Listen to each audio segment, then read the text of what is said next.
Black resistance to the Ku Klux Klan in the wake of the Civil War. Cuando Kinshasa. Contents. A man without force is without the essential dignity of humanity. Human nature is so constituted that it cannot honor a helpless man, although it can pity him, and even this it cannot do long, if the signs of power do not rise. Frederick Douglass, 1855. Throughout the latter part of the 19th century, the Ku Klux Klan's propaganda and its night-riding purveyors of terror existed as an American thesis of hatred which confronted its antithesis in African American economic political development. Acting as a political synthesis for a Southern social order in total disarray and economic exhaustion, Ku Klux Klansmen and sympathetic elements propelled both black and white Americans toward extreme solutions as a way to resolve a number of post-Civil War exigencies. In this regard, for those freedmen who were now on the path toward American citizenship and the franchise, civil and human rights were crucial enough to consider the use of armed defense and retaliation as a way to avoid becoming secondary citizens within white America's racial system of political hegemony. While Northern political cliches attempted to obscure what was otherwise crass exploitation of the ex-slave at the end of the Civil War, racial interactions by the fall of 1865 were more accurately portrayed by the South's most virulent representatives, the Ku Klux Klan. From this perspective, Klan propaganda became the proselytism and expression of a vast array of fears and insecurities maintained by Southern conservative whites: fear of foreigners and their strange customs, fear of Catholics and their supposed allegiance to the Pope, fear of money-lending Jews, and most of all fear of Africans who were the embodiment of all that was evil.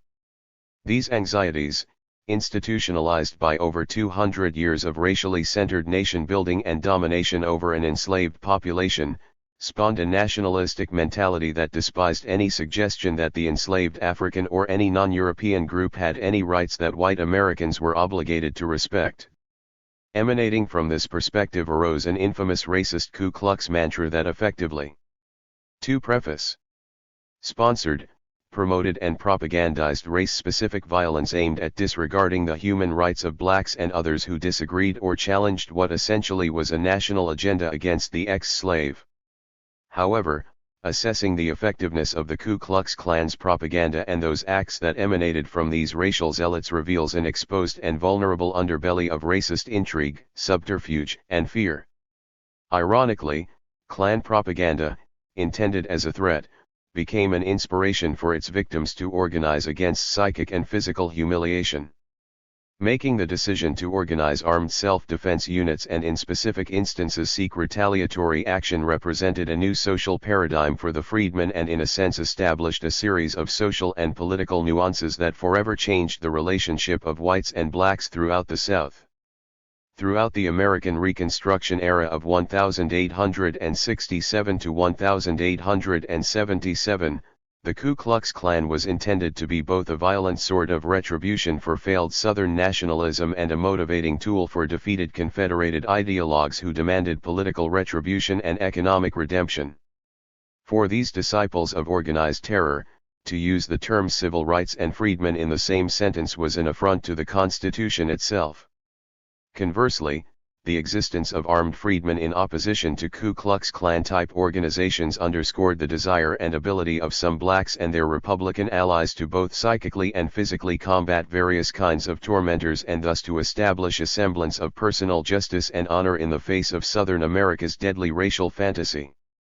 The primary focus of this manuscript is to call attention to those levels of armed and unarmed resistance by freedmen who in the years immediately following the Civil War found themselves within a boiling racial cauldron that was 19th century America.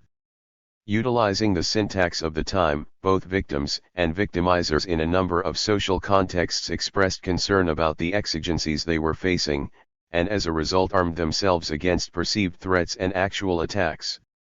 In an era where individual and community opinions were increasingly influenced by aggressive newspaper reporting that at times itself became labeled as either a coercive tool for terrorist plots or a social platform for human rights advocates, neither contradictory nor frivolous recollections were discarded or minimized as unimportant words.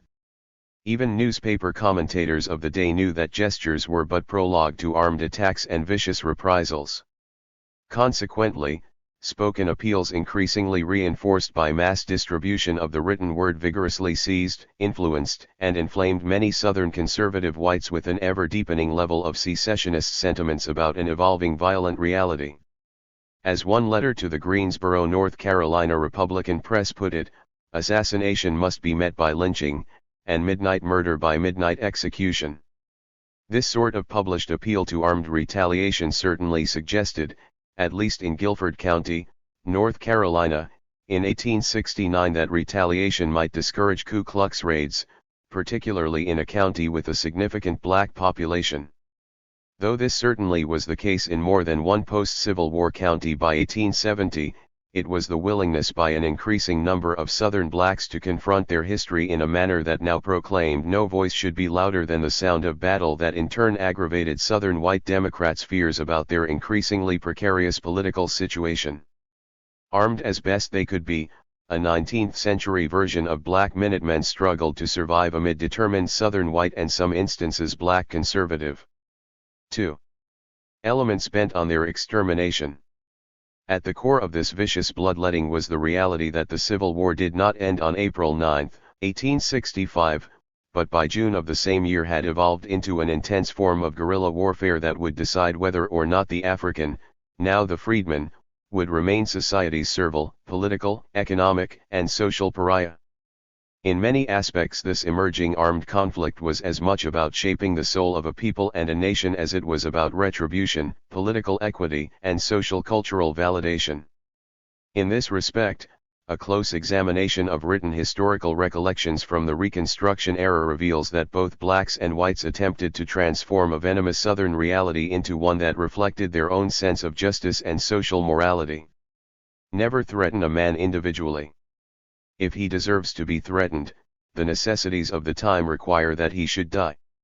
A dead radical is very harmless. A threatened radical or one driven off by threats from the scene of his operations is very troublesome, sometimes dangerous, always vindictive.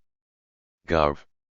Wade, Hampton, South Carolina, 1876. An examination of the Ku Klux Klan during Reconstruction requires the skills of a historian, sociologist and literary critic. These three perspectives, though seemingly different in their methodological constructs, attempt to study society utilizing their respective skills and in doing so complement each other. For example, historians have traditionally concerned themselves with the task of dissecting past events, hoping to provide future generations with a deeper perspective of the past and present. Critical to this approach in conducting historical research has been an increasing recognition not only do events occur within specific, overlapping, and changing social frameworks but that language use in these time frames, particularly from the subjective perspective of the narrator, can either obscure or enhance our understanding of historical events. In this regard, 19th-century Ku Klux Klan propaganda continually attempted to draw on perceived notions of the South as a reawakening of old Greece within the environs of North America. In researching this topic, the inquiring historian must come to terms with those whose recollections and sentiments of a failed confederacy are replete with explicit racial overtones that castigate the uplifting of the African slave as a destruction of civilization when they mourn, "'Tis Greece, but living Greece no more."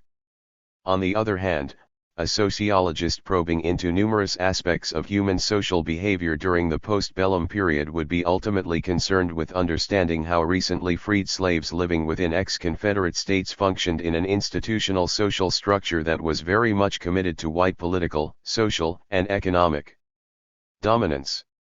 Those social scientists doing this kind of research have continually found themselves hampered by a number of social variables and conditions that juxtapose contemporary linguistic standards, concepts, and mores with that of a past era.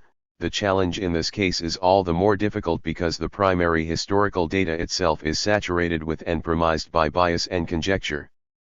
Efforts to develop dependable research data are made immeasurably more difficult if one forgets the political intent of the data itself.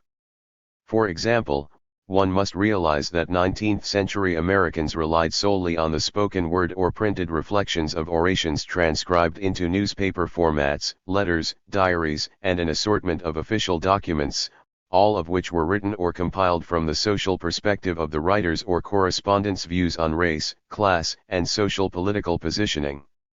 Objectivity in 19th-century newspapers, journals, letters, and diaries was not a necessary or expected characteristic, yet these items for contemporary sociologists are a primary source of data.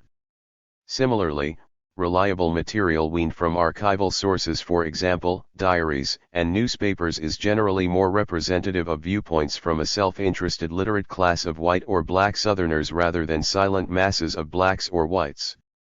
Influenced by contemporary societal exigencies, sociologists studying 19th-century white racial terrorism or armed resistance by freedmen must quickly recognize that archival data pertaining to social conflict between the races was often cloaked in secrecy, veiled in innuendo, or otherwise disguised without explanation and compiled into numerous categories and characterized as minor criminal acts, outrages and social disturbances, or labeled as acts of murder, robbery, assault, theft or mischief.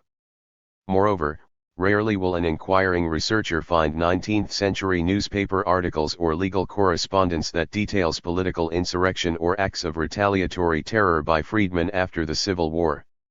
However, when incidents of this political nature did occur, they were reported on when it was assured that these incidents would be suppressed by a massive demonstration by the government and private actions of white citizens. For example, the Camilla Massacre of 1868, the St. Landry Riot in 1868, or the Memphis Riots of 1865 and 1866.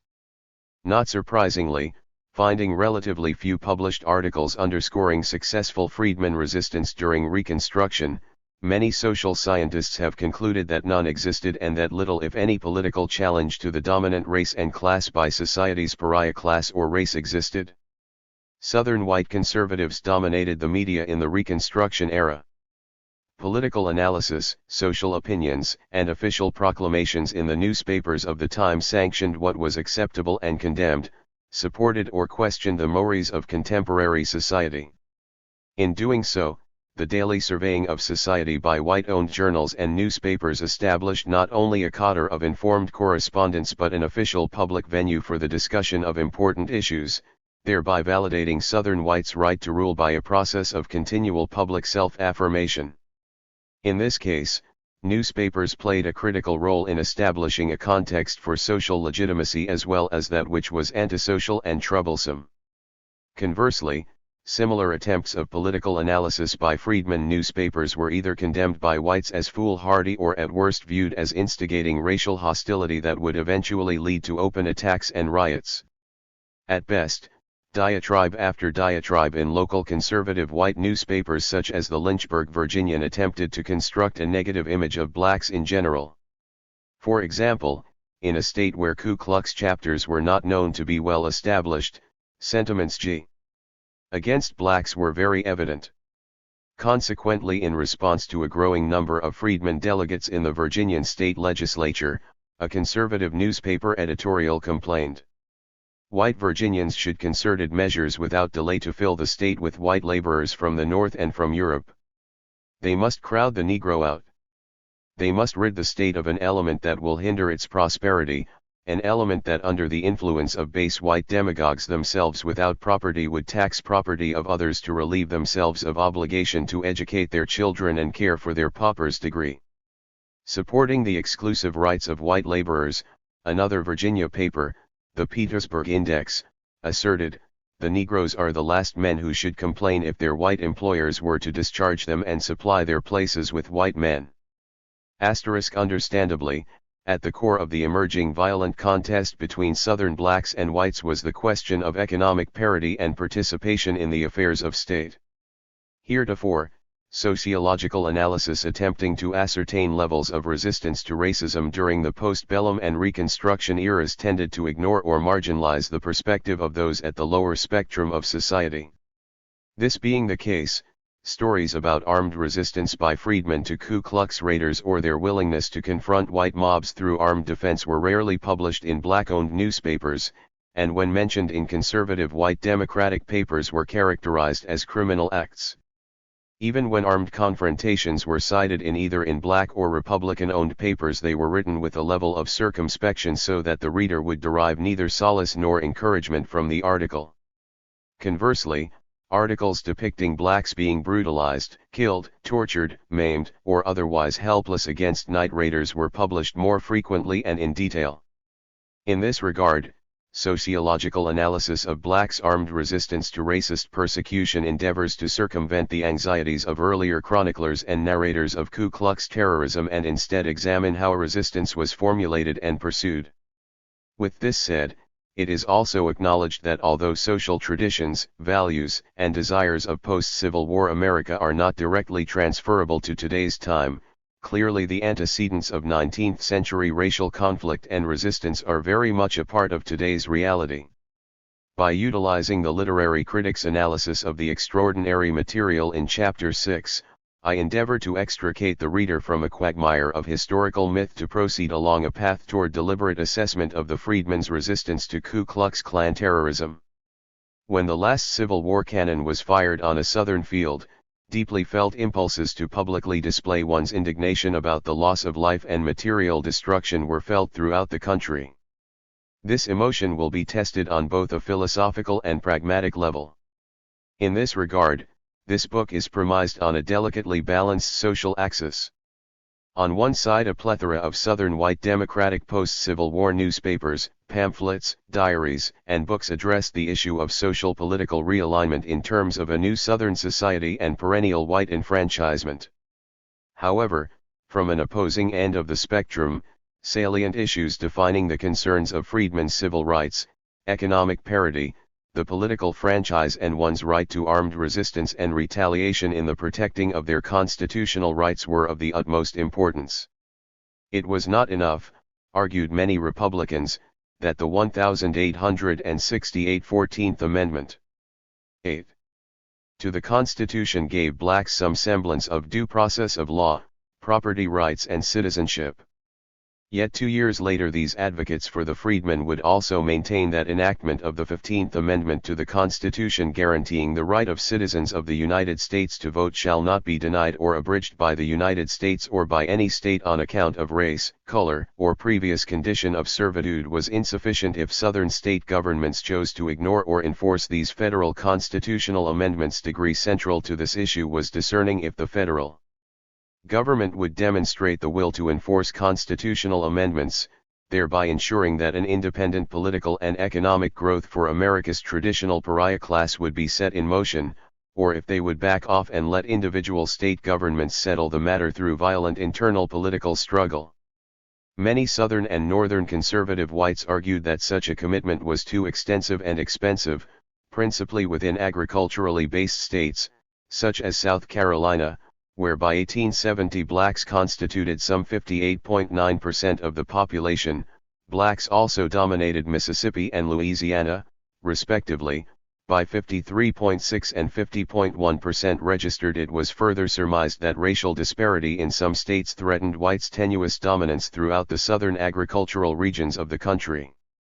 While raising the politically sensitive and critical question of who would ultimately profit from mounting demands of a mercantile society if the newly empowered African Americans by 1870 dictated the development of the Southern economy. For Northeastern manufacturers, the stakes were even higher. There existed a possibility that politically ascendant blacks would seek an alliance with white laborers, thereby establishing a non-racial unification of Southern farm laborers that would ultimately affect worker demands within northern urban centers. This possibility struck too closely at the question of socialism for many Republicans and Democrats.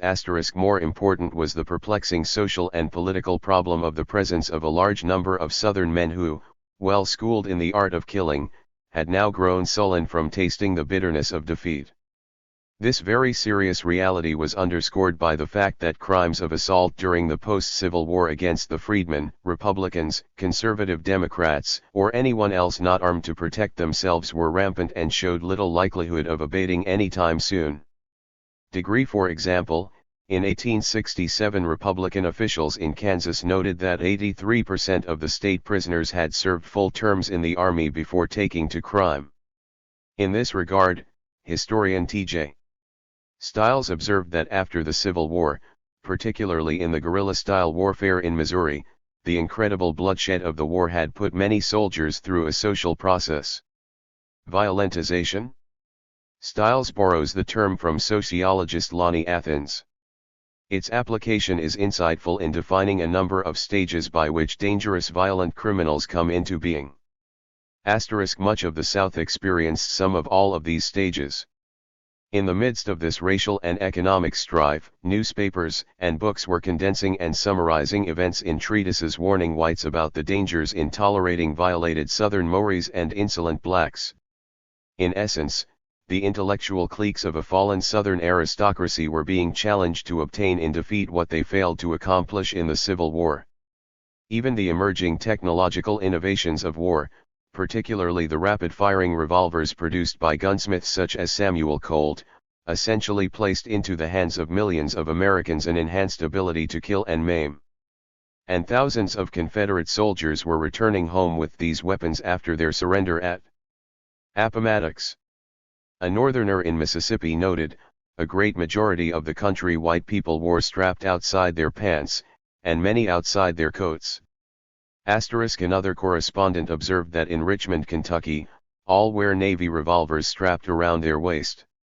More striking, he wrote, was that this habit of wearing firearms is not confined alone to men, but boys scarcely 15 years of age. To claim that Southern states post-1865 were armed camps would not be an understatement. To then suggest that both Southern whites and blacks were mutually evolving through a period of economic, political, and social post-traumatic stress, albeit from differing vantage points, would also be fairly accurate. Their bitterness would frame the context for armed conflict and the reality of what some would call the Second Civil War.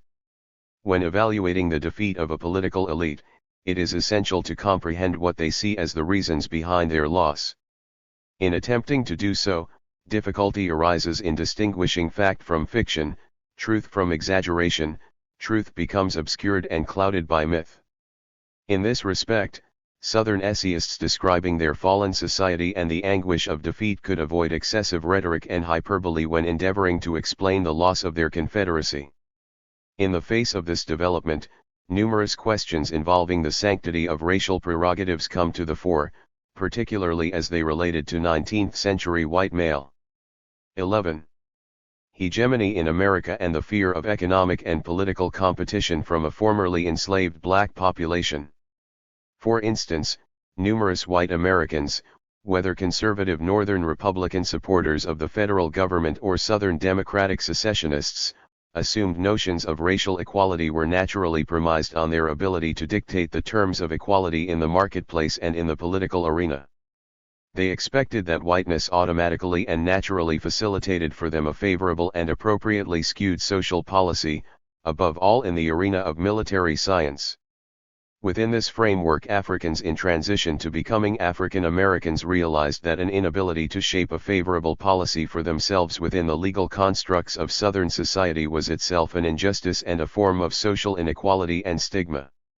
This devaluation of Africans, this refusal to accept them as humans and fellow citizens, was buttressed by an active racist propaganda and terrorist campaign that consciously endeavored to eliminate blacks as an economic and political threat to white Americans. Consequently, post-bellum expressions such as "keep down the style of the niggers" represented more than philosophical orientation, they bespoke a conscious effort to confront an already threatening presence of armed black Union soldiers who represented a contradiction to traditional American mores, not only on who shall be armed, but on who will dictate authority. John Leland's 1879 book, A Voice from South Carolina, Journal of a Reputed Ku Klux, provides a literary illustration of how racial tensions rapidly developed into a struggle between armed suppression and armed resistance. Setting his tale in the mythological trance of a vanquished Confederate States of America, Leland, an ex-Citadel Military Academy professor of mathematics and a Confederate major, envisioned a South Carolina no longer mired in military defeat but one anointed in its antebellum experiences. He anticipated that his revisionist view of history would energize social change in a manner more acceptable to the peculiarities of a disposed Confederate elite. Foremost, he presumed that most Southern whites knew that increased African empowerment was the result of an uncontrollable sinister immorality conceived in a Northern hell. In his political meandering, armed resistance by freedmen to the dictates of whites' race and class presumptions was not an option to be considered. Somewhere, he pondered, there must exist a recourse for the social-political redemption of Southern whites. However, as with many similar claims for redemption, there existed the pernicious collusion of envisioned virtue with actualized hypocrisy.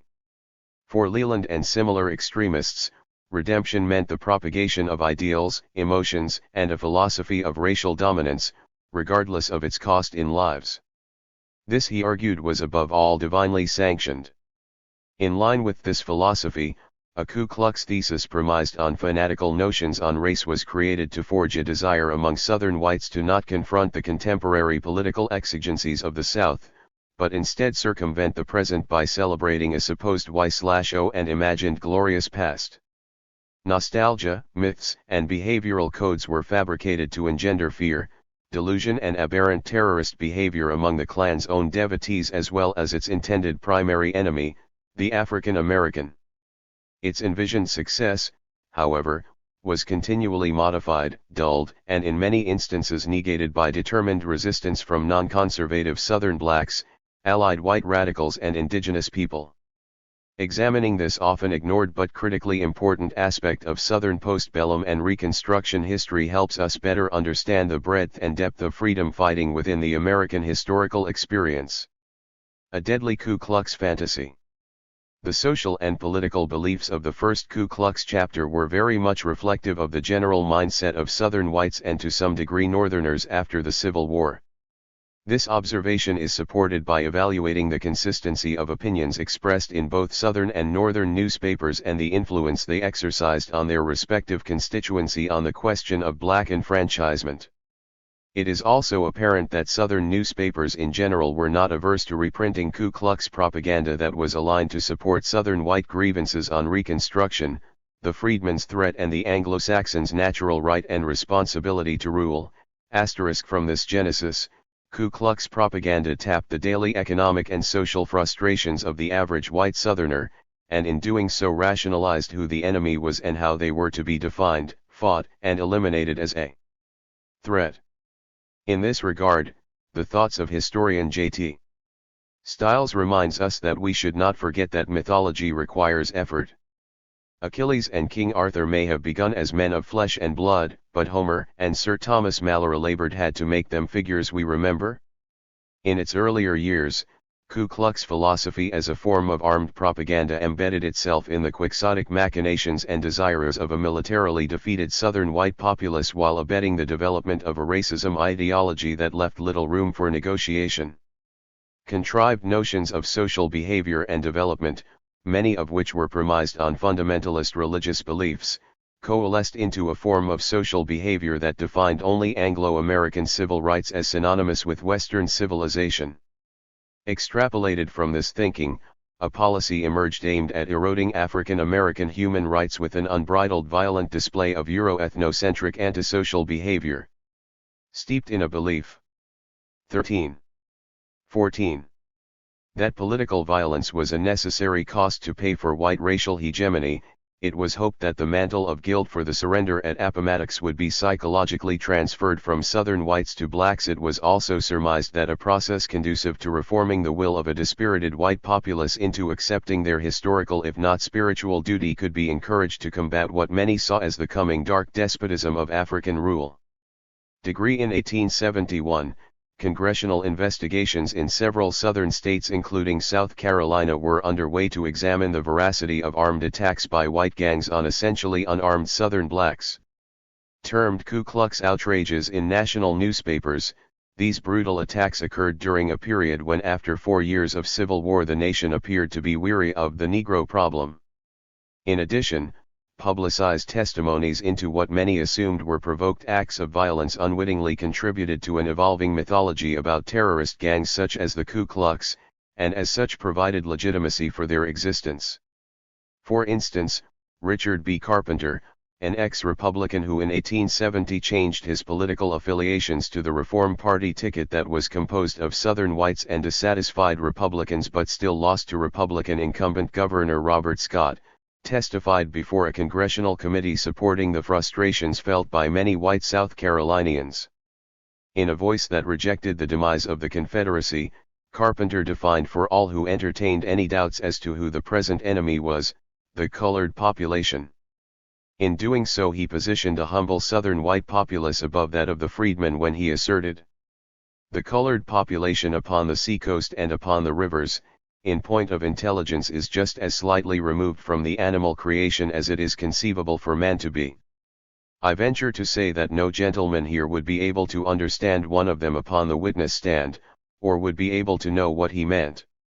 I have had to exercise more patience and more ingenuity in that particular, to have more explanations and interpretations, to find out what a witness meant to say, who had witnessed a murder, for instance, than to understand anything else in my life. They talk a very outlandish idiom, utterly unknown to me. They are very ignorant, and still have very strong passions, and these bad men lead them just as a man would drive or lead a flock of sheep." In the same spirit, John C. Lester, an original member of the Ku Klux in Pulaski, Tennessee, described his disdain for the newly emancipated African by proclaiming, "The disturbing element was the Negroes. Their transition from slavery to citizenship was sudden. They were not fitted to the cares of self-control and maintenance so suddenly thrust upon them, but many of them entered their new roles in life under the delusion that freedom meant license. They regarded themselves as freedmen, not only from bondage to former master, but from the common and ordinary obligations of citizenship. Many of them looked upon obedience to the laws of the state which had been framed by their former owners as in some measure a compromise of the rights with which they have been invested registered in a hierarchically structured multiracial society that was 19th century America. Racially charged statements as such were the oil that lubricated an intense violent competitiveness that vibrated throughout the country. Explicit attempts to define blacks as protagonists simply converted their past social condition, physical characteristics, and heretofore suspected economic competitiveness into examples of evil. Once identified as such, negative attributes about the freedman's pariah status were codified into stereotypical characteristics that enabled many conservative Southern whites to review their own role and place in society juxtaposed to others. Similarly, 300 years of African enslavement in the Western Hemisphere and the almost 250-year history in North America alone had fashioned and concretely structured racially charged distinctions between Africans and Europeans into notions of common knowledge if not truth. As one historian put it, a major ambiguity existed in that freed blacks became slaves of society during Reconstruction, thus they were called and viewed as freedmen not free men. Commenting on this process, social psychologist Ernest Borman observed, "Values and attitudes of many kinds are tested and legitimatized as common to the group by the process of fantasy chains. Religious and political dramas are tested. For example, if someone dramatizes a situation in which a leading political figure is a laughing stock and it falls flat, particular political attitude and value has been exhibited and not legitimatized.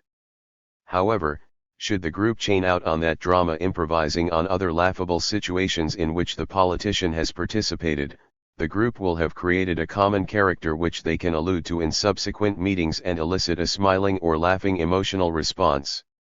They have created an attitude towards a given political position. Degree."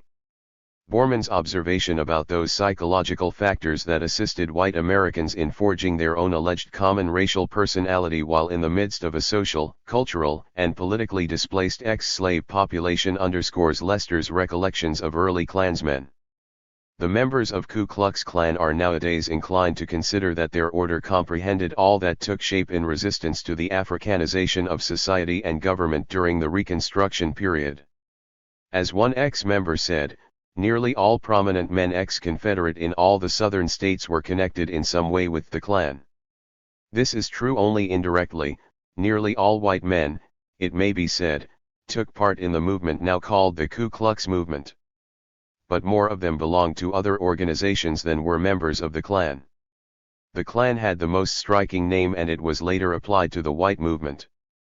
The more prominent politicians, it is said, had no direct connection with any such orders. Such connection would have embarrassed and hampered them in their work, but more of them were in full sympathy with the objects of the Ku Klux movement, and profited by its successes. Many of the genuine Unionists later joined in the movement, and there were some few Negro members, I have been told. Within this social context, it was Southern whites' fearful premonition of the freedmen, or more exactly Africanization, that quickly became a major theme in Southern white propaganda. This was apparent in South Carolina, where secessionist-oriented writers increasingly envisioned themselves as being violently overwhelmed by an irrepressible, unfit, ill-mannered, politically inept populace of ex-slaves. Some even claimed, judging by the record they made, written indelibly in the official archives, continuance of their rule would have meant inevitable and irretrievable annihilation of the fruits of 2 centuries of labor, thought, courage and aspiration. Asterisk with this as their social construction of reality, apologists, sympathizers, and propagandists for the Klan constructed their version of what South Carolinian Reconstruction should look like. Throughout the postbellum years of 1865 to 1879, a variety of literary works emerged, espousing Ku Klux Klan sentiments and the need for an armed response to the freedmen's challenge. However, as a result of questionable standards of literacy, particularly throughout America's rural southern and southwestern territories, it is difficult to accurately determine functional literacy. Though the 1870 census indicates that 20% of the entire U.S. adult population was illiterate, of which 11.5% were white Americans and 79.9% African Americans, standards differed per state.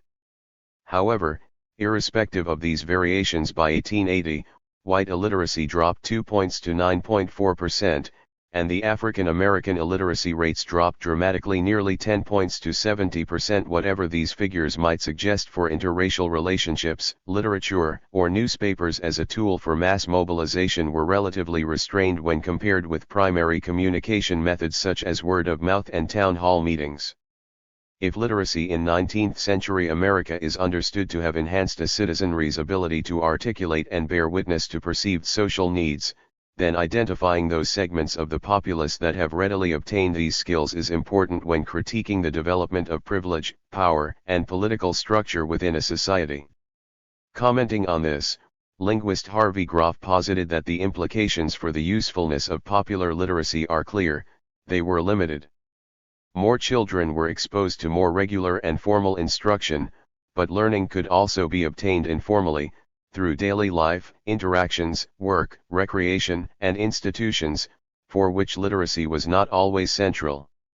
It also has to be noted that post-Civil War America was not a static environment, as reading skills for both blacks and whites increased rapidly as the demand for highly opinionated information in an expanding commercial market became the benchmark for social recognition by the end of the century. However, barring those financial problems generally associated with running a newspaper in post-war Georgia, where most newspapers were produced in small towns instead of cities such as Savannah or Atlanta, they had a direct impact on their readers, as one historian noted that while newspapers may not have been entirely comfortable reporting on the activities of the Ku Klux Klan or other vigilante groups that appeared in the post-war period, neither were they quick to condemn lynching of black Georgians. Registered with the concomitant rise of Southern anti-republicanism, Ku Klux propaganda found a convenient platform in newspapers that were eager to publish what their customers considered were valid responses to primary social grievances. As many Southern and some Northern newspapers became mouthpieces for a disgruntled and defeated populace, it was apparent to publishers that remembrances by Civil War soldiers, politicians, educators, and plantation owners was a profitable and effective tool in articulating the frustrations of a Southern white past. By becoming an instrument that allowed columnists to scrutinize and express sentiments that would otherwise not be heard or known of except by a few, postbellum Southern newspapers were gradually able to exercise an enormous influence on an expanding readership. However, this ability to transmit opinions and interpret reality did not necessarily advance or heal the existing quandary of competitive racial relationships. Registered for the volatile mass of despairing veteran Confederate soldiers, published disclosures of changing social norms, the eradication of human property laws, and the possibility that a narrowing and in some instances an evolving superior economic status of freedmen provided a fertile milieu for resistance campaigns by those whites who saw social reconstruction as their displacement in the social order. In this respect, the printed word, utilized as a spiritual sword and verbal scimitar for a displaced Southern Confederacy, now propagated a call for racial and economic retribution. Inherent to this clarion call was the compulsion to control a formerly enslaved race whose own perceptions of the new social order was just a rifle shot away. In this manner many European immigrants whose concept of whiteness was traditionally subordinated to their ethnicity, the concept to self-govern meant to become functionally literate, in the American sense meant to become American, which in turn meant for many white Americans at the time, to become white. Nonetheless, while Southern efforts to curtail the consequences created by a literate slave population were generally successful, enough exceptions to the rule existed to suggest that the Africans' innate move toward literacy existed before the Civil War and dramatically during Reconstruction.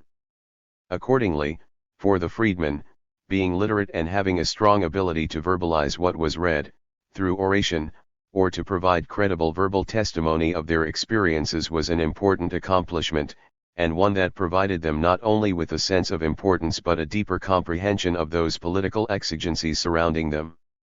For that reason, their scrutinizing of newspapers became a popular and deliberate activity as well as a communal exercise.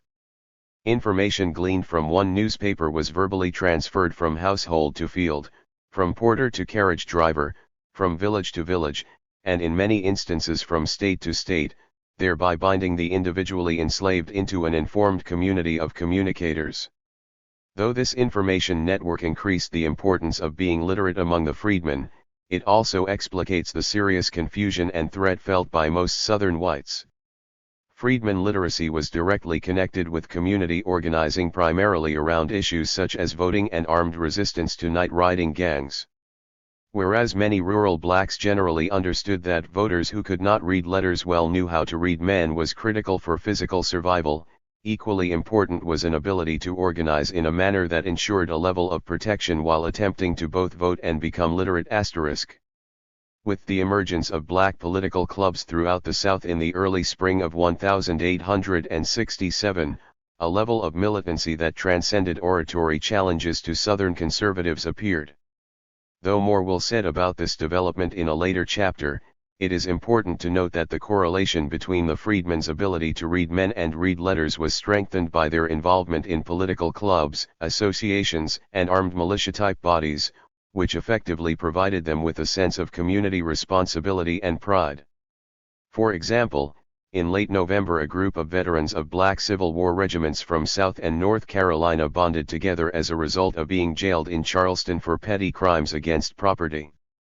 Known as the Tigers Zouaves No. 12, they patterned themselves under the same rules as the Union Leagues and appealed to their jailers for the right to get out of jail to try to be as a man.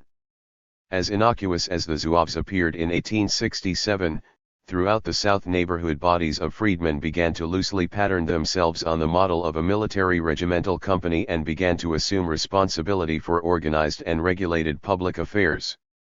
This development was quickly followed an assumed air of responsibility by freedmen that even suffrage rights forged in Congress would encounter a rural activism that had germinated without authorization in the shape of political life.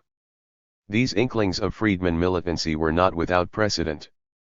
Almost a year earlier in Charleston, Northern military officials were not very supportive or sympathetic to the militant expressions by freedmen as was reported in the conservative Charleston Daily Courier. 18. Yesterday a number of freedmen, who had formed themselves into a Zouave organization, made their appearance on our streets in full Zouave uniform, red cap, blue jacket, red breeches, white legging and low quarter shoes. The officers wore Zouave shoulder straps and side arms. The combination of fancy colors presented such a strong contrast as to excite considerable curiosity and remark. It was generally believed, however, by the uninitiated of our citizens that they belonged to some company of United States colored soldiers recently arrived at this post. After assembling about 70 in number, they marched to the citadel, where some of their colored female friends were in waiting to present them with a beautiful banner. An officer at headquarters had been requested to act as spokesman. On the arrival of the procession, they were received by an officer with an order from General Scott for the arrest of those wearing shoulder straps and side arms, in violation of general orders of the department, which prohibit military organizations of any kind in this state. The officers of the association were then escorted into the parade ground, where they were deprived of all their illegal military insignia, and were allowed to retire when the company was dismissed. About the same time, in the Barnwell district of South Carolina, reports of armed marching groups began to circulate throughout the countryside. In August 1866, one white planter became so terrified that only when his anonymity was assured did he agree to relate the following account to a fellow planter, J.D. Palmer. Military companies formed on the Santee, would, on the night of Sunday the September 2nd next, march under the lead of the said Johnson, for Barnwell Courthouse, cross the Edisto River at Orangeburg ch, and then divide the force into two bodies, one taking the Cannon's Bride, and the other the Ben Acres Bridge Road, and unite again in Barnwell district the volunteers from each section, joining them at various points on the march.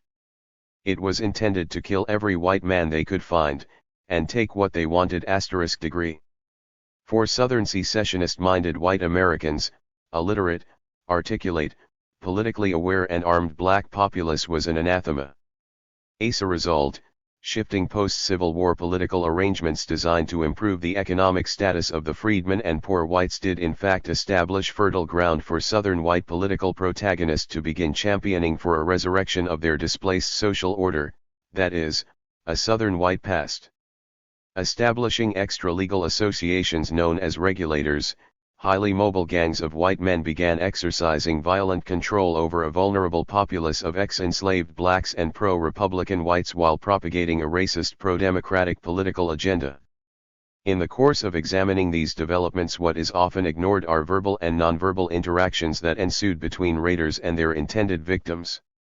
Interactions that often revealed shared levels of hatred, fear, and paranoia between raiders and their victims. For example, after the Civil War, it was those intended and non-intended communicative moments between blacks and whites that gave their reality a level of punctuated importance. By assiduously exploring these various interactions and the varying social frames in which interpersonal communication could and did occur, one can begin to assess levels of intimidation, fear, deceit, gesturing, role-playing, lying and misrepresentations that occurred particularly during raids by formalized armed terror groups, such as the Ku Klux. 19.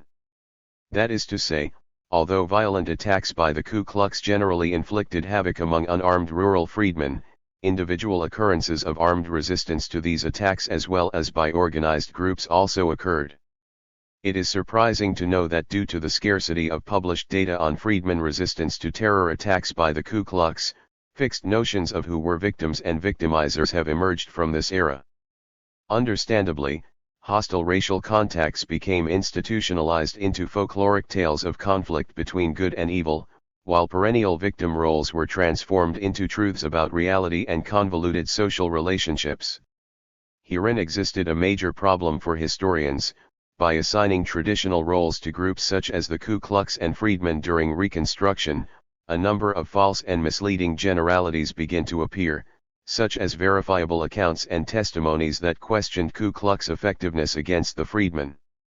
Imbalances in data collection and a tendency to ignore one side in a dyadic social relationship has led to a preponderance of skewed information that over the years inaccurately attributed credibility to Ku Klux terrorism where ineptitude and fear existed. As a result, a grievous historical inaccuracy persists in numerous assessments of Reconstruction, in part because a total submission to Ku Klux attacks has been assigned to Southern blacks when successful resistance was more often than not conspicuous. Within post-Civil War South Carolina, pressure was exerted on both blacks and whites to withdraw support for the Republican Party. In fact, Any allegiance with Northern Unionists immediately following the war was generally viewed by secessionist whites as traitorous and a direct threat to values that for over 200 years defined empowerment primarily in terms of race. As one writer noted, quite apart from the considerations of race and class, the elements in a community that have long exercised exclusive control of government do not generally relinquish that control without a struggle. The contest in the South, however, was inevitably embittered by the difference in race and culture. For that reason, impoverished non-white Southern whites easily concluded that if political empowerment, social privilege, and grace was to befall them, it would naturally have to occur at the expense of the ex-slave. They understood that though their confederacy was destroyed by war, American law and social practice still characterized their once chattel property as cultural and political enigmas whose subordination was essentially guaranteed by the Constitution.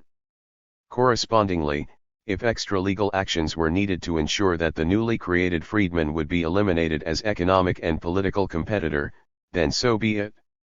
Resulting political agreements throughout the South forged the beginning of numerous paramilitary secret societies or regulators, such as the Knights of the White Camellia, the White Brotherhood, the Pale Faces, the Red Shirts, and the Ku Klux, who took it on themselves to wage terrorist attacks and in some cases continuous low-intensity warfare against Southern blacks and white Republicans. It became a struggle that many Southern and Northern whites agreed was a dirty but necessary war to maintain both social and political domination over blacks. Books, articles, and even films extolling the effectiveness of Ku Klux terror campaigns, particularly the reputed night raids that purportedly frightened the freedmen into total submission, have generally been accepted as a valid part of American history and even folklore. Although this material generally insists that black victimization was analogous with their total submission to white authority, documented evidence of blacks' successful resistance and armed retribution, though not popularly known challenges the impression of Ku Klux omnipotence during the post-Civil War era. 20. As a result of a paucity of examples in American literature praising or even recognizing examples of blacks' successful resistance to Ku Klux violence, most Americans, regardless of racial background, find it difficult to envision courageous armed blacks fighting night-riding terrorist groups after the Civil War. More popular are images of frightened, befuddled blacks who, in acknowledging their inferiority, survived only as noble pariahs waiting for either their eventual demise or deliverance by some benevolent outsiders. Even the famed Buffalo Soldiers of the 1870s are portrayed in contemporary Western literature as men fighting to make the Western frontier safe for white settlers while relinquishing their own worth as citizens in the ignominious role of armed second-class citizen soldiers. Degree. Secessionist propaganda, problems in establishing the myth of Pax Democratica. After the American Civil War, the problem facing recalcitrant secessionist-minded Southerners was how to fashion a political mindset that juxtaposed a growing fear that all was lost, with one that converted racial sentiments into an institutionalized struggle between white benevolence and black evilness. If successfully accomplished, Southern white leadership presupposed that they could declare that a calming rather than disruptive social environment was re-established throughout the land. In keeping with these sentiments, one aspirant for governor of South Carolina, R.B. Carpenter, told investigators in the 1871 Congressional Committee on Ku Klux Klan activities that the best political characteristics he found in Southern blacks was that they were childish and as such were being led astray by Northern carpetbaggers and Southern scalawags. They believed anything they are told, not matter how ridiculous. As an instance of that, I will say that two of the most serious charges made against me by the colored population when I was a candidate for governor were, first, that if I was elected I would reduce them to slavery, and second, failing to do that, I would not allow their wives and daughters to wear hoop skirts. Though Carpenter declared that such notions by freedmen bordered on the absurd, he also suggested that their ridiculous attitude was matched only by a credulous personality that allowed white Republicans to exert, even after slavery, absolute control over them as any slaveholder. Through such deceitful and hypocritical methods, he proposed, individuals hostile to a Pax Democratica successfully gained legislative control of the state by assuring the ex-slave, "We are your friends, we are going into this thing and have you educate your children, and make everything better for you." Actually, Governor Carpenter feared what most whites dreaded about the freedmen. Once having gained self-confidence and an understanding of the political process, they would become an anathema to Southern whites' interest. Surmising that preservation of conservative whites' racial interest was sacrosanct and congruous for full economic recovery of the South, Carpenter argued that such feelings did little to abate Southern whites' deep-seated anxieties concerning carpetbaggers and scalawags successfully influencing Southern blacks. Attached to his concerns was a belief that Republicans had convinced the freedmen that Southern planters should forfeit control over the vast plantations and that those lands properly belonged to those who labored on them, not to their former masters. Undoubtedly, many Northerners also speculated on the economic repercussions of liberating 4 million stateless Africans within the territorial bounds of their ex-masters. By June 1865, both Southern conservatives and Northern liberals were aware that the other Southerner, the liberated African, was very much aware of his own refugee status, as well as the existence of fatal cracks in a moribund social order that portended either a race or class war on the political horizon. From this perspective, a series of ultimately dangerous and frightening issues forced many Southern whites to confront the possibility of outright physical attack by former slaves, as well as the torching of planters' dwellings, gin houses, and crops, slaughtering of livestock, rendering useless of any equipment required to run an efficient farm, and an ultimate demand for reparations would be part of the freedmen's arsenal in their struggle for the land. Degree examples of this were not difficult to find, particularly when organized bands of freedmen successfully challenged terrorist threats from Ku Kluxers and similar type groups during the terror campaigns of 1870. Accounts of armed freedmen enlisting in clubs such as the Union Leagues, Loyal Leagues, and Grant Ranger Clubs suggest that some level of success was achieved in protecting black voters during the 1870 municipal elections. Degree in Georgia during the same period, some 150 armed black men rallied to protect the militant Reverend Henry M. Turner against white terrorist threats. Another 1,000 armed men assembled in 15 minutes to guard a Florida state senator, Robert Meacham, from assassination. So fervent were the feelings of many freedmen in protecting their newly gained constitutional rights that individuals such as Henry Lipscomb, a Spartanburg, South Carolina, farmer, declared that at the start black people were not afraid of Klan terror. They were at the least determined to demonstrate their will to vote. They went up and voted, every one of them, and some swam the river in order to, and some waded. Illustrating this resolve, Edward Magdal. The following incident: Richard Burke of Gainesville, Alabama, a former slave, was by 1870 a Baptist preacher and the representative in the state legislature for Sumter County. He had a reputation for being a peaceful man. Nevertheless, in August 1870, he was shot to death in a riot in the town of Livingston. The shooting occurred at a political rally when some white men attempted to break up the meeting and in the course of the ensuing fracas opened fire on the assembled blacks, some of whom fled because they were unarmed. Burke met them at the edge of town and denounced them as cowardly sons of bitches. "You go back and shoot out your last load of ammunition, and then club your guns and fight to the last." This was the Nat Turner side of the peaceable former slave. Additional evidence supporting Carpenter's apprehensions were quickly validated when one impassioned black South Carolina congressman, Beverly Nash, advised his constituents in 1866, "The reformers complain of taxes being too high. I tell you that they are not high enough. I want them taxed until they put these lands back where they belong, into the hands of those who worked for them. You toiled for them, you labored for them and were sold to pay for them, and you ought to have them." Irrespective of Nash's charge, Carpenter was not prepared to claim that there was a concerted attempt by blacks to wage a race war or that one was imminent. Neither was he willing to acknowledge that black political assertiveness had extended beyond rhetoric and 22. Was beginning to result in a great many white-owned cotton gin houses and dwelling being torched. To do otherwise would be to admit the existence of a direct political and military threat to white hegemony and by implication recognize the capability and determination of an alleged pariah race. Instead, the carpenters of the South choose to deduce that it was expected that uncultivated wild men, such as South Carolina's coloreds, would be subject to very strong passions and impressions if they felt they have been particularly ill-treated or anything of the sort, and that they are therefore very capable of fearful revenge. Selecting a gruesome incident as an example, and one that he knew would arouse white Carolinians' deepest anxieties about black violence, Carpenter recalled that when he was a judge, in several cases of murder that came before me, sometimes the man would have 20 bullet wounds. In one case in particular, not only was his head cut off, but he had 4 or 5 stabs in his right breast.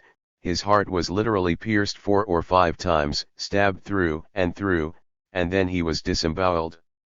They are a very peaceable people naturally, and if let alone they want to do right, but when their passions overcome them and they commit crimes they do it with a vengeance. However, the threat of violence was only one aspect of racial relationships that appeared as a plague to Southern whites. A more critical if not deeply embedded problem was envisioning blacks with any passion for life beyond that of childlike imitation of whites.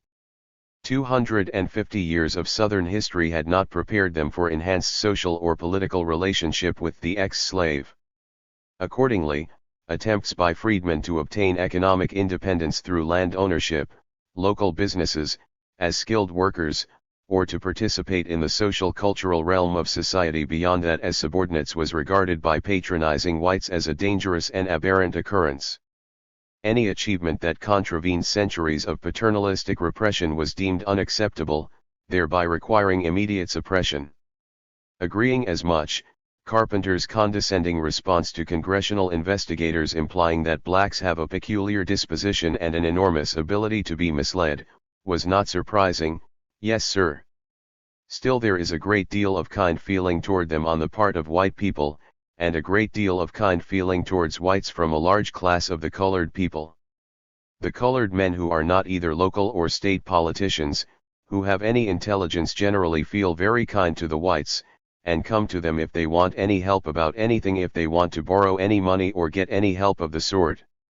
A great many of them have very excellent credit and are of good character. Paternalistic concerns put aside, by the late 1860s it was becoming difficult for Southern white laborers to accept the fact that only a veneer of racial dominance separated them from significant social economic challenges by freedmen. Accepting this as a social truth meant conceding that within a few years of their emancipation an enslaved race of blacks were becoming their economic equals and, given time, would surely seek if not proclaim social equality. Such an eventuality also inferred that the past was premised on an untruth, a deception, a lie that now in a devastating manner insinuated that throughout slavery, blacks' alleged faithfulness and subordination to their white masters was primarily an orchestrated, highly manipulative and largely cunning and successful strategy for survival. It was in fact their war of deception and intrigue against a dominate group. Nevertheless, even more devastating was the implication that God's sanctioning of slavery, and therefore Amer 23. A man from the Freedmen's Bureau stands between armed Afro-Americans and Euro-Americans. Harper's Weekly, July 25, 1868. Library of Congress Prints and Photographs Division, Washington, D.C. Icon economic ascendancy, as a sort of sacred trust, was now questionable, particularly if the compliance of the slave was generally a subterfuge. Throughout the post-Civil War period, the notion of racial dominance, both psychological and physical, became handmaidens to American nationalism. And while the idea of exuberant nationalism or manifest destiny continued to define political and economic progress in racial terms, by deduction it legitimized progress in as an ever-ongoing violent struggle against non-whites in such an evolving social process. Southern whites ascribed social and political positioning to themselves, and by doing so envisioned political growth throughout the South as that which required their direct involvement for the sake of the nation's economic health. In fact, few other choices for a displaced white aristocracy or laboring class were available. In doing so, their choices were unambiguous. They either accepted the fact that an extra exertion of force was needed to obtain their former dominance, or accepted blacks' assertive economic and numerical challenge was a political fait accompli. For the carpenters of the South and other remnants of a failed Confederacy, facing such alternative implied there were no alternatives or viable options, only a reliance on a past that proclaimed for almost 3 centuries, an ignoble race shall not be guaranteed a status of social grace and economic opportunity equal to that of an exalted race. This they could not reject. To do otherwise would be to accept life's vicissitudes, something that most conservative whites, North or South, were unprepared to brave. For those who were now ready to confront the reality that an unending new insurgent-like civil war must now be fought, the specter of fighting throughout numerous southern hamlets and townships for the minds and souls of 2 irreconcilable but bound extremes. 24. Was both appealing and frightening. On one side there were millions of ex-slaves seeking political and economic empowerment, and on the other, an even greater number of whites endeavoring to retain control over both. This irreconcilable dichotomy provoked one Boston journalist traveling throughout the South to remark, "Let conversations begin where it will, it ends with Sambo." In similar fashion, an Ohio schoolteacher arriving in Mississippi discovered that whether one was in hotels, railroads, or riverboats, the nigger is the everlasting theme and the general complaint is they won't work. Still others in delusional fashion hoped that massive hunger and disease among the black population would eventually bring on the specter of a vanishing Negro, and like the red man of the forest, the freedman will follow the tide of destiny to utter extinction. Degree though the possible extinction of the ex-slave as a troublesome artifact of a past era dominated the pages of many northern and southern newspapers, their growing resistance was also discussed, pondered, and not always dismissed as unlikely. In the spring of 1866 a correspondent for The Nation magazine reported on such a discussion while traveling by carriage from Newberry, South Carolina, to the state capitol in Columbia.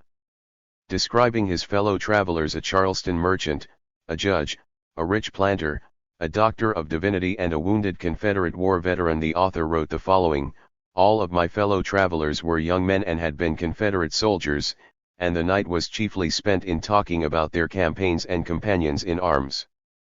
In the midst of a story about old Jubal, who certainly could just exactly swear, and who, if he believed there was a providence, could never have expected to win a fight, the driver suddenly interrupted the narrator by stopping the mules and asking us in a low tone if we were armed.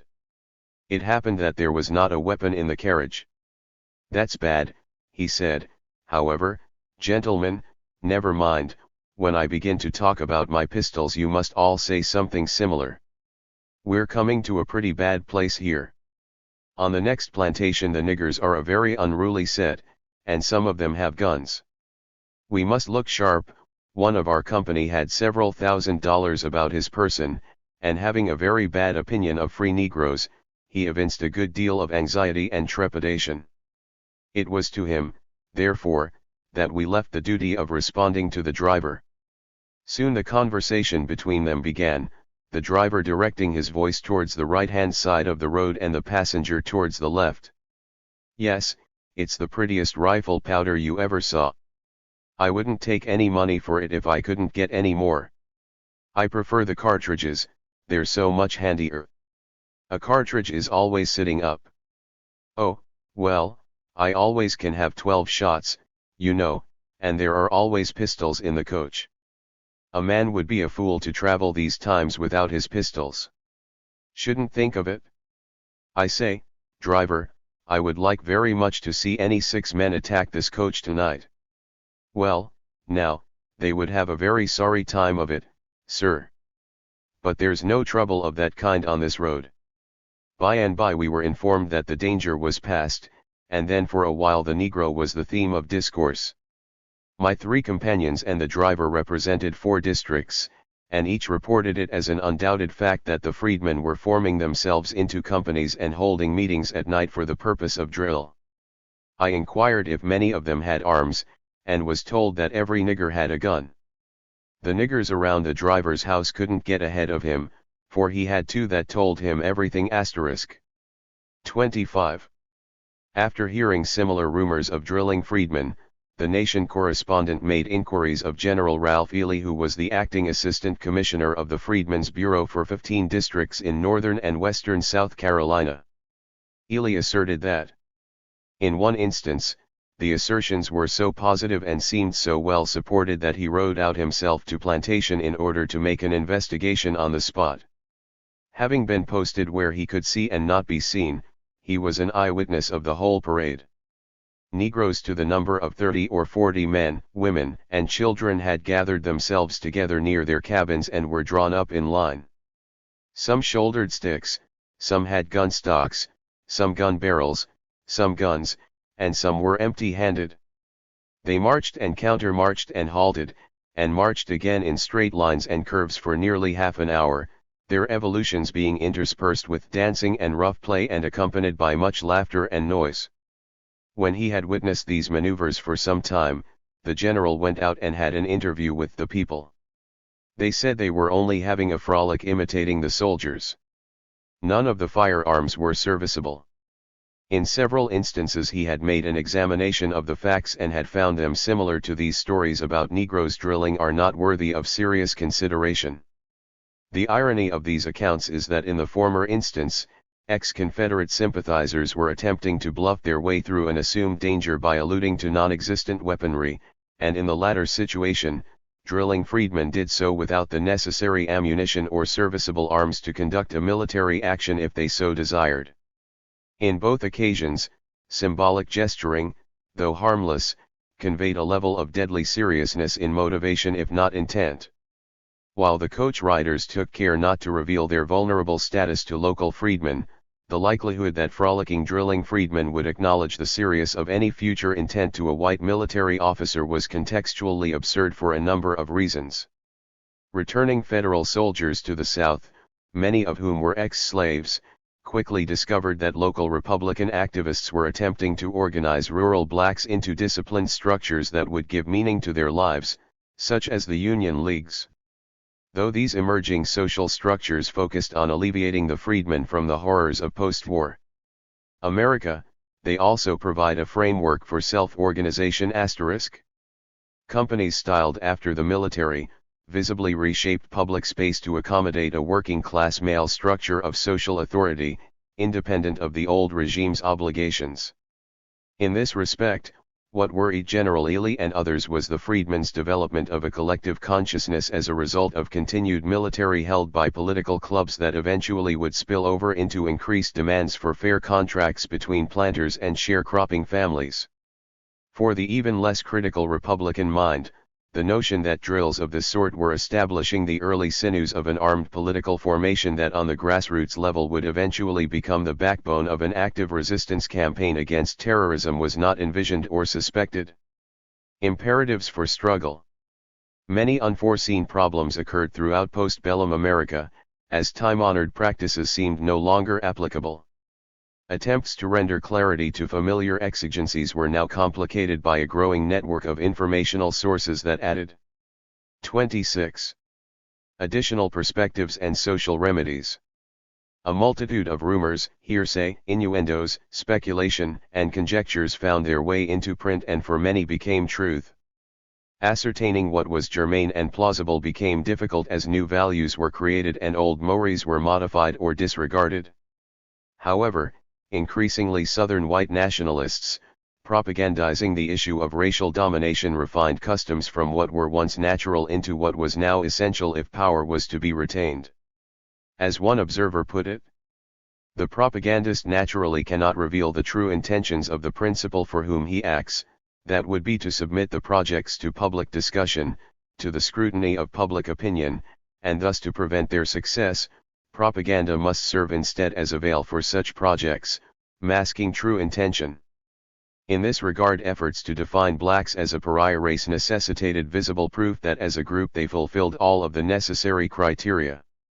For some, this was not a difficult process, for once separated from official enslavement in 1865, blacks were a disruptive influence within the traditional social structure of Old Dixie. In South Carolina, the freedmen's threat to white domination was not only numerical but if allowed to mature into an effective political entity, would easily become the engine for black domination throughout the state. For example, the struggle for land and enfranchisement during the postbellum period was so intense that in the fall of 1865, an article in the New Orleans Tribune noted that a black woman in South Carolina who thought out loud about owning land almost had her house burned to the ground by the Ku Klux. Identifying South Carolina's planter class as the stumbling block, a great obstacle to peace and a class that resisted public security, union, and harmony throughout the state, the author asserted that South Carolina was in the midst of an agrarian class war over land and that in such a struggle most if not all planters would resist any attempt to expropriate their property even if it took subverting the political machinery of the state. By doing so, all attempts to share the land with a new class of man, primarily the African, were frustrated. This development was further complicated by President Andrew Johnson's inclination to award leniency for those who supported the Confederate cause. In doing so, he turned a deaf ear to complaints by black farmers whose lands were systematically expropriated by terrorist gangs who were marginally employed by the planter class.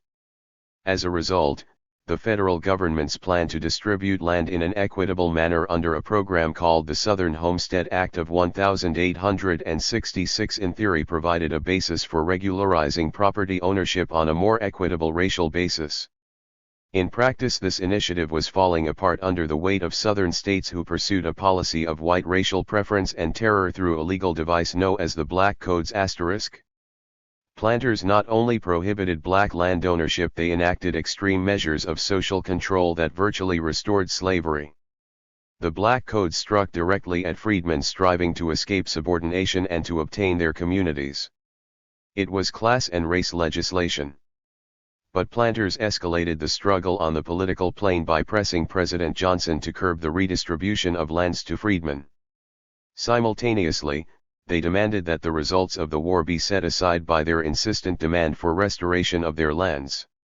The president responded with alacrity during the second half of 1865 and until his impeachment *.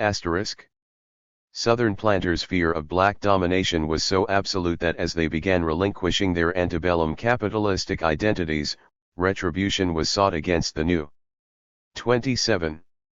Social order by first attacking the general black populace and then those agencies that supported the freedmen's political and economic franchise *.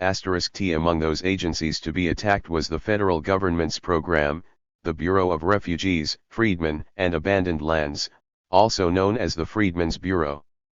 The Bureau not only assisted blacks in obtaining farming land but also provided an infrastructure for further development in the areas of voting, education, banking, and political representation.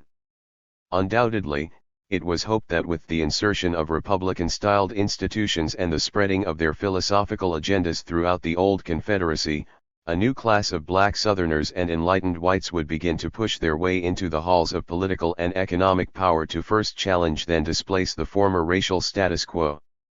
As one observer noted, there was the nub of the matter. The struggle over the land in the summer and fall of 1865 was an agrarian class conflict. The planters resisting expropriation used the machinery of state. At the same time, it should be realized that former Confederate planters hoped to prevent their displacement as a ruling class by the so-called carpetbagger or northern entrepreneur and planter. This much may be conceded to their paternalistic self-conscious assertion of hegemony *. However, this situation was further exacerbated by a pronounced economic weakness of the newly freed populace, and the sheer massive scale and economic implications of emancipating over 4 million people whose previous and present labor is critically tied to the nation's economy. Southern planters and Northern investors, acutely aware of the importance of this labor force in restructuring the South, sensed an immediate threat to their interest. Speaking to this point, one planter's letter to the New York Times succinctly expressed the feelings of undoubtedly countless others when he addressed the issue of possible labor scarcity and its remedy. 4 years ago I purchased a plantation near Charleston, SC, which at the time was settled by the hands of the former owner.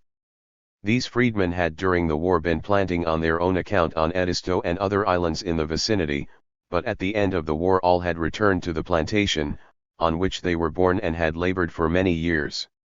As they had planted a crop of corn and cotton, I agreed to receive 1/3 of the cotton for the rent of the land for that year.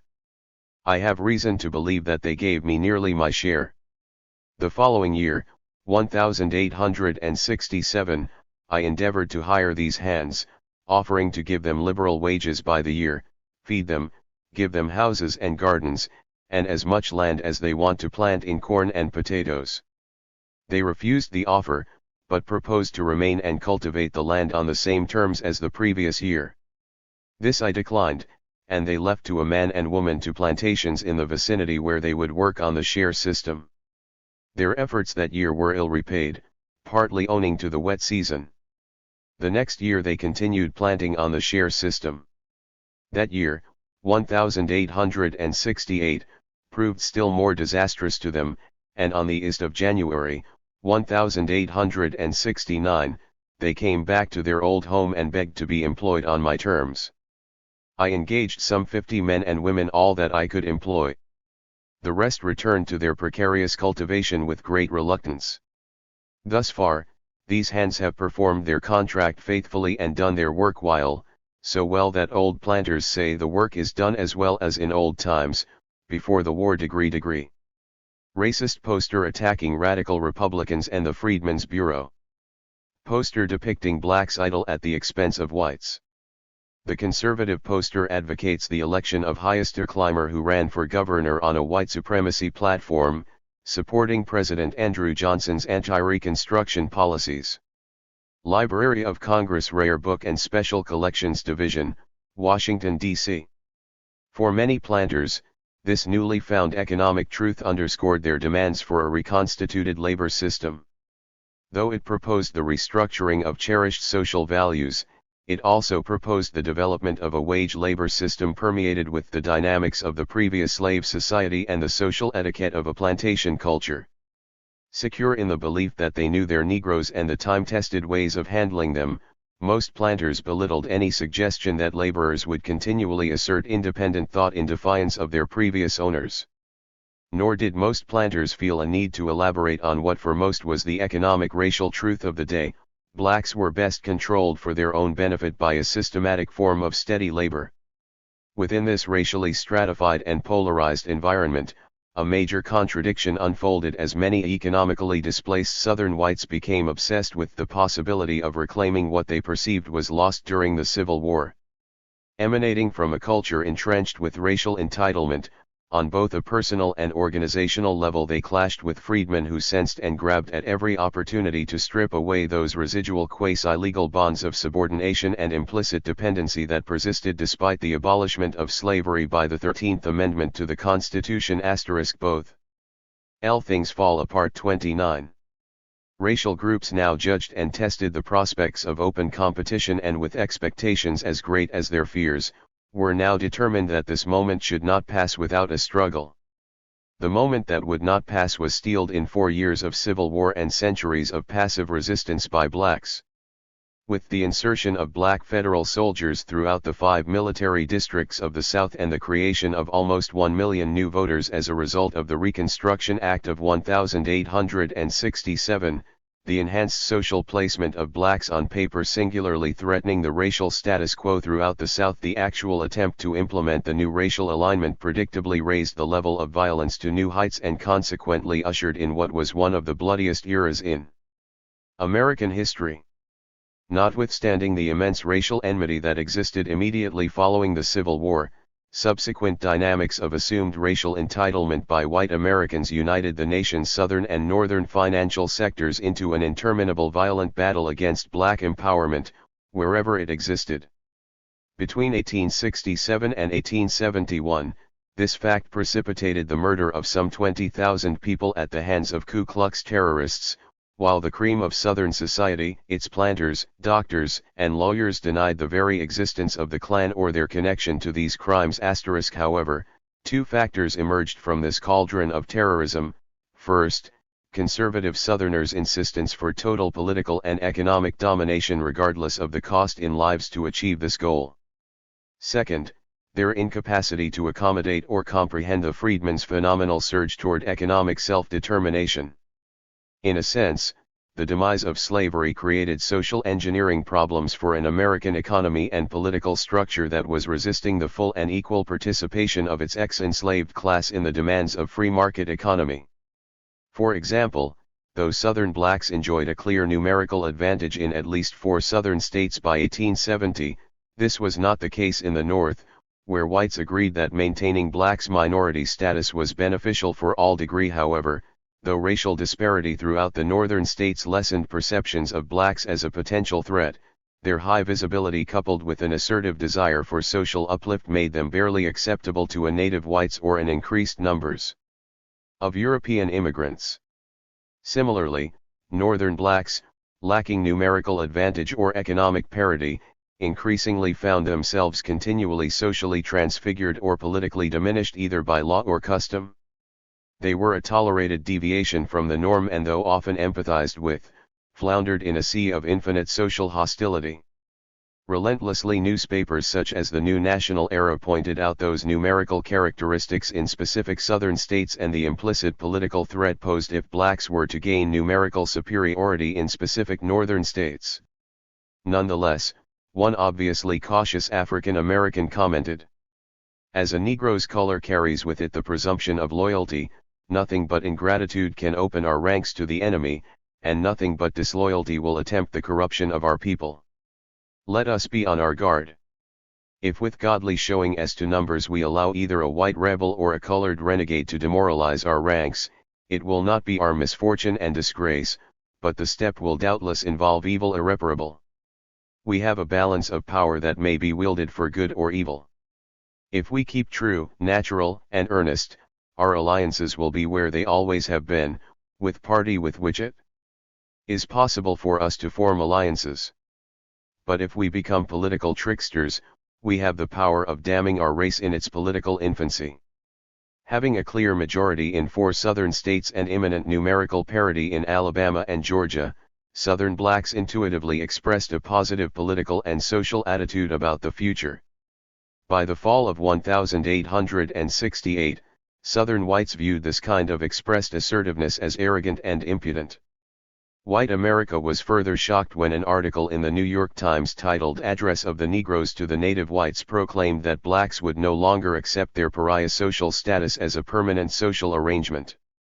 "Fellow citizens, we the colored citizens of Charleston, address you, in answer to 2 very remarkable addresses which you have of late issued in this city respecting us and our race in this city and state, and in fact to the whole world, in which you have been pleased to allude to our race in such a manner, and in such terms, as to place us in a false light before all mankind, attributing to us motives and designs, aims and determinations of revenge, raping, arson, murder, pillage and violence, such as we never entertained for a moment, nor had any reason to perform or attempt. You have in that special address to the whites of this state, and to the whole country charged us with seeking to destroy your property, to bring on a war of races, and thus inaugurate a reign of terror, such as did prevail here during the late unhappy war, which attempt we emphatically deny as groundless. 31. We wish to see our agriculture, mechanical and mercantile resources developed, and we desire to see the thousands of poor people on homesteads of their own, contributing their share in paying the taxes of our state, and we are willing to join hands and heart with you in forwarding all of those interests, but we cannot surrender the great palladium of our liberties, the ballot box, for any consideration whatever. And if we are to be massacred because we refuse to vote the Democratic ticket, if we are to be murdered, then let it come, we can die but once, and if, as you state, 30 millions of white men are going to fall upon 4 millions because they are black, and will not vote for Horatio Seymour and F.P. Blair for President and Vice President of the United States, both of whom have declared that the Negroes have no right to vote, then we are prepared to die, but not to vote to be killed. With a strong faith in God, and eternal justice, we wait the decision of high heaven. If our cause be just, God will now suffer us to fall with a firm faith in the right. We ask nothing at the hands of our fellow man but a fair chance in the race of life, and equal opportunities for ourselves, our wives and our children. We ask no more. Understanding the immensity of those social and political problems at hand, neither unreconstructed Southern white Democrats or Northern Republican who favored reconstructing the South were blinded by the racial and political implications of this letter. Few had any false illusions about the struggle that would ensue around issue of transforming the ex-slave into full citizenship and the concomitant financial impact this would have on an already devastated Southern economy, as portrayed in Table 2.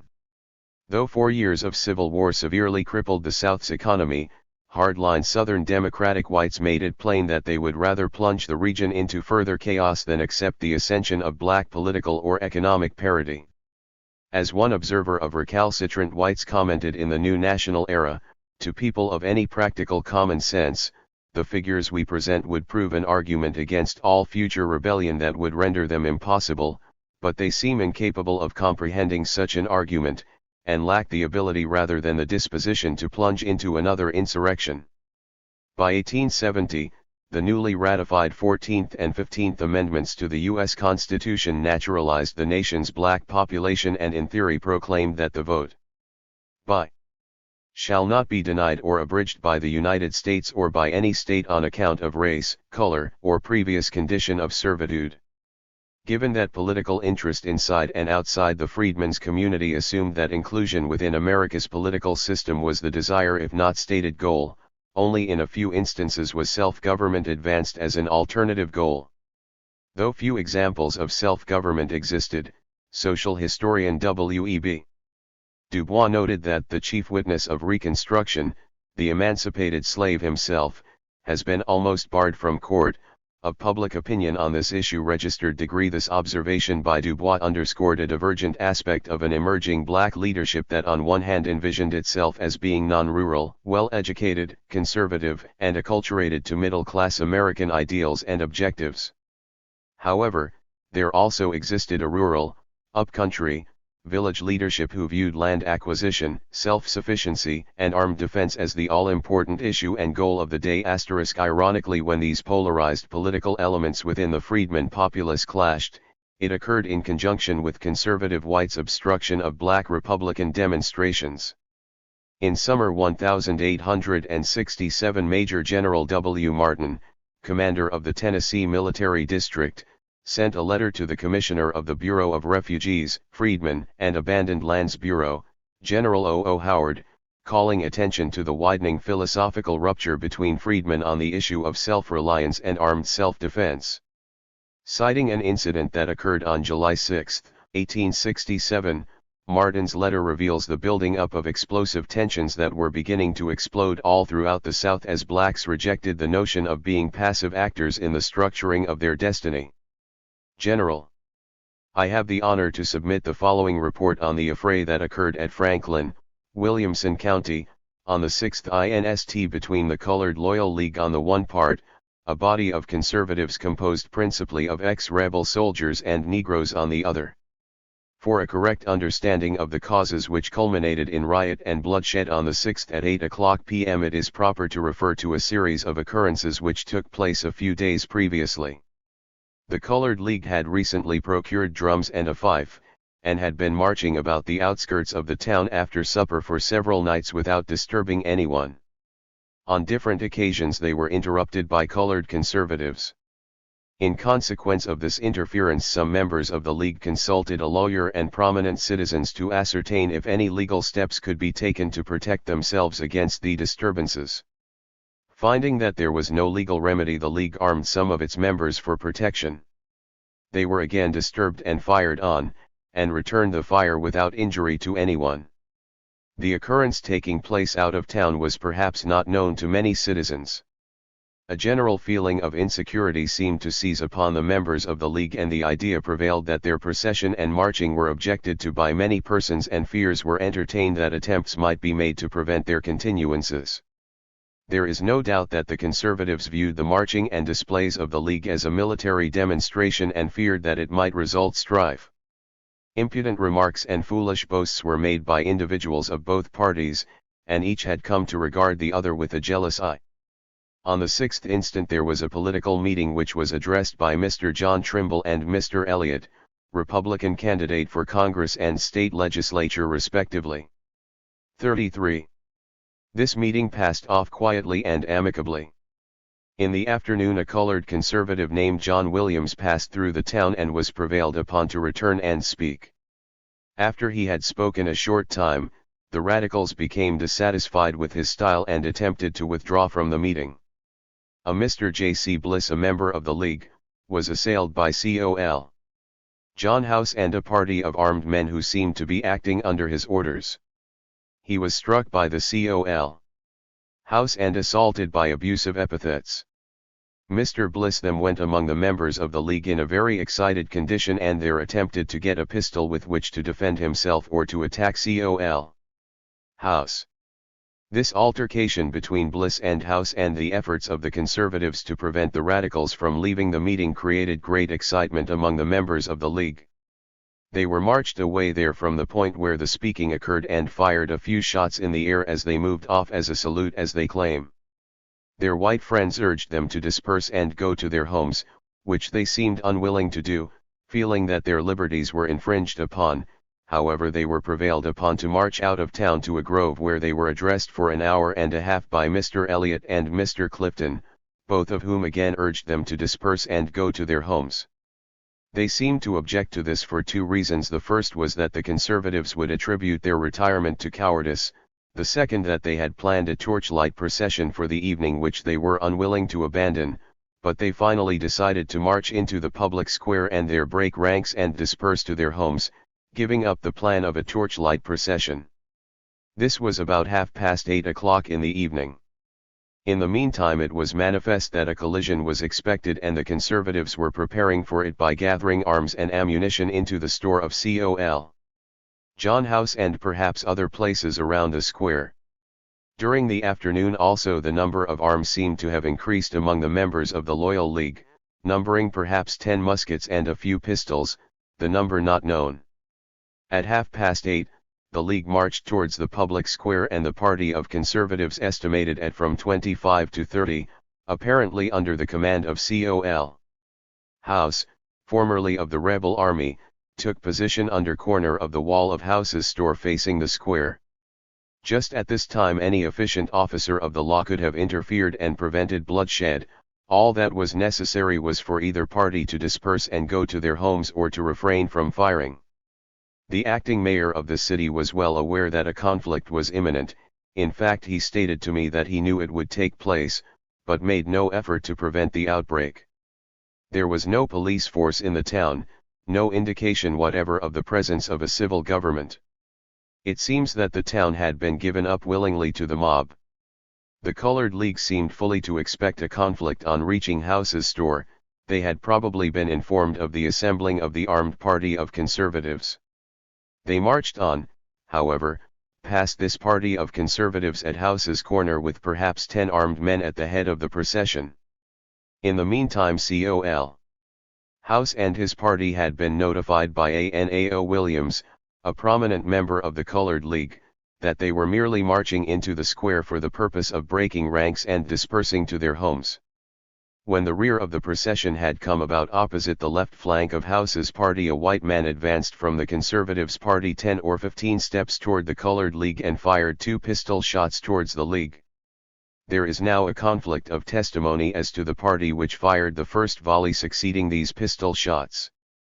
Many witnesses testified that these pistol shots were followed by a volley from the entire Conservative Party, and that was returned by the armed men of the Colored League, while others testify that immediately on the firing of the pistol shots the armed men of the 34 Colored League faced about and fired a volley, killing Michael H. Cody Jr. and wounding 6 white and several black conservatives. No doubt that the firing of the Colored League was very deliberate and very accurate, as nearly as many conservatives were killed or wounded as there were arms in the hands of the colored men, and it was evident that none of the arms were reloaded and fired a second time. It is worthy of remark that the 27 colored men whose wounds were dressed by Dr. D. B. Cliff of Franklin were all wounded in the back or in the back part of the limb, showing clearly that they were fired upon from the rear and flank by the Conservative Party while marching in procession, or after they had broken ranks and were running away from the conservative mob. It is extremely important to note that in those instances when freedmen were adequately armed, Self-defense was deliberate, accurate, and substantial enough to parley those brutalities generally associated with Southern conservative terrorist attacking unarmed blacks. Yet as the above conflict dramatically illustrates, allied associations between conservative whites and blacks to block economic and political parity of the ex-slaves was not unknown, and in fact often accentuated the viciousness, fear, and political duplicity of a racist ideology propagated through terrorism. Though it is not clear what General Martin's views were as to the likelihood of freedmen in Tennessee securing their constitutional rights in the state that spawned the Ku Klux in the previous year, he did however close this letter by stating, "On the 8th inst. I visited Franklin and found the town quiet and the people apparently very sorry that the affray had occurred. All parties, especially the white conservatives, seemed very solicitous that the company of U.S. troops sent there by Gen. L. Duncan on the 7th should remain. The circuit court met on the 8th at 10 o'clock and there was consequently an occasion for the military authorities to interfere further than to prevent another outbreak. The courts of Williamson County have heretofore been noted for their impartial administration of justice where colored people were concerned. Racial conflict of this type did not occur in a political vacuum. As the brand of freedmen leadership that chose resistance rather than complicity with racial terrorism grew, Southern Democratic conservative whites, be they planters, small farm owners or returning Confederate soldiers, instinctively sensed that the freedmen's franchise was an obtrusive and dangerous development that had to be curtailed as quickly as possible and at any cost. From fall 1866, the assertive leadership by the freedmen, particularly as demonstrated in Franklin, Tennessee, was viewed by Southern white planters and small farm owners as an obtrusive social development. To support their contentions, angry Southern conservatives simply had to look at the growing numbers of freedmen farms beginning to appear in the rich agricultural areas of Florida, Georgia, South Carolina, and Louisiana and the economic support they were receiving from government institutions such as the National Freedmen's Savings Bank and Trust Company. According to the Memphis City Council's census, whites returning to Memphis after the war discovered that the black population had increased threefold from 3,882 to 10,995.7.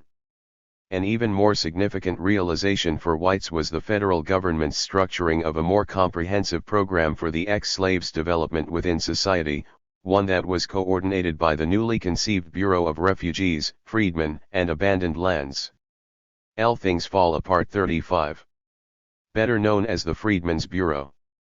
Supervised by Republican officials throughout southern cities, this federally sponsored bureau had as its multifaceted mandate the supplying of medical supplies, educational materials, construction of freedmen schools, supervision over contracts between the freedmen and their new employers, managing confiscated land from unreconstructed Confederate acolytes, instituting a land lease program, and when necessary acting as an agency to investigate registered abuse charges from freedmen.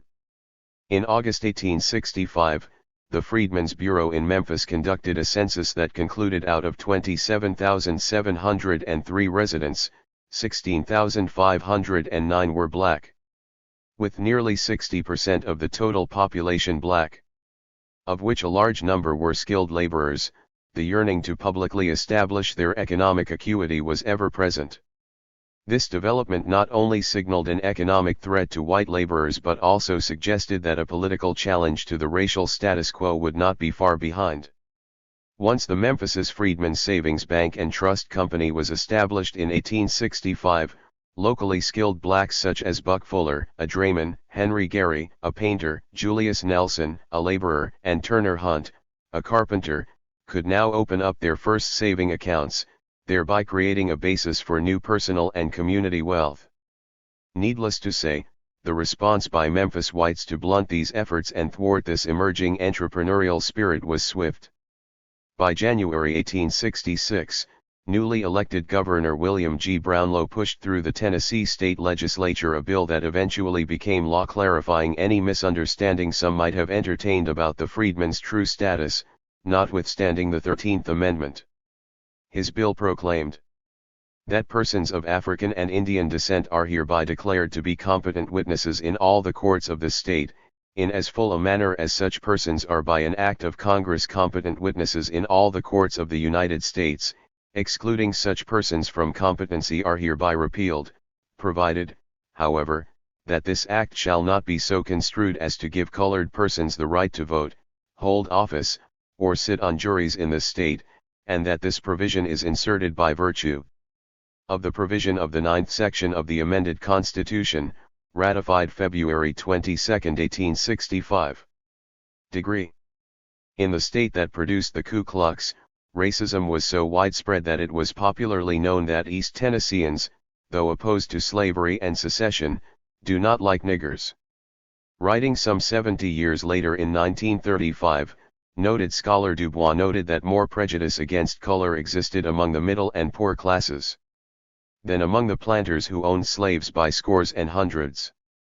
For many secessionist-minded Southerners, particularly those who would have to compete daily with assertive blacks, a kind of virulent racism was fundamental and undying. It tugged at the very essence of what it meant for many to be a white, Southern, and an American. The designs of the great secession majority of Tennessee may have been changed by the events of the war, and so may have been their opinions of their own strength and of the strength of the government, but unless your memorialists greatly misunderstand them, their sentiments, sympathies, and passions remain unchanged. They welcome peace because they are disabled from making war, they submit because they can no longer resist, they accept results they cannot reject, and profess loyalty because they have a halter around their necks. They recognize the abolition of slavery because they see it before them as a fact, but they say it was accomplished by gross violations of the Constitution, that the Negro is free only in fact, but not in law or of right. 36. Exasperated by apparent disregard by blacks for their previously assigned racial status, white officials in Memphis began arresting specific blacks on the claim that they were in violation of the newly instated black codes. Nonetheless, in 1866 these state-enforced codes became illegal, at least on paper, particularly after the federal Supreme Court decision in Church v. State of Tennessee that ruled the legal grounds for these codes were themselves null and void. Codes or no codes, white Tennesseans suffered a severe psychological jolt when within a few years, the race that was viewed intellectually inferior, irresponsible, and childish now appeared to be advancing faster toward economic viability than were whites. Tennessee whites in particular had much to worry about, for just 18 months after the war's end and despite bloody terrorist attacks, Memphis blacks, an emerging class of freedmen, had accumulated 8 churches, 500 owned hacks, 8 stores, several saloons, 2 fruit stands, 2 furniture stores, 4 lunchrooms, and enough barbershops to organize the Memphis Colored Barbers Association. Census data from 1865 also indicates that while 300 blacks had property and money valued from $100 to $500, 18 blacks had a worth of $500 to $1,000, 4 blacks were worth $2,000 or more, and 3 blacks had a worth of $5,000 or more. For returning Confederate veterans and thousands of displaced white Memphis laborers, this sudden and phenomenal development was not only startling but a tormenting fact that contradicted every standard and known law of nature and God that they had been nurtured to believe since birth. Consequently, freedmen who were able to amass capital and tried to purchase land were now threatened with expulsion. More to the point, to be black and a farm or landowner was in itself becoming a suspicious or criminal offense. In this regard, former Union Army General Fisk reported in 1866, "I have today received the statement of 2 very respectable colored men who went into northern Mississippi from Nashville and rented plantations. Both were men of means, and one a reputed son of Isham G. Harris, a former governor of Tennessee. Both were very intelligent colored men that have been driven out and warned not to put their feet within the state again. Their intimidation, as reported in the New York Herald, came from individuals known as regulators, who as in other southern states were ex-Confederate cavaliers of the country, who had as their mission, to visit summary justice upon any offenders against the public peace." The Herald also noted that it is needless to say that their attention is largely directed to maintaining quiet and submission among the blacks. The shooting or stringing up of some obstreperous nigger by the regulators is so common an occurrence as to excite little remark. Nor is the work of proscription confined to the freedmen only. The regulators go to the bottom of the matter, and strive to make it uncomfortably warm for any new settler with demoralizing innovations of wages for niggers. Asterisk. Unquestionably for whites, particularly those whose secessionist dreams were destroyed in the Civil War, the possible loss of racial privilege, preference, or advantage was a psychological burden that cut across intraracial class lines throughout the South as well as most of America. However, to the degree that their efforts in suppressing challenges from the freedman class were successful while simultaneously criminalizing their efforts to succeed. 37. In an environment that marginalized their every movement is critical to the study. From this perspective, a content analysis of offenses committed by freedmen and whites during this period and how they were adjudicated is instructive on how the law functioned in support of white conservative ideals. The law in action on Southern streets was generally skewed, biased, and impatient with the notion of armed self-defense by blacks. For example, from 1865 to mid-1866, Memphis became a center for increased violent conflict between the races. In Collierville, a small town just east of Memphis, white citizens on August 24 forced two black soldiers off a passenger train and then lynched one of them for shooting a white man in self-defense who had pulled a gun on them while demanding a seat. Asterisk. In fact, daily racial confrontations in Memphis became so endemic that one simply had to review the Memphis police records to ascertain the racialist nature of criminal arrest, as blacks made up 49% of daily arrest in Charleston, South Carolina. The level of daily interpersonal violence and social disorder was rampant for both races, though in categories that were dichotomous and reflective of extreme polarized economic and social statuses.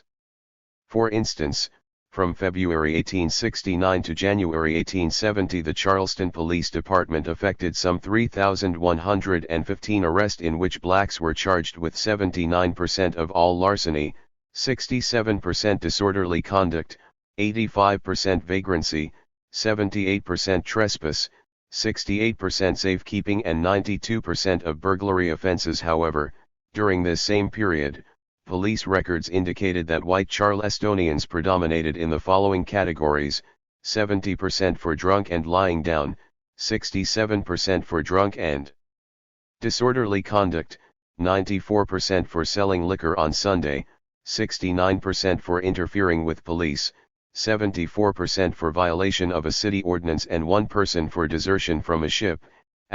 Degree statistics indicating the seemingly mild criminal behavior of Charleston whites as opposed to the social deviancy of freedmen mask the troublesome post-Civil War reality of a racially promiscuous society, in which the transfer of political power and the changing social status of society's pariah race are in direct conflict with recalcitrant racial precepts of the past.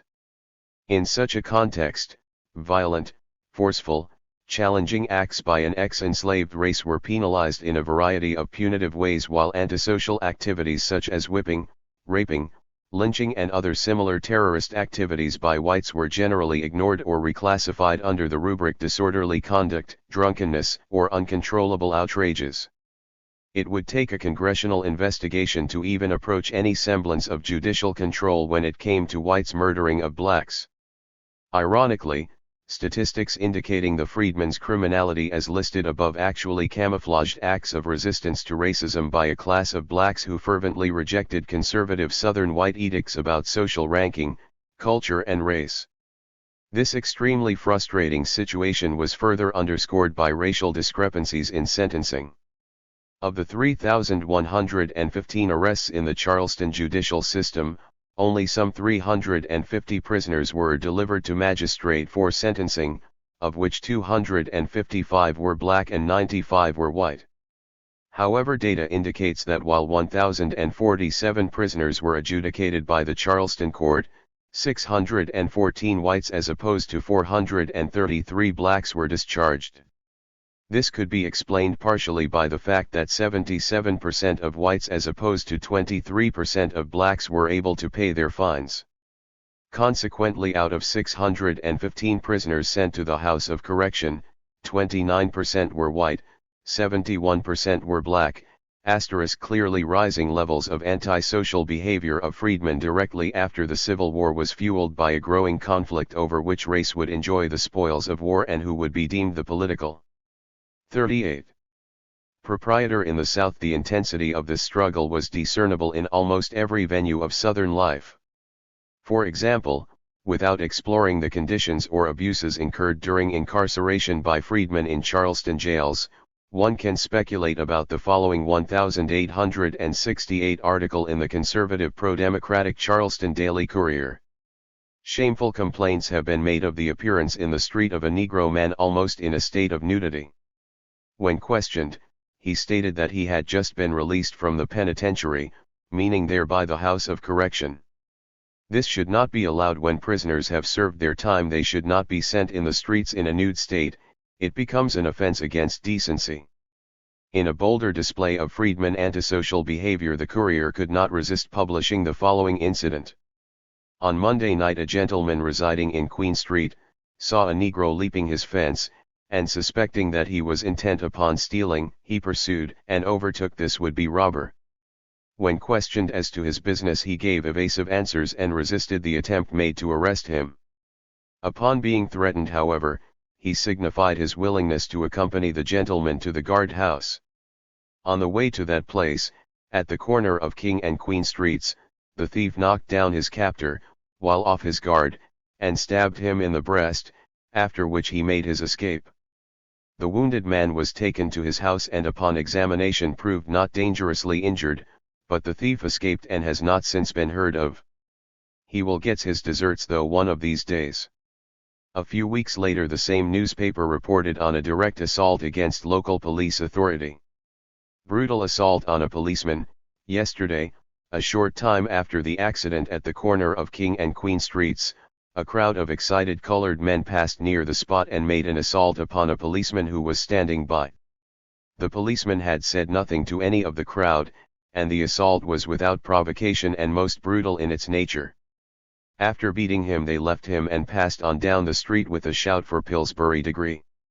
Earlier that same day, another reported fight ensued between a white and colored man downtown Charleston. Yesterday about 1 o'clock, a white and colored man became engaged in an altercation in Meeting Street. The crowd of Negroes near soon rushed in and commenced a vigorous assault upon the three white men who were in company. In the fight, Mr. Duncan Cameron was cut in the back of his neck by a knife in the hands of some person unknown. The wounded man was taken to his home where his wounds, which fortunately were not of a serious character, received the proper attention. The party who inflicted the wound is not known. Indicative of heightened racial tensions, these daily encounters also represented the bottom tier of a social pyramid that was replete with racial skirmishes that reflected both inter- and intra-group dynamics. As such, class interest, again masked in political rhetoric and racial symbolism, structured an arena for both armed attack, resistance, and retaliation between the races. For example, in an article titled "More Bloodshed," it was reported. 39.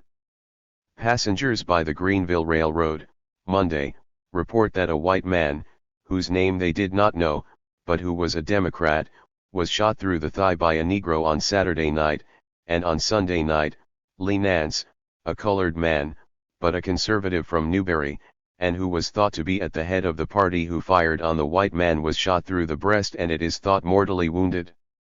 Yet near the same Greenville district, a local newspaper, the Phoenix, in a veiled warning to its colored citizens, reported that, "Yesterday, we learned that James Minor, a colored man who has been stumping the upper districts in the interest of the Democratic Party, and was to return home Monday, a number of his political opponents proceeded to the Greenville depot, prepared, it is reported, to give him a warmer reception than he anticipated."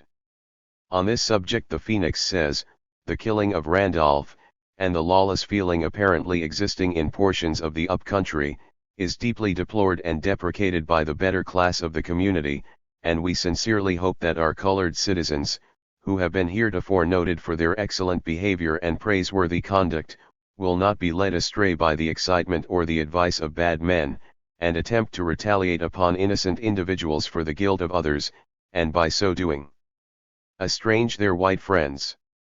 If there is any law in the land, punishment will be meted out to lawbreakers. Asterisk. Developing economic exigencies between the races was articulated not only in newspapers of the day but in personal journals and diaries.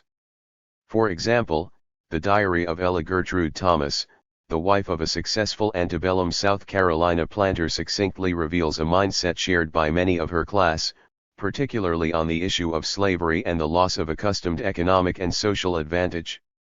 Sunday, October 8, 1865, we owned more than 90 Negroes with the prospect of inheriting many more from Pa's estate.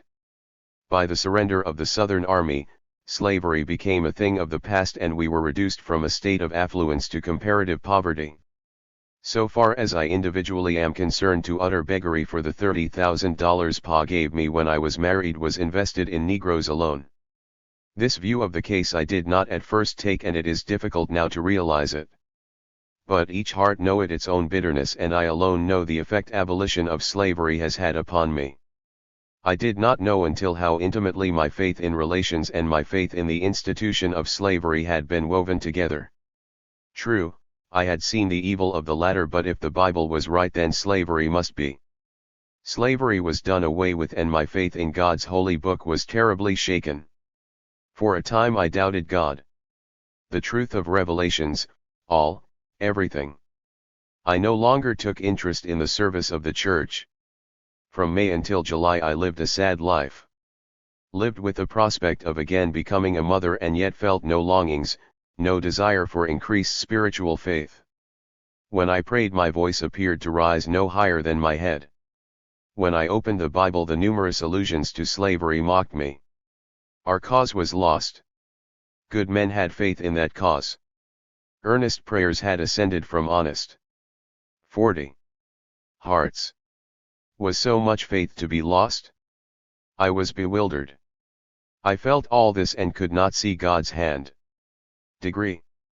3 years later, in 1868, Ella Thomas's attitude was mirrored by Southern white state legislatures who, in opposing federally supported institutions such as the Freedmen's Savings Bank and Trust Company, argued that such institutions placed economic control in the hands of Republican federal authorities rather than the state Democratic Party and their local political functionaries.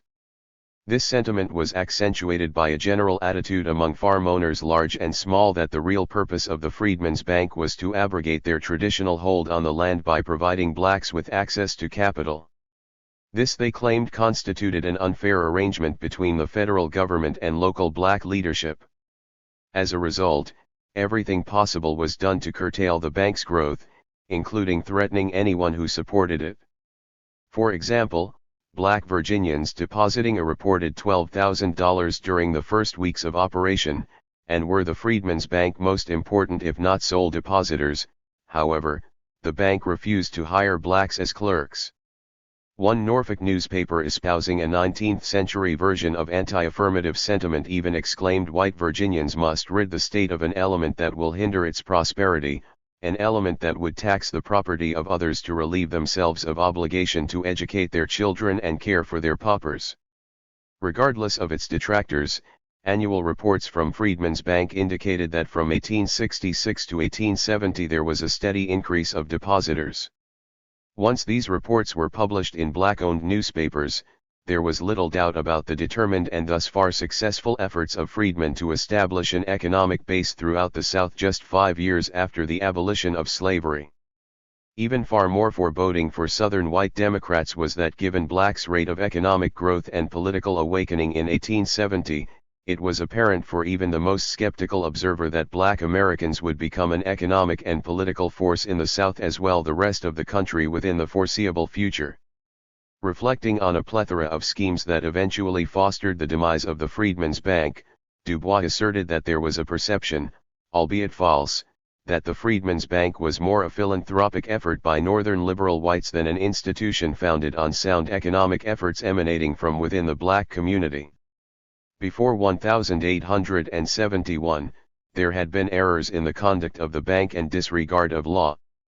Indeed, it is not clear whether in the original charter the bank had any right to establish branches outside of the District of Columbia.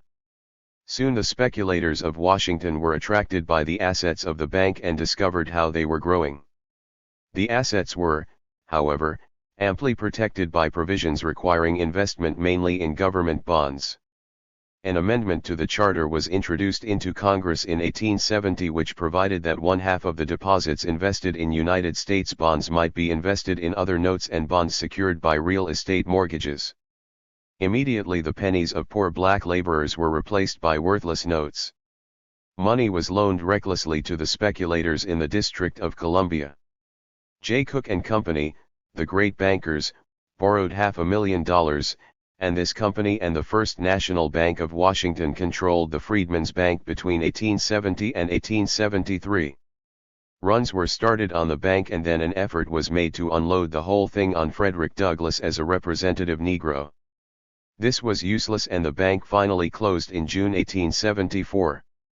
The Commission of 41. 3 which liquidated the Freedmen's Savings Bank paid depositors 30% and charged for their services, $318,753. At the date of closing, so far as is known, there was due to depositors $2,993,790.68 in 61,144 accounts. This was never paid.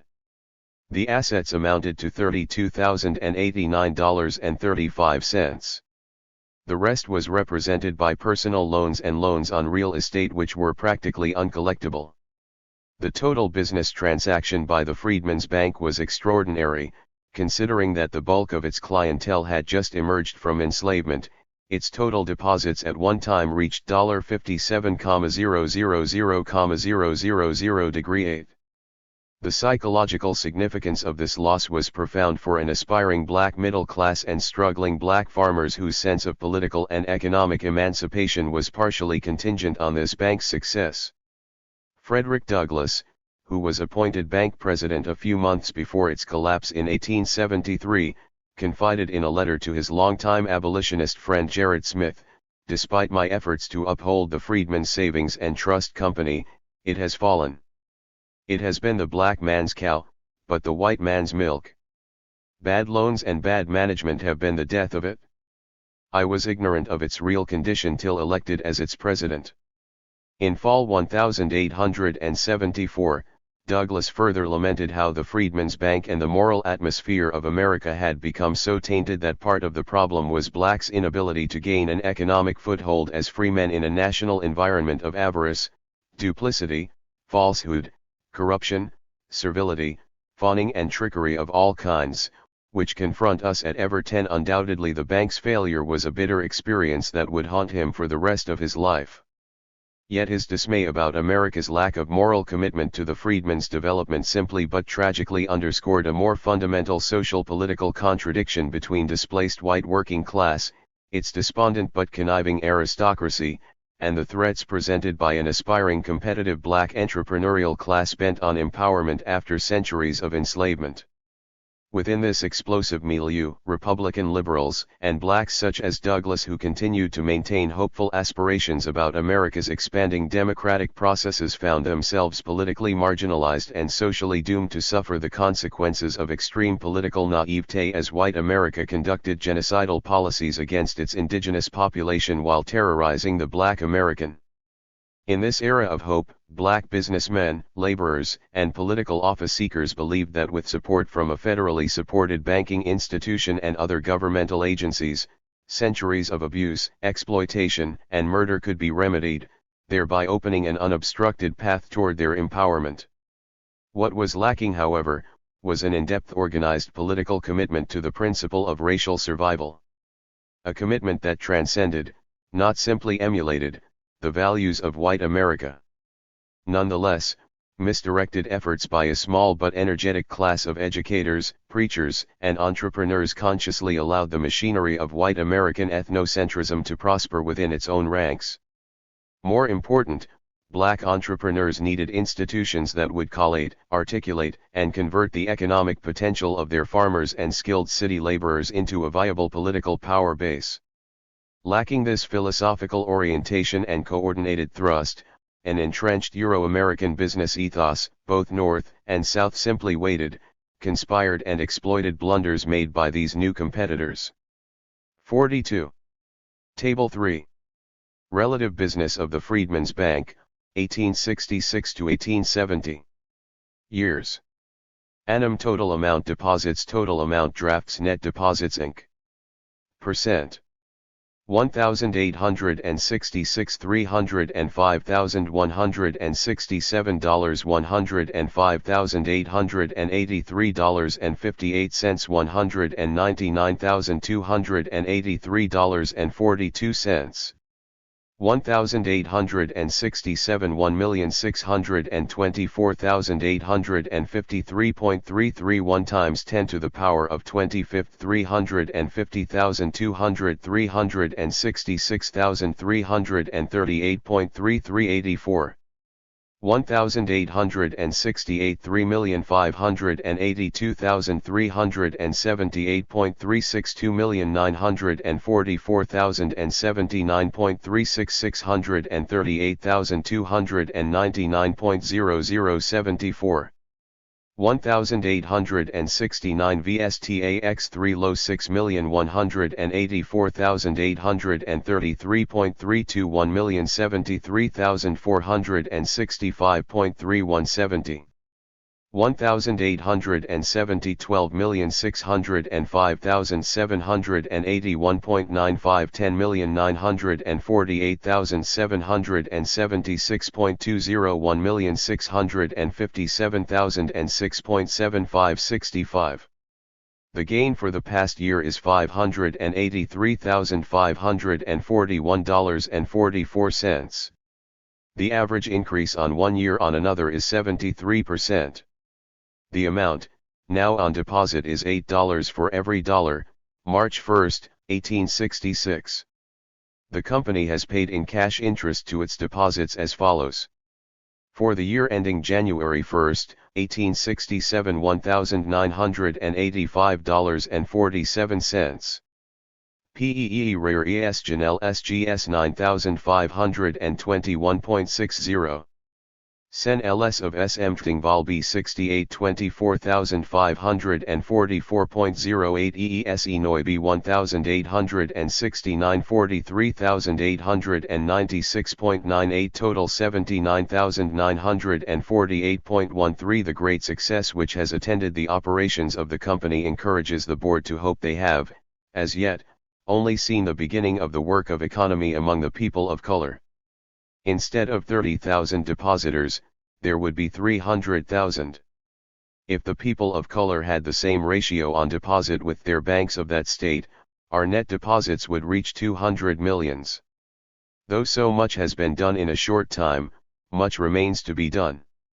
Source: Abstract of the 5th Annual Report of the National Freedmen's Saving and Trust Company, made to the Board of Trustees at Washington, D.C., on the 10th of March 1870. The problem simply stated was not easily resolved for a race emerging from centuries of physical-cultural dislocation and enslavement. Addressing this era, one historian noted that African American nation building between 1865 and 1899 was intended to be a part of a new nation coming together out of the national fragmentation that characterized the antebellum period. Reconstruction and its aftermath destroyed that goal. African Americans found themselves confronting not full citizenship after 1865 and 1877, but the need to find alternatives to the emerging problems of second-class citizenship. African American leadership, according to historian Vincent P. Franklin, has, at times, been closely aligned with the African American masses. At other instances that leadership lacked consistency. Espousing the virtues of self-reliance and assimilation while proselytizing variations of Christianity, an increased number of freed blacks embraced the outward manifestations of Americanism, though secretly acknowledging numerous imposed social limitations.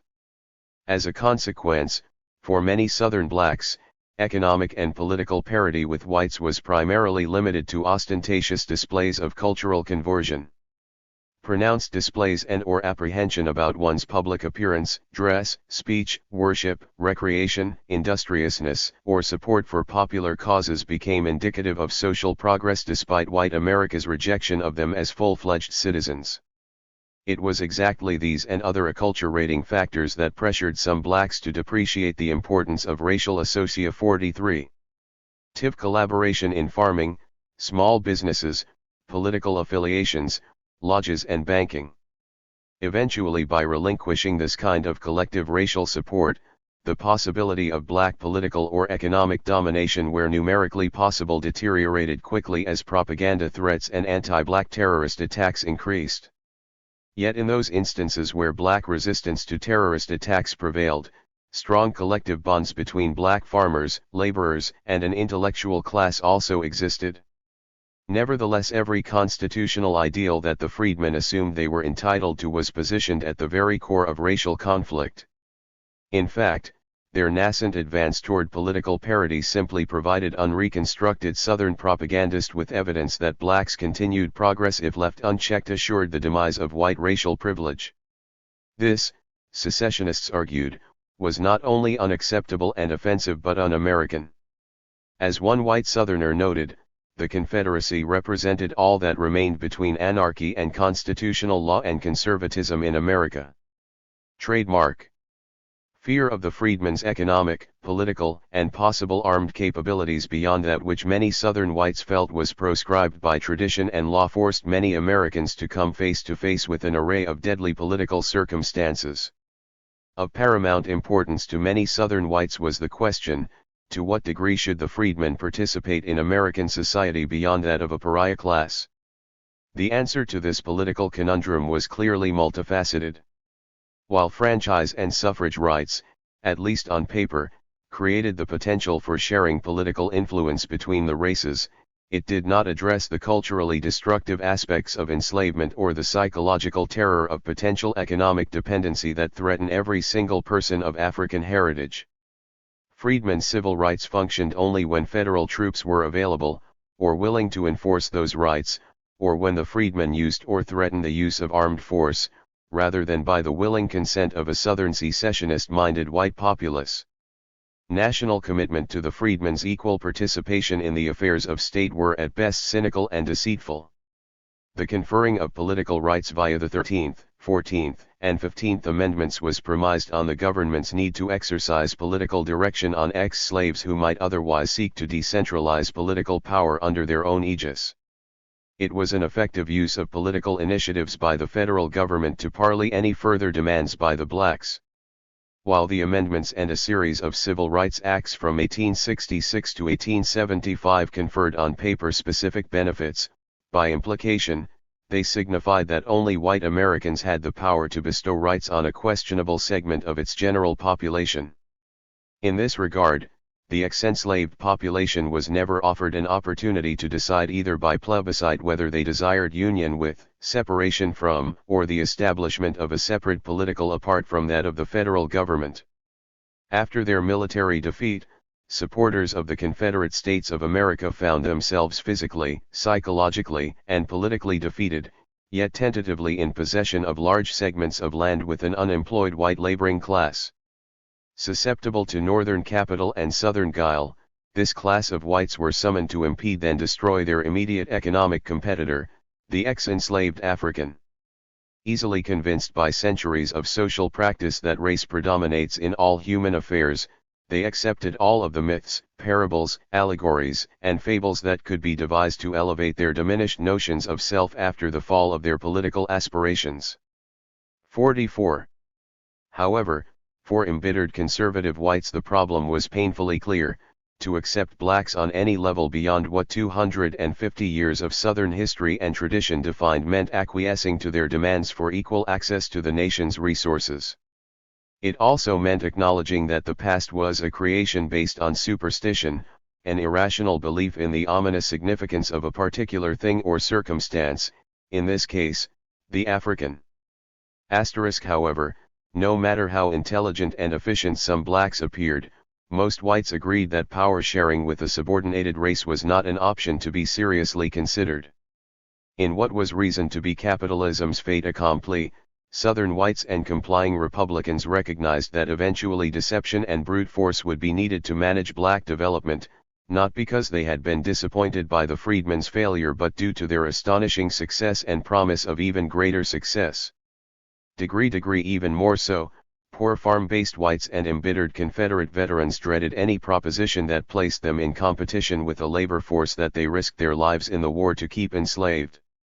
Accordingly, by fall 1865, black political development and economic growth became a serious social menace for Southern columnists, newspaper editors, and apologists for the Confederacy. One leader making a clarion attack against freedmen was New York Times columnist James Pike, who emotionally and fearfully claimed, "Southern thinking minds have always been deeply exercised over the problem of the black population, from Mr. Jefferson down.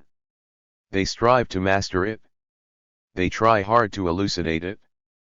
They have an unconquerable desire to find holding ground for their speculations. They look backward, and around them, and forward to the future, to try and discover a philosophy and a theory which shall explain the various and curious facts brought to their knowledge, and guide them out of the smoky labyrinth wherein they grope. But that full solution they so much desire always eludes their grasp. Africa rises always to their view. There the Negro has had sway through unnumbered entries. There he is a barbarian still. Give him sway elsewhere, will his condition be different? What ground is there for the supposition? When the white element exists in him, it modifies but does not improve him. A line to wash away the fears and frustration of Confederate defeat, propagandists such as Pike continually ruminated about the spiritually defeated Southern whites who were quite capable of intense, violent, psychotic reactions against what they deemed as their self-interest. Recognizing that many Southern whites were suffering a feeling of betrayal, low self-esteem, and political bankruptcy, Pike appealed to the base instincts of human behavior when he encouraged his readers to gain membership in associations, clubs, and secret societies, and thereby acquire a sense of racial identification that would hopefully mollify political efforts of the barbarian in those states where they were the numerical majority. This sort of racial thinking was not confined to the general Southern white population. Resistance to black political expressions on any level was also widespread among occupying Northern soldiers.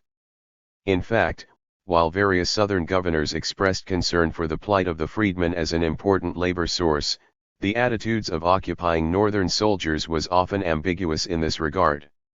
And though it was no secret that federal officers in Mississippi consistently displayed little compassion in their dealings with freedmen, their underlings often expressed an even greater dislike. Expectedly, this was not necessarily the case with Union soldiers, many of whom were combat veterans from 45. The war. Not only were freedmen impacted by seeing blacks in military roles, they used these military images as role models and paradigms to reorganize their own defense against Ku Klux-like gangs. As early as August 1865, examples of military bearing and political organizing among the ex-slaves could be identified.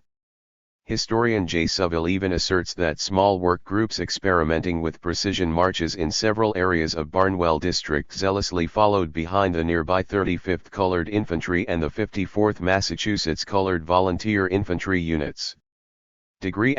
Furthermore, as a result of their experience in fighting Confederate forces, many of the black soldiers were not reluctant in displaying assertive attitudes toward whites, and in doing so influenced many freedmen citizens to do so in kind, which caused many to observe, there was more social criticism than imitation underlying popular adaptation by blacks of military form. Imitation or not, the presence of black soldiers in their midst was an affront Confederate sympathizers and nationalists were not willing to accept. Part of the problem was that many Northern white soldiers were themselves conscripts who came from poor families, and as such didn't agree that ex-slaves were their equal as citizens or potential economic competitors. Consequently, racial enmity, outright hostility, and rancor were not unknown as many Northern soldiers reflected strong Southern sympathies. In this regard, Northern compliance to Southern realities was particularly evident in Mississippi, where one observer noted, 46. while in the excitement of the elections of 1867 and 1868, the troops were often a restraint curbing to the turbulence of the Negroes, they were never so regarded by the whites. There was some misuse of them while Ames was military governor. But as a rule, if not invariably, the sentiment of the troops, and especially the non-commissioned officers and privates, were hostile to the Negro. One English traveler in 1868 heard similar sentiments as he made his way throughout the South. When he reportedly asked Northern troops what their mission was in the ex-Confederate states, for the most part they responded, "Shoot radicals and niggers." General Pennypacker, who was second in command in Mississippi and reputedly sympathetic to Southern Democrats, is reported to have continually alerted Ku Klux terrorists of impending raids by Northern soldiers. The editor of the Natchez Tri-Weekly even went so far as to warn freedmen who persisted in their demands for equality, that history teaches no two dissimilar races can live together on a basis of equality, and if the situation presents itself to the contrary, one must be superior, one must be dominant. If the Negro should be the master, the whites must either abandon the territory, or there would be another civil war in the South, a war of the races, the whites against the black, and the war should be a war of extermination. Among thousands of tragic testimonies of personal terror, a daughter's unhappy struggle to protect her father, Nelson Fitzhugh, illustrates the cauldron of psychological terror experienced by just about every black person in postbellum Mississippi. In a brief local newspaper commentary, there is mention of Fitzhugh's daughter's public plea for her father's life, underscored by the tragic ironies, complexities, and social incongruities of being black in Mississippi. The commentary explains. Fitzhugh, freed long before the war, and possessed of some education, had gained modest success in the community, having been a slaveholder and manager of a mercantile establishment. Like William Johnson, the barber, and Robert Meekerry, the Negro meteorologist, he had been considered a good Confederate, and had been held in high esteem by his white neighbors. Then, in 1866, someone discovered in the Philadelphia Christian Recorder a letter from Fitzhugh which indicated that he had been selling subscriptions for that journal. The writer went on to say that the Natchez Courier was full of lies, and that he hoped the Recorder would make some effort to prevent the kidnapping of Negroes for subsequent sale in Cuba. That was all, but it was enough.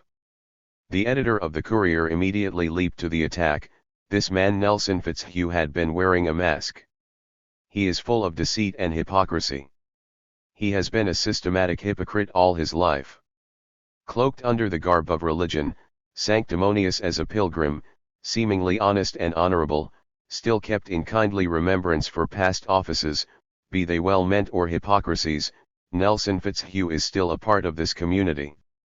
He is now a radical agent and a colporteur among us, and disseminates poisons of the literary kind, stirring up bad blood among people kindly disposed towards each other. A few days later the paper reported that numerous letters, attacking Fitzhugh as a turncoat and a snake in the grass, had been received from white citizens. There was also a letter from the Negro's daughter, in which she prayed that the condemnation of Fitzhugh not be extended to other members of his family. And now, my dear Southern friends, for the sake of a family who are Southern in sentiment and principle, I hope you will look over my father's indiscretion, for he is old and childish. I really do not believe that he meant what he said, for I never heard him utter a word against the South in all my life. I. 47. Will now close by asking you to give this to your readers, that they may not hold the family responsible for what my father may have said. Registered. Methods utilized in a struggle for survival are often costly and rarely made without consequences. This was certainly true in Mississippi, as it was in South Carolina, where the specter of black economic growth generally evoked from whites sworn allegiances to stop the nigger. Surrounded by a crumbling way of life in 1867, campaigns initiated to persuade whites to believe that their lowered social condition was the result of irresponsible Republican strategies was fully underway. Central to this argument was the idea that Republicans in their desire for national power were willing to promote the unnatural uplifting of Africans to accomplish that end. Eagerly heralding in this new round of political struggle, educators such as John A. Leland, president of the Lawrenceville Female College, South Carolina, proclaimed the need to re-establish economic control throughout the South, regardless of the military surrender at Appomattox. In his book A Voice from South Carolina, Leland adamantly proclaimed political redemption and economic restoration for white South Carolinians while envisioning himself as a Southern American patriot. Ruminating on the evils of republicanism and Reconstruction, Leland expressed a deep apprehension and fear of the fanatical faith of the whole African race that was deaf to all appeals and arguments from their former master, registered. He was not safe from the vengeance of his own race if he continued outside the League, and once in, his identity was lost, and he became a mere pawn on the political chessboard, to be moved by a higher intelligence. This accounts for the apparent anomaly that, when he gets into straits or troubles, or needs advice about his business, he will come to his former owner with all the humility and confidence of the olden time. He will work for him, and with him, as cheerfully, if not as faithfully, for wages, as he ever did under the former system, but as soon as the subject of politics is broached, he becomes as silent and solemn as a tombstone. That is a subject with which old Massa has nothing to do, it is sacred between him and his God, but through the Radical Party. With this as his political and social context, Leland viewed the post-bellum New Negro as a social aberration that had to be rationalized away by racially centered propaganda and then systematically removed from positions of influence through acts of terror. Aware that throughout the South there existed displaced planter aristocracy who cynically concluded that their financial interest was best served by maintaining and enhancing at any cost both an economic and social void between the races. In this respect, testimonies in the form of diaries written by the wives of Southern planters are particularly interesting and insightful in their description of these turbulent times. Evidence of such is an engrossing diary entry written 1 month after Robert E. Lee's April 9, 1865, surrender at Appomattox. Ella Gertrude Clanton Thomas, wife of a Georgia plantation and slave owner, scrutinized a number of dilemmas that were intruding on her family's lifestyle. No longer was Ella Thomas assured the class status that she was born and married into, only her racial background afforded some protection from the swirling exigencies that threatened to engulf her family and destroy the void between the races that she was accustomed to. With the military destruction of the Confederacy came the family's loss in property, both human and otherwise. This factor alone made Ella's future appear to be difficult, confusing and eminently dangerous. In a deeply personal testimony composed on 48. 3 separate dates in May 1865, she succinctly described her confusion and anger about the changing social order. May 1, 1865. Today I have witnessed what I am sorry shall prove our last experience as a Confederate nation. A riot has taken place in Augusta, an event often dreaded but never experienced before. Soon after breakfast I heard that the soldiers were breaking open the stores on Broad Street and helping themselves. Immediately after I saw numbers of men walking rapidly, some running with large bags, bundles and etc., upon their shoulders. The bell just now tolls for 1 o'clock. When another of May rolls around, the bell which for so long a time has tolled to remind us to pray for the soldiers and alas by so many of us has been neglected, will toll no more. God help us. As an independent nation we will not exist. The bright dream of Southern independence has not been realized. The war is over and again we become a part of the United States. How united will depend alone upon treatment we receive from the hand of the North. It will prove to their interest to be very discreet, for the South will prove a smoldering volcano requiring but little to again burst forth. Treated members of one family, a band of brothers, in time we may have a common interest, but pressed too hard upon, our property taken from us, a desperate people having nothing to lose, the South may again revolt. And speaking of revolts reminds me of the riot of today which I had commenced to notice. The war is over and I am glad of it. What terms of agreement may be decided I cannot say, but if anything is left us, if we can count with certainty upon enough to raise and educate our children, I shall be grateful. It is humiliating, very indeed, to be a conquered people, but the sky is so bright, the air so pure, the aspect of nature so lovely that I can but be encouraged, and hope for something which will benefit us. Upon only one point am I settled in my opinion, that of slavery, but more of that hereafter. It is rumored that 2,000 Yankee soldiers will arrive in town this afternoon. I hope I will not see them. When I learn the terms of treaty offered and accepted, I can better endeavor to cultivate friendly feelings. If despite is on me thrown, I've a soul as hard as iron. I haven't quoted that right, but the feeling is the same. Sunday, May 7, 1865. This morning a large force of Yankees came marching into Augusta, the drums beating and colors flying, surrounded by a large crowd of Negroes. We did not get up until late and did not see the first company of them. Patsy said there were 800 of them. After breakfast a number of them marched by here on the other side of street, 2 officers riding on horseback in front. I felt no particular emotion as I looked at them through the closed blinds, but when I read the morning paper and saw the reward of $100,000 in gold offered for Jeff Davis with a promise of the money for the captors which the president was said to have with him, then I felt that the Philistines were amongst us. Immediately after, I read the general order issued by Gen. Smith for the Carolina planters, having reference to free labor. Tonight the impression is general that slavery is abolished, that the Negroes are free, that is at liberty, the greater portion of them to plunder and starve. It does not surprise me as much as I expected, but I will write again in the morning. Monday, May 8, 1865. The news was just communicated to us by Pink as Mr. Thomas and I were out. A buggy overtook us and inquired if we had seen the order from Gen. Smith with regard to free labor, viz., that the Negroes were to be subsisted, paid 6-month wages in advance and half. 49. The crop made to be divided among them. Contracts to made between Negro and planter. There I have followed the Yankee fashion of naming the Negro first and the master last. A failure to plant will cause the land to be confiscated. As to the emancipation of the Negroes, while there is of course a natural dislike to the loss of so much property, in my inmost soul, I cannot regret it.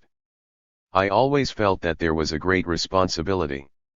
It is in some degree a great relief to have this feeling removed. For the Negroes I know that I have the kindest possible feeling.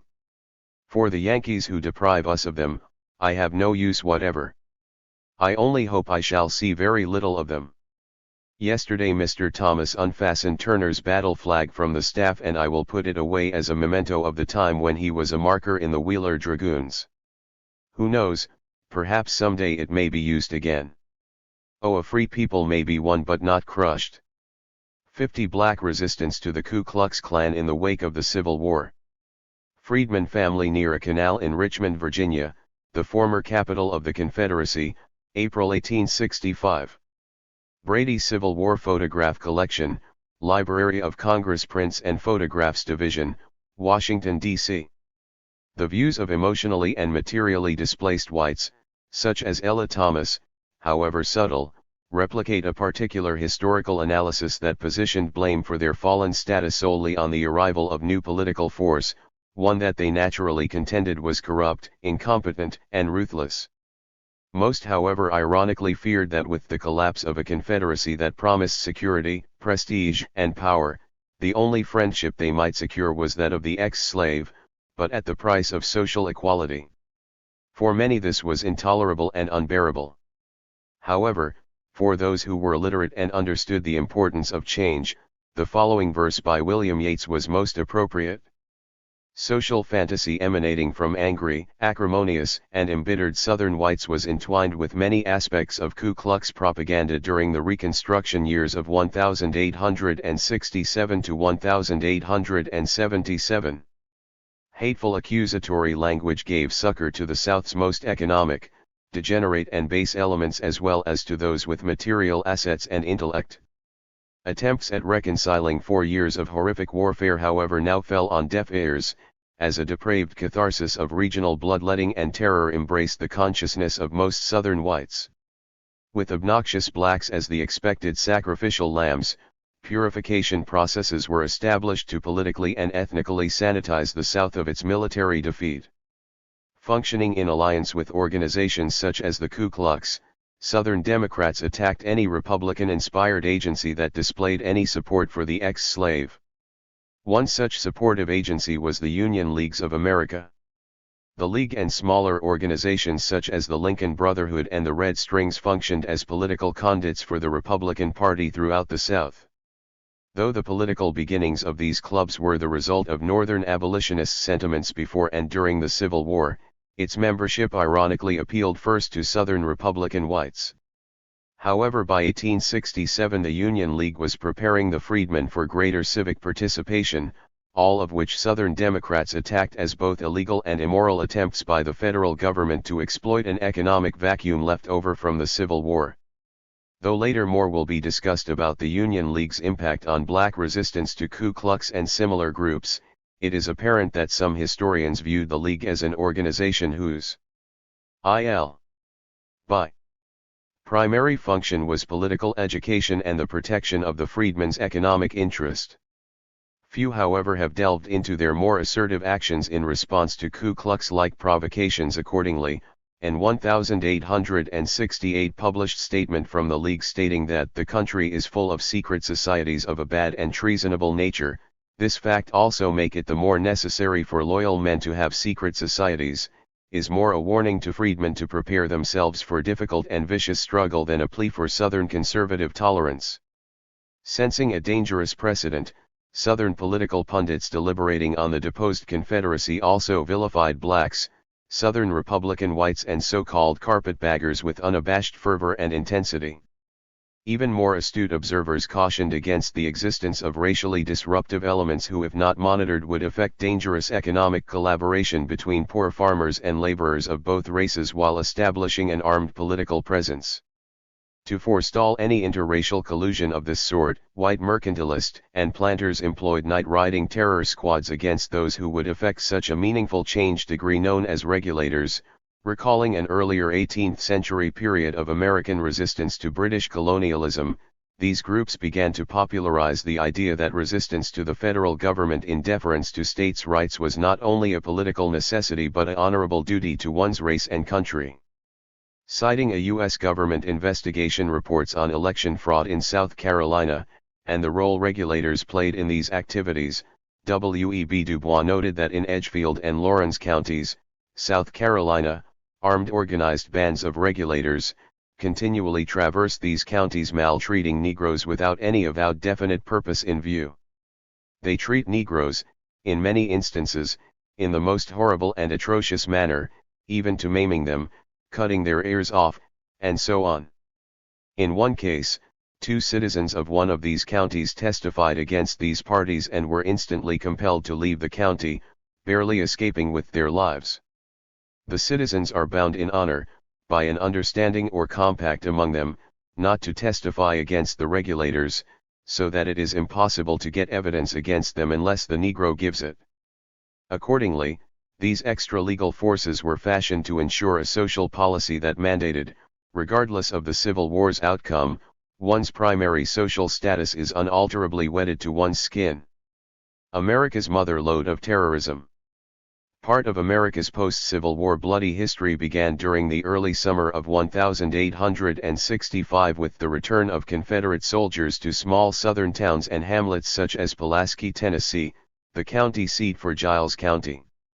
Exhausted by years of brutal combat and marching across countless miles of war-torn countryside, returning veterans of a defeated Confederate army were confronted with the fact that, at least on paper, the slave was no more. Predictably, resistance to this was swift and deadly. By December 1865, a group of 6 individuals, Captain John C. Lester, Major James R. Crow, John B. Kennedy, Calvin Jones, Richard R. Reed, and Frank O. McCord, came together in the backroom office of a local judge, Thomas M. Jones, to discuss and sort out their young lives. They called themselves the Ku Klux. Myth and legend have mired these early beginnings in intrigue and error. On the side of an old office building in downtown Pulaski, a sign asserted, Ku Klux et Klan, organized in this, the law office of Judge Thomas M. Jones, December 24, 1865. Degree, however, some historians have submitted that the Klan has almost as many birthdays as historians. For example, though Stanley Horne's often cited book, Invisible Empire places the date of their beginning on a late evening in December 1865, the New York Herald in April 1868 reported that a person claiming to have expert knowledge on this matter placed the origins and beginning dates for the Klan in Giles County, Tennessee, August 1866. There are still other versions that maintain the best evidence for its birthday rest with the Klan's first anniversary parade in Pulaski on June 5, 1867. Though these dates and others are debated, the essential fact is that, sometime in mid-1866, an organization with no very definite aims was effected, and at a second meeting, a week later, names were proposed and discussed. Someone pronounced the Greek word, kuklos, meaning a circle. From kuklos to Ku Klux was an easy transition. Whoever consults a glossary of college boy slang will not find it strange, and Klan followed Ku Klux as naturally as Dumpty follows Humpty. That the name meant nothing whatever was a recommendation, and one can fancy what sort of badinage would have greeted a suggestion that in 6 years a committee of Congress would devote 13 volumes to the history of the movement that began in a Pulaski law office, and migrated later to a deserted and half-ruined house on the outskirts of the village. While the auspicious beginning of the Ku Klux went unnoticed, the first initiates were by no means unaware of its intended secretive nature, ominous ciphering, bylaws, constitution and rituals. In fact, throughout mid-19th century America, Greek mythology in the form of fraternities and sororities was very much the fad for organizations seeking a distinctive notoriety, on and off college campuses.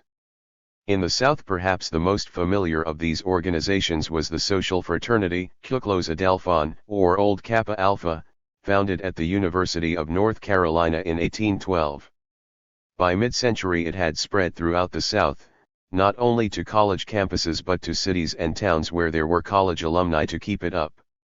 The society began to dissolve in the 1850s and disappeared altogether after the Civil War, but most educated Southerners in 1866 were familiar with it, including surely the founders of the Ku Klux Klan. One of the founders indicated that the Klan's ritual, at least, was closely patterned after that of a widespread college fraternity, and Kuklos Adelphon most certainly provided the model. Similar to other social fraternities, the founders of the Ku Klux agreed that future recruits would be held to an oath of secrecy, silence, obedience, and responsibility, particularly about its initiation rituals.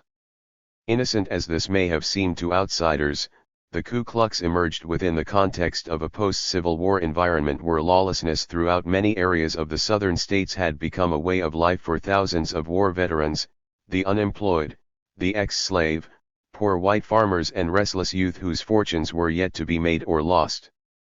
As one historian put it, Southerners could scarcely be expected to repudiate cheerfully the doctrines for which they had fought and died.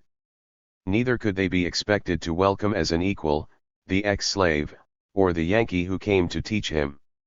However, it was apparent that while some accepted their situation, Northern and Southern definitions of the situation did not coincide, notably in the matter of elected public officials. Conservative Southern whites to a man turned to their old leaders, former Confederates. To victorious Northerners, such choices demonstrated an unrepentant spirit. Registered 54. This was no more apparent than in the mountains of south-central Tennessee, where early initiates of the Ku Klux, some of whom were ex-Confederate soldiers, joined the new order out of need to have a sense of security in a society now crippled by war but also saturated by the ruminations of what could have been.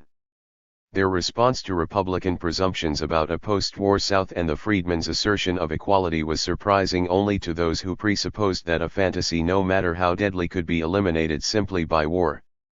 Not surprisingly, on July 12, 1866, the Nashville Press and Times reported that in some portions of West Tennessee the rebels have formed a secret association, the object of which is to prevent the employment or patronage of Unionists in any capacity whatever, whether as day laborers, clerks, bookkeepers, teachers, physicians, lawyers or mechanics. In all cases rebels are to be employed, as the members of the association pledged themselves to starve out or drive out every Union man from that part of the country. Needless to say, these rebels or self-appointed regulators gave little credence to the idea that with the war's end, the ex-slaves' involvement in a competitive job market was now assured. For example, when a Negro saloon-keeper in the increasingly lawless town of Pulaski hung out a sign in front of his establishment bearing the name Equal Rights, it was hauled down the same day, by request of some of our young friends from the country, according to newspaper editor Frank McCord, who would later become the Grand Cyclops of the Ku Klux Klan. Ensnared in an endemic wave of violence that was spreading throughout the South, a Pulaski newspaper editor in 1867 reported that chronic drunkenness and debauchery had become so common that he was becoming weary of reporting on it. He also noted that mixed crowds of blacks and whites hooped, yelled, and shot off pistols on the streets from 8 to 12 on Friday nights in one large riotous drunken jubilee. Robbery and assault was so common in Pulaski that U.S. Army Captain George E. Judd, who was attached to the local Freedmen's Bureau, observed that, especially at night, that no man was safe on the streets alone after dark. The town was the scene of repeated rowdyism and shooting sprees on the part of young bloods who crowded the saloons. Roughs collect in Pulaski from this and adjoining counties. They have their own way here, threaten to kill and drag out all who disagree with them. Degree. As the year progressed, increasing levels of daily violence parroted an already horrendous relationship between blacks and whites. Intensified economic competitiveness and political activity from blacks who just a year earlier were slaves created a social climate that challenged the very basis of traditional Southern mores. Whereas little in Southern social or legal associations with slaves or quasi-free blacks prepared them to deal with the reality that previous held human property now demanded parity with their ex-masters, astute members of the ex-slave-holding class recognized that such a social development would indeed have dangerous ramifications for traditional economic and political interest in the North as well as in the South. Traditional American ethos that demanded whether you were poor or rich, recent immigrant or not, being white denoted equity in one's own whiteness. It functioned as a physiological and psychological shield against the iniquities of enslavement and blackness. It was patently clear by the fall of 1865 that any social, political, or cultural advancement by blacks that threatened to expose the spuriousness of this racial paradigm had to be viewed as a direct threat to the concept of a Southern Pax Americana. On the question of race itself, self-delusion quickly became an integral part of a Southern psychic shield against an imagined physical onslaught of blacks. Nor was it too surprising for many Southern whites at the August 11, 1867, Democratic Party convention in Brownsville, Tennessee, to hear candidate for Congress and founding member of the Ku Klux, Nathan Bedford Forrest, pledge that he would resist to the point of civil war any effort by Republican Governor Brownlow to neutralize the Ku Klux. The ex-Confederate general now asserted, "I can assure you, fellow citizens, that I for one do not want any more war, nor do I want to see Negroes armed to shoot down white men. If they bring this war upon us, there is one thing I will tell you, that I shall not shoot any Negroes so long as I can see a white radical to shoot, for it is the radicals who will be to blame for bringing on this war. I can assure you, fellow citizens, that I shall at all times be ready to go forward and assist the sheriff or any other officer in carrying out the laws of the state, and in order to assist him thoroughly, I will get as many of my old soldiers as possible to go with me. But if they send the black men to hunt those Confederate soldiers whom they call Ku Klux, then I say to you, go out and shoot the radicals. If they do want to inaugurate civil war, the sooner it comes the better, that we may know what to do. I do not wish it understood that I am inciting you to war. I wish you to exhaust all honorable means before you do anything, and I would prefer that you should suffer before I should see civil war inaugurated in this country. I now want to say a few words to the black men who are here before me, to ask them to stand by the men who raised you, who nursed you when you were sick, and who took care of you when you were little children. I say stand by those who are your real friends, and leave your loyal leagues, where you are taught to refuse the franchise to those who have always proved your friends. Tell you that if you will only stand by us that we will always stand by you, and do as much for you as any white man can do for you. You can have no interest with any scalawags and carpetbaggers. I feel today that Gov. Brownlow is one of that class. He has escaped to this time because he has been with sickness and weakness, and is considered crazy, but if he inaugurates civil war in the state, then I tell him he must suffer the consequences. The mind of a Ku Klux terrorist. Up until the first disbanding of the Ku Klux in 1871, similar types of associations sustained an unremitting propaganda crusade to exhort public opinion against black enfranchisement and their armed clubs such as the Union League. Success in implementing a policy of terror by propaganda against the freedmen depended on a centralized command structure that on the one hand demanded adherence to policy from its peripheral chapters yet allowed for innovative approaches to resolve local situations.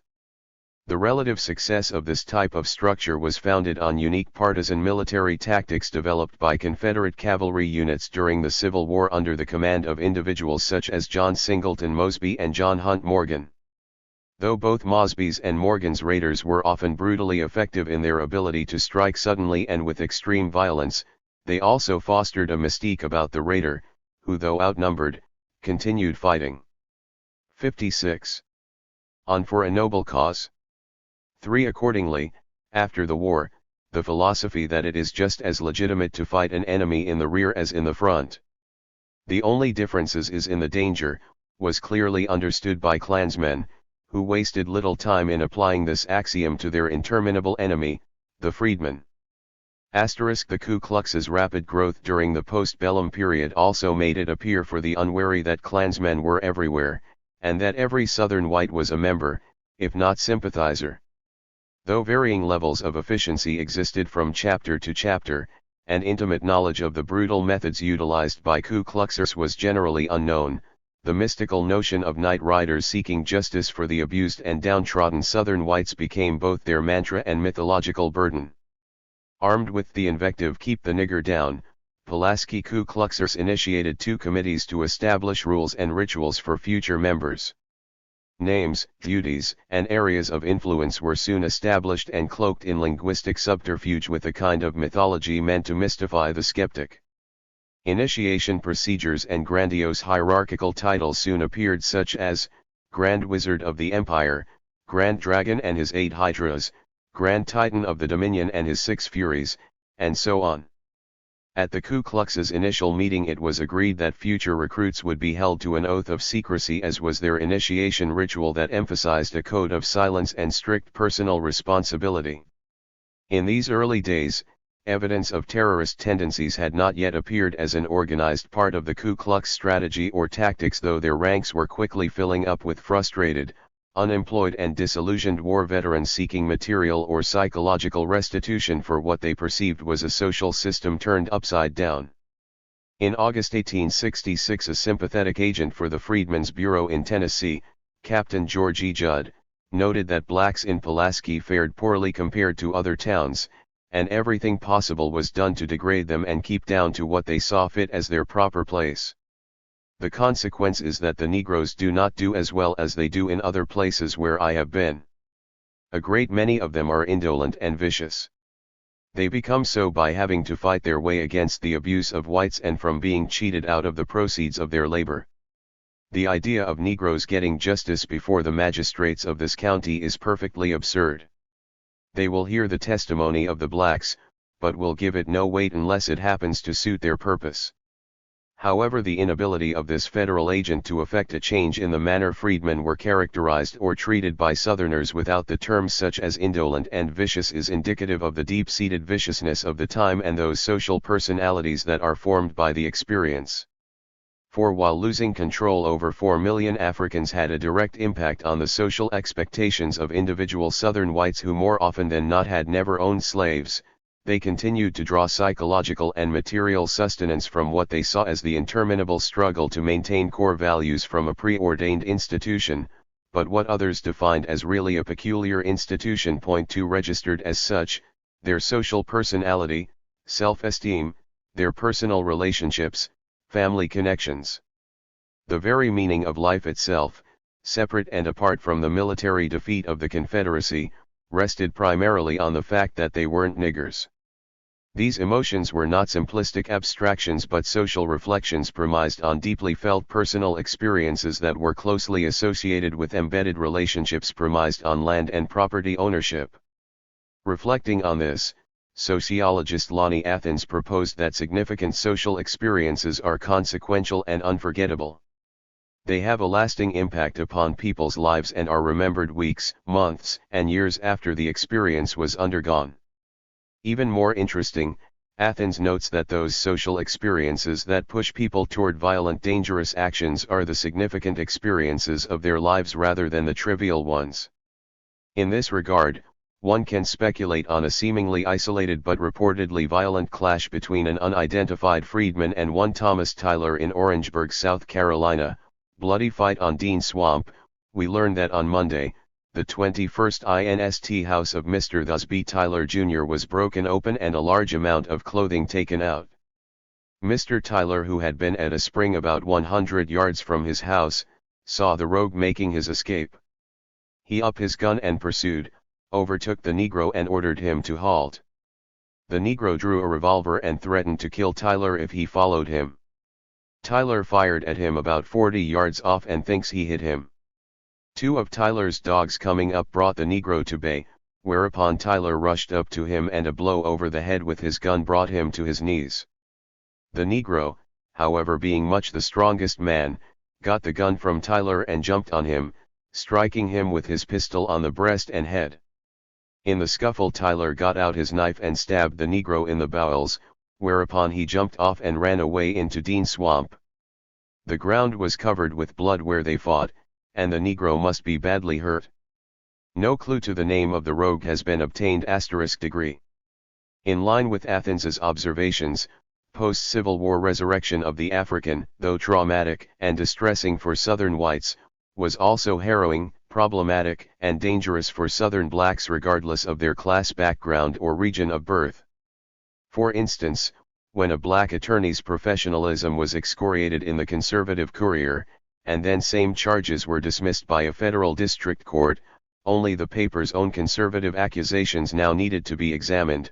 The Negro lawyer Bradley his releases from arrest. The Negro Bradley, who has been stirring up strife on the islands below Savannah, is thus referred to be the Boston correspondent of the Springfield Republican, under date of the 31st ultimo. Aaron Bradley, the colored lawyer from Boston who has been stirring up mischief among the Negroes down near Savannah, is well known here. He was dismissed from the bar several years ago for malpractice, which consisted in forgery or some such peccadillo, but under the veil of time and the tenderness of the new Bureau for the Colored Man, he tried a year or so ago to get reinstated and this time was put on examination before two prominent lawyers as to his acquirements. The result was a ridiculous exhibition of ignorance and charlatanry, which made an amusing chapter in the local law literature, but was fatal to his professional ambition in this latitude. And so he natural took his cheap wares and his gross impudence to another market. His stirring among his more ignorant and more honest brethren in the South is quite in keeping with previous character here. Bradley knows just enough to be a mischief maker, and it would be a useful service doubtless to the Negroes and to good morals, to subject him to a trifle of old-fashioned plantation discipline. Bradley's detention and imprisonment by the military authorities of the United States, and his subsequent discharge from jail by the authority of Honorable Judge Erskine from the U.S. District Court for the Southern District of Georgia are important and politically significant when we read Attorney General Fitch's statement that 58. Bradley had been arrested upon the application of Capt. Brandt, Sub-Assistant Commissioner of the Freedmen's Bureau and Abandoned Lands for the state of South Carolina, and was predicated on an order issued from Brev. Major General Robert K. Scott, Assistant Commissioner BRFNAL, directed to Brev. Lieutenant Colonel R.E.A. Crofton, commanding the port of Savannah. The return concluded by stating that Bradley was a prisoner in consequence of counseling and inciting certain colored people to resist the authority of the United States, thereby causing great injury to the colored as well as the white population, and to prevent insurrection on the coast, and that his arrest was based upon the provisions of the 14th section of the Act of Congress of July 16, 1866. The court decided that after carefully read the petition and the other papers in the case, it could see no cause for Bradley's detention, that there was nothing in the acts cited to change its mind in that respect, that the court was unobstructed in the full plenitude of its powers by civil or military authority in the state *. It appears that among many of the struggles that freedmen had to wage was validating themselves in a world that they neither created nor controlled. The fact that attorney Aaron Bradley could be a nuisance and a mischief maker that required special handling on the part of the federal government forced many freedmen to realize that future battles will not necessarily be terminated in a judicial setting. Furthermore, concluding remarks by the liberal Boston correspondent implying that Bradley needed some old-fashioned plantation discipline was not lost on the freedmen. The winds of a second civil war were well on their way. In a classic study of the Ku Klux, historian Alan Trelease declared that the concept of a hooded force, riding around the countryside, inciting fear into a presumed inferior evolved from an earlier period when blacks, having a pariah status in American society, were continually susceptible to whites' practical jokes and harassment. Bullying Negroes was an established pastime with a sizable portion of Southern white manhood, and the inclination increased with emancipation. It is also true that many Negroes took their new freedom literally and began to act more like white people, choosing their own employers, working or not working as the spirit moved them, expressing their opinions more freely, and not always giving up the sidewalk.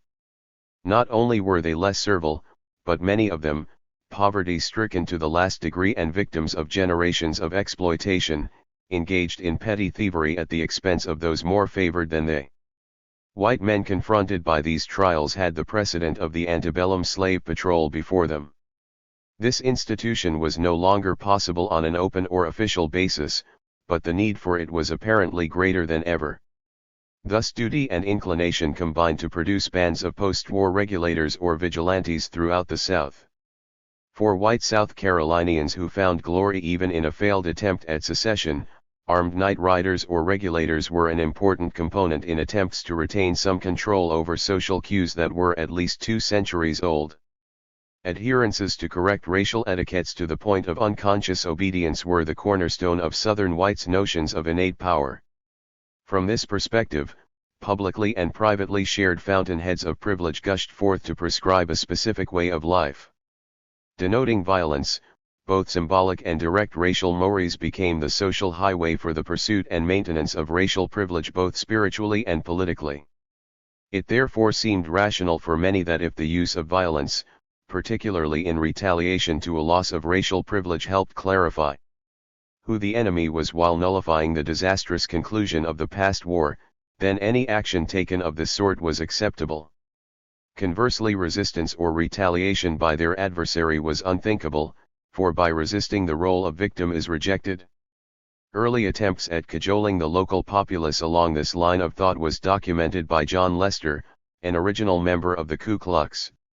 In a lesson-like fashion, Lester described a July 4, 1865, rally in Pulaski where explicit propaganda techniques were utilized by Klansmen in an attempt to evoke a reverence-like response from observers, both black and white. Henceforth they courted publicity as assiduously as they had formerly seemed to shun it. They appeared at different points at the same time, and always when and where they were the least expected. Devices were multiplied to deceive people in regard to their numbers and everything else, and to play upon the fears of the superstitious. As it was now the policy of the Klan to appear in public, an order was issued by the Grand Dragon of the realm of Tennessee to the Grand Giants of the provinces for a general parade in the capital town of each province on the 4th of July, 1867. On the morning of the 4th of July, 1867, the citizens of Pulaski found the sidewalks thickly strewn with slips of paper bearing the printed words, "The Ku Klux will parade the streets tonight." This announcement created great excitement. The people supposed that their curiosity, so long baffled, would now be gratified. They were confident that this parade would at least afford them the opportunity to find out who were the Ku Klux. Soon after nightfall the streets were lined with an expectant and excited throng of people. Many came from the country. The members of the Klan in the county left their homes in the afternoon and traveled alone or in squads of 2 or 3, with their paraphernalia carefully concealed. If questioned, they answered that they were going to Pulaski to see the Ku Klux parade. After nightfall they assembled at designated points near the 4 main leading into town. Here they donned their robes and disguises and put covers of gaudy material on their horses. A skyrocket sent up from some point in the town was the signal to mount and move. The different companies met and passed each other on the public square in perfect silence. The discipline appeared to be admirable. Notices were posted in every public place, and even pasted on the backs of hogs and cows running loose in the street. Not a word was spoken. Necessary orders were given by means of the whistles. In single file, in death-like stillness, with funeral slowness, they marched and counter-marched throughout the town. While the column was headed north on one street, it was going south on another. By crossing over in opposite directions, the lines were kept up in almost unbroken continuity. The effect was to create the impression of vast numbers. This marching and counter-marching was kept up for about 2 hours, and the Klan departed as noiselessly as they came. The public were more than even mystified. Curiosity had not been satisfied, as it was expected it would be. The efforts of the most curious and cunning to find out who were Ku Klux failed. One gentleman from the country, a great lover of horses, who claimed to know every horse in the county, was confident that he would be able to identify the riders by the horses. With this purpose in view, he remained in town to witness the parade. But, as we have said, the horses were disguised as well as the riders. Determined not to be baffled, during a halt of the column, he lifted the cover of a horse that was near him, the rider offering no objection, and recognized his own steed and saddle upon which he had ridden into town. The town people were on the alert also to see who of the young men of the town would be with the Ku Klux. All of them, almost without exception, were marked, mingling freely and conspicuously with the spectators. Those of them who were members of the Klan did not go into the parade.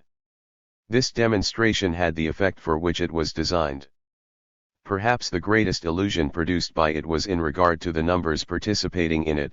Reputable citizens, men of cool and accurate judgment, were confident that the number was not less than 3,000.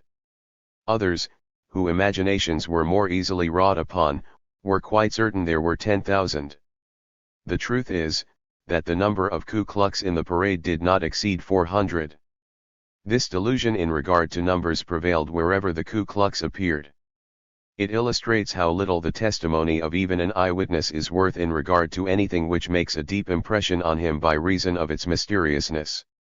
The Klan had a large membership, it exerted a vast, terrifying and wholesome power, but its influence was never at any time dependent on, or proportioned to, its membership.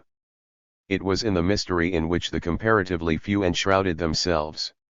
However, most members of the Klan had been Confederate soldiers and were familiar with military drill and discipline.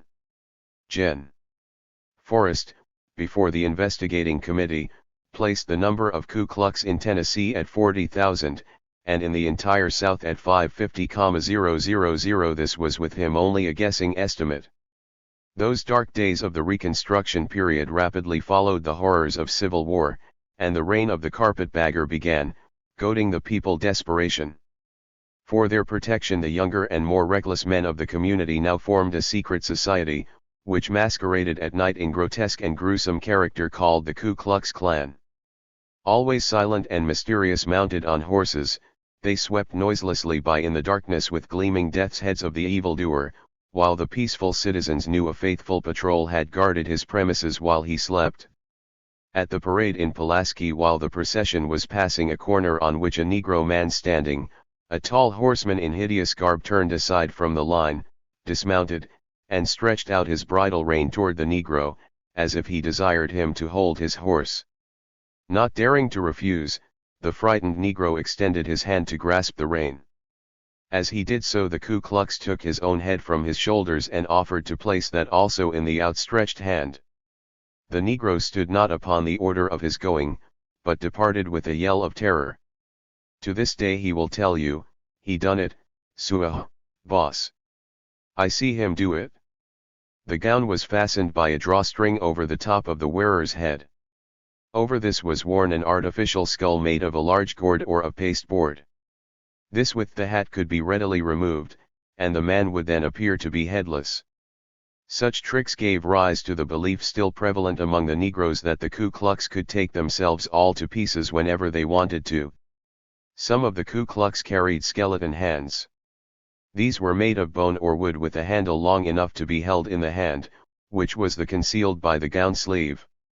The possessor of one of these was invariably of a friendly turn and offered to shake hands with all he met, with what effect may be readily imagined.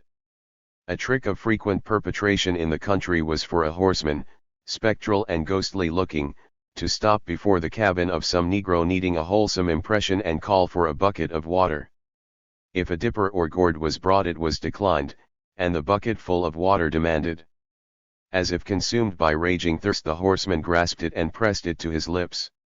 He held it there till every drop of the water was poured into a gum or oiled sack concealed beneath the Ku Klux robe. Then the empty bucket was returned to the amazed Negro with the remark, 61. That is good. It is the first drink of water I have had since I was killed at Shiloh. Then a few words of counsel as to future behavior made an impression not easily forgotten or likely to be disregarded. Under ordinary circumstances such devices are unjustifiable. But in the peculiar state of things then existing they serve a good purpose. It was not only better to deter the Negroes from theft and other lawlessness in this way than to put them in the penitentiary, but it was the only way, at this time, by which they could be controlled. The jails would not contain them *degree.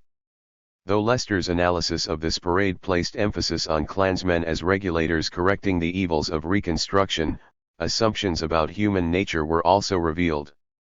In fact, Ku Klux chapters in South Carolina, Georgia, Tennessee, Mississippi, Alabama, and Florida considered public display rallies not only effective but essential in creating and maintaining an elitist status.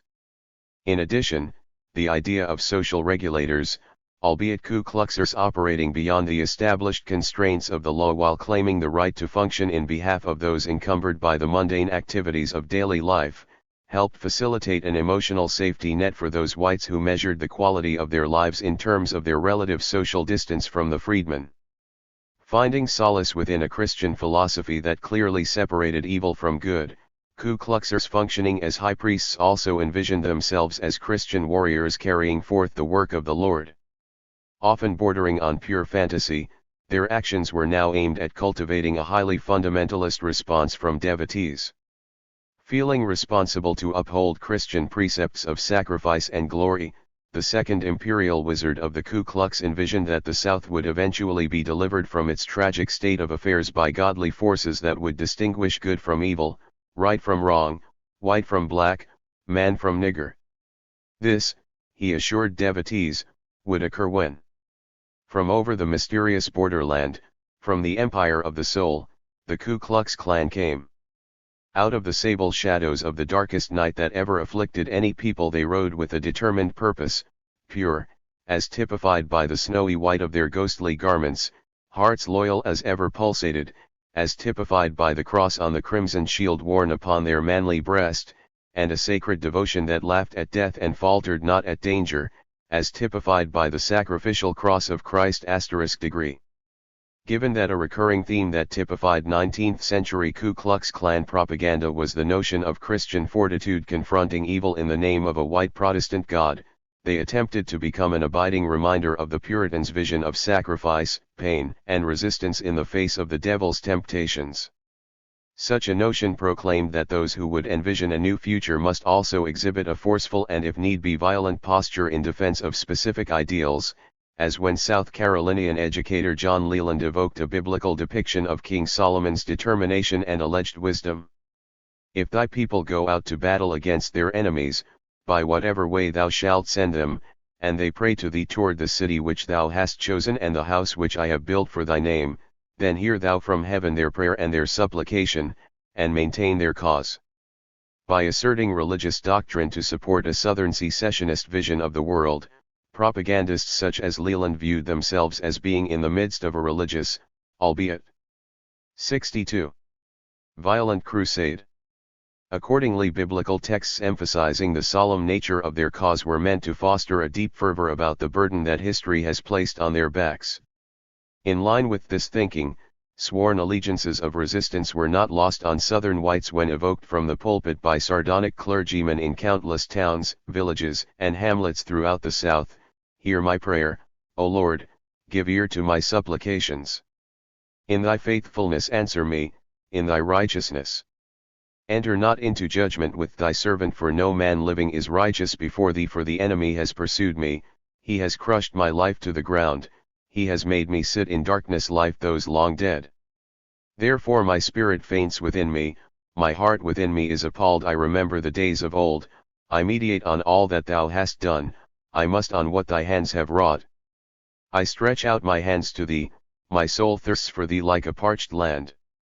It was not difficult for anti-Republican secessionist propagandists such as Lester and Leland to expand on one of America's most dramatic 19th-century shibboleths, manifest destiny, armed with what they assumed was sufficient evidence of their ultimate righteousness, the forces of good who were subjugating the heathen native population by force of arms, now targeted the nigger for the right to control Southern lands.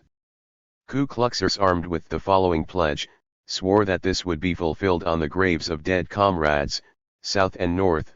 I do solemnly swear that I will support and defend the invisible circle, that I will defend our families, our wives, our children, and brethren, that I will assist a brother in distress to the best of my ability, that I will never reveal the secrets of this order or anything in regard to it that may come to my knowledge, and if I do, may I meet a traitor's doom, which is death, death, death.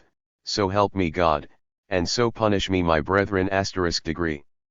In his own fashion, John Leland, the reputed Ku Klux, expressed similar sentiments to his colleague, Simon Pearson. My dear friend Simeon, I have the opinion. Your motto is now grown bigger, whatever is right. Let it come day or night, from heaven, earth, or hell, man or nigger.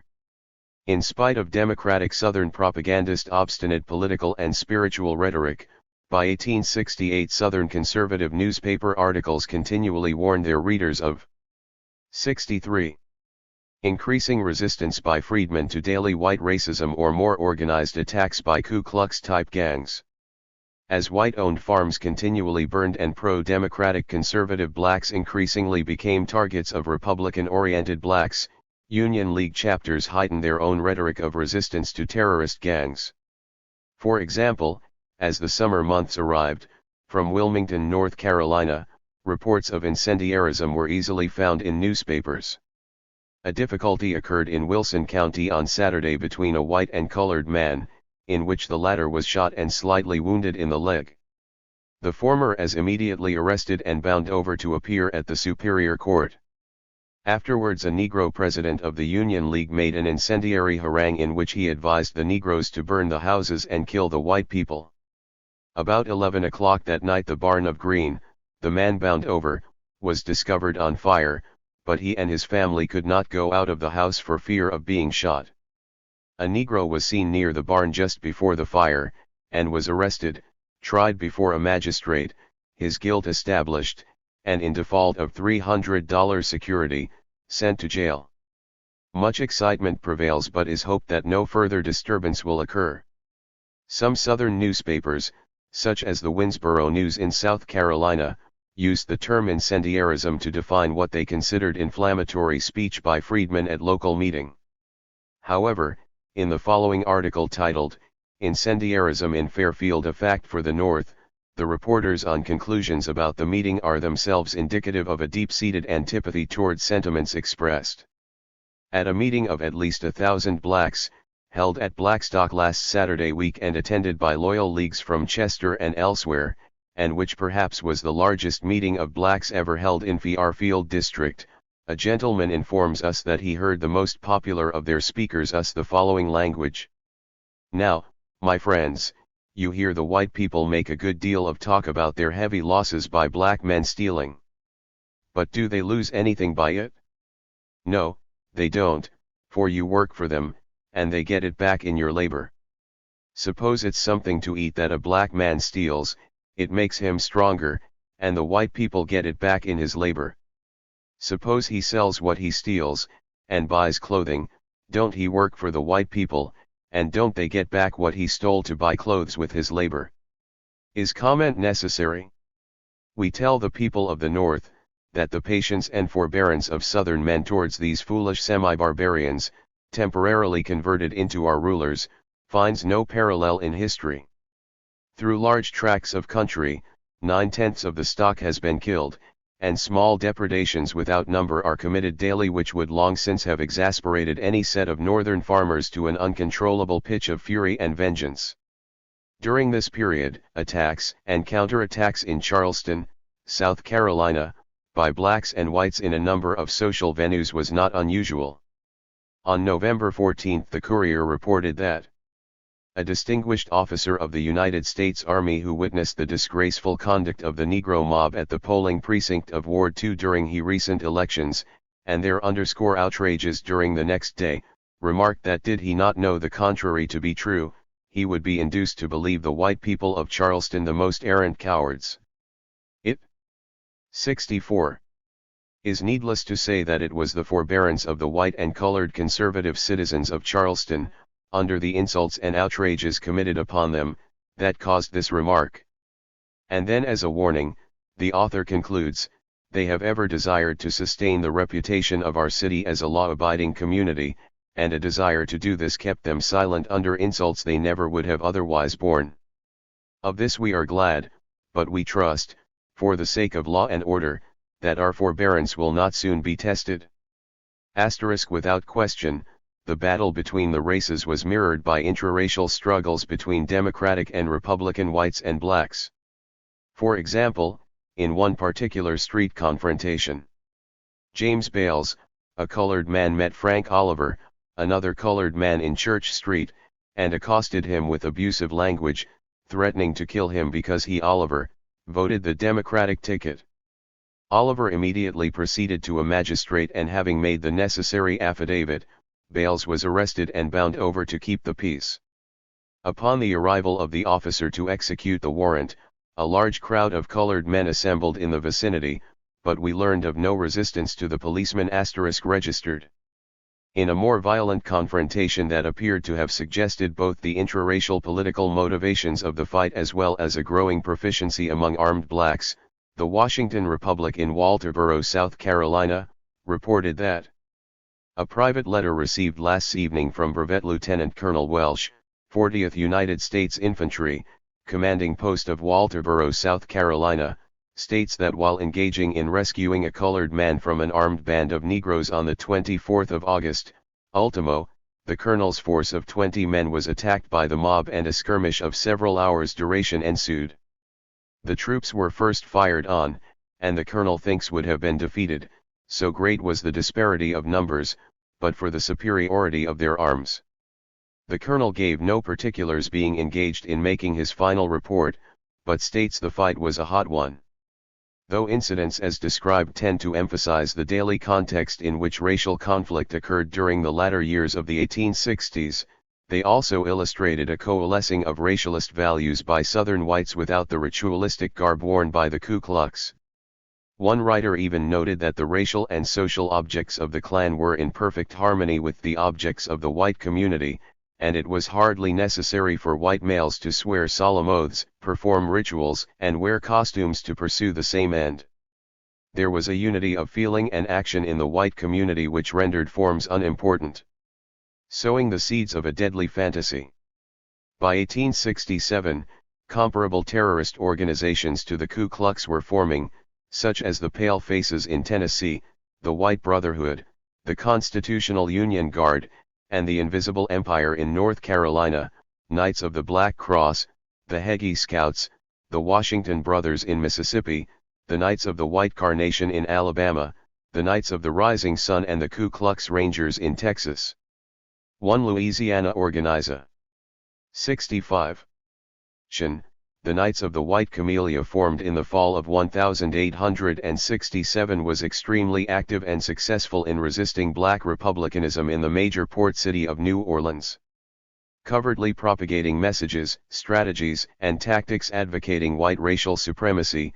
This highly secretive association eventually expanded throughout other southern states such as Texas, Georgia, and the Carolinas. Their constitution, adopted in June 1868, provided for the development of an elaborate structure in state counties and local communities, while its regional affairs office functioned as a supreme council in the major cities, such as New Orleans.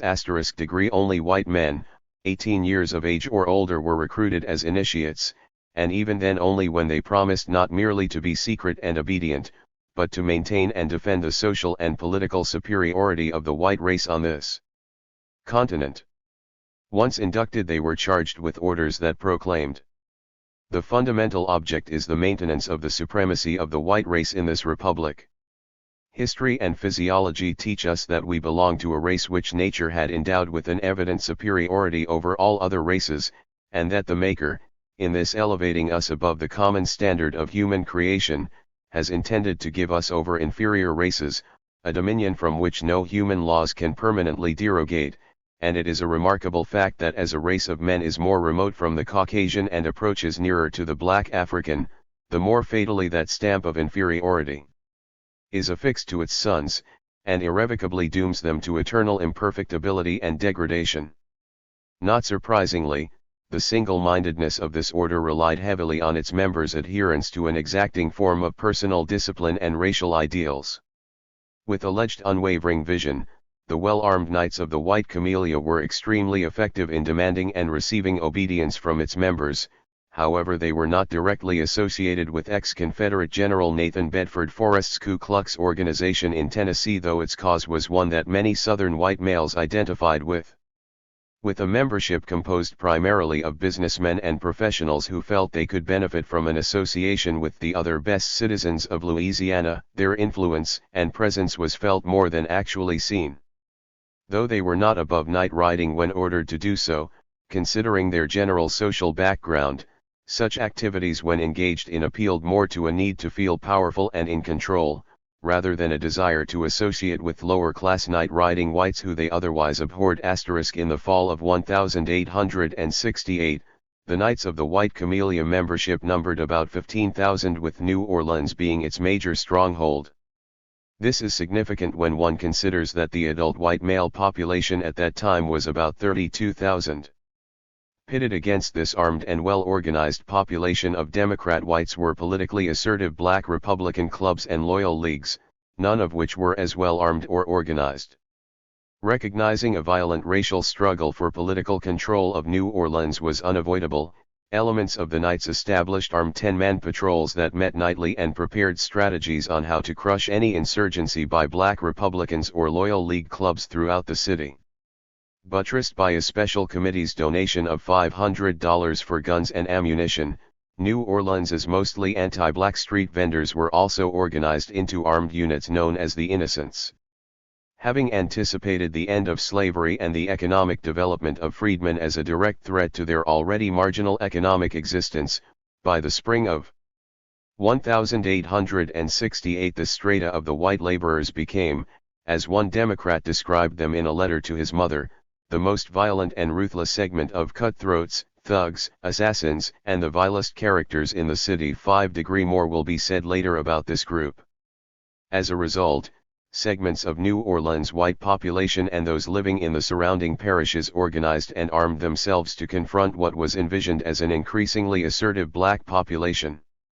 Even a prearranged signal of church bells was to be rung throughout the city when a crisis arose, 1, and then 2 rapid taps, and then 1 more tap indicating that armed forces must be mobilized at specific points throughout the city and the nearby parishes to confront an armed challenge by blacks and their Republican allies. The dissemination of inflammatory literature further heightened anxieties in New Orleans, as newspapers supporting either Republican or Democratic philosophies carried daily reports of armed clashes and mayhem. However, the Knights of Camellia viewed these newspaper accounts as an essential aspect of their strategy in preparing whites for what was assumed would be a bloody racial struggle. They didn't have to wait long for this struggle. In the early summer of 1868, the New Orleans Republican reported that a Catholic priest asserted, if Louisiana Republicans had any idea of what he knew, their hair would turn gray.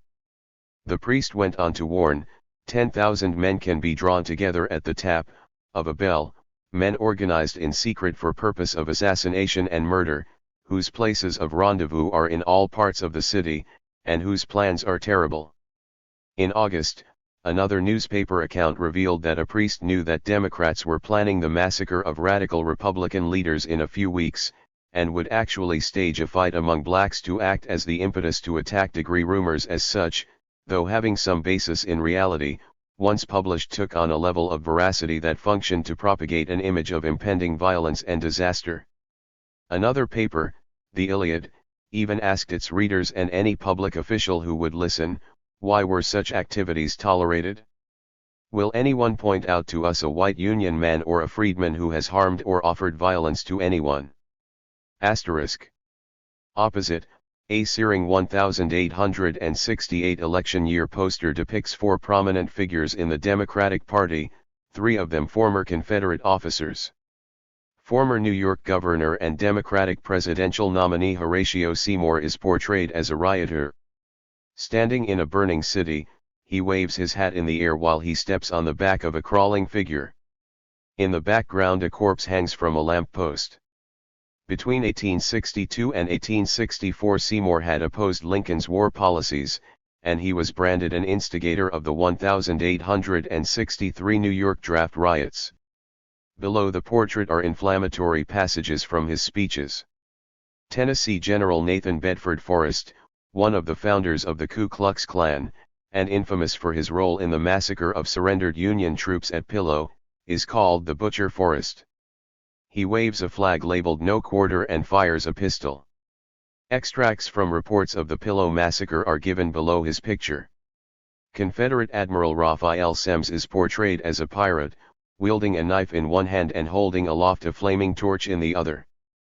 Behind him flies a flag with a skull and crossbones. To the right a family cowers in fright. Semmes was the scourge of Union shipping during the Civil War. Under his command the Alabama, a British-built ship, captured 62 merchant vessels, most of which were burned. An excerpt from Semmes's July 1868 speech at Mobile, Alabama, appears below his image. Confederate cavalry officer Wade Hampton appears as a hangman. He holds his plumed hat at his side and wears a uniform embossed with a skull and crossbones and a belt inscribed C.S.A. By the fall of 1868, passive inquirers such as the above began to fall on deaf ears throughout the South.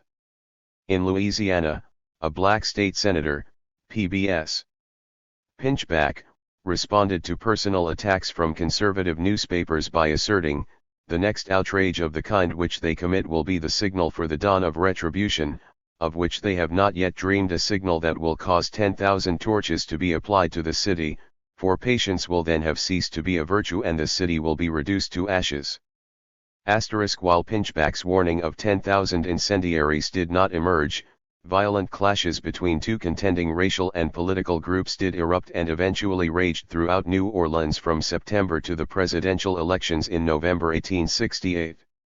Unchecked killings, beatings, rapes, and robberies soon spread to neighboring parishes of Algiers, Jefferson, St. Bernard and the suburban town of Gretna. On October 24, political clubs in New Orleans, both Democratic and Republican, were marching, organizing, preparing their constituents for the November 3 elections. On the evening of the 24th a group of Democrat clubs marched down to Canal Street and finished their speech-making in front of a Republican club. A lively debate and name-calling ensued. Ending peacefully, the two groups proceeded further down Canal Street, essentially side by side with only a tree-lined divider separating them. Within minutes, a small number of men and boys jumped from what was known as the neutral ground and fired into the Republican procession. Registered. After the surprising attack, many blacks fled Canal Street, returning to their homes, armed themselves with guns, axes, and knives, and returned to the streets. Approximately 11:30 that evening they were attacking whites all along Dauphine Street in downtown New Orleans. In one incident, a streetcar was attacked. J.R. Smalls was severely injured by a blow from an axe, and a number of other whites were shot or stabbed. Patrick Brady, a white carriage maker, was hacked to death by hatchets. In still another attack, a former Confederate officer who served as a member of the New Orleans Police Department until he resigned when the first blacks were appointed to the force, was shot to death. 2 days later, the street fighting raged back and forth between Republicans and Democrats, but more significantly between the races. Even Republican State Governor Henry Clay Warmoth, incapable of maintaining order, was rumored to be fleeing the state.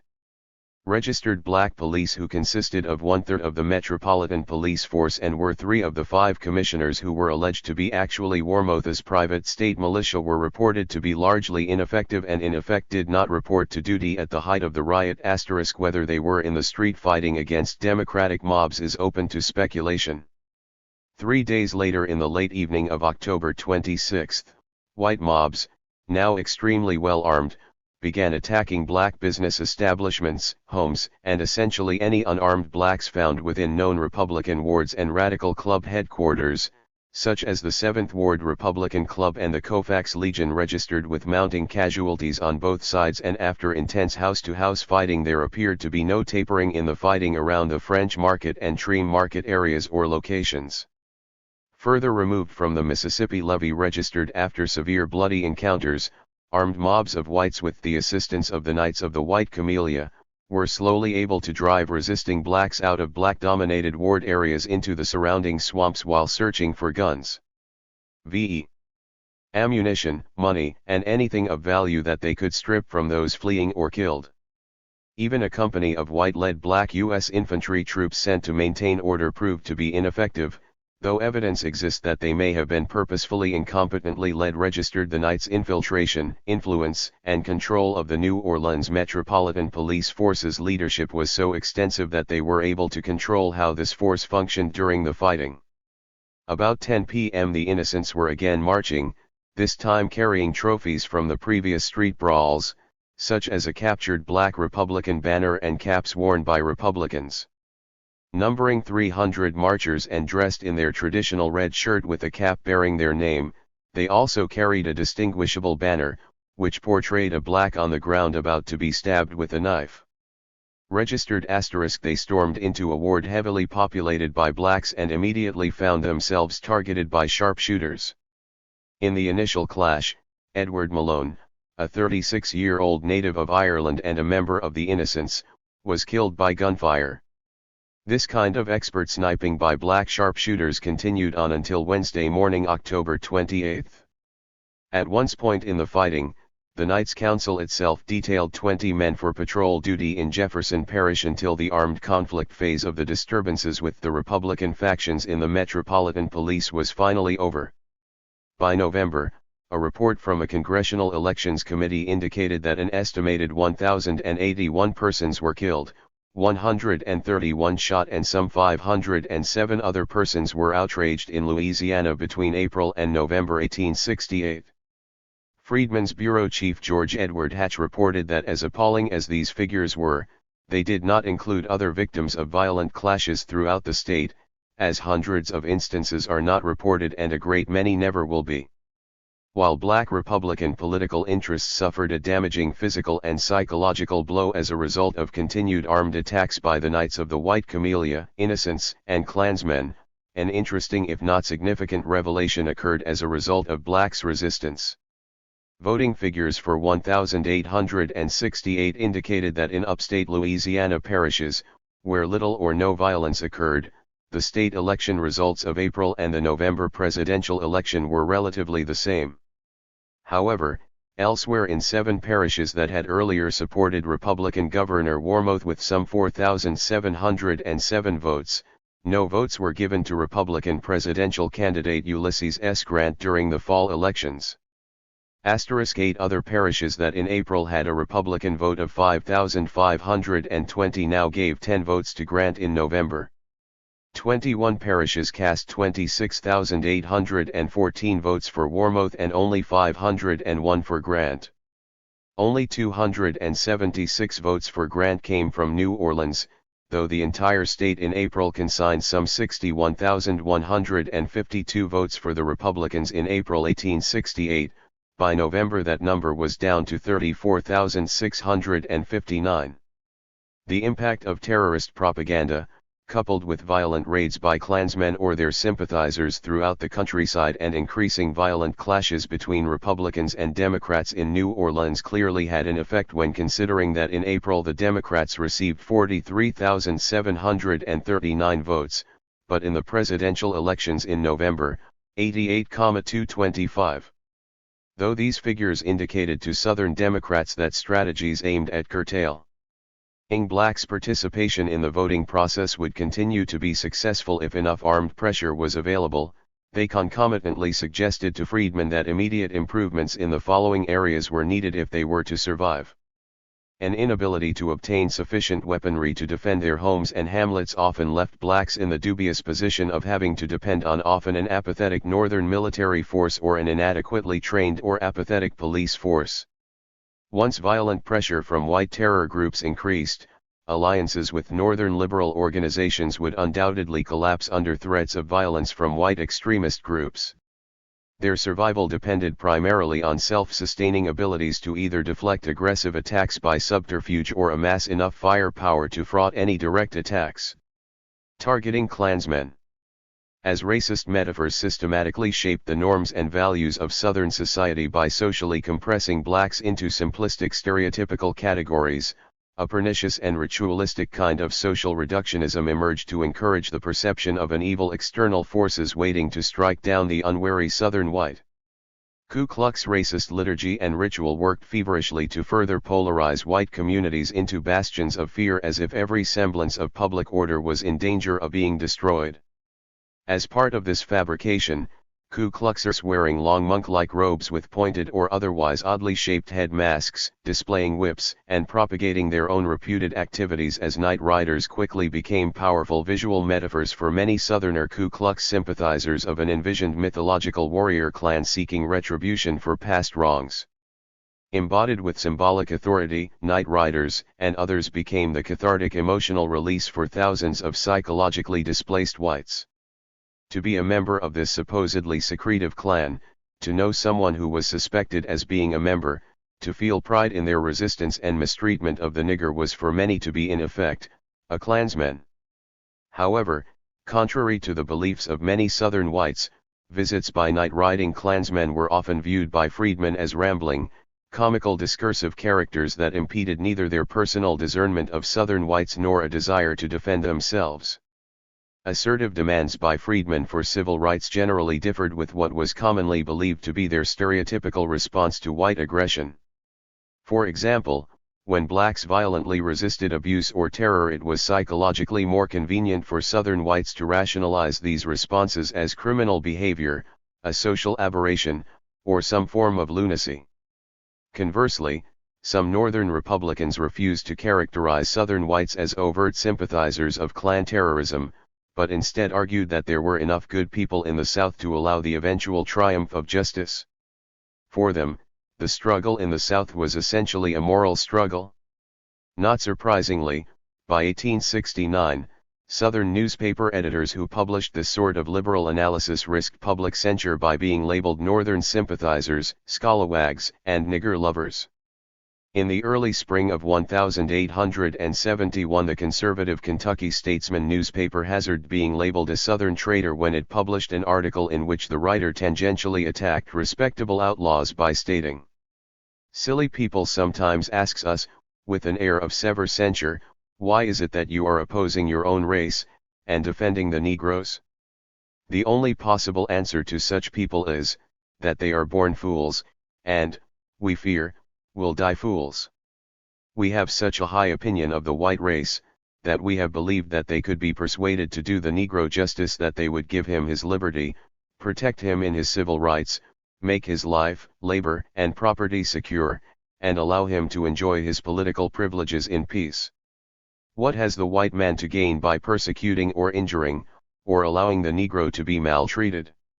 Nothing whatever. If their humanity is not touched by the condition of these people, their justice ought not to follow them to be wronged.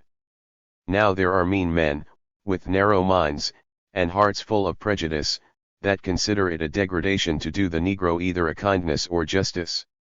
To such men it is useless to say anything. They will soon die, and we will be rid of them, and blessed in their departure. But why should men, who claim to be human gentlemen and Christians, countenance violence or injustice towards this lowly people, once their slaves, still our wards? It is to say, hard to comprehend.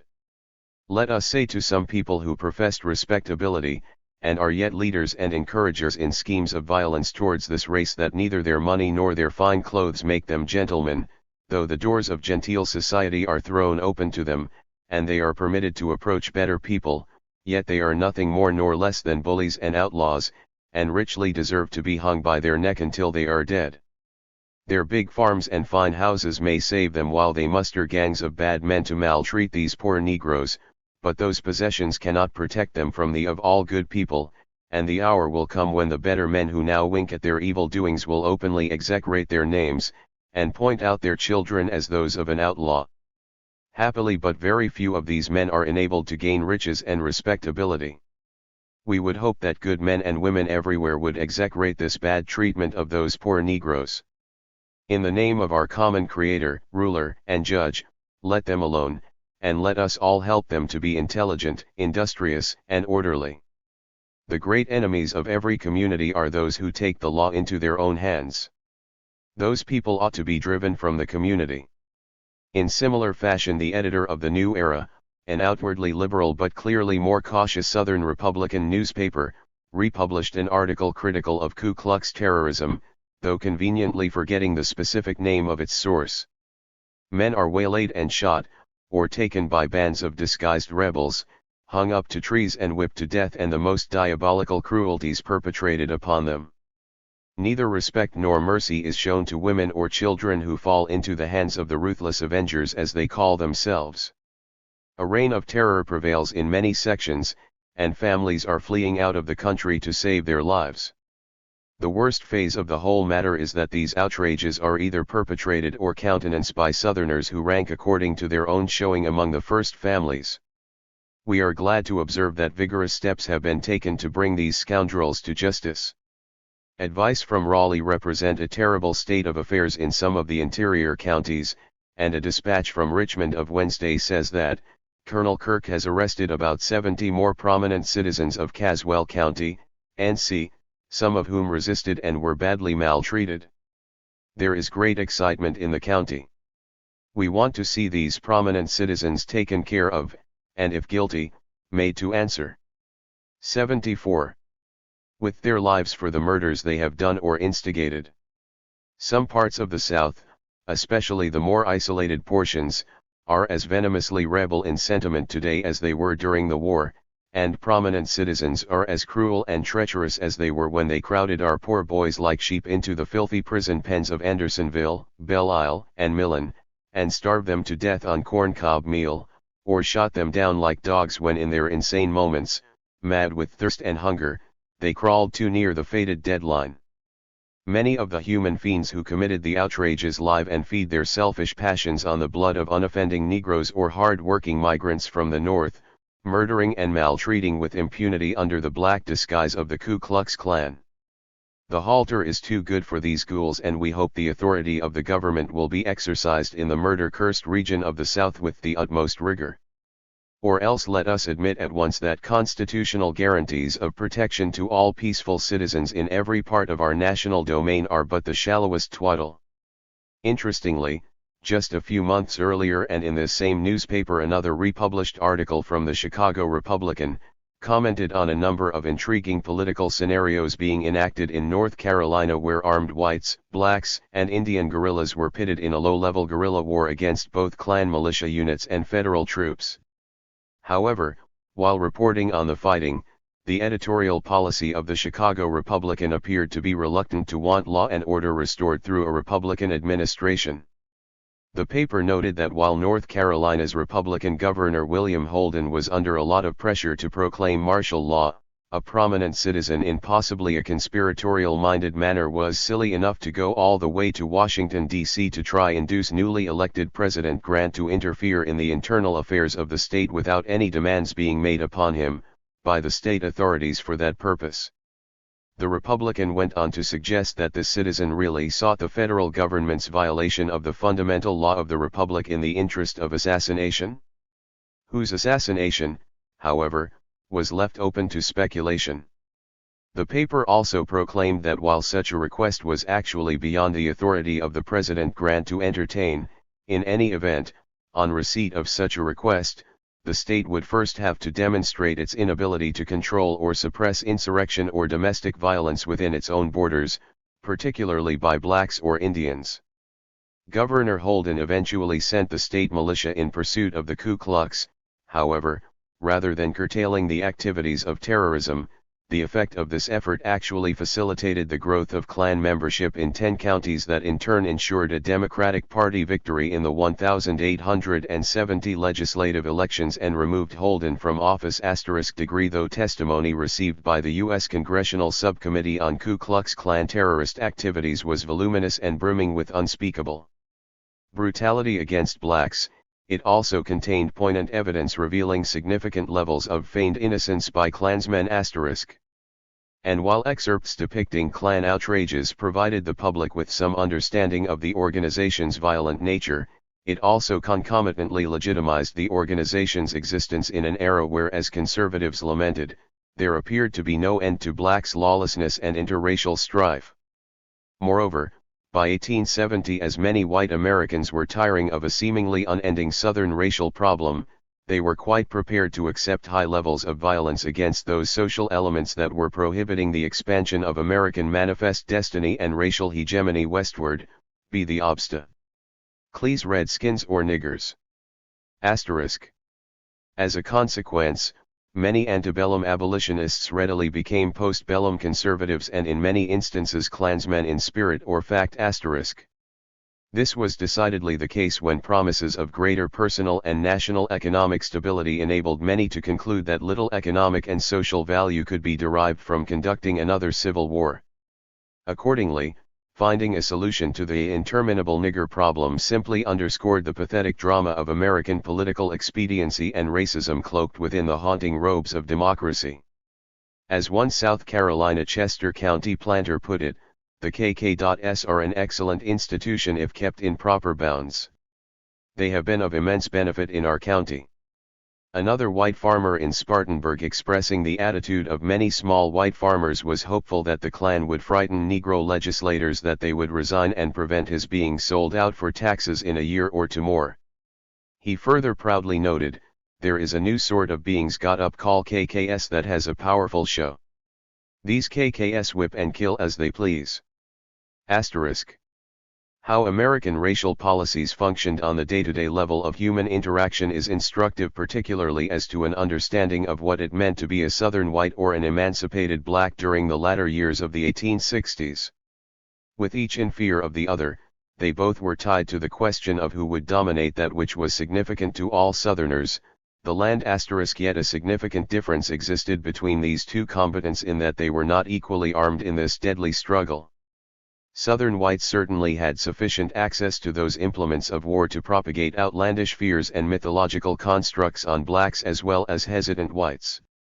In doing so, they functioned partially through the aegis of terror gangs who fashioned a political rationale for violence that elevated racial and caste differences into an overwhelming carnal desire for violent, vicious confrontation.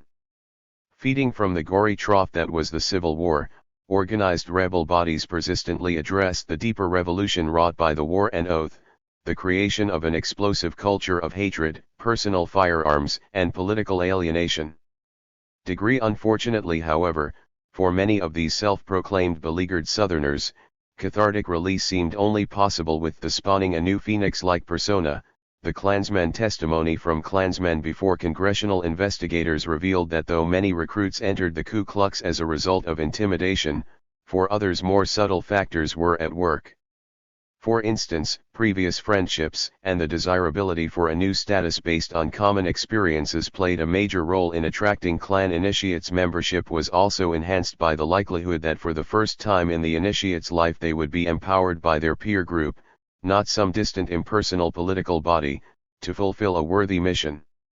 As such, a sense of conformity and valued membership in the Ku Klux, as with other secret societies, theoretically cemented social relationships while enhancing the notion of valued goals, regardless of one's class status. To the extent this actually blurred other ascribed characteristics is questionable, yet factors such as enhanced self-esteem and group membership, particularly for the unemployed and landless, were important inducements to join this alleged covert organization.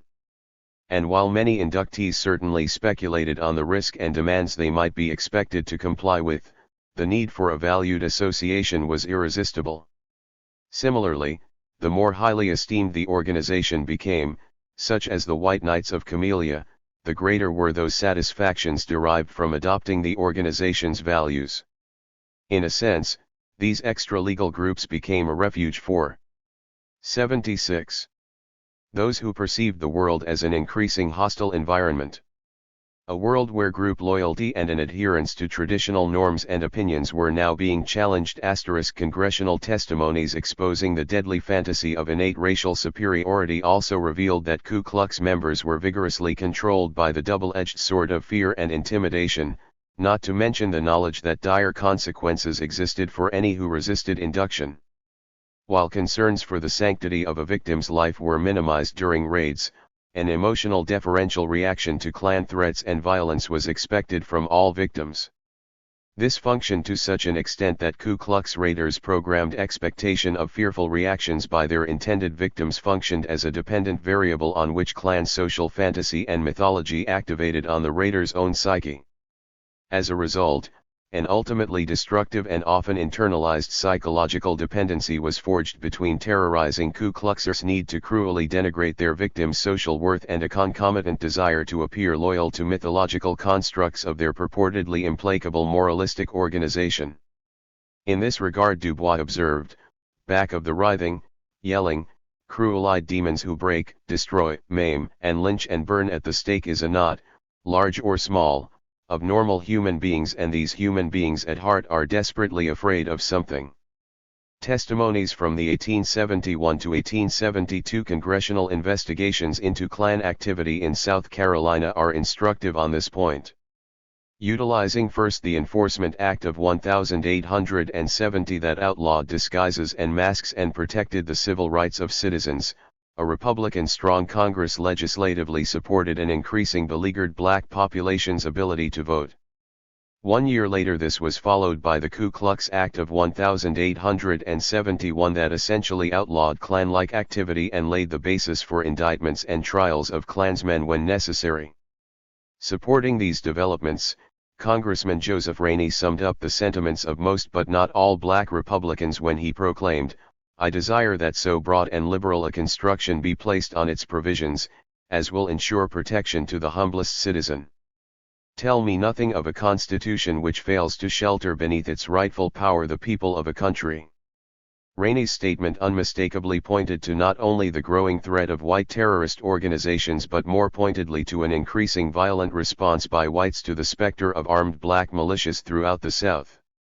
In fact, a major subtext for the congressional hearings into Ku Klux activities was whether black militia units were providing effective protection to the ex-slave and their ability to ensure the safety of Republican political interest. As one South Carolinian political activist stated in 1870, "I will carry the election here with the militia. Am giving out ammunition all the time." Similarly in Mississippi, a letter from a Yazoo City resident to a friend claimed, "It is with pleasure I write you this to inform you of some political news. They are preparing for the election very fast, are buying ammunition. The colored folks have got 1,600 army guns. All prepared for business."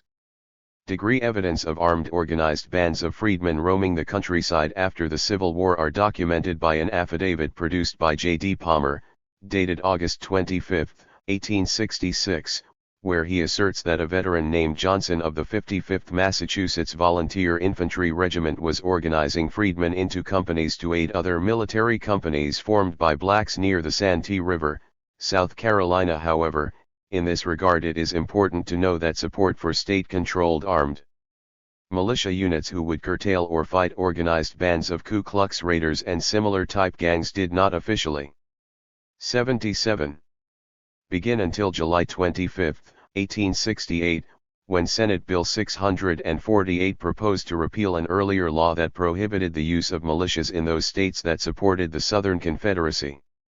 Though this bill did not become law until July 15, 1870, a number of states, acting illegally, organized militia units that included a variety of activities from guerrilla campaigns, naval engagement, diplomatic activities, and even full-scale pitched battles complete with artillery, cavalry and the deployment of troops. Undoubtedly Johnson's efforts were not isolated, but enjoyed some official support. In Tennessee, the birthplace of the Ku Klux, black militias were used as early as 1867 to offset politically destabilizing efforts by the Klan.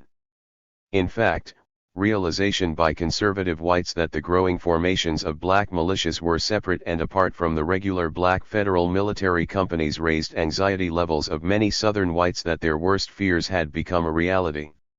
What was at first viewed as a novel development, that is to say, blacks mimicking federal soldiers, was now interpreted as an unbelievable and explosive degradation of their own sensibilities. One New York Herald correspondent in the fall of 1868 echoed the sentiment of many Southern and Northern white conservatives when he concluded, "The fact is inevitable that bloodshed will follow. Reconstructed governments are bad enough with Negro legislators, Negro magistrates, Negro police, and Negro commissioners of education and other matters, but when armed Negroes appear as military forces to keep white men in order, the spirit must revolt." An almost contrite Governor Robert K. Scott of South Carolina told an audience in Washington, D.C., that he was convinced the only law South Carolinians understood was the Winchester rifle. Even Republican Governor William Brown, running for re-election in Tennessee, expressed similar sentiments when pleading to voters, send up a legislature to reorganize the militia, while promising to put an end to the Democratic-supported violence which was sweeping over the very state that in 1866 spawned the Ku Klux Klan. However, Governor Scott's pleas were not idle threats or warnings. It went without saying that in his state, attacks on freedmen increased in those counties where actively worked to arm themselves against what many perceived would be an onslaught of attacks. Though Scott actually had enough arms for a tenth of the militia statewide, the Lawrence County militia had 620 breech-loading rifled muskets, 50 Winchester's rifles, and 18,000 rounds of ammunition, that is, roughly 10% of the total distributed. It is not surprising to learn that as more weaponry was sent to counties such as Spartanburg, Newberry, Union, Chester, York, Fairfield, Kershaw, Edgefield, and Lawrence, South Carolina, racial attacks and counterattacks increased. However, in Oconee, Pickens, and Greenville counties, where the white population numerically dominated, no arms were sent. Moreover, in Anderson and Abbeville, where only 96 muskets were sent, no major violent outbreaks occurred. It can be surmised that a major catalyst for interracial violence during this pre-election period was the attempt by Southern white vigilantes to disarm black militias or individual freedmen who may have possessed anything from a naval Colt pistol to a Winchester rifle. In this regard, the attacks in 1870 by white rioters and vigilantes in the town of Lawrence, South Carolina, was primarily focused on stealing arms from the town's armory that were stored there for use by Republican militias. This will be further discussed later, but the central motivating fear of white Democratic Party conservatives was that any successful armed expression by freedmen, particularly during the coming state and federal elections, could easily be parlayed into political and economic parity if not domination. On this point, historian Franklin Frazier once observed that the very fact that the Negro wore 78 a uniform and thereby enjoyed certain rights was an affront to most Southern whites. If so, conjecture would suggest that while the sight of freedmen in military uniform was generally enough to enrage most Southern whites, the possibility that a collusion on the part of conservative Republicans and Democrats to illegally transfer rifles and other weaponry earmarked for black militias to southern white vigilantes by attacking an armory was certainly not beyond the realm of possibility. Even more indicative of freedmen assertiveness was the militant organizing of black males into military formations to assist other freedmen in the voting process.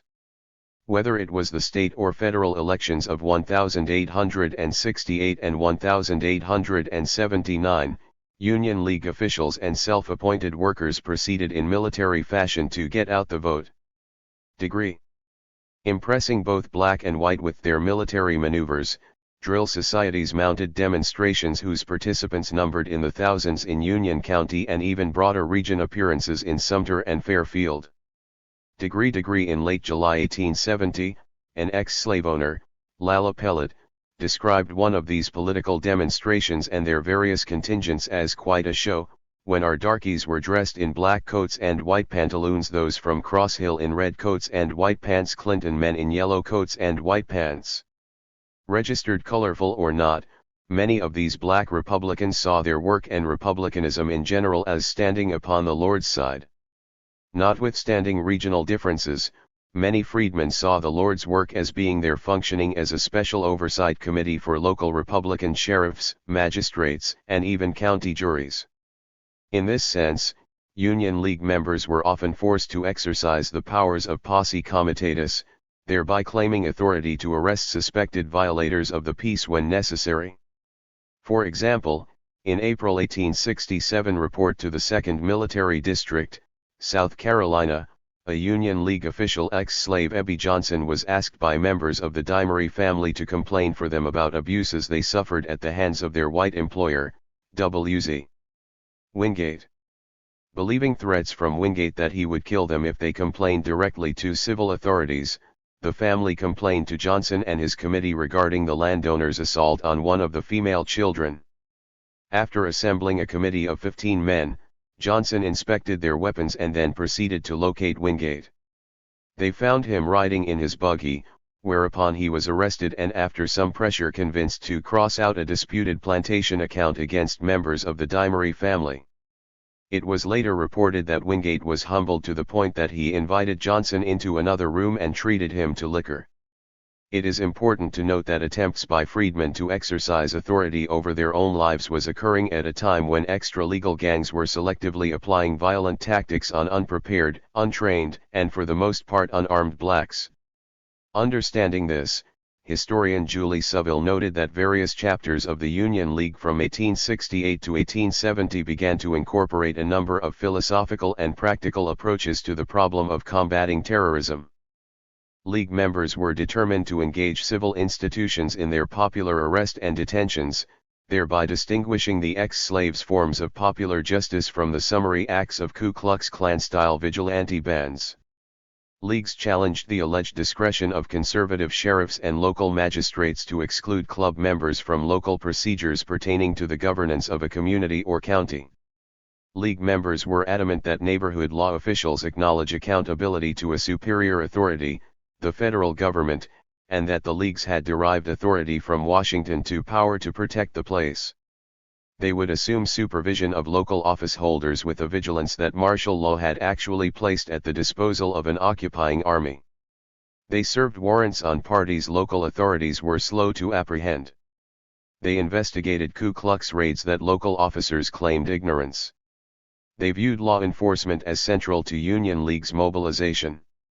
As a response to inquiries alluding to the League's increasing militancy and if it was a military organization, one Union League neighborhood president, Clark Cleveland Sr. shrewdly responded, "It was a kind of semblance of such a thing, the main now is to abide by the laws, and to learn us how to know about the law." With responses such as the above by Clark Cleveland and the apparent organized militancy within freedmen communities, Klansmen, and similarly constructed groups knew that a reordering of society was at hand, and that only the gun and faggot could possibly stop, slow or arrest this changing order of life.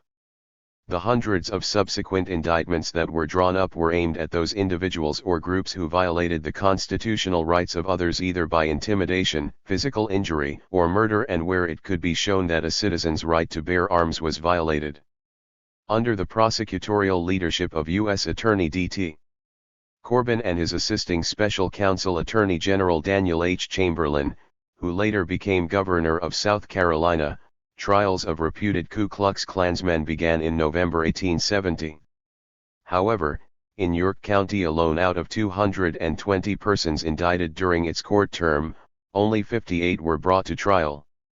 And though some 53 individuals pled guilty, only 5 went to trial and were eventually found guilty. Standing before presiding judges Hugh L. Bond and Associate Judge George S. Bryan, defendants with varying degrees of articulation and levels of remorse described their violence-filled lives as Klansmen. At times, the court as well as members of the defense appeared to be as shocked at some of the defendants' confessions. Shocked or not, some committee members found the uncomplicatedness, seemingly natural recollections on terrorism difficult to comprehend, while others knew that these testimonies were a part of America's deeply ingrained but deadly fantasy on race. Yet Ku Klux sympathizing newspapers such as Georgia's Rome Courier complained that and now the young men who so thoughtlessly engaged in that unfortunate frolic, will have to be outcasts and fugitives in a strange land, or brave the horrors of a northern prison.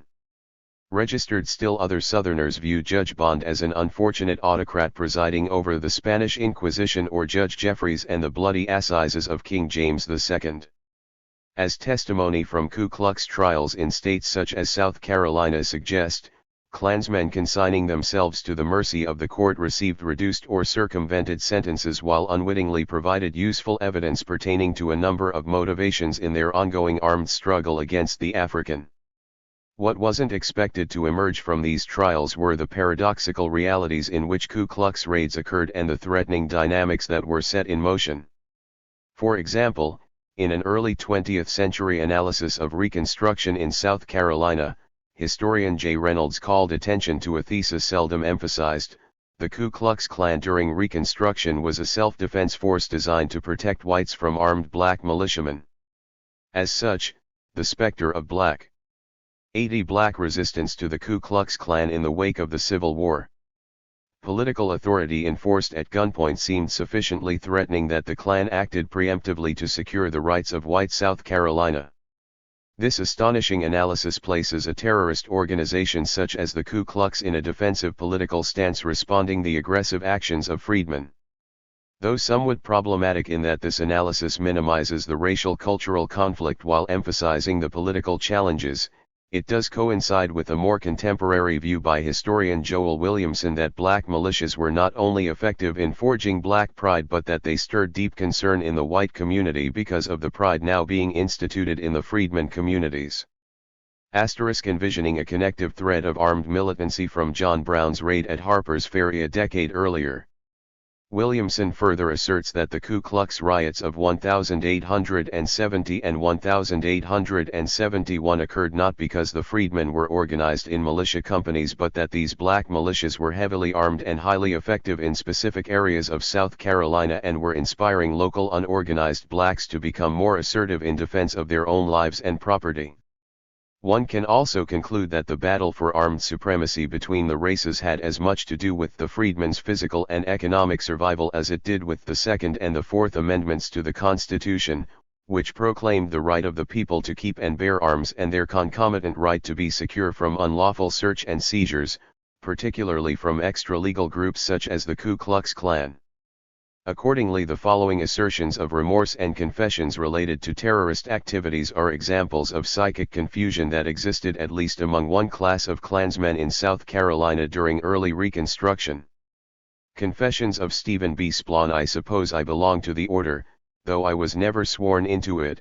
There were some people of our place down a limestone, and they brought up word about this organization, and they brought up an oath, or what they called the platform. I told them I did not see anything wrong in it. It seemed to me like a vigilance committee, and they were getting them up in all the different neighborhoods, and I said I thought it would be very well for us to have one to protect our neighborhood, for there were some depredations committed around. I had nothing to do with getting up the organization. There were some 8 or 10 joined before I knew anything about it. One day they met, and after a good deal of cavilment they settled that I should be their leader. We kept hearing of these offenses that had been committed in York and Union. I attended a meeting of the Klan at Limestone, and I there found out that the Grand Klan had given orders for whipping men that didn't comply with their notions. When I returned home I had a meeting, and I told them what I had found out, and we just disbanded, and said we would have no more to do with it. The object of the Grand Klan was to interfere with voting. I don't know that there was anything said about voting, but that was the way I took it. I never was on any raid, but I just met one. I did not think it was right to do what they were doing, and anything that was contrary to law I was opposed to. For Confession of Lewis Henderson. I lived in Spartanburg district. I have only been on one raid, but never whipped a Negro in my life. I didn't know anything about the raid until they were going on it.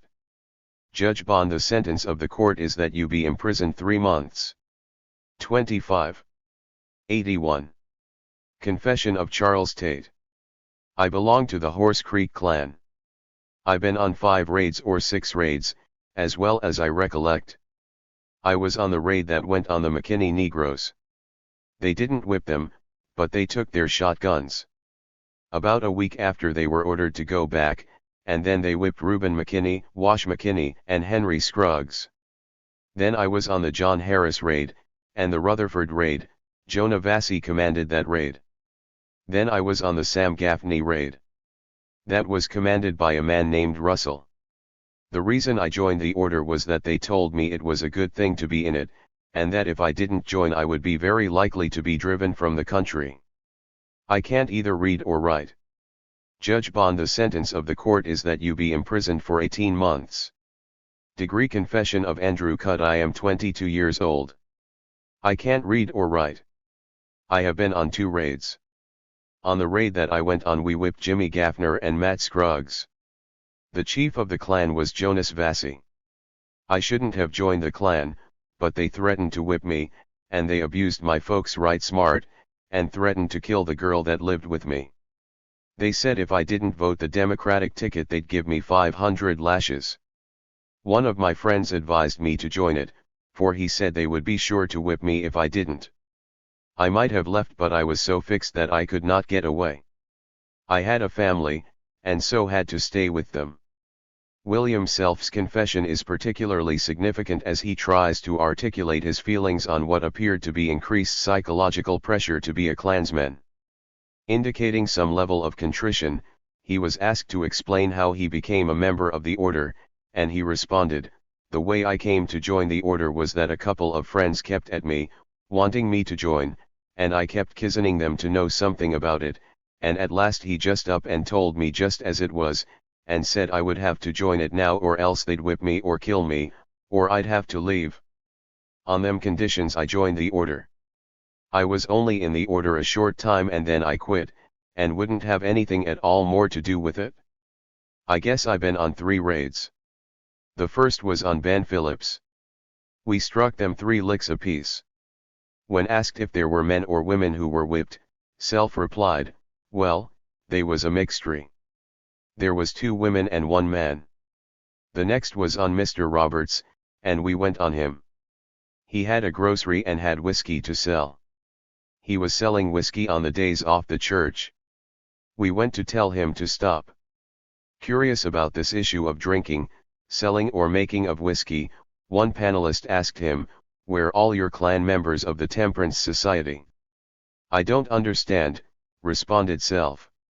Appearing to not understand the question when repeated a few times, he was finally asked, "Do you know what a temperance society is?" "No, sir." Again he was asked, were they all opposed to drinking whiskey? Responding vaguely, he said, "Well, I was myself." There was nothing said to the niggers we whipped about politics. We next went on a man named Johnny Green. We didn't do anything to him. Somewhat frustrated at the witness, Judge Bryan asked Self if he felt ashamed of his actions, whereupon the witness stated, "Well, sir, I know I done wrong." "Yes, responded. 82. The judge, but didn't you know you were doing wrong at the time? Well sir, I was ordered to do it by the Klan. Of course I didn't feel it was right. Explaining that he wore a disguise on his raids, and that he was illiterate, Self also volunteered that he was a Christian and that he had never heard the preacher say anything about whipping niggers being wrong. When asked if there was any talk in his church about these things, he responded, "No sir. I never heard anything about what happened. They talked about what happened 1800 years ago." He finally made it be known that he was a farmer, and that I wasn't arrested, but I came here without any warrant at all. Taking into account the discomfort Self experienced as a member of the Klan, a compassionate Judge Bryan in passing sentence stated that we trust you realize how unmanly your conduct has been. You seem to show signs of contrition for your conduct, and as you say you were forced into the matter, the judgment of the court is that you be imprisoned 3 months, including the imprisonment you have already suffered. Though some Klansmen claimed that they were forced to comply with the dictates of the Ku Klux, and that it was this compliance that facilitated their violent behaviors, missing were remorseful expressions over their actions or any feelings of guilty about their debasement of their victims. And while in some cases defendants standing before the court appeared to be suffering role confusion and appeared apprehensive about their fate at the hands of a Republican-dominated investigation body, their overall disposition suggested a belief that there wasn't a court in the land that would convict them, or render any serious penalty for killing or brutalizing a nigger or white Republican. Not all Ku Klux raiders were remorseful about their actions. Stephen Splon, as we read, appeared to support Ku Klux philosophy when he forthrightly explained to Judge Bond that he didn't see anything essentially wrong with their purpose or ideas. Degree for Splon, having a vigilance committee patrolling black communities and reducing if not eliminating depredations is especially poignant since it was predicated on at least 2 centuries of slave patrolling. It was the customary thing to do. While Splon never testified to a more meaningful comprehension of what his social experiences told him what was correct, he might have agreed with the following hypothetical reasoning: why should things be different, even if our niggers are supposedly free? Has their personality or mind changed overnight? Ain't I still the master? Don't these niggers still refer to me as boss, massa, captain? Sa, and me to them as boy, nigger or whatever comes to mind, though they are supposedly free? Are these niggers any freer or stronger today than they were yesterday? I don't think so. Look how they jump when I demand obedience, they're still my niggers. Are you saying that I must now refer to them as sir or madam, when yesterday I wouldn't have thought about addressing them at all? No, there are some things that haven't changed as a result of the war, nor should they, for one I am a white man, therefore my family and my grandchildren are deemed by natural law to be ruler and master, not servant and lackey. For Klansmen such as Stephen Splon, the need for direct action against blacks was further spurred on by the existence of armed Republican Union leagues and black self-defense clubs. These were the depredations that needed regulation. However, even a Splon-like reasoning was laden with contradictions, in that while agreeing that the white community's protection was primary, he also felt a need to denounce the Grand Klan's order to whip those who didn't comply with their notion of law. The question of course is whose sense of order and law did Splon really feel compelled to honor, that of the deposed? 83. Confederate States or the federal government? Was it that he approved of the forceful disarming and general abuse of blacks as did his fellow raider Charles Tate, but disapproved of whippings, particularly when it involved recalcitrant whites? Or was his confession simply an attempt to lessen the consequences of his Klan activities? Very little, if anything, in Tate's brief admission suggests regret for his activities as a night rider, yet his description of Reuben and Wash McKinney as McKinney Negroes does acknowledge a conviction that most Southern whites held dearly, a legal and moral sanctity in the ownership of blacks as property. Not only in a vernacular sense but as an integral functional part of society. As a result, Tate's view of McKinney Negroes as property belonging to a white male is not unusual. For him there was no other descriptive term for them. Even if the blacks working for McKinney now envisioned themselves as freedmen, for Tate they were McKinney Negroes. His social experiences inundated him as it certainly did the black populace with implacable social cues that ignorance of would have been a dangerous challenging thrust at the social order. A philosophical concept, property in humans or the promise of such was still a vivid psychic concern for would-be or actual Klansmen. Its assumed naturalness and unquestioned acceptance of a Southern reality was critical during this post-war era. Though the general population was quite cognizant that slavery as an institution was dead, they were not ready to give up the notion of property in their own whiteness. It was the one raison d'être that generations of Southerners regardless of class background assumed. It represented a social-political rationale steeped in the agricultural milieu of America, a golden promise that proclaimed that with force of arms, a new and continual rebirth was possible for even the most obtuse migrating European. It assumed a correctness in the forced removal of millions of people for the attainment of a more productive and free society. It announced to others that their presence had little social value except that which an interloping European conferred on them. Embracing this as reality, it was difficult for white Americans to conceive of blacks as true Americans having concerns that were not contingent on Euro-American values or expectations. Blackness itself became a monolithic non-varying entity whose perceived impenetrability had to be either contained, controlled, or destroyed. From this perspective, any idea that purported the ex-slave having a sense of property or ownership in their own labor was unacceptable, threatening and for some a violation of the nation's constitution. Accordingly, the disarming of the black community became an indispensable political priority if Southern whites were to regain a sense of validation and empowerment. It was a process that literally and symbolically had black political and social emasculation as its primary goal. In this respect, Charles Tate's recollection of his commander's advice that the Ku Klux was a good thing to be in was not an empty analysis, but a statement premised on an expected threat from armed Southern blacks. Any questioning or outright rejection of this advice was also viewed as a threat to the social order by suggesting a disinclination to accept Ku Klux mythology as truth. In this manner, Klansmen were created. Dialogues on human rights abuses. Do we look like gentlemen? Both the Enforcement Act of 1870 and the Ku Klux Act in April 1871 were conceived to aid nearly 4 million ex-enslaved Southern blacks to live their lives free from political terrorism. Being too little and too late, both acts failed miserably when one considers the incalculable social depth of 19th-century American institutional racism. A major impediment in the process was getting white Southerners similar to Cudd, Henderson, and Self to envision any relationship between their lives and that of the ex-slave beyond that of master and slave. This difficulty was further complicated by their admitted personal and social illiteracy. On the other hand, if the claims of these three admitted terrorists are accurate, and their illiteracy was limited to an inability to read and write, but not a misunderstanding of their immediate social environment, then assessing their use or misuse of violence as a communicative tool for personal empowerment is critical in evaluating the effectiveness of their roles as Ku Klux Raiders. For example, Ku Klux Raiders generally emerged from a Southern agricultural environment that communicated primarily through institutionalized symbols of violence, force, privilege, and patronage.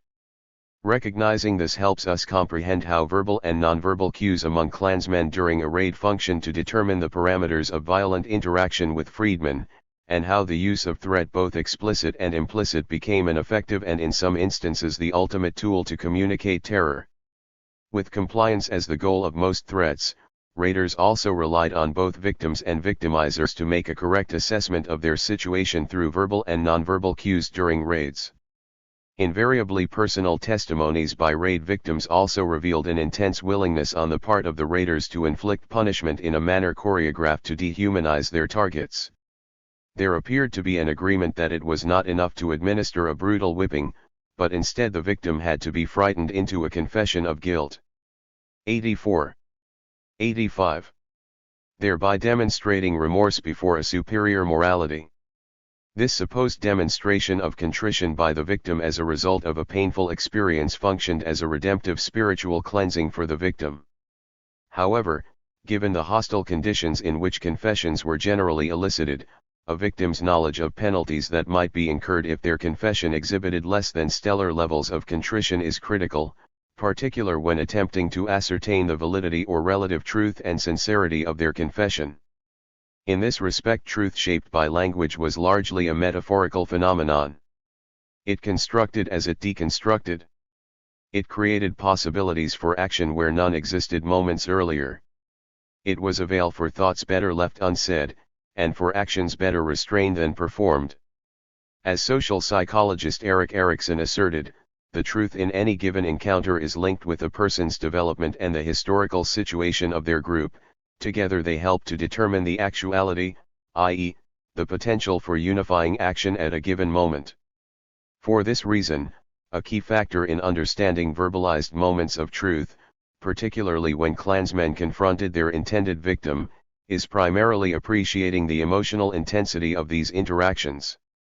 Though violent encounters between combatants can appear to be moments of truth, it was incumbent on skilled Ku Klux propagandists to connect these moments into a seemingly seamless succession of coherent truths, so that when presented publicly they appear as a contiguous display of actualities, i.e., an accepted reality. This was apparent when levels of violence against blacks became so common that reporting on these attacks began to take on a normative persona, as evidenced in an 1871 New York Times article titled "More Ku Klux. How They Act in South Carolina." County officers to resign by a gentleman from Union. We learn of the further perpetration of outrages in that county, counting among them the killing of 3 men, 1 on Friday night, and 2 on Sunday night. Also, that the Ku Klux have posted notices on the bulletin board at the courthouse, to the effect that the county commissioners, the school commissioner, and the members of the legislature, must resign their positions by the 27th inst. It is understood that the sheriff and school commissioner have tendered their resignations under pressure of the circumstances. It is also asserted that other officers will resign, rather than subject themselves to the indignities of the midnight marauders, known as Ku Klux. The following is handed to us as the document found posted in Union a few days since. KKK. Headquarters 9th Division, SC, Special Orders No. 3, KKK. Ignorance is the curse of God. For this reason, we are determined that members of the legislature, the school commissioner and the county commissioner of Union shall no longer officiate.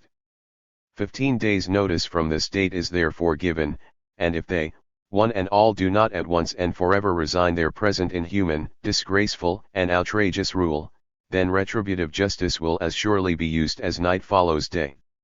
Also, an honest man is the noblest work of God. For this reason, if the clerk of the said Board of County Commissioners and School Commissioner does not immediately renounce and relinquish his present position, then harsher measures than this will most assuredly and certainly be used. For confirmation, reference to the orders heretofore. 86. Published in the Union Weekly Times, and Yorkville Inquirer will more fully and completely show our intention. By order Grand Chief. March 9, AD 1871 AO. Grand Secretary. From this perspective, the actions of participants in these bloody dramas were reported in a fashion that reflected a highly parochial understanding of truth, personal anger, and social discord.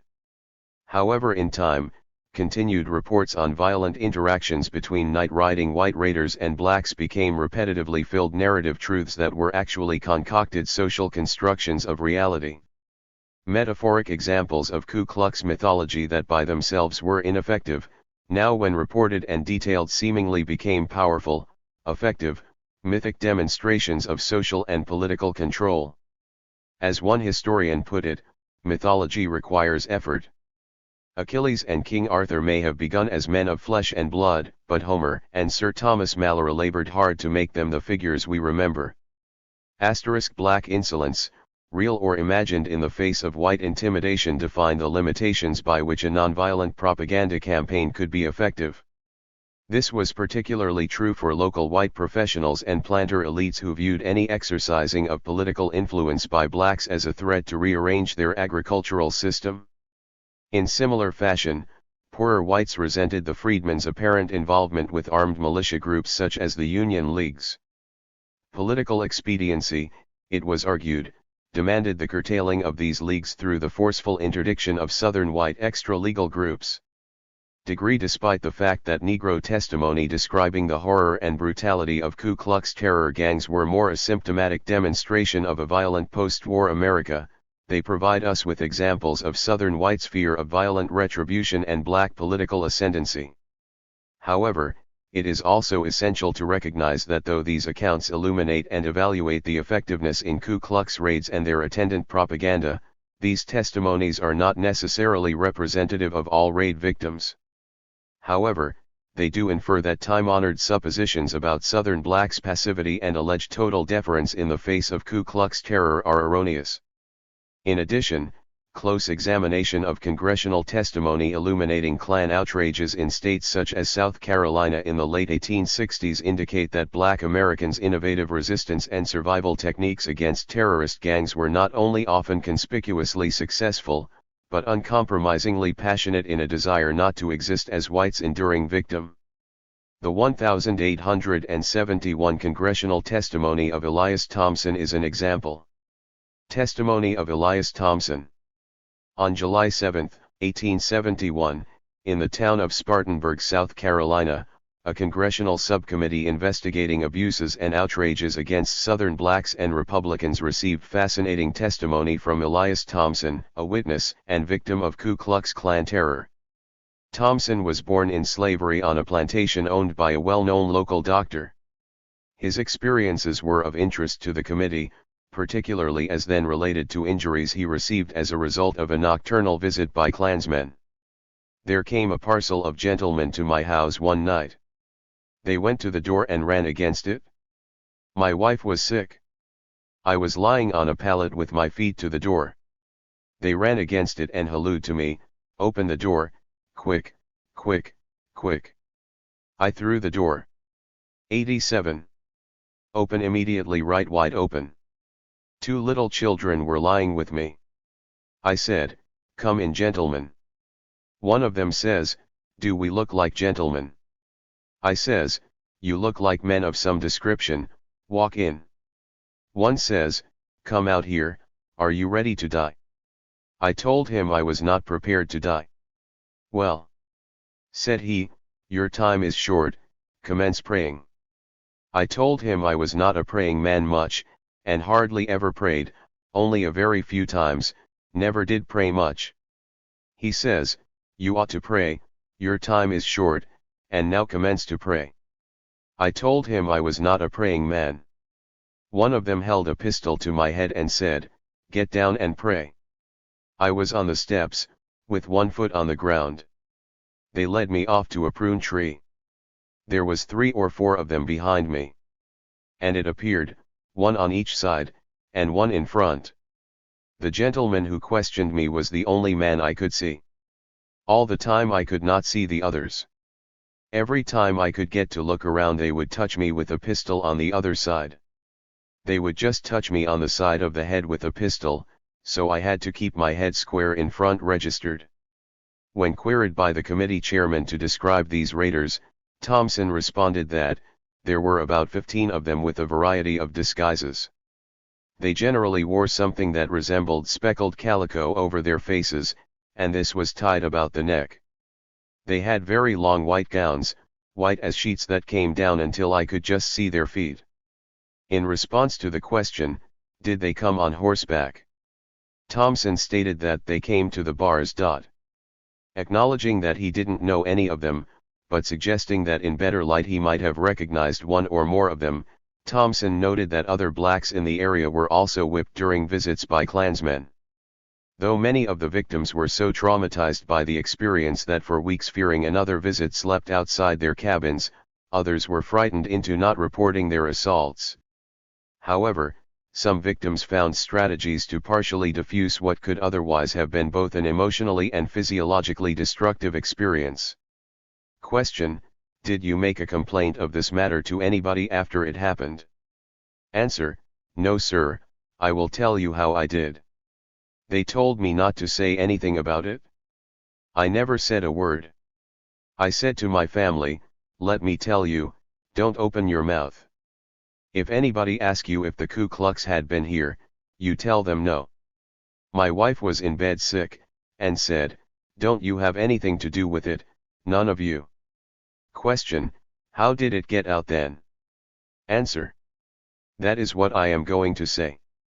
This was on Friday, the first Friday night in May, and by 10 o'clock on Saturday, it was all over the settlement.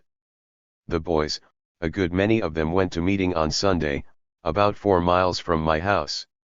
Several came up by my house. They had it that the Ku Klux had killed or beaten me pretty near to death, and some of them said, that's not so, for we came by his house this morning.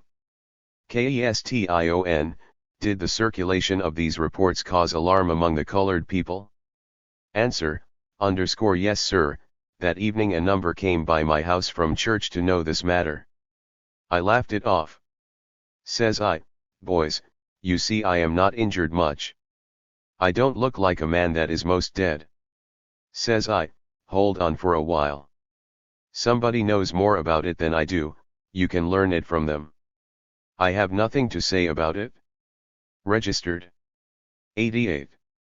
Exhibiting humor, Thompson gambled that he could mollify his attacker's attitude to think that he was simply a misguided Negro buffoon. At some point he realized that some of the raiders suspected they might have been recognized. However, when it was apparent that he was not going to point them out, these individuals curtailed the level of violence against him. A sort of nonverbal agreement between victim and victimizer emerged. Assessing if Thompson was indeed successful in aligning his adversary's actions, thereby tempering a potentially life-threatening experience, is important in evaluating the effectiveness of this raid. Of interest is also Thompson's apparent disdain for his attackers and their mythological rambling, "Old man, we are just from hell, and have you heard a wild goose holler lately? That is one of us coming over and looking down to see what you have been doing this time." In effect, two significant reactions occurred in this attack. 1. By faithfully not indulging himself in the Ku Klux's assigned social script, Thompson's actions suggested that only through the use of violence could he be forced to verbally comply with his attacker's wishes. 2. Once Klansmen sensed that their credibility was threatened if not outright rejected by a non-complying victim, only whipping would restore what was considered to be the proper social interaction between themselves and Thompson. The history of violent attempts at subjugation by Ku Klux raiders also suggests that once the raider senses his notoriety and the social trepidation which it brings and then feels for perhaps the first time personal potency, it makes him very resistant to reassessing the meaning of his newly discovered violent notoriety other than being a raider.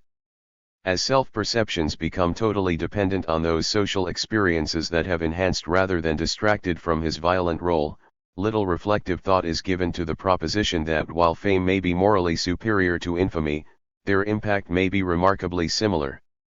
In this regard, the very instruments of violent subjugation and terror such as the whip can themselves become symbols of a failed or successful social policy. The whip as a physical weapon and metaphor for terror was unparalleled within Western slave societies. Throughout American slavery and after, it was both a tool for punishment and a symbol of institutional coercion and repression. Having no other equal in Southern American lore, its use represented not just authority and one's right to use force to control another being, beast, or human. When used effectively, whipping functioned as a means by which the very essence of a person's resolve could be compromised by painfully curtailing their ability to control personal actions and dispositions. Used on humans, the whip became the initiator and maintainer of social and cultural practices that were premised on the physiological abuse. However, after the Civil War, when this weapon seemed ineffective in controlling unruly blacks, other tactics such as drowning, mutilation, castration, rape and lynching existed as alternatives, or as one witness recalled, "De Ku Klux used to stick de nigger's head on stake alongside de Cadiz road and dar buzzards would eat them till nothing was left but de bones." Dar was a sign on dis stake that said, "Look out nigger, you are mixed." 16 Resistance to whippings was itself a serious offense. It represented a direct rejection of white authority over blacks' physical existence, and as such was viewed as a denial of whites' use of black bodies, either for pleasure or pain. To witness a whipping became a battle, an internalized struggle in deciding if now was the most opportune time to strike back. Similarly, many Southern whites believed that any indication of resistance, large or small, if remained unchecked would not only establish a dangerous and defiant precedent. 89. But endanger lower-class non-slave-owning whites' presumptions that power and authority was also their racial birthright. Frederick Law Olmsted, a northern traveler passing through Mississippi in the mid-1800s, recalled an incident where the whip was significant as a symbol of authority for the lowly plantation overseers. Southern whites also believed that African Americans would not work unless they were threatened with beatings. Olmsted reported that in Mississippi he had observed young girls subjected to the severest corporal punishment he had ever seen. The white overseer, who had administered the flogging with a rawhide whip across her naked loins and thighs, told Olmsted that the girl had been shirking her duties. He claimed that if I hadn't she would have done the same thing again tomorrow, and half the people on the plantation would have followed her example. Oh, you've no idea how lazy these niggers are. They'd never do any work at all if they were not afraid of being whipped. As a consequence, the whip, even for the downtrodden economically degraded whites or in a few instances designate blacks, regardless of age or gender, became the euphoric symbol of white empowerment and authority. With this said, the physical presence of a whip or one's knowledge of a recent whipping did not always translate into social obedience to the will of white terrorist, as we saw with Elias Thompson. This was partially true due to a commonly held belief among freedmen that those who during slavery submitted easily to this kind of abuse were more than likely to be targets of further white rage. Drawing from his own experience as a slave, Frederick Douglass also acknowledged what many slaves knew from experience: overseers prefer to whip those who are most easily whipped. Further congressional testimony from Pinckney Dodd and his neighbors confirms this point. Testimony of Pinckney Dodd. On July 7, 1871, Pinckney Dodd, a resident of Spartanburg, South Carolina, became another victim of Ku Klux violence. His experiences underscored Douglass's remarks on whippings as well as the importance of torture in shaping the dialogue between victim and victimizer. Recalling his painful experiences from the night of May 1, 1871, Dodd remembered that his attackers were dressed in an assorted array of disguises when they arrived at his one-horse farm. I heard them come and frighten the dog, and I heard them at the door cursing, and they told me to get up, and before I got up and got there they had the door burst open. When I got there, he told me to stop, and kept cursing me. He said, "What are you doing in there?" He asked if I had heard of the Ku Klux. I said I had. He said, "Do you know them?" I said, "No." He said, "Is there anybody else in there? Tell him to come out damned quick, or we will help him out, damned quick." "Did not you promise," he said, "to help the Ku Klux out, if they came here?" I said, "No, I didn't say so." He says, "Never mind, God damn you, we can prove it to you." "Shut up, don't talk so damned big. Tell that other fellow to come out." I called him. He was lying on the bed, not asleep. I told him to put on his clothes. He says, "Never mind to put on your clothes, but come out." But he got on his clothes and came out just outside of the door. There was another fellow living on the place, named Spencer. They brought him down there, so they say. He was standing there outside of the gate. They had some pistols, and they said they had come from hell. 90 Black resistance to the Ku Klux Klan in the wake of the Civil War. Vistigi F. the Ku Rlux das Oxposksperna JC Mage 167. Visit of the Ku Klux, Harper's Weekly, February 24, 1872. Library of Congress Prints and Photographs Division, Washington, D.C. That night, I went to the gate. There they had another fellow from that other house that night. Wanting clarification, committee member Philadelphia Van Trump from Ohio asked Dodd, "You and another fellow were at your own house, and Spencer was at the gate and another colored man, 4 of you. Is that it? Yes, Dodd answered. He continued. They told this fellow with Spencer to pull off his shirt. They asked him who he voted for. He said, for Scott. They said, what did you do that for? He says, they told me that was best. Who told you so, says he. What people was it told you so? He had on 2 shirts, and when he went to pull them off, the man said, you were fixed for it, you knew the Ku Klux were coming. He says, I always wear 2 shirts in the winter time. The man says, what is your name? When he pulled off his shirt, he said, number 1, and hit him 30. He commenced counting 1, 2, 3, 4, 5, and when he got to 5 he counted aloud so that I could not hear him count after that. After a while he told him to stop, and he stopped hitting, and he asked him, do you think you will ever vote again? He said, I don't know. He said, do you think you will ever vote for Scott again? He said, I don't know as I will. He says, number 2, hit him 5. Then number 2, another fellow stepped up and hit him. I suppose he hit him 5. He says, do you think you will vote for Scott? I don't think I will, says he. He says, don't you know? I reckon so, he says. Don't you know it? No sir, I never will vote for him again, say he. Then he told him to get up. Another fellow, named Lewis, was there, the same fellow I was going to tell you about. 91. I can't think of his full name. He ran off, they didn't get to whip him. When he started, someone said, shoot him, and they fired. Some said 3 shots, but I didn't hear but 2 pistols. They told me to get down. They said, who did you vote for, and be sure you don't tell me a damned lie. I said, I voted the Democratic ticket. He said, be sure you don't tell me a lie, take off your shirt. I did not tell him true, but I had to do that.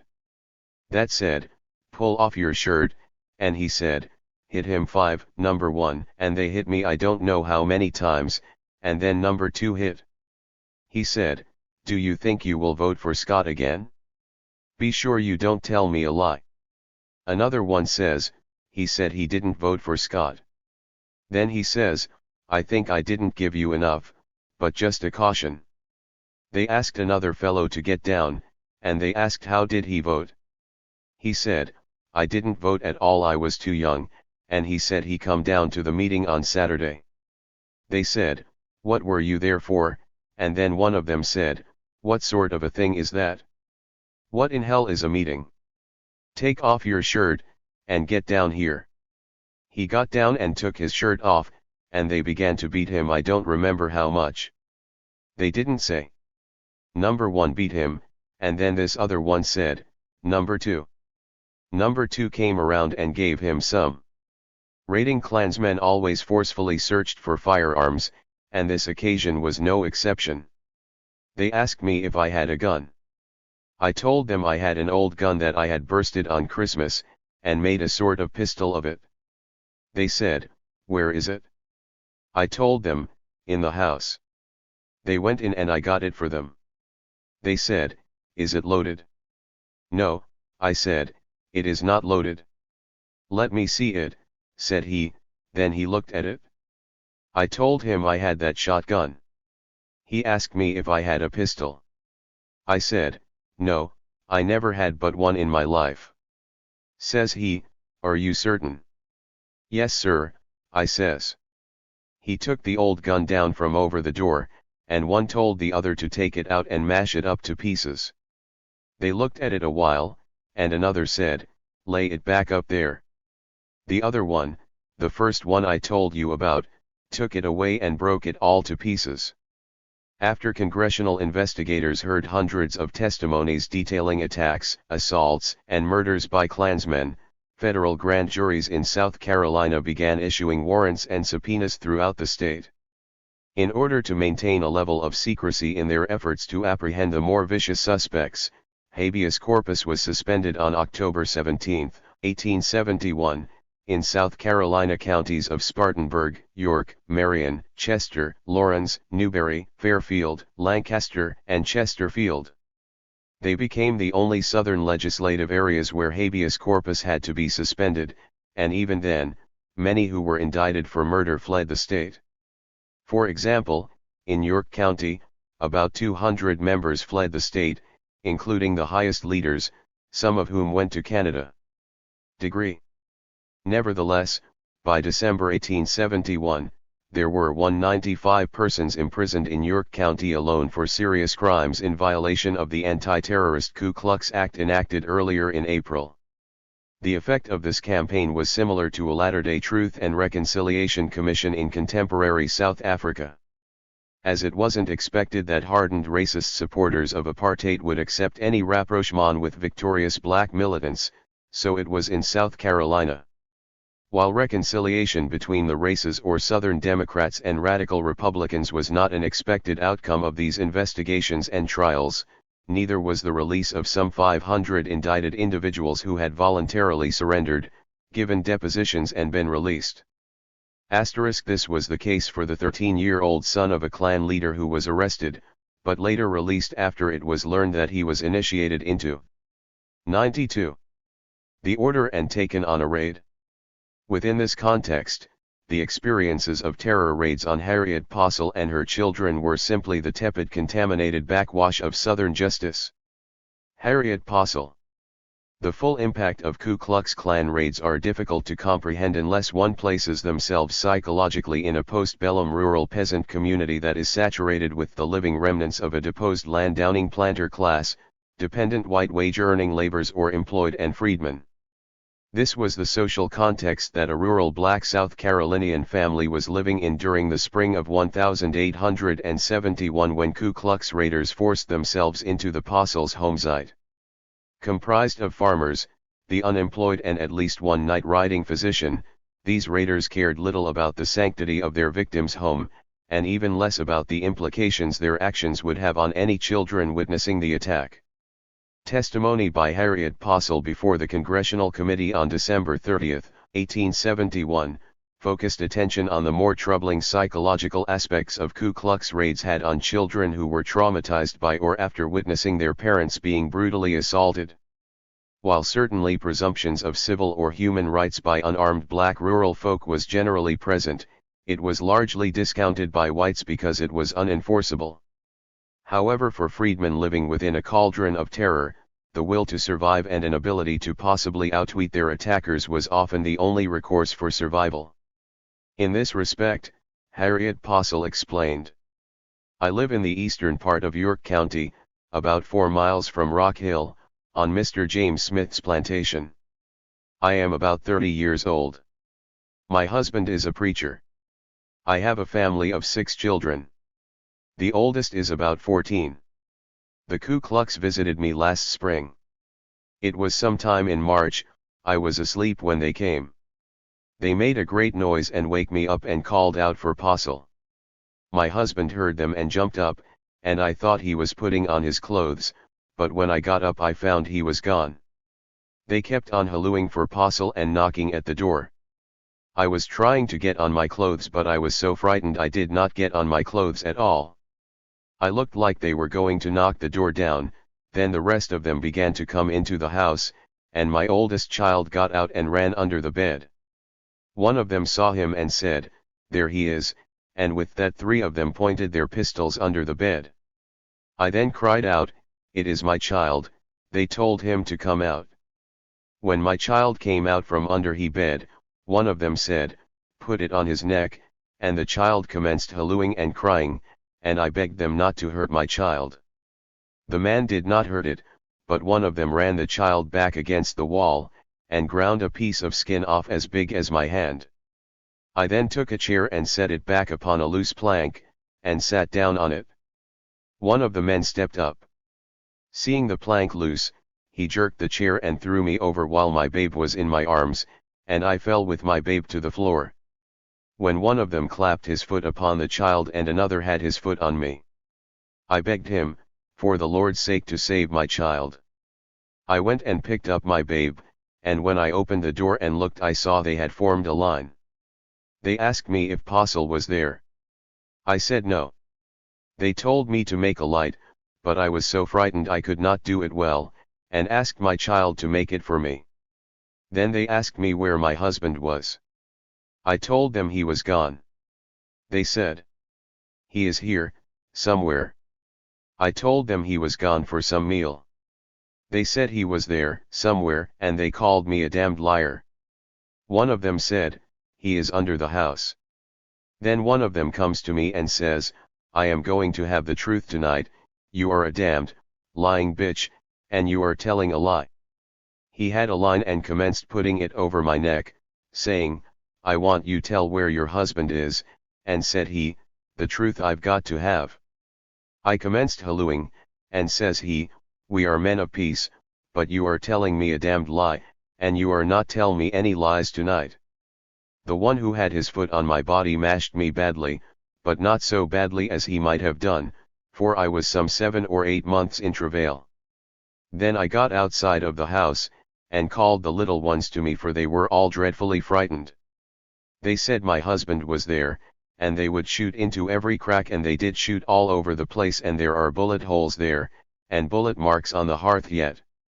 At this time there were some in the house and some outside. They said to me, "We are going to have the truth out of you, you damned lying bitch. He is somewhere about here." I said, "He is gone." With that he clapped his hands on my neck, and says again, "We're going to have the truth out of you, you bitch damned bitch," and with that he beat my head against the side of the house till I had no sense hardly left, but I still had hold of my babe. There was a moment of silence as Miss Postle gathered her thoughts. She was then asked if she recognized any of the raiders. "Yes, sir, I did. I recognized the first man that came into the house, it was Dr. Avery. I recognized him by his performance and when he was entangling the line round my neck. As I lifted my hand to keep the rope off my neck, I caught his lame hand, it was his left hand that I caught, his crippled hand. I felt it in my hand. I said to myself right then, I know you. I knew Joe Castle and Jas Matthews, the old man's son. I didn't know anyone else. I suppose there was about a dozen altogether there. Dr. Avery had on a red gown with a blue face, with red about his mouth, and he had 2 horns on his cap about a foot long. The line that he tried to put over my neck was a buggy line, not quite so wide as 3 fingers, but wider than 2. They said to me that they rode 38 miles that night to see old Abe Brumfield and Preacher Postle. They said that they had heard that Preacher Postle had been preaching up fire and corruption. They afterward found my husband under the house, but I had gone to the big house with my children to take out of the cold. I did not see them pull him out from the house. The center of Ku Klux Klan activity and deprivation in South Carolina was York County. In the latter part of the 1860s its major mill town was Rock Hill, which was about 18 miles east of the state capital at Columbia. Though this was a stronghold of republicanism and most of the white population and virtually all of the freedmen were illiterate, the Republicans held the balance of political power whenever there was a full and free election. All of this changed rapidly by the fall of 1870 when black South Carolinians began responding to the voting rights guarantees of the newly ratified 15th Amendment to the Constitution. Thomas Morehead. Black Americans' human and civil rights were continually challenged on many levels throughout the Reconstruction era of 1867 to 1877. However, in the area of voting, resistance by whites became acutely identified with the South's overall opposition to black enfranchisement. In this regard, the testimony of Thomas Morehead, a witness for the prosecution, 94. During the congressional trials, illuminated the immense pressure that blacks weathered at the height of Ku Klux raids. Questioned primarily by United States Prosecuting Attorney for South Carolina, D.T. Corbin, Morehead, who was a captain of H Company in the local black militia, stated that he lived for 5 years in Rock Hill *. When he went to nearby Columbia to vote in the November 1868 presidential elections, he found that white mobs were attempting to crowd away blacks from voting polls. Assuming that because he was now an American citizen due to the recent ratification of the 14th Amendment, I thought I could go there and vote on my oath. This indeed was a major presumption on his part. When he approached the polling booth window, they objected to my vote, and forced him away from the poll. Moorhead recalls that the window was a narrow one, and the white men just stood in a ring right around the window. Dr. Avery was standing right with his hand on the window, and tested every vote that was given. Voting was a new thing to the colored people, and they were nearly afraid anyhow to exercise the privilege of voting. This crowd being there prevented a great many from voting at that election. Moorhead, who was eventually forced to leave Rock Hill after repeated threats by the Ku Klux, told prosecutor Corbin that in the fall of 1868 a gang of whites had assaulted one of his militiamen and then later when confronted violently resisted arrest. After they refused to be arrested, and armed themselves, and went off from there leaving threats to the trial justice if he sent any force of militia, or any force whatever they intended to shoot as long as they had balls to shoot, and wouldn't be arrested and be brought before a damned nigger trial justice, that was Squire Davis. After they made their escape, Squire Davis then asked me to assist him in making the arrests with a small force of militia. I went along with them, and we met the party. They had been to Squire Crook's and got the business fixed there. Then we left them alone and came back to Rock Hill. Early the next morning, Charlie Cobb met me, and says, "If we had known last night which way you was going, we would have given you a hell of a battle in the road." I told him I was prepared, and he says, "Well, we will give you hell anyhow, in the rounds." Then after that, they sent a dispatch to the governor, about the niggers turning up the country generally, running women and children out of the houses, and they were all frightened. I went there to Rock Hill that day, with 12 men, but I didn't see any alarm. Governor Scott called in the arms, and they were given up on the governor's orders, and put in the depot, and in a few days after that, there was a notice put up. It had Squire Davis' name and my name at the head, and Denny S. Steele's and Jim Bynum's.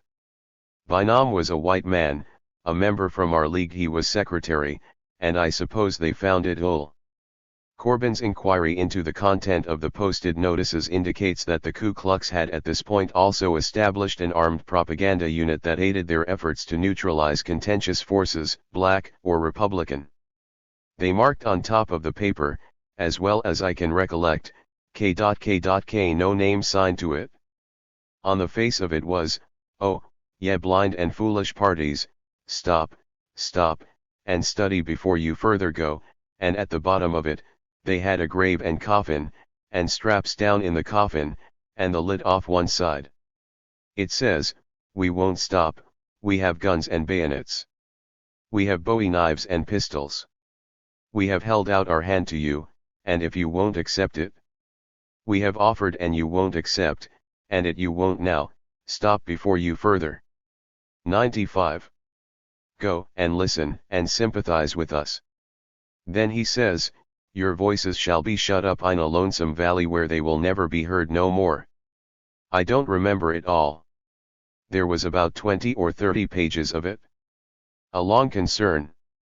Jones tore it down, and said he expected the Ku Klux would come after him, but he would just as soon die one way as another damned niggers would kill him anyhow. For however, it was not Ku Klux propaganda, armed or otherwise, that chased, neutralized or physically eliminated some blacks from effectively defending themselves against armed attacks, but rather the complicit actions of local government figures to ensure that these terrorist groups were armed and that their intended victims were disarmed. Moorhead explained that while the militia's arms were deposited in the armory by Governor Scott's direct order, the first guns were taken out on the 19th of February 1868 by unknown parties. After the first ones were taken, I began to get a little dubious. I didn't know but that I might be killed some night, or might be shot coming home. I lived about a mile from Rock Hill. Degree at this point in the trial, the attorney asked Moorhead if he knew another militia company leader, Jim Williams, and the circumstances around his murder. He responded yes, and that Williams was killed the very next Monday after he fled York County. What Moorhead did not elaborate on were the details surrounding Williams's brutal murder, the almost daily attacks on black communities throughout York County, and the tragic conspiracy to curtail the ability of black federal troops to root out Ku Klux terrorism. Operating under controls that limited what they could investigate, apprehend, or shoot, black soldiers led by their white officers were in many instances helpless to assist freedmen who fell victim to Ku Klux attacks. Terror cells eventually became so emboldened by restrictive conspiratorial covenants established by conservative Democrats and Republicans that Klansmen were able to function as an extra-legal system that killed at will and punished on whim and fancy. The murdering of blacks became so common that both northern and southern newspapers began to delete the terms killing and rape from their headlines and replace it with a more innocuous term, outrages. Such was the case in the spring of 1868 when a frustrated Jim Williams was alleged to have issued a proclamation stating that Klansmen and conservatives, a pseudonym for Democrats, must be killed from the cradle up. As a result of Williams's persistent appeals for support in the fight against terrorism, he was murdered after a gang of 40 to 50 Klansmen led by physician J. Rufus Braxton raided his home at night. They dismounted some distance from Williams's home and proceeded secretly on foot to surprise him. After bursting into his home, they took him outside and hung him from a nearby tree, then placed a sign on his body stating, "Capt. Jim Williams" on his big muster. Threats from the black communities to retaliate by descending on Yorkville did not materialize. However, once a series of arson attacks on cotton gins, barns filled with corn, wheat and other crops occurred, an immediate call for moderation was heard throughout some sectors of the white community. The editor of the Yorkville Inquirer, the county's only newspaper, even accused the black-dominated Union Leagues for advocating violence and arson. However, as the burning of farmhouses increased, and fields of burning crops turned the night sky into a reddish hue, the Inquirer urged older whites to tell younger men not to engage in whipping and murdering the colored people. For a brief period, some semblance of order was reached when on February 11, 1996, a biracial public meeting was held in the Clay Hill region of the county, where whites' whipping of blacks and blacks' burnings of white-owned farms had been common. Those attending the meeting recognized that Ku Klux outrages had preceded Negro arson, and consequently they condemned both. Moreover, some of the whites promised to protect Negroes from further outrage in return for a pledge not to hold any more secret nocturnal meetings of the Union League, which they were convinced had organized Negroes into bands of arsonists. Needless to say, some blacks, such as Amzu Rainey in York County, learned a painful but valuable lesson about the relationship between violence, economics, and the price one must pay for civil or human justice. Amzu Rainey. Some freedmen undoubtedly believed that to be vulnerable to the caprices of another human being, and still be considered a dangerous enemy, a feared competitor, a vile serpent of evil was in itself to have attained a measure of self-empowerment. They believed such an unfortunate convoluted social relationship actually validated their existence in the mind of a tormentor. Their persecutors' compulsion to control them, they hoped, would lead to frustration and eventual defeat. The psychic implications of this, however, could be devastating if one's tormentor is continually viewed as a point of self-reference. The testimony of Amzu Rainey illustrates this murderous, almost Freudian-like relationship between the controlled victim's ID and an omnipresent victimizer superego. Attacked on the very farm of his birth by 25 masked Ku Klux terrorists dressed in white and red gowns because he was black and voted for a Republican, he experienced the quintessential civil and human rights abuse. This horrendous act was surpassed only by Rainey's inability to protect either his wife or child from assault. Rainey testified before the court that it was about the last of March, as near as I can recollect. I was laying down. I laid down at the first dark by the fire.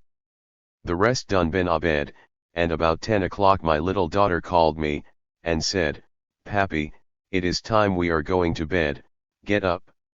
Just as I got up, and turned around, I looked out of the window and I see some 4 or 5 disguised men coming up, and I ran up in the loft. They came to the door, and when they came to the door they commenced beating and knocking. "God damn you, open the door! Open the door! Open the door!"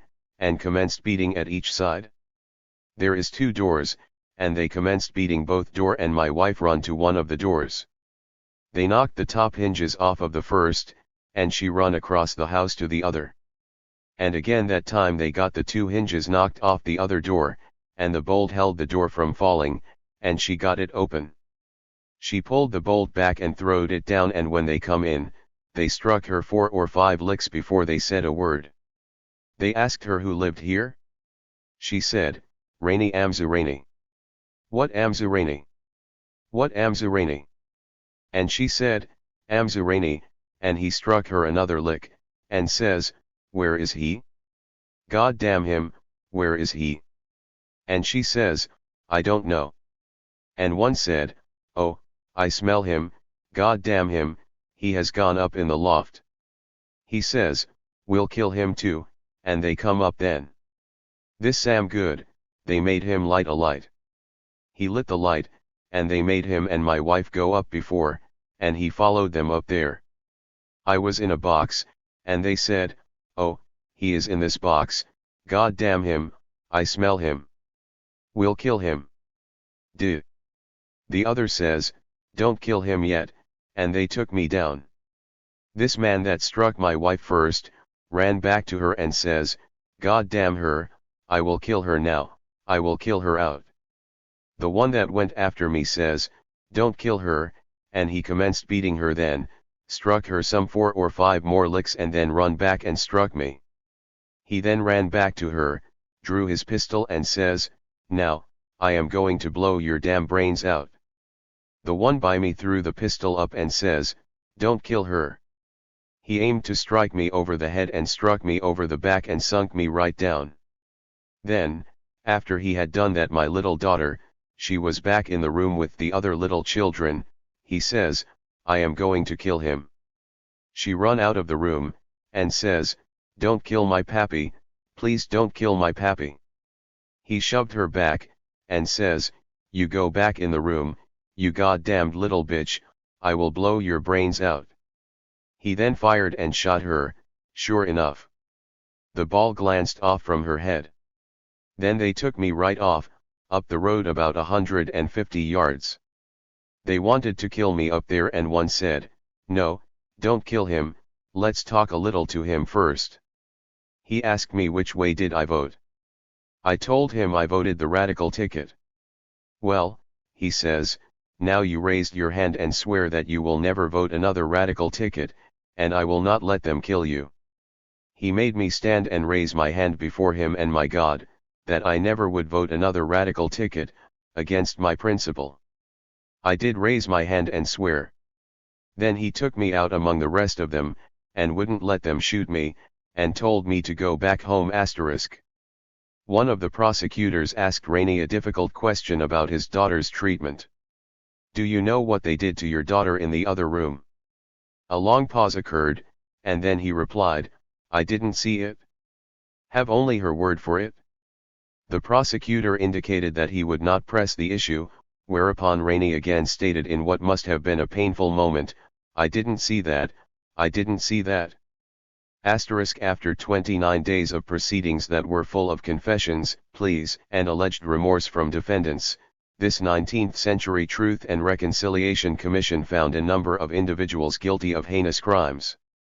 In spite of this, many Southern newspapers found the congressional investigations to be similar to the Spanish Inquisition, and as historian Alan Trelease noted in White Terror, some whites compared presiding Judge Hugh Bond to Judge Jeffreys and the bloody assizes of King James II. Not to be distracted from his task, though maligned by most Southern newspapers throughout the hearings, Judge Bond finally addressed the court in Columbia with the following remarks on terrorism and its effects on the practitioner of terror.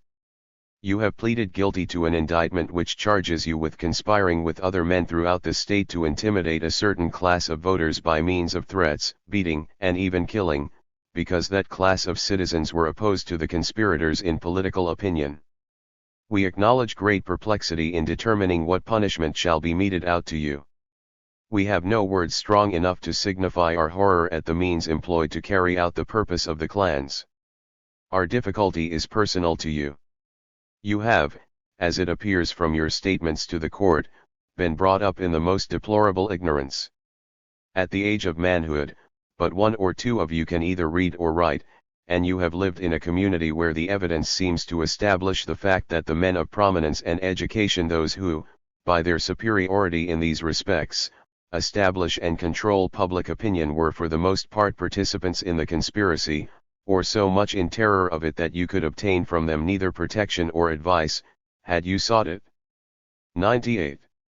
You and your confederates must make up your minds either to resist the Ku Klux conspiracy or the laws of the United States. They both cannot exist together, and it only needs a little manliness and courage on the part of you ignorant dupes of designing men to give supremacy to the law. Be assured it will not be taken as an excuse in your case or in any other to hear it said, I slew this man because the chief ordered it, and I was afraid, and brushed and raped these others because I dreaded to be whipped if I did not trademark. Harper's Weekly said it well when they commented on a similar racial struggle in Louisiana, where the reports of the Ku Klux Committee for 1871 to 1872 show how successful the white leaguers of 4 or 5 years ago overawed or ill-treated their miserable fellow citizens, how in 1868 scarcely a Republican ventured to vote in many parishes, and what perpetual bankruptcy and poverty ruled in the small community.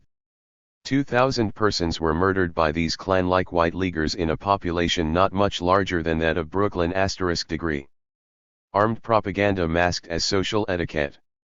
An examination of Ku Klux terrorism during Reconstruction indicates that a priority was placed on creating a plausible scenario that would transcend any doubt as to the organization's effectiveness and its all-knowing abilities. In this respect, 3 significant questions are raised. To what extent were Ku Klux communiques before an attack salient enough to have influenced verbal and nonverbal communication between victims and victimizers during a raid? To what extent were propagandists committed solely to the use of nonviolent fear appeals? To what extent were fear appeals effective in disciplining whites to accept Ku Klux precepts? To properly address these questions, one must re-examine early research on fear appeals by social scientists such as Irving Janis, who suggested that while fear arousal appeals have a point of diminishing return, their use can also facilitate a reduction in attitude change inversely to time. Registered. This indicates that when 2 or more groups are in contention for power, extended dominance will more likely occur when 2 conditions are also established. One group is able to impose its will by demonstrating sufficient ability to control the interactive process over an extended period of time. The same group is capable of employing explicit imagery that will demand of others an understanding of what is expected of them. However, Janis's research also specifies that any slacking of vigilance, as with Southern whites in implementing the above approaches, would invariably allow a reversal in the expected submissive attitude of their intended victims, thereby facilitating a sense of hope from the victims that their treatment or social status could be ameliorated. Janis also, 99, observed that hypervigilance on the part of socially defined victims, in this case Southern blacks, interfered with their receptivity of Ku Klux fear appeals via communiques. It also seems that these fear appeals actually minimized the worst aspects of impending violence by allowing their victims time to psychologically prepare and thereby deflect the worst aspects of Ku Klux violence by feigning compliance. If Janis's suppositions are correct, then significant portions of testimony during the congressional hearings on Ku Klux violence, though replete with residual emotional tension, were also fraught with levels of insincere recollections and subterfuge. Though testimonies can be a rich source of affirmation of fact or truth, such as that given before a court, they are extremely subjective and therefore interpretations of what is assumed to be reality. Registered. In addition, other sources of historical data, such as diaries and journals, can provide the researcher with narrative depictions of events that may or may not be accurate, and they do assist in understanding how people portray their own social experiences. With this said, corrections, deletions, adjustments, cloaking and camouflaging of events become important indicators of their subjective interpretation of the surrounding social context and the role each participant fulfills. To this extent, diaries of ex-slave-owning Southerners during Reconstruction are often important repositories of what would otherwise appear to be innocuous data, as one frustrated white South Carolinian diarist intimated just 3 months after the Confederate surrender in 1865. The Negroes are acting foolishly, running to the Yankees. Judge Tholson's whole crowd started, but before they got to Columbus he compromised with them and they returned home and are to get a part of the crop for their service. Reflecting deeply felt feelings of anxiety about the changing social relationships between a deposed social class and the ex-slave, Southern whites who earlier never considered the social worth of blacks now found themselves engulfed by a growing assertive black citizenry. Another diarist from North Carolina tallied up his human assets while pondering over his role as a slave owner. This day all persons of African descent, heretofore acknowledged as slaves, are acknowledged to be free. Estimated by the census of 1860 to be about 4 millions of souls, of those about 100, besides those I advanced as my children belong to me. I count from memory 98 and think I omit some of the small ones. Although the pecuniary loss is great, I feel no regrets that the result is so. For the institution, I never had a fondness, nor could I advocate it on any other grounds than that slavery was the best state for them. We shall see whether I was correct in this. I found the institution here when I came upon the stage of life. One have brought many and sold few, never bought but that I thought I bettered his or her condition, and most of those I bought I done so at their own request. May they do better for themselves is the only wish I have, but fear the result. The wife of a South Carolina plantation owner, Ella Gertrude Clanton Thomas, kept a diary that provides us with an example of one whose feigned detachment from a changing world was continually challenged by an unyielding desire to set things right through a Southern white ethnocentric value system that she knew was correct. Expressing suppressed concerns of many Southern whites who, realizing that their idealized world was crumbling, 100. and spiraling into an abyss of political irrelevancy, Ella counseled in her diary 3 years after the Civil War that dark days are gathering, and with most of us the duty of the hour is to provide sustenance for our families and avoid politics. The South has a glorious record. Let us not dim her glory by senseless humiliation. Let us retain our dignity. Zenobia in chains was still a queen. Ella's concerns for the South's glorious record no doubt reverberated throughout the ranks of thousands of vicious regulators and highwaymen. And while a large number of Southern whites were economically far removed from the Thomas family, they too were adamant about relinquishing any privileges that might result in the social upgrading of blacks. For lower-placed Southern whites, publicly disassociating themselves from any recognition of blacks as social equals became a necessary and unequivocal political ritual that sanctioned a racist fantasy. The only factor protecting them from economic challenge and psychological obscurity was color. Some even rationalized that it was prudent to either excuse or ignore excesses committed by groups such as the Ku Klux, and if necessary publicly deny any affiliation with their tactics or goals. This was evident in Ella Thomas's diary when, forced to recognize dramatic changing social relationships between blacks and whites, she nostalgically reflected on her husband's background as a slave-owning South Carolina planter. Acutely aware that any loss of land property was a loss in human property, social arrangements that once provided the glue for obtaining this kind of material wealth was now a problem for the New South. For example, in an April 1871 diary entry, Ella's rendering of surrounding social changes revealed a pampered personality whose responses to a diminished social status were subjectively interpreted as threats to her Southern nature. By totally discounting the Africans' Southern nature, and their own arousal by the promise of enfranchisement and not the values of their former owners, Ella wrapped herself in the saturated cloak of secessionist etiquette and lamented. I stopped writing this afternoon to go upstairs and select some summer clothing for the children to have done up. While I was upstairs, Turner returned from Augusta on horseback to spend the night, as Mr. Thomas is in Columbia, having left home this morning. Calling to one of the servants to ask some questions, I heard him reply, "Yes," in reply. I looked out. "Who was that answered you then, Turner?" said I. "Henry," was his reply. Henry said when you reply to Turner you must be more respectful. To this he replied that he was willing to say yes sir to Mr. Thomas but not to boys of his size. I came downstairs and told Henry that I was very well pleased with him, but that there was a distinction to be made between Turner and Charlie Hall and it must be made. He replied that he could leave and continued talking in this way for a while. Henry said you have said enough and you must stop. I repeat to you that while you are in our employment you must reply respectfully to Turner or leave. You can do as you please, but I should tell you the same if you were the only servant to be hired in the state. I told him this and came in. I do not know whether he will go or stay. I should prefer his remaining, for hands are scarce, but respect is a quality I demand from servants even more than obedience. I can overlook neglected work but cannot tolerate disrespect. The servants are very tenacious of their honor. They all call Turner Buddy, the old name every one of our own servants have addressed him by ever since his birth. They are willing to compromise by calling him Buddy and Mary Bell Sissy, too. 101.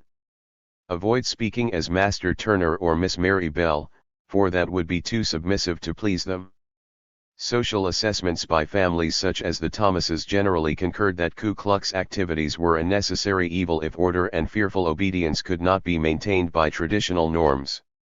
By allegedly not being concerned with the intricacies of how the Ku Klux established a synthesis between terror and social order, the unsavory aspects of Klansmen was relegated to mythology. Few wanted to know the gory details of social control that filled congressional reports such as, dead bodies of murdered Negroes were found on and near the highways bypaths. Gruesome reports came from the hospitals, reports of colored men and women whose ears had been cut off, whose skulls had been broken by blows, whose bodies had been slashed by knives or lacerated by scourges. *4. While night raids were often bloody sorties against an unarmed enemy, they required from both victimizer and victim a degree of acquiescence that ensured a level of physical if not psychic survival for all participants desiring as much. From the raiders' perspective, it was surmised that with enough physical pressure black farmers and Southern Republicans would capitulate and follow the Southern Democratic political line. Though not an unreasonable assumption, this type of analysis erroneously assumed that increased Ku Klux forays, intimidation, terror, and fear were salient enough factors that would ensure success during Klan forays. Strategists favoring this approach tended to overestimate the impact of these tactics by erroneously viewing raids as one-dimensional interactions between the victimizer and the victim. By disregarding the likelihood that all participants in a raid would be emotionally affected by its violent interactive aspects, emotional factors impacting on the raiders such as anxiety, stress, and fear were generally ignored or at the very least minimized. Fear is not necessarily a strong motivator for compliance, and in some instances its use may evoke an opposite response, one that many Klansmen soon became aware of. In fact, congressional testimony strongly suggests that it was when relative low fear arousal appeals were enacted, optimal levels of compliance from the targeted black populace were obtained. Degree conversely, increased whippings, shootings, beatings, rapes and killings of blacks simply produced a high level of false compliance that in effect transferred the victim's suffering into cunning defensive avoidance tactics. As a result, any social cue by blacks that could be interpreted by whites as an assertive challenging gesture was now masked by the victim in a fog of subterfuge and simulated compliance. Similarly, in many instances violent attacks by white gangs or ruffians were often ameliorated in such a manner that the victims developed a greater degree of psychic resistance, and in many instances, control of the interaction. Additional studies examining stressful situations such as those that might be found during Ku Klux raids also imply that personality responses such as hypervigilance, actually reduced mental efficiency that might otherwise significantly shape the outcome of highly intense interactive situation. Registered if so, determining the extent in which this is manifested during a raid and by whom is important. It appears that for Southern whites, a sense of hypervigilance against an envisioned onslaught of blacks may have been the most provoking impetus for what was reasoned as a need for preventive violence, i.e., have first strike capabilities against a socially defined 102 enemy. If so, then Southern whites' perceptions of blacks' political and economic assertiveness and uplift from enslavement was certainly defensively defined as provocative and obnoxiousness. Psychologists J. Dollard and N.A. Miller observed that such social attitudes are largely learned and supported by effective myth-making propaganda campaigns that can effectuate a number of responses. When fear is learned as response to a new situation, it serves as a drive to motivate trial and error behavior. A reduction in the strength of the fear reinforces the learning of any new response that accompanies it. Ironically, congressional testimony from Ku Klux marauders in South Carolina not only inadvertently called attention to the victims' comprehension of which social political mores were violated, but most importantly their understanding that they needed to suppress this awareness when confronted by raiders. Accordingly, Klan forays quickly turned violent when it was apparent that verbal appeals failed to elicit a proper response from their victims. Within this violent context, the extent by which victims successfully masked their feelings through subterfuge is indicative of a much larger failure in the Ku Klux terror campaigns. Communicative modes or interactions after slavery between Southern blacks and whites did not radically change overnight, especially when the social economic arrangements and political institution remained essentially intact. With that said, while most blacks by 1866 were cognizant that slavery as defined by law had indeed been terminated, they were also very much aware that political and economic relationships were another matter. As an allied insurgency of Klansmen and their acolytes converted the South into a testing ground between the former order and an emerging challenger, blacks' internalized rage was often converted into cynical statements and derision aimed at their tormentor, rather than an outright physical confrontation. As acts of terror by night-riding Klansmen and similarly constituted groups increased from 1868 to 1871, Southern whites' general sense of their own empowerment, retribution, and social control returned. Defining the ills of the post-war period as Republican attempts at Reconstruction, armed raiders became the sinew of hope and a metaphor that pulled fractured segments of the old Confederacy around the concept of whiteness. They united landless poor whites and a struggling landowning planter class into a political accord aimed at stopping the freedmen at all cost. This was evidenced by Ella Thomas's diary entry that suggested while in the past her status as wife of a plantation owner did not require her to interact with the family's slaves on a daily basis, during Reconstruction her frustrations, economic stresses, and resulting anger with the loss of servants could easily be interpreted as Ku Klux in nature. Socially constructed symmetries of this kind among Southern whites, particularly on the question of what to do with the Negro, were common and easily found solace and sympathy in organized white resistance. Accordingly, as Ku Klux fear appeals increased in strength, their purpose evolved from warnings to threats, and eventually resulted in outright violence. Conversely, blacks' ability to communicate or verbalize any form of compromise with their tormentors diminished degree. It was during daily interactions between blacks and whites that indications of resistance appeared. Though some instances were blatant and others more subtle, clearly these indicators of changing social relationships were apparent.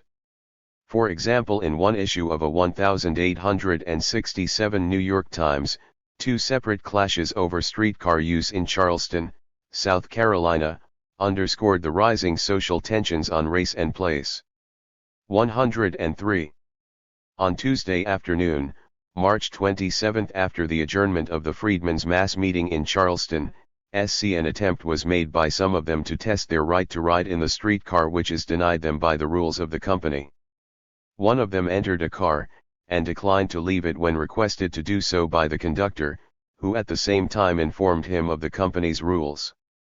The conductor, however, insisted that he should at least leave the inside of the car, and finally his friends, who found he was liable to be forcibly ejected if resistance was offered, persuaded him to yield.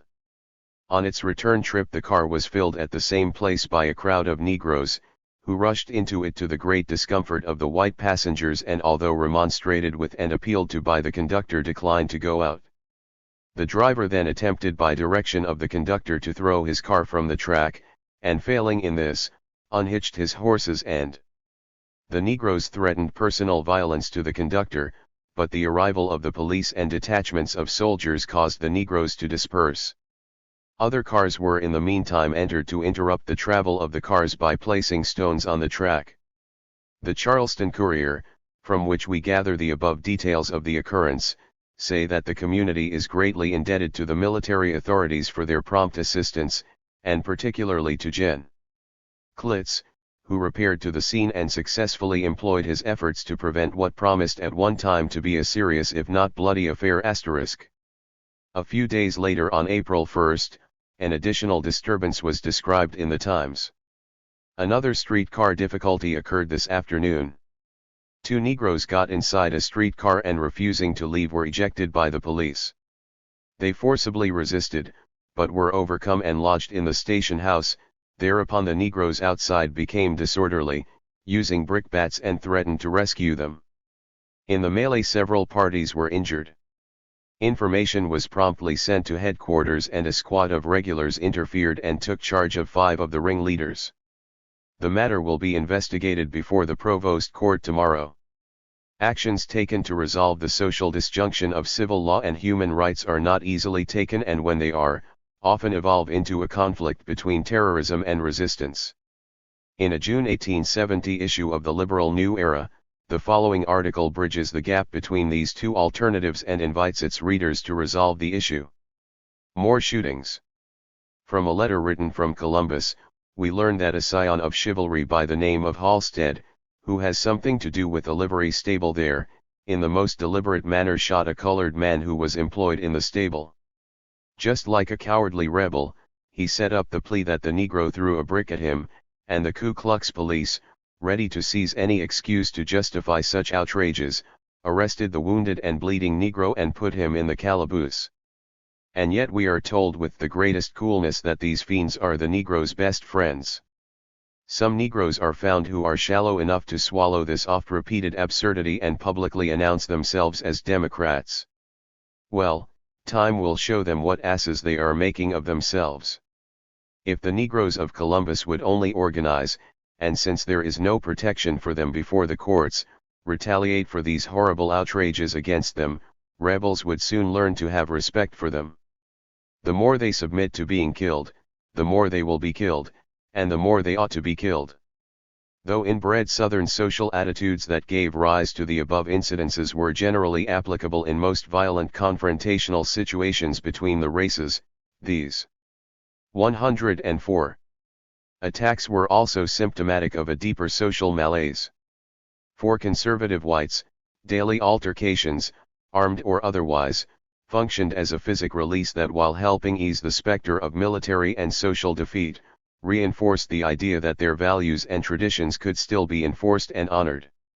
However, for many freedmen these violent confrontations facilitated a sense of dominion over self, while assuring them that they would not longer be confined to social or political obscurity.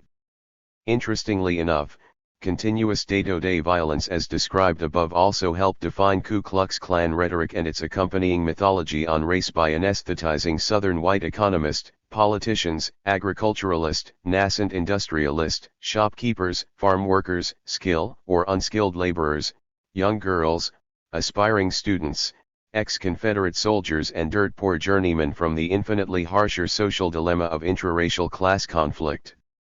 In demeaning fashion, a newly enfranchised black population now willing to brave their former masters was now ridiculed as a credible source of social power or political influence. Arguments from all sectors of Southern white society purported that the freedmen's power base was neither entrenched in numerical strength or along traditional economic lines, but instead a creation of white Republican intrigue aimed ultimately at undercutting planters' control of the nation's Southern agricultural base.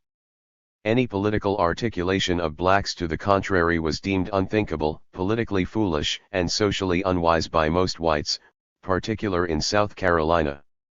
Thus an early 20th century novel by Albion Tuergy, A Fool's Errand, by one of the fools, the essence of white conservatism was captured by the following statement: the spirit of the dead Confederacy was stronger than the mandate of the nation to which it had succumbed in battle. *degree nonetheless, in South Carolina blacks were a threat to white domination. The threat, first perceived by whites as numerical, was by the late 1860s understood as to be economic, political, and social. Exploiting this challenge, Ku Klux propagandists curtailed any perception of the freedmen as being competent, responsible, creative, productive members of society or a military threat. Instead they labored to concoct an image of childish blacks imitating Southern whites' worst traits, as when one writer in the Richmond, Virginia Examiner visualized the freedmen as a paranoid race and a people susceptible to the travails of life who would forever require whites' parental guidance. He then opined, "How easily the Negro dies. In statistics recently compiled and published, it is plainly shown that the Negro is not equal to the burdens of freedom, and that when he puts on a uniform he has almost surely enshrouded himself for burial. Bullets do not kill him, but disease claims him for its own, and perishes suddenly. Only 2,997 dies in action and of wounds, while 26,301 fell victim to disease. Here is a huge disproportion. The deaths in action and by wounds stand to those by disease in the ratio of 1 to 8. Among whites the ratio is only 1 to 2. This shows that the Negroes are not of that perdurable stuff of which freemen should be made. Not only in war does he show his incapacity to meet and endure the harassing responsibilities of life, but in peace he sinks beneath the ordinary trials of this uncertain and soul-trying world. As children need parents, so do Negroes need master. The world will recognize the fact one day, but too late. Degree. Similar analysis could be found in northern newspapers and journals. Harper's Weekly, a widely read and reportedly liberal newspaper, was one such journal. Known for its illustrated versions of historical and contemporary events in an era when photographs were not a part of a newspaper's format, the widely read journal periodically published images. 105. And stories on race that projected blacks as helpless, politically dependent victims of racism. In a December 1864 edition, a Christmas toy was advertised as Santa Claus Automation Negro Dancer that imitates the motions of a living Negro, affording infinite amusement to both old and young. Price $2.25. This advertisement, however, was complete with an illustration of a black male in rags, dancing barefoot for the amusement of young and old. A few years later, after the enactment of Reconstruction in 1876, Harper's had a dramatic illustration of a black male lying flat on his back, blood running from his head, appearing to be dead amidst the ruins of destroyed Southern city. A poster was on a nearby wall which stated "Negro killed" and the scribbled letters of KK. Under this depiction were the words, "One vote less Richmond Whig." An even more dramatic depiction of the ensuing warfare raging throughout the country's southern landscape occurred in October 1874 when Harper's Weekly published an illustration of two freedmen, male and female, on their knees, head bowed while holding a baby in their arms. Standing over them are two white males, one has a book in his pocket labeled White League, and the other is dressed in a white hooded robe with the letters KK on it. Each is well armed with daggers, pistols, and rifles while holding a human skull over the head of the freedman. Surrounding this entire scene are the words, "Worse than slavery, the Union as it was and the lost cause." Asterisk. Though depictions, as with other newspapers, were alleged attempts to clarify critical issues of the day, they were replete with racial duplicity. Repetitious depictions and suppositions of freedmen as incompetent citizens who were incapable of finding necessary resources to protect themselves against assertive Southern white Democrats simply strengthened racial stereotyping of blacks. It fed into an analysis that inferred, any resolution of critical social issues were far beyond the political control or mental resources of Southern blacks. Not surprisingly, when a columnist in the Richmond, Virginia Examiner opined that as children need parents, so do Negroes need masters, many Northern liberals also concurred that blacks as a dependent race required their protection and guidance for proper management and exploitation. The ordered society. Ku Klux propaganda was replete with various descriptive inquiries into the Africans' alleged mental and physical ineptitude. As a result, it was believed by many Southern whites that for the benefit of the nation, as in slavery, a state of economic and political dependency had to be enforced over the ex-slave. Planters asserted, without this, blacks' notions of racial equality would destroy the very fabric of an agrarian system that for centuries was premised on the supposition that subordination of its laboring force was a social truth. Others even claimed that to ignore the importance of white hegemony as the driving force for a stable and productive Southern economy would instantly foster the harbinger of an unwanted evil black social political ascendancy degree. In 1868, one unidentified white South Carolinian succinctly verbalized his fear of being socially displaced by blacks when he claimed, "Intelligence, virtue, and patriotism are to give place, in all elections, to ignorance, stupidity, and vice. The superior race is to be made subservient to the inferior. They who own property are to levy taxes and make all appropriations. The consequences will be in effect, confiscation. The appropriations to support free schools for the education of the 106 Negro children, for the support of old Negroes in the poor houses, and the vicious in jail and penitentiary, together with a standing army of Negro soldiers, will be crushing and utterly ruinous to the state.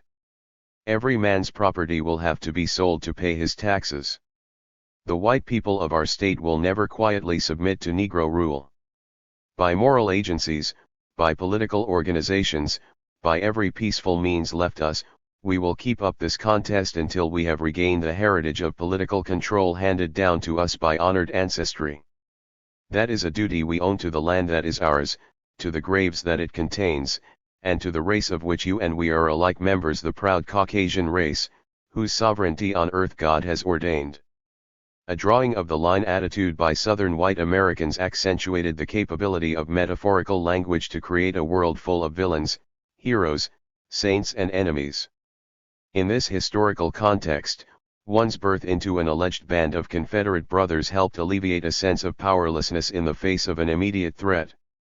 It inoculated the weak against their own fears while empowering them with a passion to fight against the dragons of the world.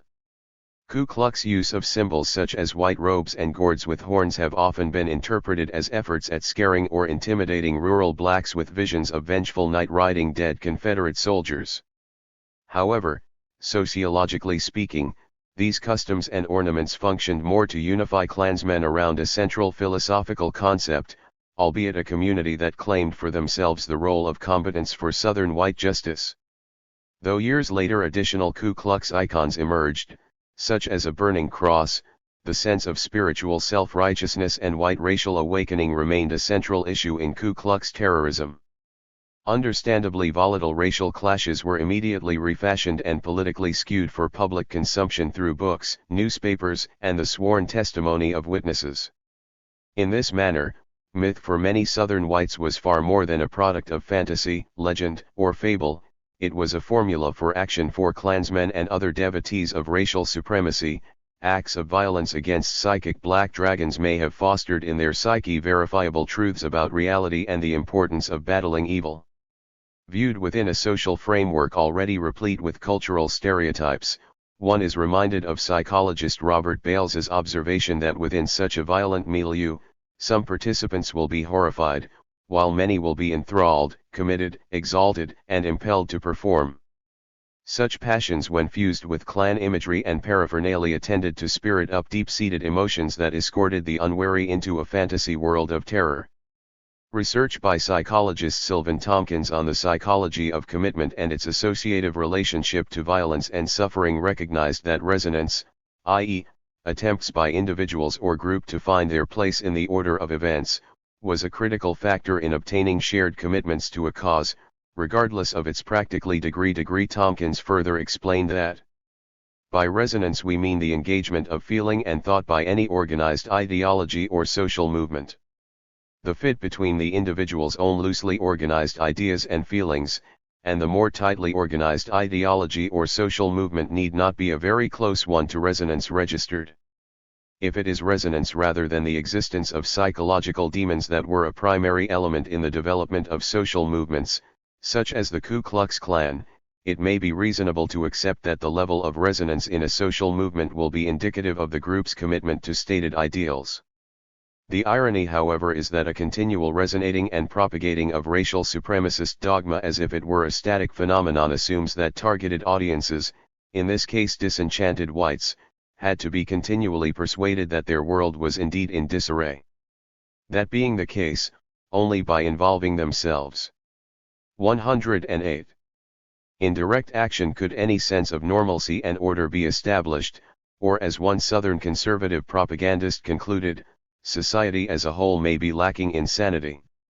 Registered for Klansmen and sympathetic whites, the desire for social order was an attempt to reconstruct the present in a manner consistent with their notions of the ordered society. It is society religiously founded on what they assumed were unshakable mores steeped in the righteousness of their causes, the validity of their philosophy, and the goodness of their goals. Commitments of this type obliged them to insist on a special status within society, no matter how fallacious it seemed to others. Similarly, idealism of this sort converted Klan propaganda into a prescription for vicious acts that enhanced the likelihood that brute force would be used to seize social control over non-whites, even with the possibility of racial genocide. As the editor of a Mississippi paper, The Meridian, stated after blacks and Republicans were defeated in the 1868 statewide elections, "Thank God, we can announce that it is over, the election, the most disgusting, disgraceful and degrading thing ever devised by the malice of man. Thank God it is over, and pray his holy name to remove the sin-creating thing, Negro suffrage, the most abominable of all abominations. The first preparations for the great work before us is, to shape and temper our firm resolves till they be hard as adamant and true as steel. Then, with the skull and crossbones of the lost cause before us, we will swear that this is a white man's government, and trusting in our firm purpose, our good right arms and God of right, we will maintain it so." Mounting notions of racial dominance were accordingly geared to essentially inhibit any economic or political thrust by blacks to alter their traditional role as America's pariah race. This too was a part of the ordered society. Elaborating on this point, Du Bois in Black Reconstruction noted that options for the ex-slave were painfully limited: either destroy the old economic order and its cultural antecedents, or suffer social marginality. In this respect, Du Bois opined, there was no choice. The unrest and bitterness of post-war lawlessness were gradually transmuted into economic pressure. Systematic effort was made by the owners to put the Negro to work, and equally determined effort by whites to keep him from work which competed with them or threatened their future work and income. Cotton and other crops were in price, and hard work would soon restore something of the losses of war. The planters offered the ex-slave, therefore, a labor contract, and were surprised when he refused. He had to refuse. The plantation laborer, under the conditions offered, would still be a slave with small chance to rise to the position of independent farmer, or even of free modern laborer. Interestingly enough, the Charleston Leader, a Republican newspaper, published an article in 1868 titled "Loyalty and the Planter," in which planters throughout the state presented 8 resolutions concerning their economic and political interest in the Marlboro district of South Carolina. Conceived by a committee calling themselves the Guardians of the Public Safety, these resolutions, reading more like demands, were published in most of the leading Democratic and Republican papers of the day. In extremely succinct language, ex-slave-owning planters suggested a way of resolving the economic quagmire and cyclical violence that was beginning to entrap Southern economy by declared their own version of the ordered society. That the withdrawal of the military from the state, at the earliest possible period, is the best measure to secure, on a lasting basis, sure, and satisfactory to both freedmen and planters, the relations existing between them. That such a measure would be accompanied with less confusion and difficulty than any other, and that, having pledged ourselves by the oath of allegiance to recognize the existing state of things, we do not hesitate to say that it is our honest purposes to abide thereby. That, if inconsistent with the views of the authorities to remove the military, we express the opinion that the plan of the military to compel the freedman to contract with his former owner, when desired by the latter, is wise, prudent, and absolutely necessary. That we, the planters of the district, pledge ourselves not to contract with any freedman unless he can produce a certificate of regular discharge from his former owner. That, under no circumstances whatsoever will we rent land to any freedman, nor will we permit them to live on our premises as employees. That no system can be devised for the present which can secure success, where the discipline and management of the freedmen is entirely taken out of the hands of the planters, and we invoke the authorities to recognize this fact, which cannot but be apparent to them. That we request the military to cease the habit of making Negroes act as couriers. 110. Sheriffs, and constables, to serve writs and notices upon planters, a system so destructive to good order and discipline. That we call on our young men to fill up the military companies now organized in the district, not only to preserve order and quiet, the lives of the weak and unprotected, seriously threatened under the existing state of affairs. That these proceedings be published in the papers of Charleston, that a copy be sent to our members of the legislature, and one to Col. Murray, Commandant at Kinshasa. Implementation of these resolutions by so-called guardians of public safety attempted to create a supplicated force of black laborers who would survive only at the mercy of a racially ordered economic system. To ensure that this was the case, planters developed a system of armed patrols to enforce supportive local ordinances. Simultaneously, an appeal was made to disenfranchised whites to demonstrate their loyalty to race and Christian principles by participating in the enforcement of these anti-black regulatory actions.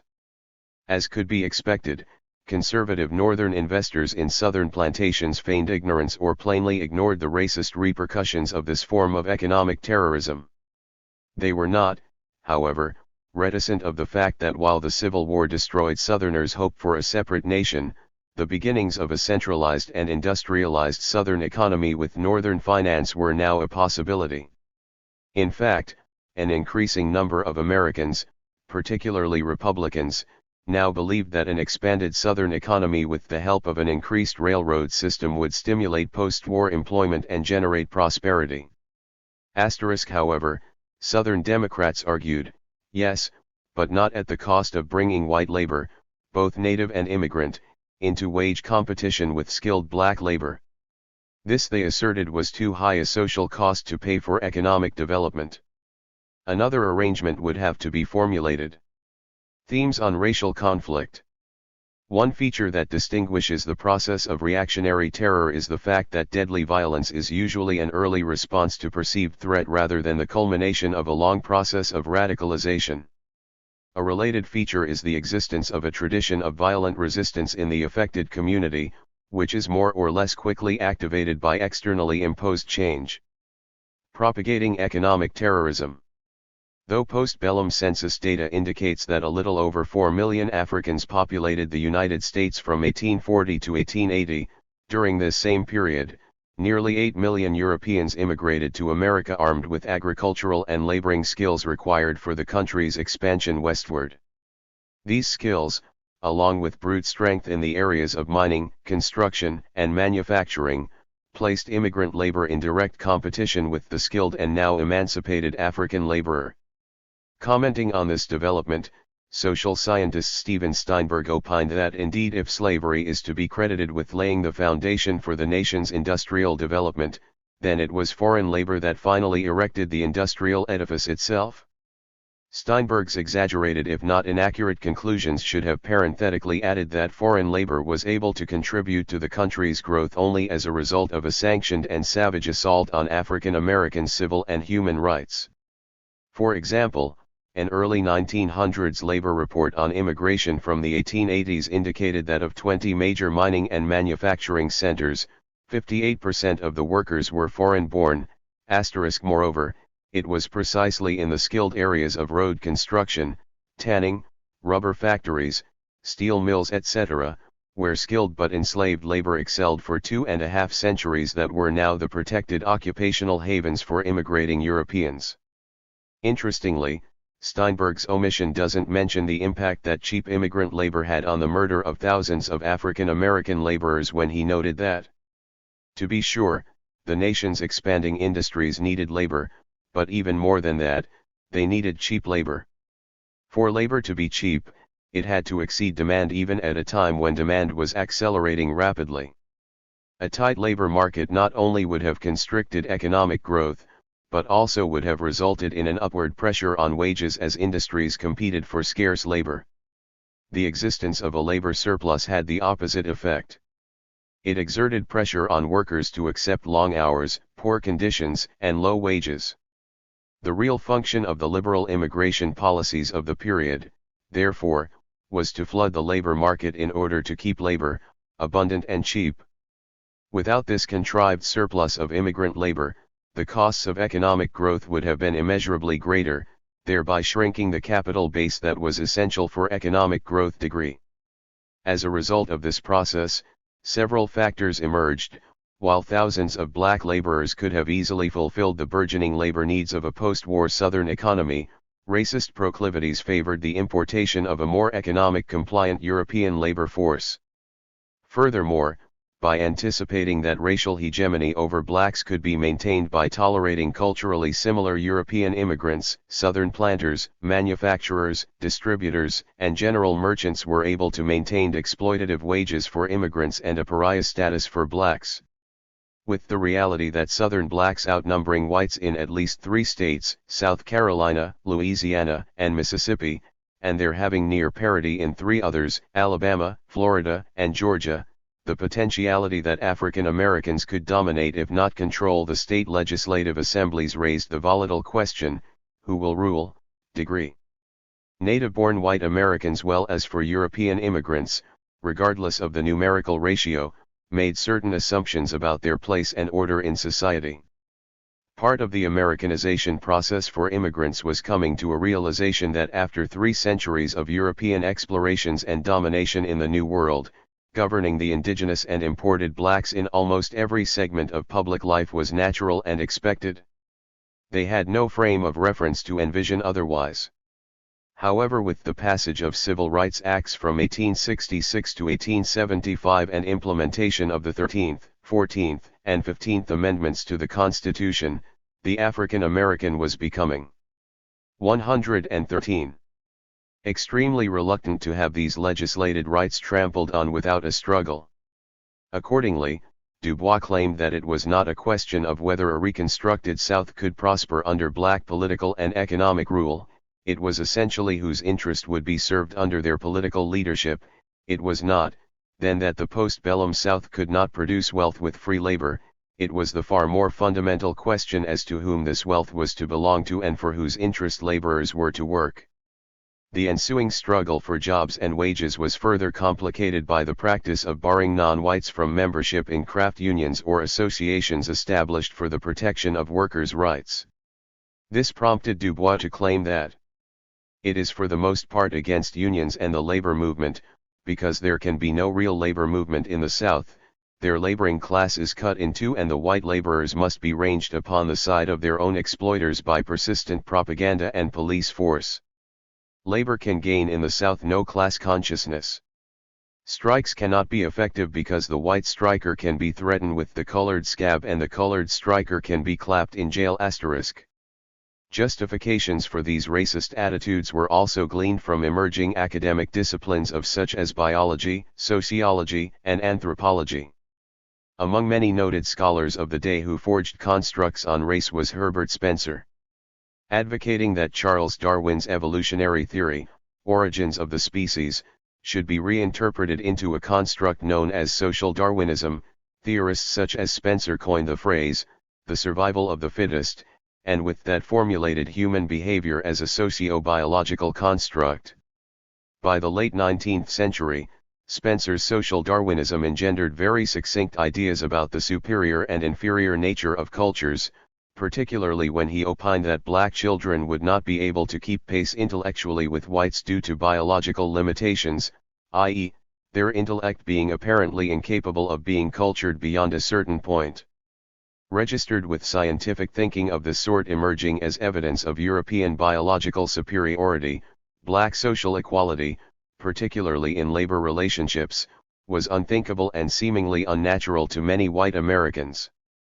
To argue against this evidence was to risk arguing against science, cultural tradition, and most important, the birthright of every European immigrant for a second chance at material gain, regardless of the misfortunes of black Americans. Unfortunately, many Southern newspaper editors, both black and white, maintained an editorials policy that simply replicated the violent rhetoric they received for their letters to the editor column. These letters in turn became testimonials to an openly contentious and highly competitive labor market. In addition, for many whites the issue was not about racial prerogatives, for this they assumed for themselves. More troubling was the presence of a skilled black laboring class who were insistent on being involved in all things economic and political. The reality of this challenge forced many whites to find some rationale to explain their economic predicament, such as one worker who in the fall of 1868 expressed his patronizing concerns in a sympathetic journal, The Working Man's Advocate.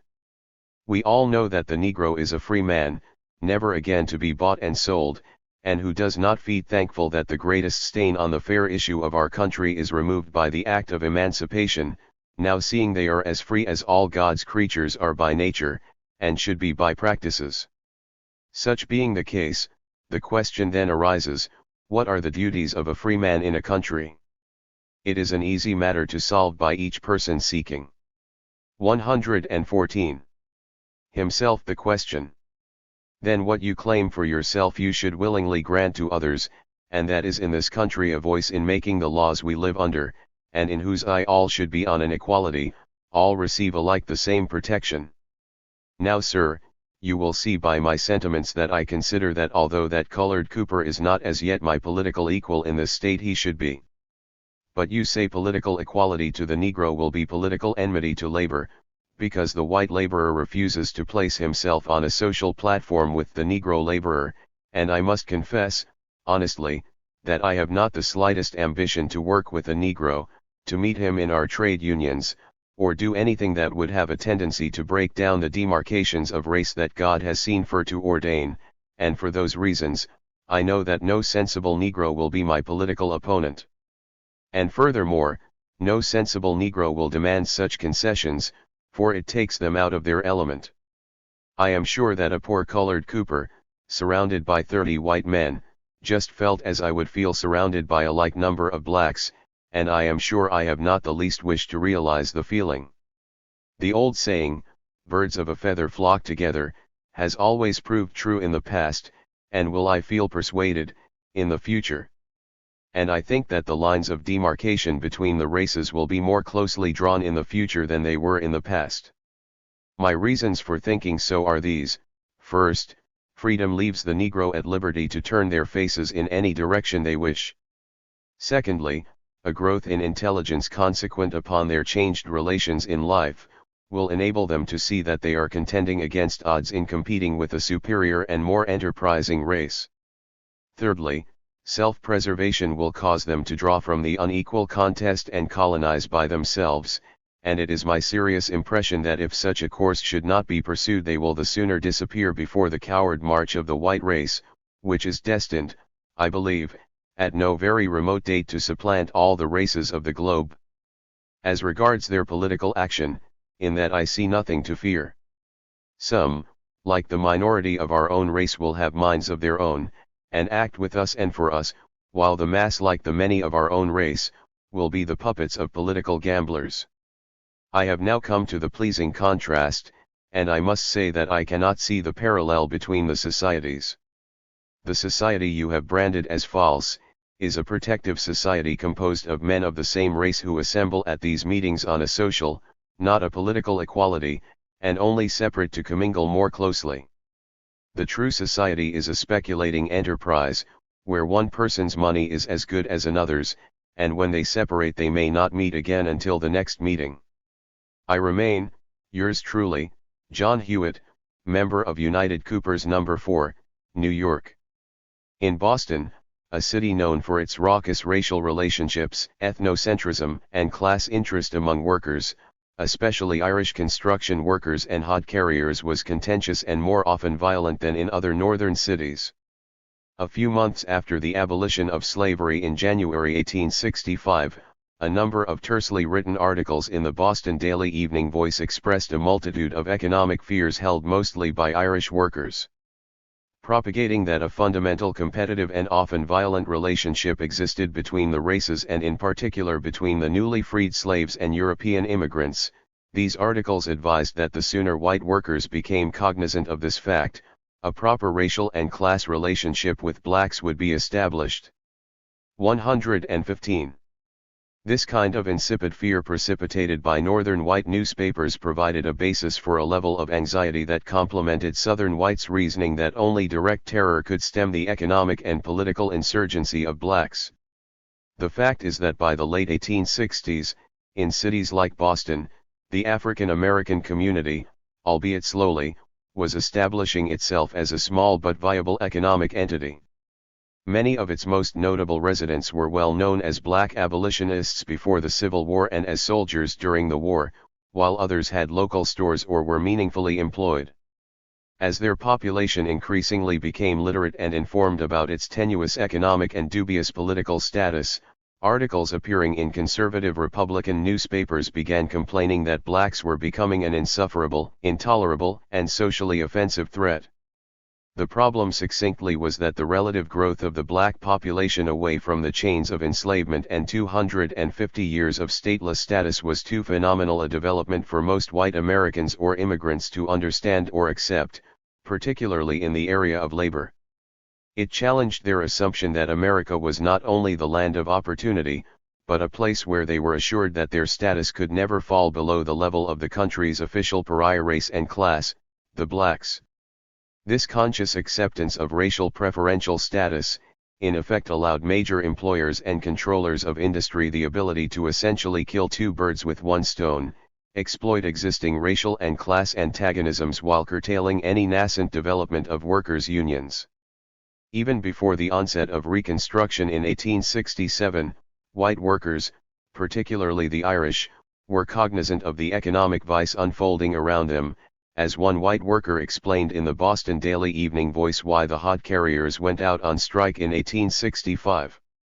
It is said that a party of hod carriers, who have been receiving $2.50 a day, have demanded an advance, that the employer refused to accede and employed a party of Negroes, that the police were ready to put down any attempt on the part of the white hod carriers to molest the Negroes, which is not objected to, if the same police are ready to put down an attempt on the part of the capitalist, sitting in their bank parlors and counting rooms, and contractors sitting in the mechanics exchange, concerting plans to compel workingmen to work at the prices dictated by the nabobs who have the control of money, and through this control can say to the laboring man, work at our price or starve.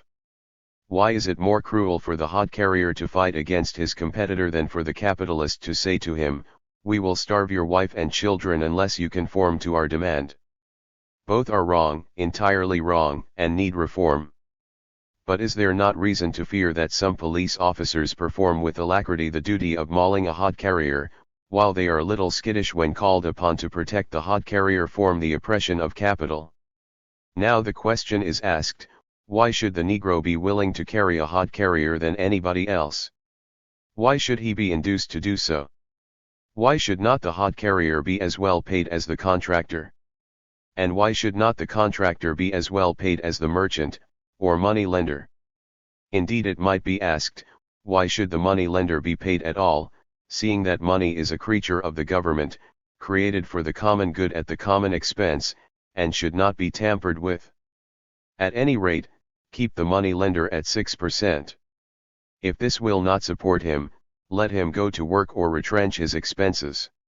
Do not let him take advantage of the demand for money which himself and the other bank directors have created, and say to the contractor, take the extra interest out of the hod carriers and other laborers' wages, and say to the merchant, change to the consumer. Why should not the hours of the hod carrier furnish him with as much money as the hours in any other indispensable vocation? 116. When will workingmen learn that competition among themselves to get employment from the capitalist is suicide, that this competition is just what keeps the working man under the thumb of capital, and this is the face of the fact that all of what is called capital is the result of labor performed by workingmen? The result of the hod carrier strike proves that workingmen should feel that the successful management of the boss and capitalist in this case is a blow at all labor, and harder blows are yet to be delivered, unless all workingmen are as willing and able to combine as the capitalist. One of two things should be done: either repeal all the legislation in favor of capital and against labor, or else enact laws which shall protect labor as well as capital. If the Negro hod carrier will underbid the white hod carrier because the Negro can live cheaper, soon the white will underbid the black, because he has learned to live still cheaper, and then again the black and then the white, until the lowest rate is obtained, and so it will be as long as it is necessary that every laborer shall change his labor into money, and a few banks or a combination of banks can control the money. Many capitalists and opponents of the 8-hour law and other labor reforms look upon the contest between black and white as a good joke. Pity it is so, but so it is. Are we to have a poor white trash? Asterisk. Essential questions pertaining to an 8-hour day and the use of black laborers to break union-called strikes continually placed black and white workers on a collision course. One newspaper account in the Workingman's Advocate underscored the tensions in the nation's capital by quoting one laborer's observation that the white Irish workmen engaged in clearing out the canal which runs through Washington, who have been working on the 8-hour plan, and who are expected to vote for the re-election of Mayor Wallach, struck today for higher pay. A gang of colored men promptly took their places, but the white men refused to permit them to work and began to pelt them with stones. The police came, arrested the ringleaders and locked them up, after which the colored men shoveled away unmolested. We don't like that, the most of it, perhaps none of it. We believe 8 are enough hours per day for any man to work at clearing the filth from a canal, and if the workmen were getting insufficient wages they were justified in striking. But we don't like the idea of other laborers, white or colored, taking their places after they had struck, and we don't like the pelting measure.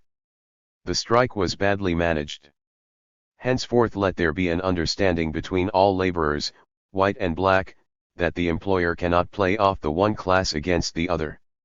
This will be much more for the interest of both classes than either underworking or pelting each other. The 8-hour men of Washington have nominated H.N.E.S.B. as their candidate for mayor.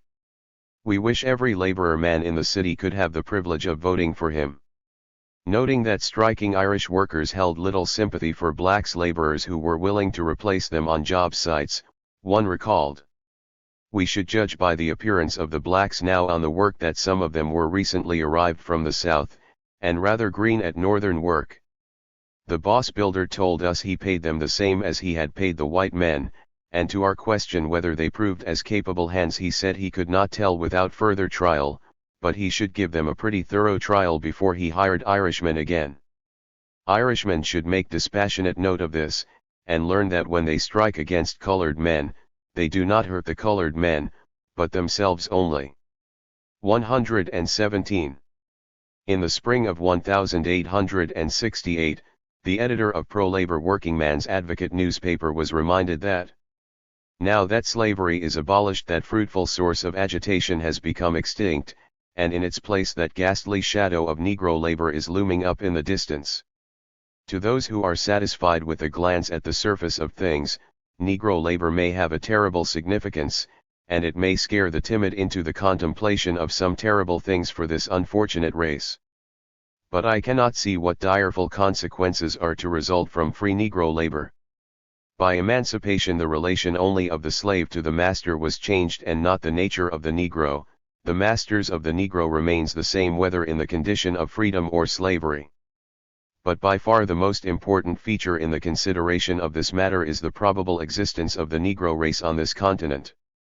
The Negro is naturally improvident, he is lacking in parental affection, and that care which is a prerequisite to the preservation of a race is not a quality of his nature.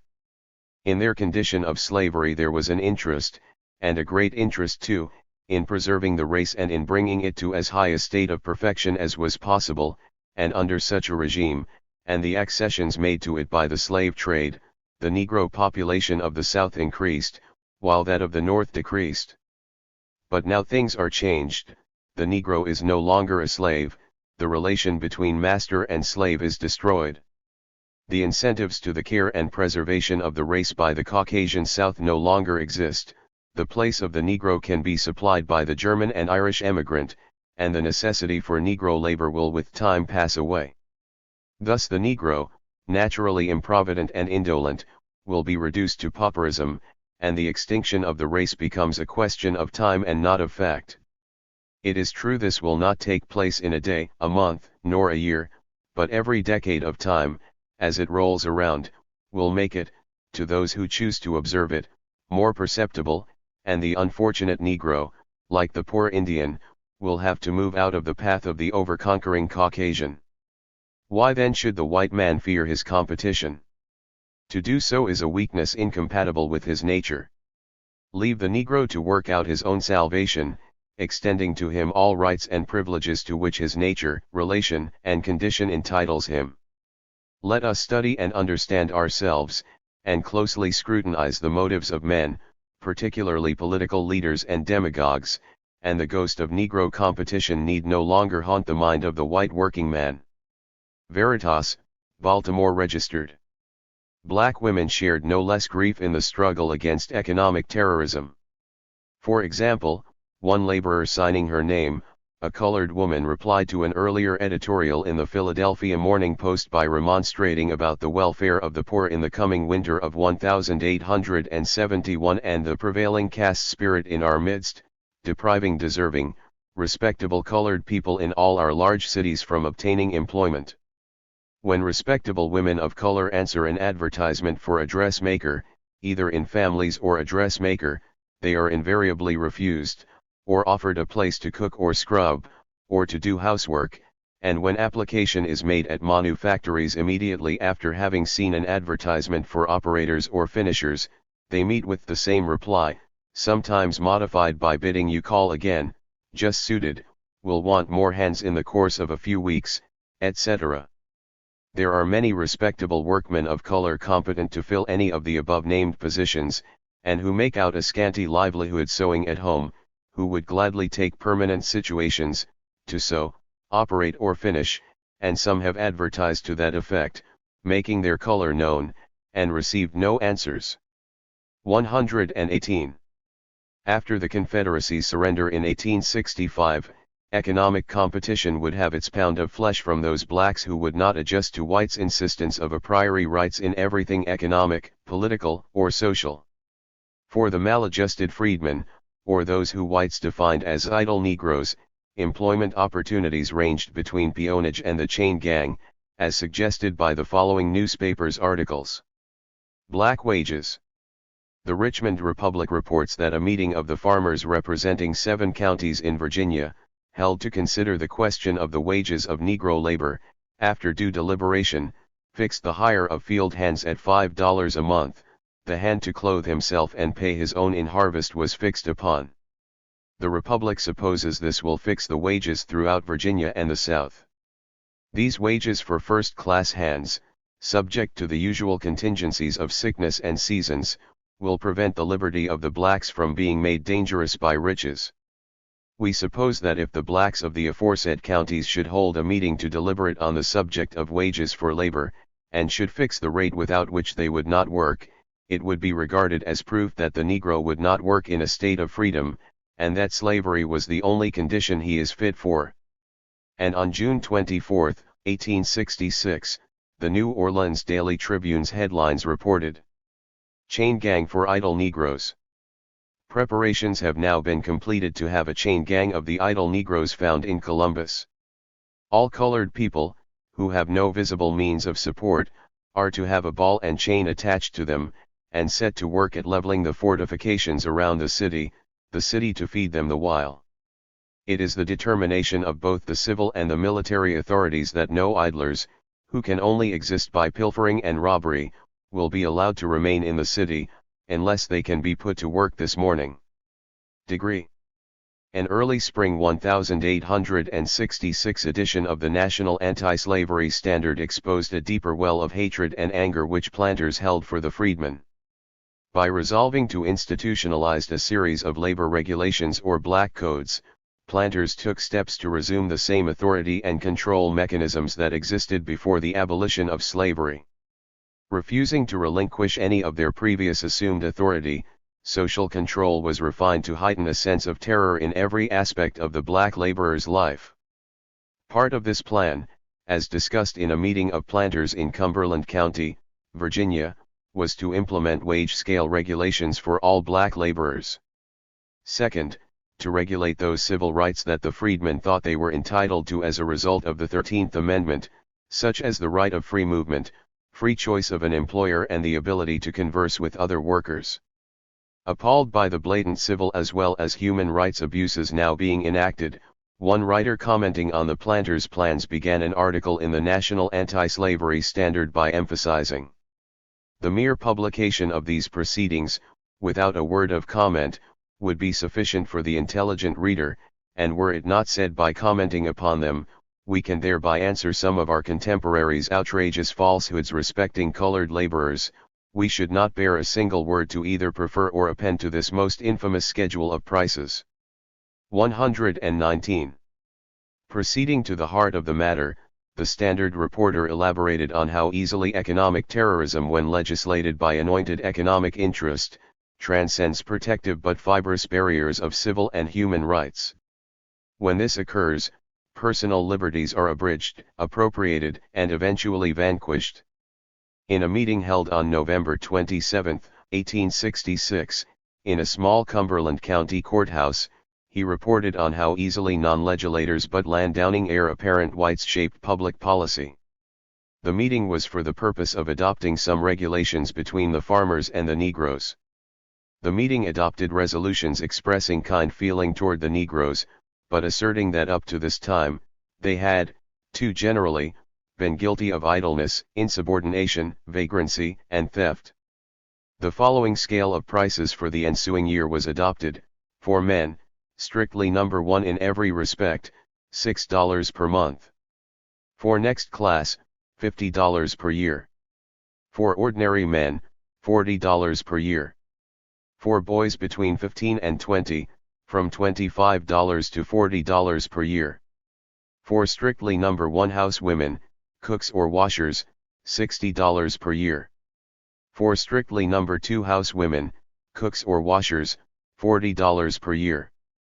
For number 3 housewomen and field hands, from $20 to $30 per year. For girls from 15 to 20, from $10 to $30 per year. For boys and girls under 15, food.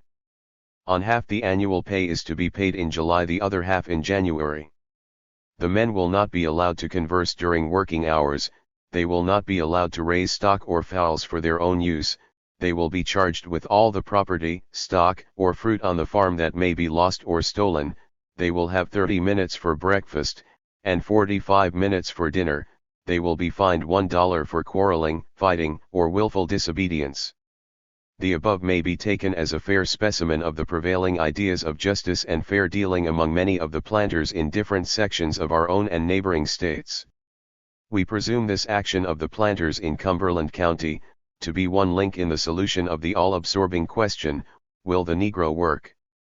Should the freedmen of said county find that, during the months of July and August, they have no clothes to wear, no money to pay doctors' bills, or to meet the 1,000 other incidental wants of their families, and should, in consequence thereof, express the slightest word of dissatisfaction or discontent, the self-appointed regulators of capital and labor will undoubtedly consider the great problem solved, and will exhibit to the world new and conclusive proof that the Negroes are inclined to idleness, insubordination, vagrancy, and theft. The most infamous portion of the rules laid down for the government of the colored laborers, is that relating to their personal liberty. They are not allowed to converse during working hours. Even the small enjoyment of enlivening the weary hours of toil with small talk is denied them, and their mouths are locked in silence. The birds chatter while building their nests, the industrious bee hums while storing his hive, and a republic of busy ants hold converse with each other while laying up their winter food, but a community of human beings, endowed with reason and intellect, must transform themselves into dumb oxen, and work. Again, they will not be allowed to raise stock or fowls for their own use. Here we have Shylock with a vengeance. The planter, in substance, says, your labor is mine, and I will exact all, even to the last quiver of a muscle. Again we see cropping out that same disposition to discourage industry and enterprise among the freedmen. They must do nothing, be nothing, say nothing except what will profit their 120 masters, alias employers. They are to be charged with everything that may be stolen or lost. They will be allowed 30 minutes for breakfast and 45 minutes for dinner. They will be fined $1 for each time that are impudent. These are the enactments of professedly Christian planters, in a civilized land in the 19th century. Oblivious to any charge of hypocrisy and unconcerned about the personal liberties of blacks, self-proclaimed Christian planters in a civilized land succumb to an insatiable greed for economic gain and the requisite force needed to accomplish this end. The desire for control, even beyond that required for profit in itself, became a form of intense psychic terrorism, causing many freedmen to conclude that their life might have been better during enslavement than what now existed in freedom. Mary Anderson's testimony. Such was the reasoning for Mary Anderson, whose recollections of enslavement on a Wake County, North Carolina, plantation hinged primarily on a close working relationship, physical subservience, economic dependency, and deference to the concerns of her owners. Mary's frame of reference, like millions of similarly enslaved blacks, contained few personal rights beyond that which any white person might confer on her. In this regard, the abolition of slavery neither freed Southern blacks like Mary from a feeling of benign benevolence, nor did it conferred on her a sense of empowerment.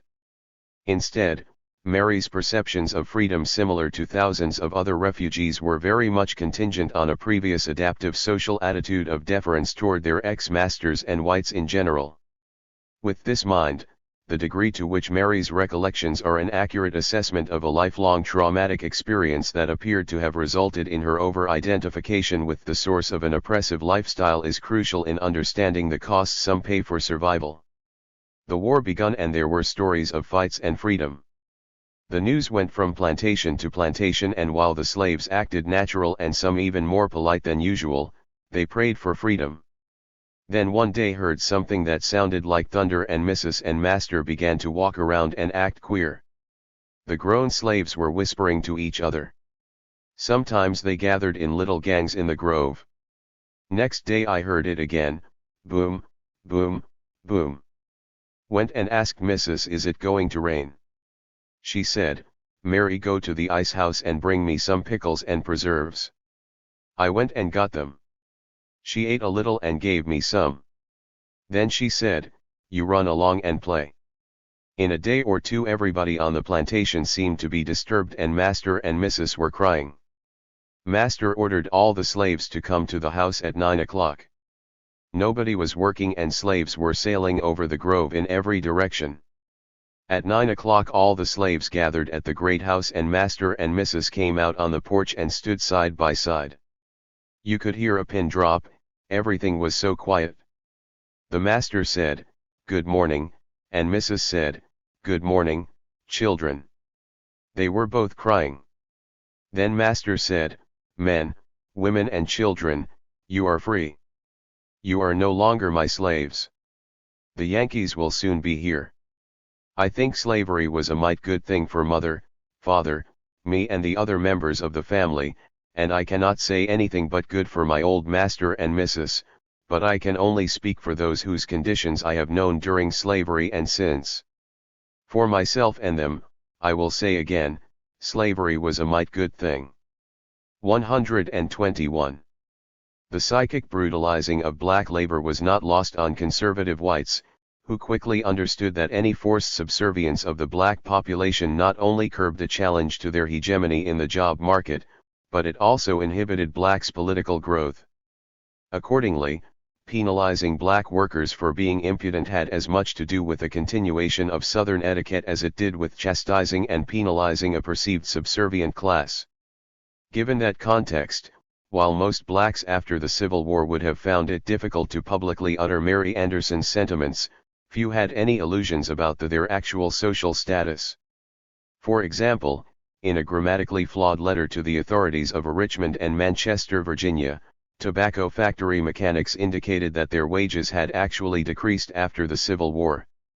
Dear sirs, we the tobacco mechanics of the city and Manchester is worked to great disadvantages.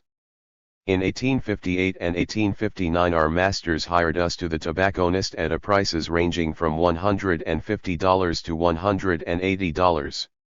The tobacconist furnished us lodging, food and clothing.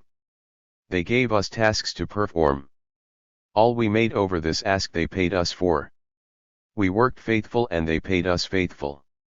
They then gave us $2 to 2.50 CTS, and we made double the amount we now make. The tobacconist held a meeting, and resolved not give more than $1.50 CTS per 100, which is about 1 day's work in a week. We make 600 pounds apes with a stemmer. The week's work then at $1.50 amounts to $9. The stemmer's about 1/2 what we made when slaves. Now to rent 2 small rooms we have to pay from $18 to $20. We see $4.50 or 5 will not more them pay rent, say nothing about food, clothing, medicine, doctor bills. They say we will starve through laziness. That is not so. But it is true we will starve at our present wages. They way we will steal. We can say for ourselves we had rather work for our living. Give us a chance. We are compelled to work for them at low wages and pay high rents and make $5 per week and sometimes less. And paying $18 or $20 per month rent. It is impossible to feed ourselves and family. Starvation is certain unless a change is brought about. After the Civil War, economic tensions and conflict between the races was not limited to recalcitrant Southern white workers or employers who feared blacks as economic competitors. Though Southern whites were generally labeled by Northerners as unforgiving racists and secessionists, many Northerners were very cognizant that their albeit recent history of abolitionist fervor was comforted by the fact that Reconstruction's exigencies were hundreds if not over 1,000 miles away. As such, Northern racist sentiments were subsumed under financial investment concerns and not the daily confrontations between the vanquished slave and the reconstituted planter class. During this postbellum period, the notion that government-sponsored social development programs for the freedmen could occur with an emphasis on political rights and functional economic programs ignored Southern whites' insistence for a separate and unequal existence in spite of a growing and massive resistance by Southern whites of various class backgrounds. Similarly, in spite of Republican efforts to ensure a determined growth among the ex-enslaved populace, one may conclude that the grand design was incomplete assimilation which would enhance emotionalism and perpetuate a dangerous subculture of freedmen. Moreover, another potentially explosive problem lay with white abolitionist women who, witnessing the emancipation of the African, now sought full franchise for themselves. Among those who now had to face the changing racial and political landscape were leading white female abolitionists, such as Elizabeth Cady Stanton and Susan B. Anthony. Ivel wore instance to the Ku Klux Klan in the wake of the C. Black Res 122. 123. Though both were outspoken supporters of Abraham Lincoln's wartime Emancipation Proclamation, they now became critical of freedmen and Republicans who supported the 14th Amendment to the Constitution in 1868 that gave black men and not women the vote. Both Stanton and Anthony argued that with the introduction of the word male into the Constitution, the basis of representation therein shall be reduced in the proportion which the number of such male citizens shall bear to the whole number of male citizens 21 years of age in such state. Degree women were institutionally relegated to second-class citizenship if not sacrificed for the benefit of black male rights. More significantly, they asserted that the concept of universal rights for all citizens was now abandoned. Sojourner Truth, another well-known abolitionist, ex-slave and in her own right an imposing articulate spokesperson for the freedmen, defended the concept of political rights for black men at this time. Truth exhorted that the black women's struggle to survive in a racist society was a reality not necessarily understood by white women. She explained that the consolidation of the black family was a primary and critical issue, and that her experiences and those of countless thousands of black women were shaped by the fact that, we came from another field, the country of the slave, and in the field, washing is about as high as a colored woman gets. Her point was that the growth of the black family was contingent on many factors, and the implementation of the 14th Amendment, albeit skewed toward males, was simply another forward step for all blacks, regardless of gender. Responding to challenges by Stanton and Anthony, black newspaper publisher Charles Lennox Remond patronizingly proclaimed for his wife and sister all that he claimed for himself, and by deduction, refused to argue against the rights of women in his family. As the debate developed, Truth railed against the issue of racial economic disparities, yet let it be known that while she was not oblivious to the gender issue. I have done a great deal of work, as much as a man, but did not get as much pay. I used to work in the field and bind grain, keeping up with the cradler, but men doing no more, got twice as much pay, so with the German women. They work in the field and do as much work, but do not get the pay. We do as much, we eat as much, we want a much. Truth was not alone in trying to explicate the relationship of civil rights, gender, and equal pay. 3 years earlier in 1866, a petition by the colored washerwomen of Jackson, Mississippi, to its mayor emphasized the same point. Announcing that this was the first collective action taken by the black women workers of Mississippi, they wrote, "Mayor Barrows, dear sir. At a meeting of the colored washerwomen of the city, on the evening of the 18th of June, the subject of raising the wages was considered, and owing to many circumstances, the following preamble and resolution were unanimously adopted, whereas, under the influence of the present high prices of all the necessaries of life, and the attendant high rates of rent, while our wages remain very much reduced, we, the washerwomen of the city of Jackson, state of Mississippi, thinking it impossible to live uprightly and honestly in laboring for the present daily and monthly recompense, and opposite, I sell the shadow to support the substance, 1864. Gladstone Collection, Library of Congress Prints and Photographs Division, Washington, D.C. 124. Hoping to meet with the support of all good citizens, join in adopting unanimously the following resolution, be it resolved by the washerwomen of the city and county, that on and after the foregoing date, we join in charging a uniform rate for our labor, that rate being an advance over the original price by the month or day, the statement of said price to be made public by printing the same, and any one belonging to the class of washerwomen, violating this, shall be liable to a fine regulated by the class.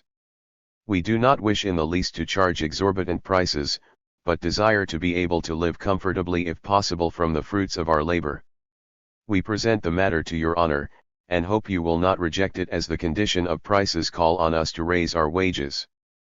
The prices charged are, $1.50 per day for washing, $15 per month for family washing, $10 per month for single individuals. We ask you to consider the matter in our behalf, and should you deem it just and right, your sanction of the movement will be gratefully received. Yours, very truly, the Washerwomen of Jackson. Apparently deciding not to directly attack an organized attempt by black women to petition for economic rights, Stanton in an astounding manner rebuked black men for being unionist apostles of Republicans, who did not have their interests totally at heart. Though Stanton was most likely correct in this analysis, her patronizing attitude became problematic for many blacks. For example, at a meeting of the Equal Rights Association in Washington, D.C., 1 year before the adoption of the 14th Amendment, George T. Downing, a strong supporter of the amendment and leading citizen of Newport, Rhode Island, asked Stanton if she would oppose the enfranchisement of black men if women did not get the vote at the same time. Stanton responded that she would not trust the black man to make laws for her because, degraded, oppressed himself, he would be more despotic with the governing power that ever our Saxon rulers are. Her preferences were that educated people must first be placed in power, for this incoming tide of ignorance, poverty, and vice must not be empowered. Envisioning herself in a position to speak for millions of women, she claimed that without woman suffrage, only the highest type of manhood should vote and hold office. Stanton obviously believed that the freedmen lacked both the political experience and intelligence to govern over whites, nor did they possess a true understanding or appreciation of the franchise. Her statement also implied that educated whites somehow rise above racist attitudes and proclivities and therefore should be given the opportunity to govern. Sentiments such as these, openly expressed and defiantly made in the press and during public forums by former white abolitionists, continually stigmatized blacks' ability to function effectively in a society dominated by whites. By the fall of 1868, Stanton felt confident enough to scold black men when she asserted, "If colored men had been as wide awake as women, instead of idly waiting for Republican abolitionist, now melted into one apostle, Wendell Phillips, they would have had their labor unions, and their delegates to this National Labor Congress. Such representative men as John L. Langston, Robert Purvis, and Frederick Douglass, would have been readily admitted, and would not only have dignified their race, but by their learning, eloquence, and power have added to the ability and interest of the Union. We urge the colored men of the nation to remember that they who would be free themselves must strike the blow, hence, if they are not represented in the next National Labor Congress to be held in Pittsburgh, Penn, August, 1869, it is their own fault. You see, friends, so soon as we women get a foothold among the white males, instead of selfishly rejoicing in our own good fortune, forgetting all that are behind, we turn to help our colored brother up to the same platform. The world never hears us say, this is the women's hour, for in the world of work, as in politics, we demand the equal recognition of the whole people. One thing was clearly understood in the convention, that the workingmen would no longer be led by the nose by politicians, as they proposed to have a People's Party in '72.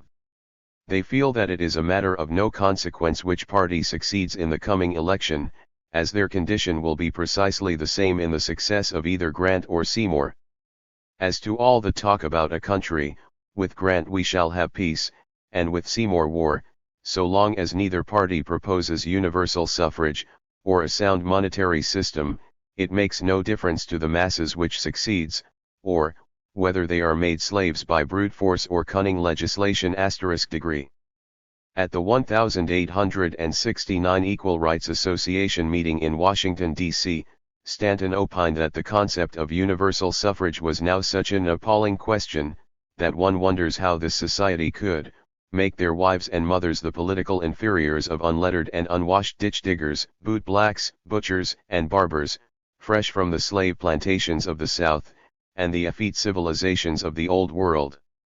Stanton's Upper W-27 and class biases, separate from her feminist advocacy, undoubtedly found some level of sympathy among Southern and Northern whites who, regardless of their varying political affiliations or concerns about white women's equality, were more distressed about their possible economic and social displacement, as was Stanton, by those who were fresh from the slave plantations of the South.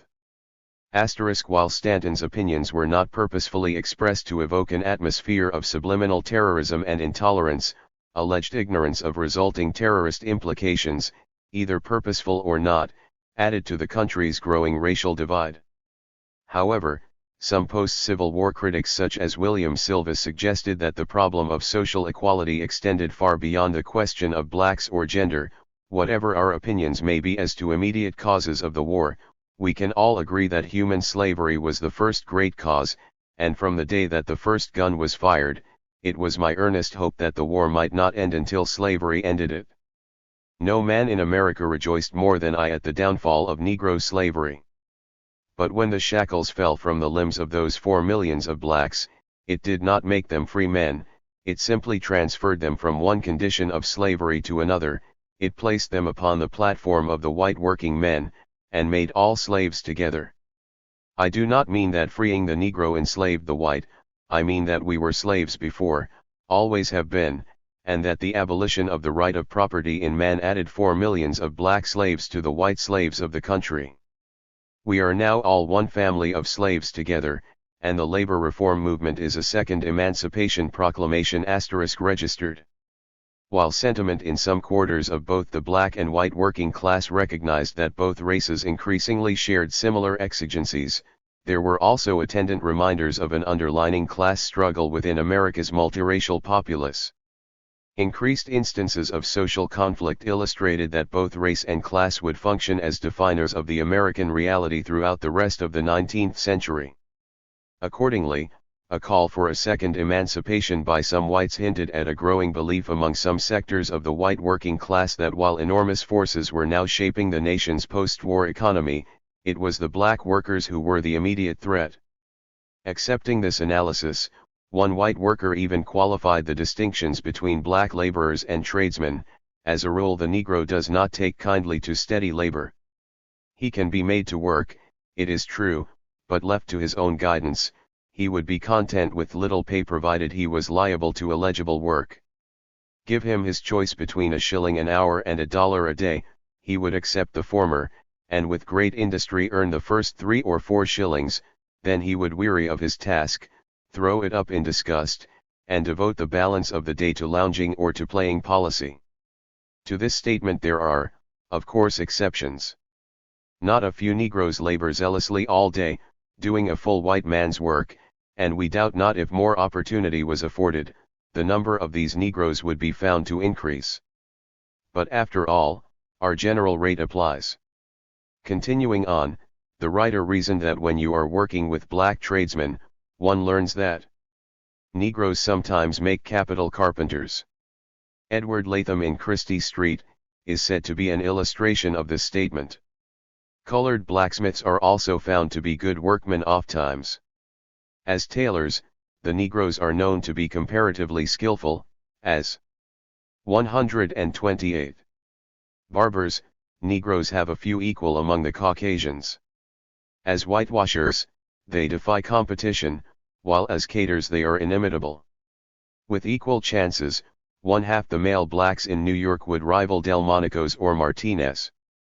Almost all the rich Negroes of the metropolis have made their pile as caterers *degree. Ironically, throughout much of this period it was the competency of black laborers in a number of occupations throughout the southern states that set the stage for an intense anti-black sentiment. Such was the case with black tailors in Charleston. Angered by low wages, 100 black tailors and 3 whites bonded together in a strike to force salaries upward. At the time this labor action was reported in the Charleston Daily Courier, not a stitch of work has been done in any of the shops in the city. Following the example of black longshoremen who struck earlier in the year, they also hoped to gain financial and local support. However, this was not forthcoming from Charleston's relatively large conservative black and white leadership as reported in a cynical Courier article. Imitating the example set by the longshoremen, the colored tailors have gotten up a strike for their own special benefit. Hurrah! We say. Let the colored workers bring more white labor to the city by their exorbitant demands. The more white men come, the better for the prosperity of the community, and white men will come when they can get better wages and cheaper living here than in the North. There are always a number of such persons out of employment in all the northern cities, who will be glad to get permanent employment at remunerative wages, while these colored men led on by demagogues are deluding themselves with the idea that they are a necessity to the community. No man is a necessity to any community. The greatest of all men die, and he is missed but for a moment, but of all men, the one who is least needed is a colored tailor. If he must strike for the purpose of asserting his independence, he can do so to his heart's content. The master tailors have only to publish the fact, and their places will be supplied by others, who do not feel that a strike is a necessary part of a freeman's or freedman's existence. We are glad to know that the master tailors have taken the same view of the question.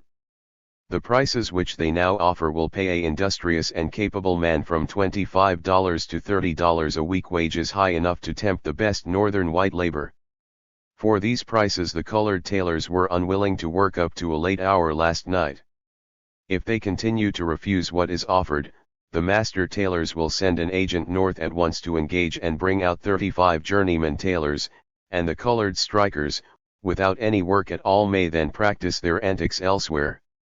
However, the above tensions between a skilled black labor force and recalcitrant whites was not necessarily the case in the liberal bastions of the North. In fact, a New York City 1867 survey of 25 selected occupations indicated that blacks were generally restricted from the merchant or manufacturing sectors of the most commercial ward of the city, the 8th Ward.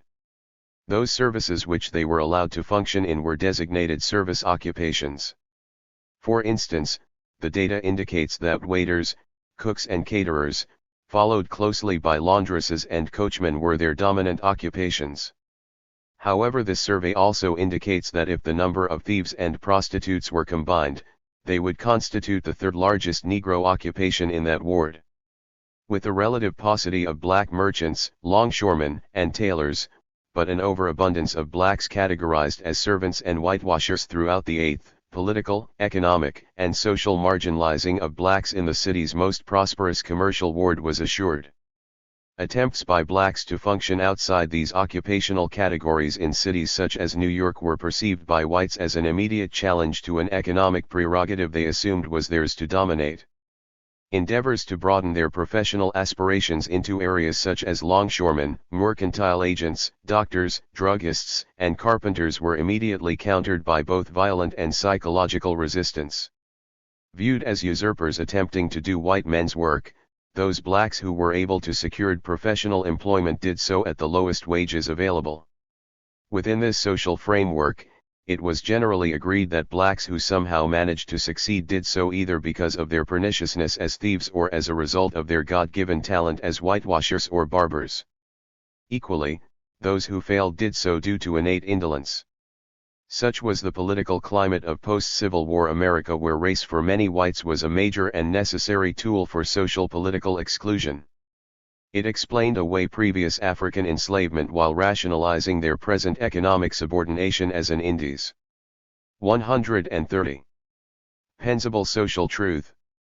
A reporter from Newberry, South Carolina, stressed this point when he characterized the economic battle between German immigrants and freedmen as a contest between Hans and Cuffy when he wrote, "The contest is pretty sharp between these two elements, the German and the Negro. Cuffy is afraid that Hans will make things uncomfortable for him, and therefore he opposes immigration. But Hans is a very imperious gentleman. Instead of fighting these things, and plunging into political hot water, he quietly and doggedly goes to work, and soon vindicates his superior claims." The writer then shrewdly posits any freedman's resistance to de facto racism as a prime example why immigrant whites must eventually develop their own protective societies. Predictably, social attitudes as expressed in the Courier simply indicated that after 4 years of war, the battle for one's economic and political racial place in society was not resolved. The attempt will occur with the enactment of stringent labor and social laws aimed at providing preferable access for social development to Southern whites at the expense of the freedmen. Terror and the Black Codes. Once slavery was terminated by the 13th Amendment to the Constitution, and more significantly with the ending of the Civil War, a sharp competitive edge of societal racism and xenophobia surfaced not only throughout the southern agricultural belt but in northern urban centers that were being inundated by European immigrants. For the freedmen, this problem was exacerbated by what many of them perceived was a Southern Confederacy that was militarily but not necessarily psychologically defeated, who were also determined to ignore any discussion on economic compensation for the freedmen or agree to a plebiscite to ascertain if the political desires of its non-citizen ex-slave population were being addressed. Degree in 1872 major political realities influenced the new post-Civil War battlefield. The first was a national census that indicated a little over 4 million people of African heritage lived within the United States, most of whom lived in the southern states. Their presence immediately raised questions for Southern Democrats about this population's absorption into a post-plantation style Southern economy. Second was Congress's adoption of the 15th Amendment to the Constitution that, at least on paper, brought male freedmen into the voting process as fully enfranchised individuals. Both of these events evoked violence and contention from Southern whites who maintained that in the case of the amendment, its adoption was being forced on Southern whites under military coercion and the Reconstruction Acts, and that its implementation was unnecessary. In addition, an amazing editorial in the Charleston Daily Courier also purported that the rights of all classes, irrespective of previous conditions, are secure, and everywhere acknowledged. All allegations to the contrary are more delusive utterances for the purpose of covering up the designs of centralization and power. In essence, it took just a few years after the Civil War for the struggle over who would control an emerging population of 4 million freedmen both economically and politically to escalate into an organized institutional violent struggle over power. The contentious nature of enumerated state rights versus assumed federal power. 131. Particularly in the area of the freedmen's civil rights was now at the center of the struggle. However, for many Southern whites it was all very clear, the proposed amendment is not the friend of liberty, it is its enemy, it can accomplish no other purpose than that of making Congress supreme over all states and people. If left to the voluntary and unbiased action of the American people, it would not stand the ghost of a chance. However, the above two social factors were severely moderated by other demographic realities that indicated from 1840 to 1880, nearly 8 million Europeans immigrated to America, and this wave was simply the first wave of 2 million who arrived between 1880 and 1930. While some of these migrants were industrial workers and skilled craftsmen, an overwhelming number were farm laborers who, possessing brute strength, found employment in mining, construction, and manufacturing sectors of society. It was specifically these skills that placed their arrival in direct competition with the recently emancipated and now franchised African American laborers and craftsmen.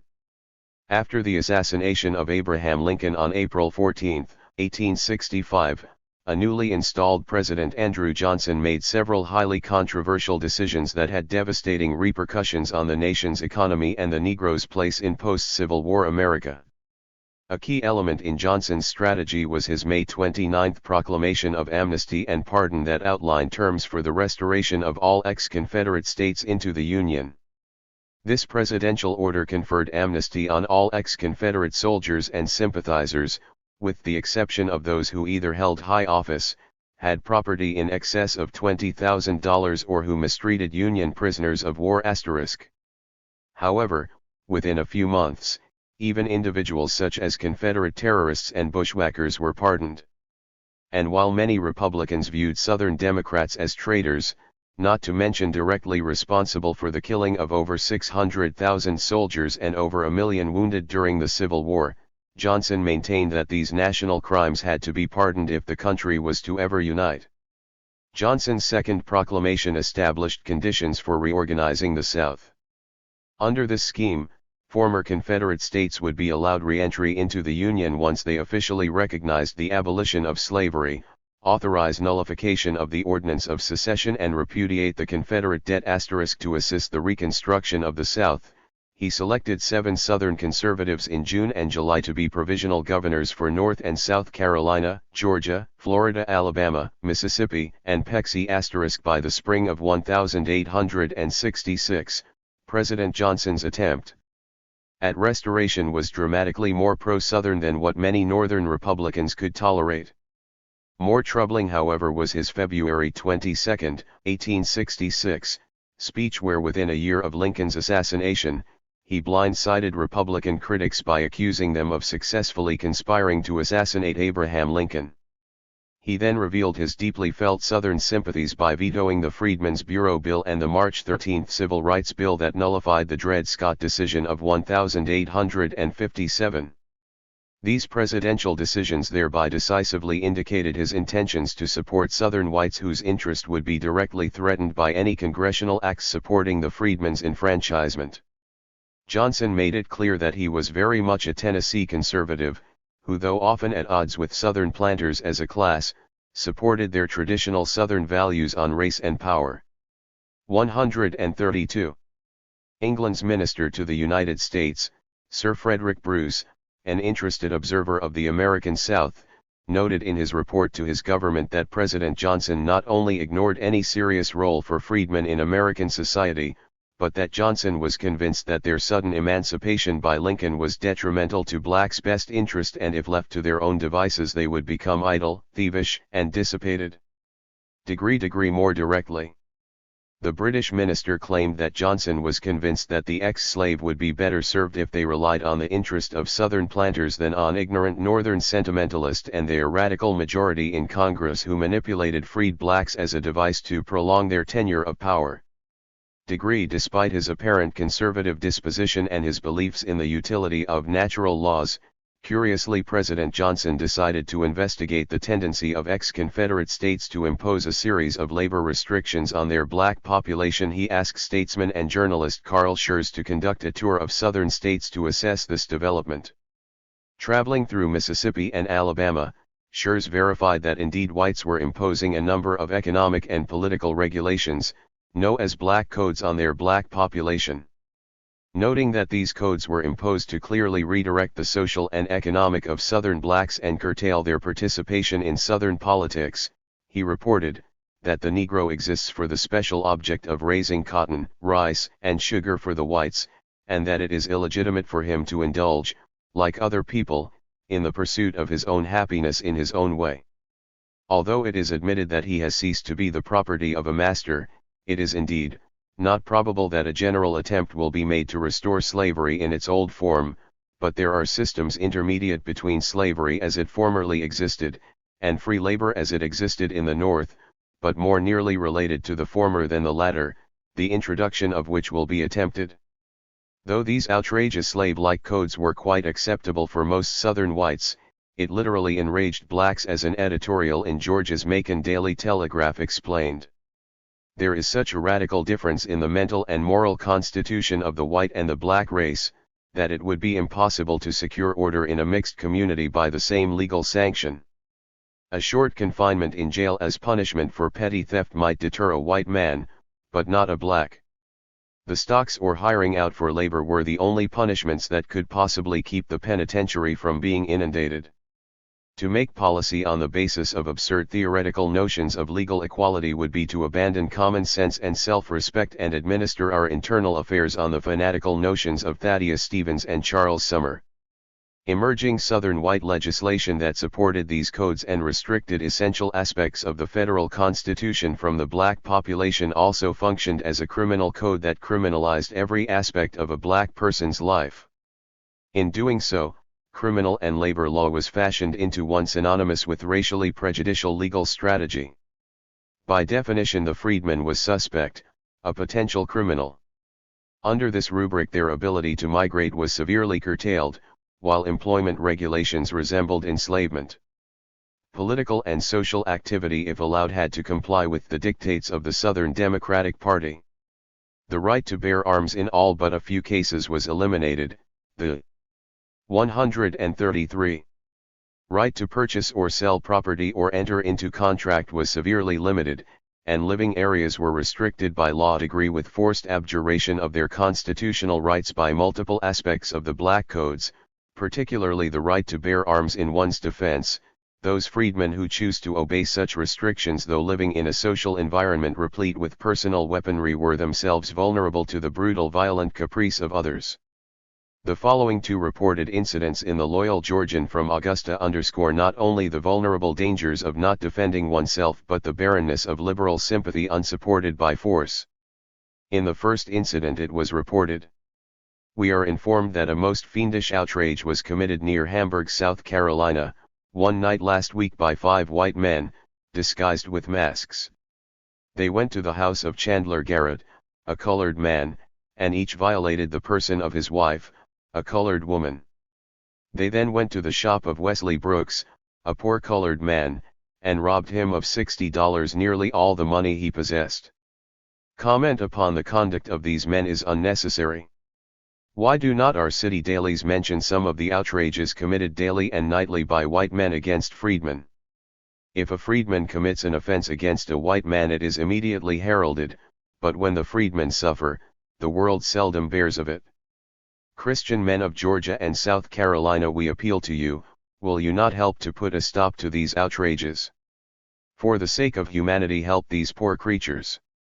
The second article not only delineates what kind of personality formations can occur under severe oppressive psychological conditioning such as slavery or institutionalized racism, but the insensitivity of those who alleged understanding and compassion, A most brutal outrage was committed in Warren County a few days since. Lewis and Green Roads freedmen with their wives, were at work for Mr. John E. Spinks.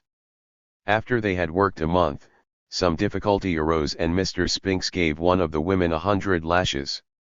The case was reported to Mr. Jones, agent of the Freedmen's Bureau at Crawfordsville, Taylor County, but he failed to settle the difficulty. The parties returned to Warren County, and another difficulty arose. Mr. Spinks put a chain around the neck of each of the men and with a padlock fastened them to the floor, one in the smokehouse and the other in the kitchen. They managed to break their chains, and with them yet around the neck commenced their escape. Mr. Spinks fired at them, severely wounding one of the men. In the meantime he gave one of their wives another 100 lashes. They went to Crawfordsville, reporting the case to Mr. Jones. Failing to receive justice from him, they upon the advice of Honorable A. H. Stevens came to the city. Such are the facts as reported to the officers of the Bureau in the city. The men when they arrived here had the chains around their necks, and the ball was yet in the body of the wounded man. Can any reasonable person wonder that niggers will not work, when they receive such treatment? Is it surprising that freedmen dread to go into the country to work, and lounge around our cities? We know that many stay in the cities who would rather live in the country because they are afraid. We call upon the good men of Georgia to help punish the villains who thus maltreat freedmen. When Southern whites felt threatened by the rising expectations of the freedmen, all sorts of codes, regulations, and formulations were devised to reinstate a sense of mutual obligations and duties of the servant and master. Registered * published before the congressional elections of October and November 1865, state-supported black codes throughout the South were vilified by Northern newspapermen such as Horace Greeley of the New York Tribune. 134. Yet praised by Southern papers like the Charleston Daily Courier. Defining supporters of the codes as disloyal men, and unrepentant secessionists, Greeley viewed Southern Democratic legislators as congressional assassins who with bated breath waited with daggers in hand ready to strike down the goddess of liberty. The Newark Daily Advertiser stated clearly that the election of former Confederates to Congress such as Alexander H. Stevens simply demonstrated that throughout the South the reptile spirit of secession is still alive and ready to display its fangs at any moment. Registered recently installed conservative white legislators now characterized blacks as the South's ever-present, dependent servant-like caste, the perennial nigger. Reflecting on those circumstances that led to secessionist Stevens' entry into Congress, Du Bois pointed out that for 4 months Stevens was a prisoner of war at Fort Wagner. However, once he was pardoned by President Johnson's liberal policies, Stevens waited not a moment too long to repent and return to Georgia. Applying for permission to enter public office in the very same country that just a few months earlier he tried to destroy, Stevens was quickly elected to the Senate by the same constituency who supported the Confederacy. Du Bois also noted that the December 1865 Congress was so infamous that at its opening session, the former Vice President of the Confederacy, 4 Confederate generals, 5 Confederate colonels, 6 Confederate cabinet officers, and 58 Confederate congressmen, were present to take seats as representatives, none of whom was able to take the oath of allegiance. The succession of social economic codes developed by planters and other business interests to restrict the black populace within the economic boundaries of a Southern agricultural economy simply reflected as to the extent Southern economic interest was willing to subvert federal law in order to dominate the land. Though many of these codes were not fully implemented, they fashioned an atmosphere of fear, apprehension, and terror among blacks and whites that in fact wrecked any possibility of terminating 250 years of racial terror. For example, after the Civil War, the question of interstate black migration was problematic, particularly in South Carolina, where state restrictions regulated blacks' immigration by declaring, "No person of color shall migrate into or reside in the state, unless within 20 days after his arrival within the same state, he shall enter a bond, with 2 freeholders as sureties, in a penalty of $1,000, conditioned for his good behavior." Furthermore, law and custom demanded that freedmen must be especially licensed if they were to seek any employment outside of being a farmer or servant. Those licensed must prove their fitness, as well as pay an annual tax that ranged from $10 to $100. Under no circumstances could the black worker legally produce or sell liquor, and licenses for work were to be granted by a judge and were revocable upon any complaint. Violation of these restrictions resulted in a fine double the amount of the license, one half of which went to the informer. Mississippi, as the first of the southern states to establish black codes, and as one writer in the New York Times observed, did so by furnishing a great deal of the propaganda material for Northern liberals. First of all, Mississippi's legislature body was apparently dominated by narrow-minded men from the rural districts who were determined to drive blacks back to the land and compel them to work in slave-like conditions. Degree as such, these codes monitored the ex-slave population by proclaiming 135. Every freedman, free Negro, and mulatto shall on the second Monday of January, 1866, and annually thereafter, have a lawful home or employment, and shall have written evidence thereof, from the mayor, or from a member of the Board of Police, which licenses may be revoked for cause at any time by the authority granting the same. In Louisiana, a 1865 law required all agricultural workers to have a contract in writing within the first 10 days of January. In addition, each laborer after choosing an employer shall not be allowed to leave his place of employment until the fulfillment of his contract, unless by consent on the part of the employer, and if they do so leave, without cause or permission, they shall forfeit all wages earned to the time of abandonment. In the case of sickness of the laborer, wages for the time lost shall be deducted, and where the sickness is feigned for purposes of idleness, and also should refusal to work be continued beyond 3 days, the offender shall be reported to a justice of the peace, and shall be forced to labor on roads, levees, and other public works, without pay, until the offender consents to return to his labor. When in health, the laborer shall work 10 hours during the day in summer, and 9 hours during the day in winter, unless otherwise stipulated in the labor contract. He shall obey all proper orders of his employer or his agent, take proper of his work mules, horses, oxen, stock, also of all agricultural implements, and employers shall have the right to make a reasonable deduction from the laborer's wages or injuries done to animals or agricultural implements committed to his care or for bad or negligent work. Bad work shall not be allowed. A more insidious nature of the codes was their fundamental social principle. Southern whites had a God-given and political right to intrude in the personal lives of blacks. Therefore, continual efforts to solidify control of the ex-slaves' physical and psychic aspirations became a major preoccupation of Southern Democrats, as when Louisiana's codes exhorted. Failing to obey reasonable orders, neglect of duty and leaving home without permission, will be deemed disobedience. For all absences from home without leave, the laborer will be fined at the rate of $2 per day. Laborers shall not receive visitors during work hours.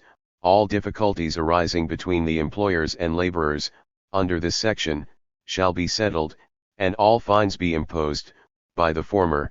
If not satisfactory to the laborers, an appeal may be had to the nearest justice of the peace and 2 freeholders, citizens, one of said citizens to be selected by the employer and the other by the laborer. In South Carolina, the codes were simply a continuation of enslavement. As Dubois explained, elaborate provisions were made for contracting colored servants for white masters.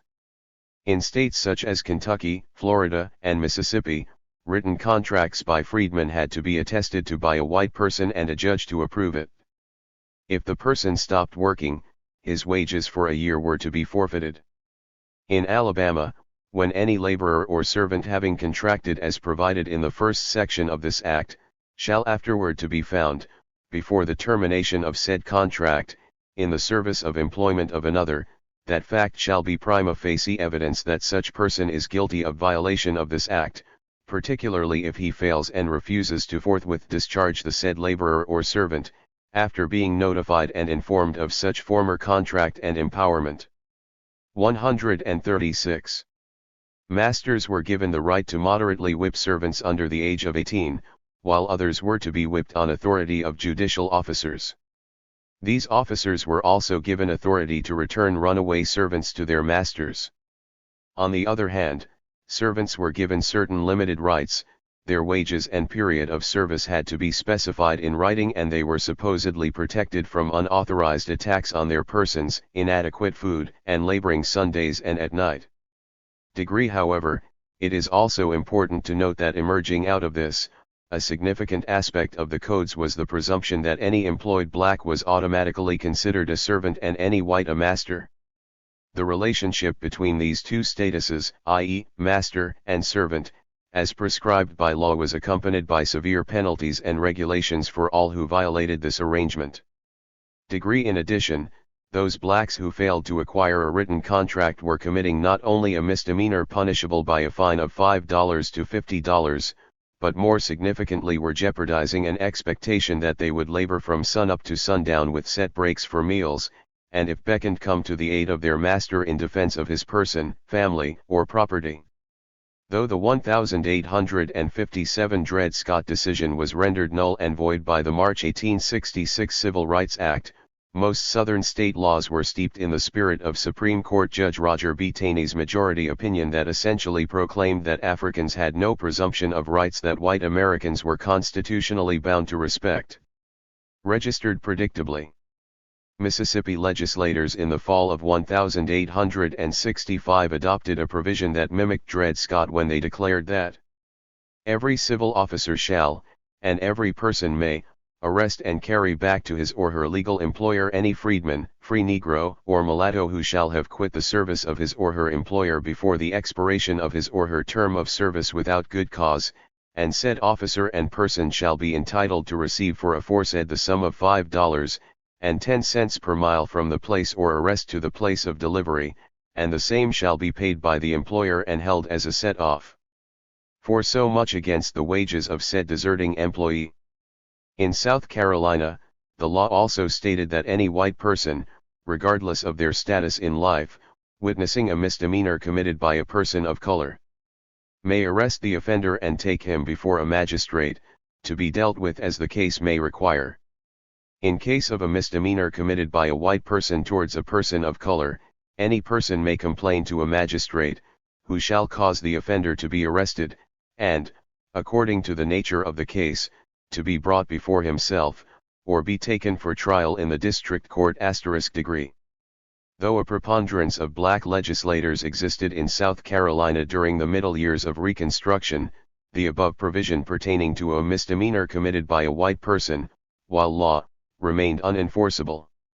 With the exception of Louisiana, this provision couldn't even be mentioned in any other Southern state legislature without it being considered a self-imposed death sentence at the hands of regulators *. Mississippian law specifically stated that where any white person has been arrested and brought to trial, by virtue of the provisions of the 10th section of the above recited act, in any court in the state, upon sufficient proof being made to the court or jury, upon the trial before said court, that any freedman 137.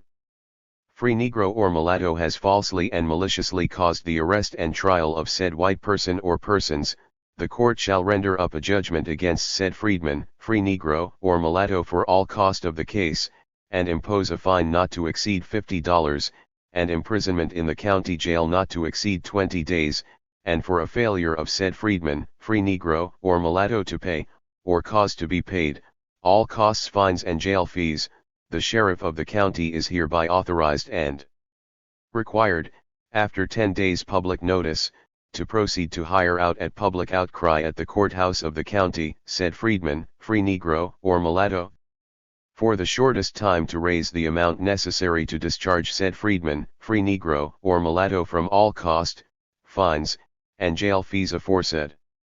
While controlling freedmen, free negroes, or mulattoes became a Southern priority of the black codes, it was also understood that any freedman, free negro, or mulatto committing riots, routs, trespasses, malicious mischief and cruel treatment to animals, seditious speeches, insulting gestures, language, or acts, or assaults on any person, disturbance of the peace, exercising the functions of a minister of the gospel without a license from some regularly organized church, vending spirit use or intoxicating liquors, or committing any other misdemeanor, the punishment of which is not specifically provided for by law, shall, upon conviction thereof, in the county court, be fined not less than $10, and not more than $100, and may be imprisoned, at the discretion of the court, not exceeding 30 days*.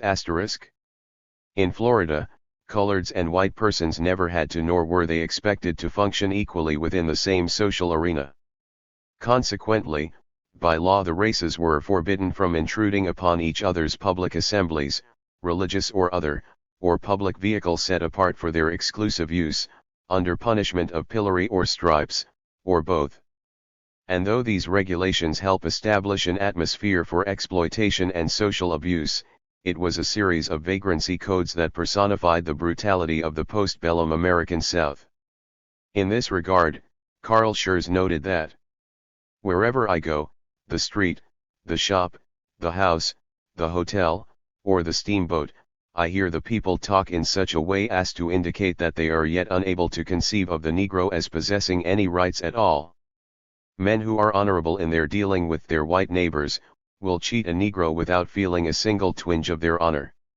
To kill a Negro, they do not deem murder; to debauch a Negro woman, they do not think fornication; to take the property away from a Negro, they do not consider robbery. The people boast that when they get freedmen's affairs in their hands, to use their own expression, the nigger will catch hell.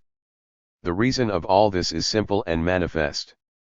The whites esteem the blacks as property by natural right, and however much they admit that the individual relations of masters and slaves have been destroyed by the war and by the President's Emancipation Proclamation, they still have an ingrained feeling that the blacks at large belong to the whites at large*. Corroborating Schurz's observations, one freedman recollected, "There was a distinct tendency toward compulsion, toward re-established slavery under another name. Negroes coming into Yorktown from regions of Virginia and thereabout, said that they had worked all year and received no pay and were driven off the 1st of January. The owners sold their crops and told them they had no further use for them and that 138. They might go to the Yankees, or the slaveholders offered to take them back but refused to pay any wages. A few dollars a month and clothing and food. They were not willing to pay anything for work*. Those freedmen who could not secure work were immediately endangered by the peculiarities of the vagrancy code in states such as Virginia, where it was avowed. Any justice of the peace upon the complaint of any one of certain officers therein named, may issue his warrant for the apprehension of any person alleged to be a vagrant and cause such person to be apprehended and brought before him, and that if upon due examination said justice of the peace shall find that such person is a vagrant within the definition of vagrancy contained in said statute, he shall issue his warrant, directing such person to be employed for a term not exceeding 3 months. And by any constable of the county wherein the proceedings are had, be hired out for the best wages which can be procured. His wages to be applied to the support of himself and his family*. For those freedmen who absolutely refuse to work under these conditions and choose instead to find another employer or even leave the county or state, Virginia law was unequivocal. That in case any vagrant so hired shall, during his term of service, run away from his employer without sufficient cause, he shall be apprehended on the warrant of a justice of the peace and returned to the custody of his employer, who shall then have 1 month in addition to the original term of hiring, and that the employer shall then have power, if authorized by a justice of the peace, to work such vagrant with ball and chain. The said statute specified the persons who shall be considered vagrants and liable to the penalties imposed by it. Among those declared to be vagrants are all persons who, not having the wherewith to support their families, live idly and without employment, and refuse to work for the usual and common wages given to other laborers in the like work in the place where they are * registered. Implementing and enforcing the black codes required the establishment of special courts. In South Carolina, these courts employed a 6-man segregated petit jury system. An appointed local white magistrate was charged with the supervision of persons of color in his neighborhood, their protection and the prevention of misconduct. To ensure that his will was enforced, a militia force of 45 or more regiments was organized. Unfortunately, capital punishment in the violent world of postbellum South Carolina, capital punishment was not an option for surly blacks, it was mandated. For instance, capital punishment when mandated for blacks generally evolved directly from the social and economic environment in which they were forced to live. More often than not, capital punishment, legally instituted or otherwise, as in lynching, functioned for white South Carolinians as an instrument for the social control of surly blacks. Consequently, it was mandated for colored persons who were guilty of willful homicide, assault upon a white woman, impersonating her husband for carnal purposes, raising an insurrection, stealing a horse, a mule, or baled cotton, and housebreaking. For crimes not demanding death, Negroes might be confined at hard labor, whipped, or transported, but punishment more degrading than imprisonment shall not be imposed upon a white person for a crime not infamous. 139. Though capital punishment was generally viewed as being solely a legitimate function of government, it was often systematically administered by Southern states through their minions. This development, augmented by individuals, groups, clubs, and terrorist gangs who functioned as part of an unofficial scheme to control blacks and Republicans by use of the rope and faggot, did succeed in creating a social atmosphere of fear and political anarchy.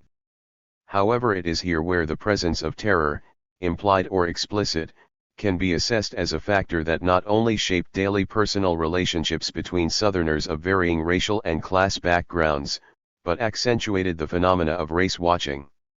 That is to say, the imperative of predicting the personality, characteristics, and actions of others in dominate and subordinate relationships was developed as a protective social function throughout America's institutionalized slave system. In the postbellum and Reconstruction era, race watching posited the notion that successful adaptation to one's environs was predicated on an ability to read, to understand, to even feel the intentions of others. Understandably, after 250 years of slavery, race watching in the South became an art form for blacks as well as whites. Though it warned of surprised attack, it more often than not increased a sense of paranoia. Similarly, it forced the unprepared to quickly develop adaptive social personalities based on what they perceived were the characteristics of an attacker. However, race watching invariably revealed the depths of a shared personal and social fears between dominant and subordinate groups. Brawley Gilmore of Spartanburg, South Carolina, dramatically alluded to this fact when he described how he recognized one night-riding terrorist from another. "We lived in a log house during the Ku Klux days. Day would watch you just like a chicken rooster watching for a worm. At night, we was scared to have a light. Day would come around wid de dough faces on and peer in de winders and open de do. If en you didn't look out, Day would scare you half to death." John Good, a darky blacksmith, used to shoe de horses for de Ku Klux. He would mark de horseshoes with a bent nail or something like that, then after a raid, he could go out in the road and see if a certain horse had been rode, so he began to tell on de Ku Klux. As soon as de Ku Klux found out Day was being give away, Day suspicioned John.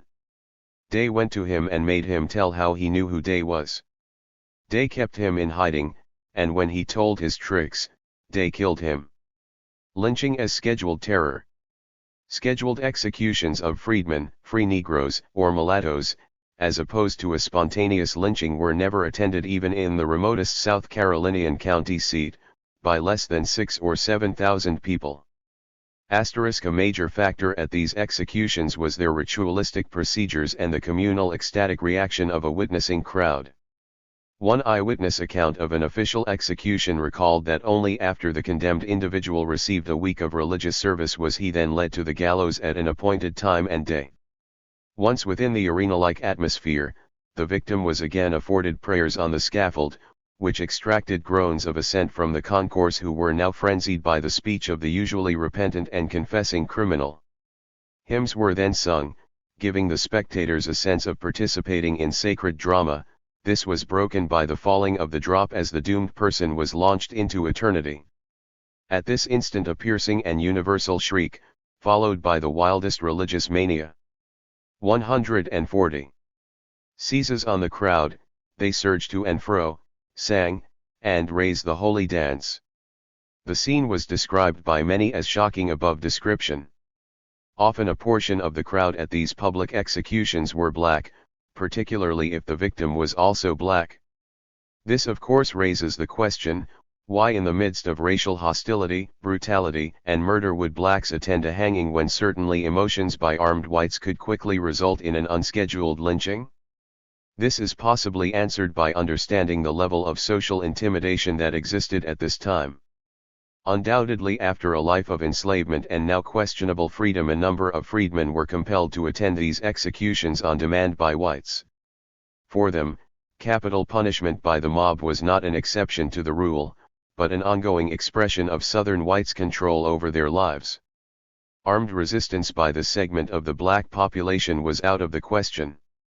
For them, physical as well as psychological degradation existed as a tolerable price to pay for being black in a white man's world. Yet successful resistance certainly occurred within this violent context, and though many must have willfully choose not to attend these demonstrations of white power, there existed an intense, overpowering, fearful expectation that willful rejection to attend a lynching might very well be interpreted as a form of resistance.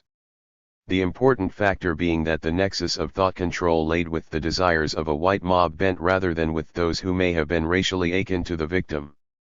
Although official state-sponsored capital punishment existed as an ongoing illustration of institutionalized cruelty, the brutalizing of black people more often than not occurred as an unofficial event known as lynching. The significant difference between the two being that unofficial lynching usually occurred on the whim of a mob of irate whites who for a number of highly personalized reasons decided to murder blacks. It was the seeming arbitrariness of the act that invariably had negative effects on the psychic health of many Southern blacks. Needless to say, indirect and direct state collaboration in this form of murder shaped tense social relationships between the races into bloody arenas of conflict, fear, competition, stress, and anticipated brutality. *1 Southern white sociologist noted this period as being so violent that regions of the country could be labeled that part of the United States lying below the Smith and Wesson line. Recollections by an 80-year-old ex-slave, River Mom Emanuel, who was freed at the age of 6 but lived throughout the bloody contentious years of Reconstruction, is indicative of an emotionally ponderous, sometimes self-deprecating lifestyle that many freedmen accommodated themselves to. "My mammy, she was de housewoman to de big house, and she say dat she would always try to mind her business, and she never didn't get no whippin' much. Yes, man, dey was might good to my mother, but dem other what never do right, dey would carry dem to de cow den and make dem strip of dey frock, bodies clean to de waist. Den dey would tie dem down to a log and paddle dem wid a board. When dey would whip de men, de boards would oftentimes have nails in dem. Here talk dey would wash dem wid dey blood. Dat first hide dey had, white folks would whip it off dem and den turn round and grease dem wid tallow and make dem work right on. Always would inflict de punishment at sunrise in de morning for dey would go to work. Den de women, dey would force dem to drop dey body frock cross de shoulders so dey could get to de naked skin and would have a strap to whip dem wid. Would never use no. 141. Board on de women. Oh, dey would have de lot scatter bout full of dem what was sought get whip on a morning. I don know as de white folks would be meaning to kill any of dey niggers, but I hear talk dey would whip dem till dey would die some of de time and would bury dem in de night.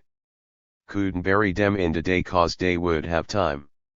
When dey would be gwine to bury dem, I used to see de lights many a time and hear de people gwine along singin' out yonder in dem woods just like dey was burying buzzards. Us would set down and watch dem gwine along many a night wid dese great big torches of fire. Oh, dey old have a fat light wood tour ches. Dese her big hand splinters. Had to carry dem along to see how to walk and drive de wagon to haul de body. Yes, child, I been here long enough to see all dat in slavery time. The killing of a black person during Reconstruction as during slavery was not a traumatic event for most white Americans, particularly Southerners, and only incurred the wrath of the law when it infringed on property rights laws held sacred by plantation owners. In countless documented instances, murdering a black person or persons was such a low priority that often a legal response was not required or desired. Their violent demise at the hand of others was considered to be a game in which neither the victim's humanity or a responsibility for committing their murder was an act worthy of prosecution. Only when blacks sought and successfully revenged a murder by attacking whites was there a legal issue to be resolved. In this regard, Brawley Gilmore recalled that when I was a boy on de Gilmore Place, de Ku Klux would come along at night riding de niggers like dey was goats. Yes sir, dey had em down on all fours a-crawling, and dey would be on deer backs. Dey would carry de niggers to Turk Creek Bridge and make dem set up on de banisters of de bridge, den they would shoot em offen de banisters into de water. I clare dem was de awfulest days I ever is seed. A darka named Sam Scaife drifted 100 yards in de water downstream. His folks took and got him outen dat bloody water and buried him on de bank of de creek. De Ku Klux would not let many of de niggers take de dead bodies of de folks no wars. Dey just throwed dem in a big hole right dar and pulled some dirt over dem. For weeks atter day, you could not go near dat place, kise it stink so fur and bad. Sam's folks dey throwed a lot of Indian head rocks all over his grave, kise is ws sociala, and dem talks kept the wild animals from a bothering Sam. Another darky, Eli McCollum, floated about 3.5 miles down de creek.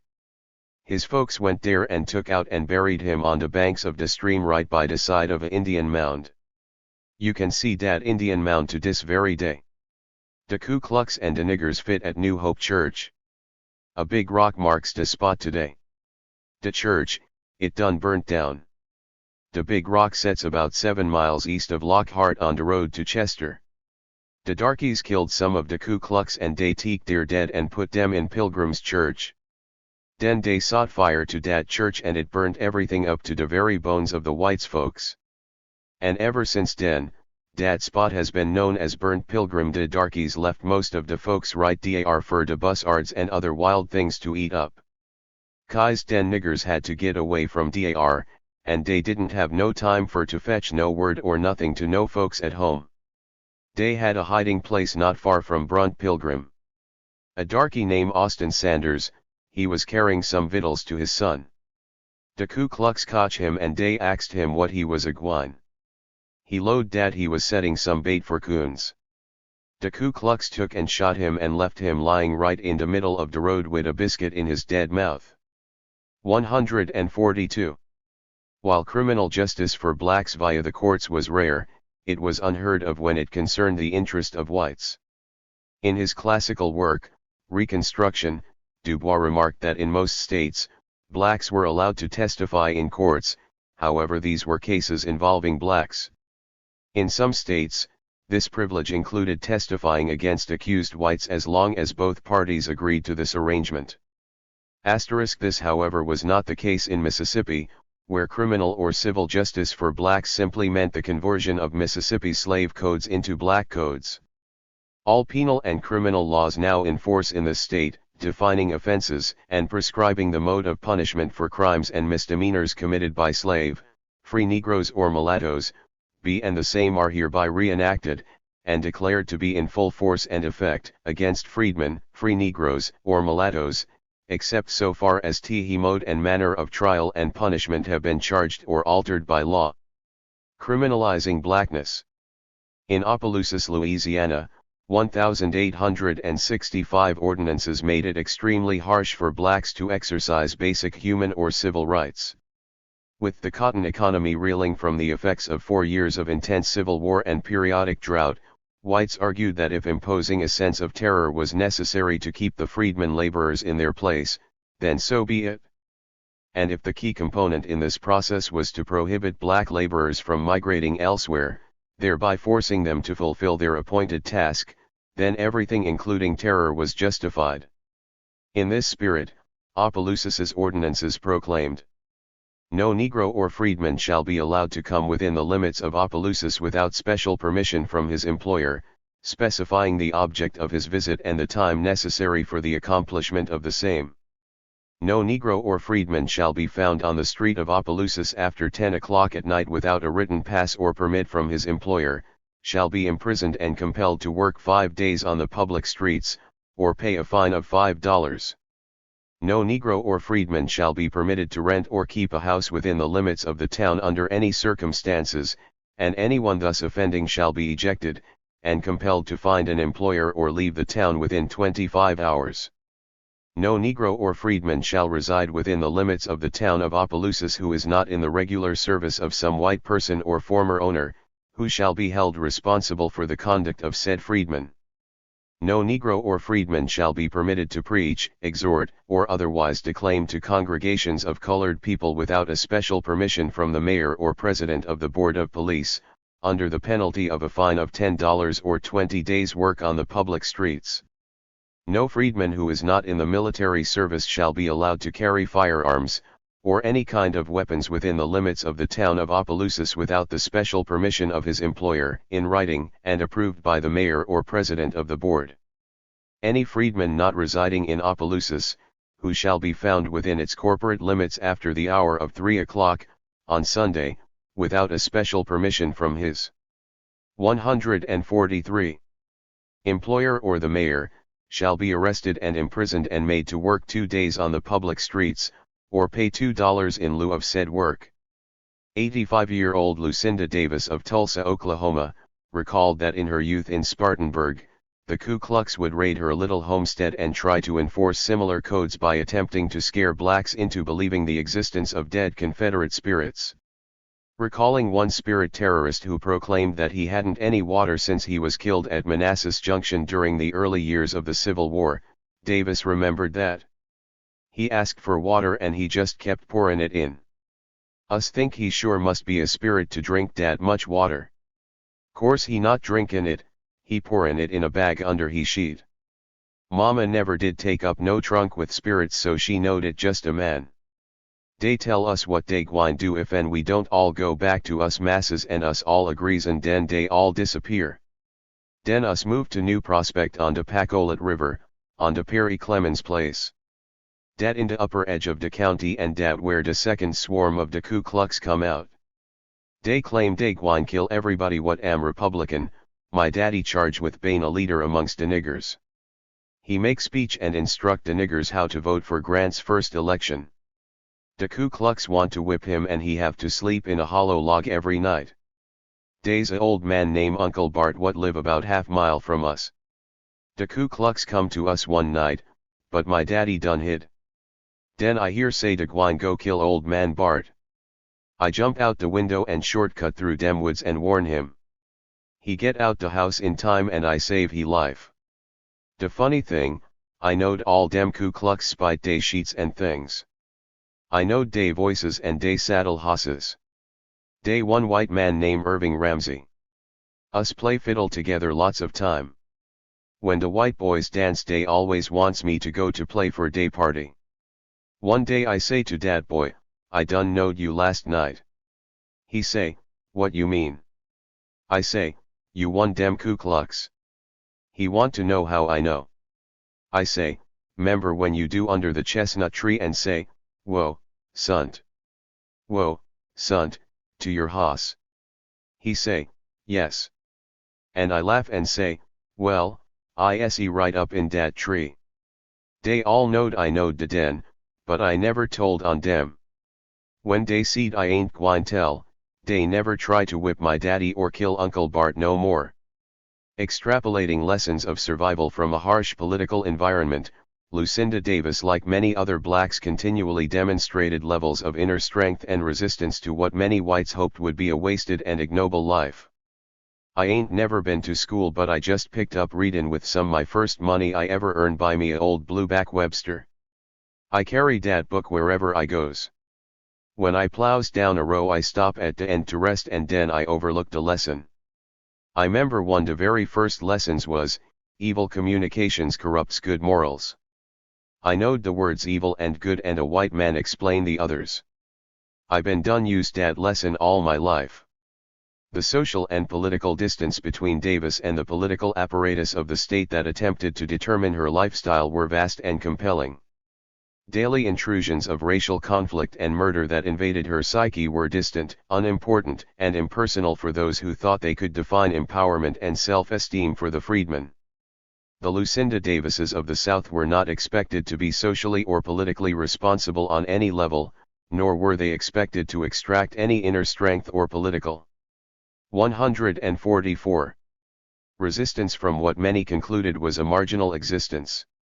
However, a closer examination of racial violence throughout this era indeed indicates that Davis suspected that a war of attack and retaliation was on the horizon. Violence between the newly enfranchised black and ex-Confederate soldiers and their sympathizers was so intense that within an 18-month period from January 1866 to June 1867, 197 murders and 548 cases of aggravated assaults were reported throughout South Carolina. Degree within York County, South Carolina. From November 1870 to September 1871, the Klan followed a weekly schedule when raiding the cabins of black homesteaders. Though the exact number of blacks and whites killed during these forays is unknown, an estimated 11 murders were committed and more than 600 cases of whippings, beating, and other kinds of assaults were reported during this period. Historian Albion Tuergy noted that racial hostility reached such levels of intensity that blacks and their white allies became prime candidates to be shot, stabbed, hanged, drowned, mutilated, tortured beyond conception, thereby adding to the more than 3,000 outrages that had occurred within an interval of 6 months in 1867.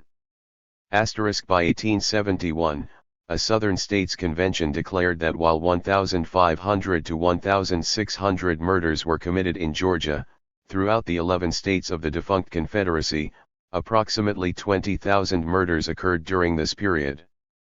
Armed white violence against an essentially unharmed black populace was so prolific and apparently of little concern for President Johnson that one pro-Johnson paper, the Memphis Daily Appeal, even opined, "If one had the power, it would be a solemn duty for him to annihilate the race."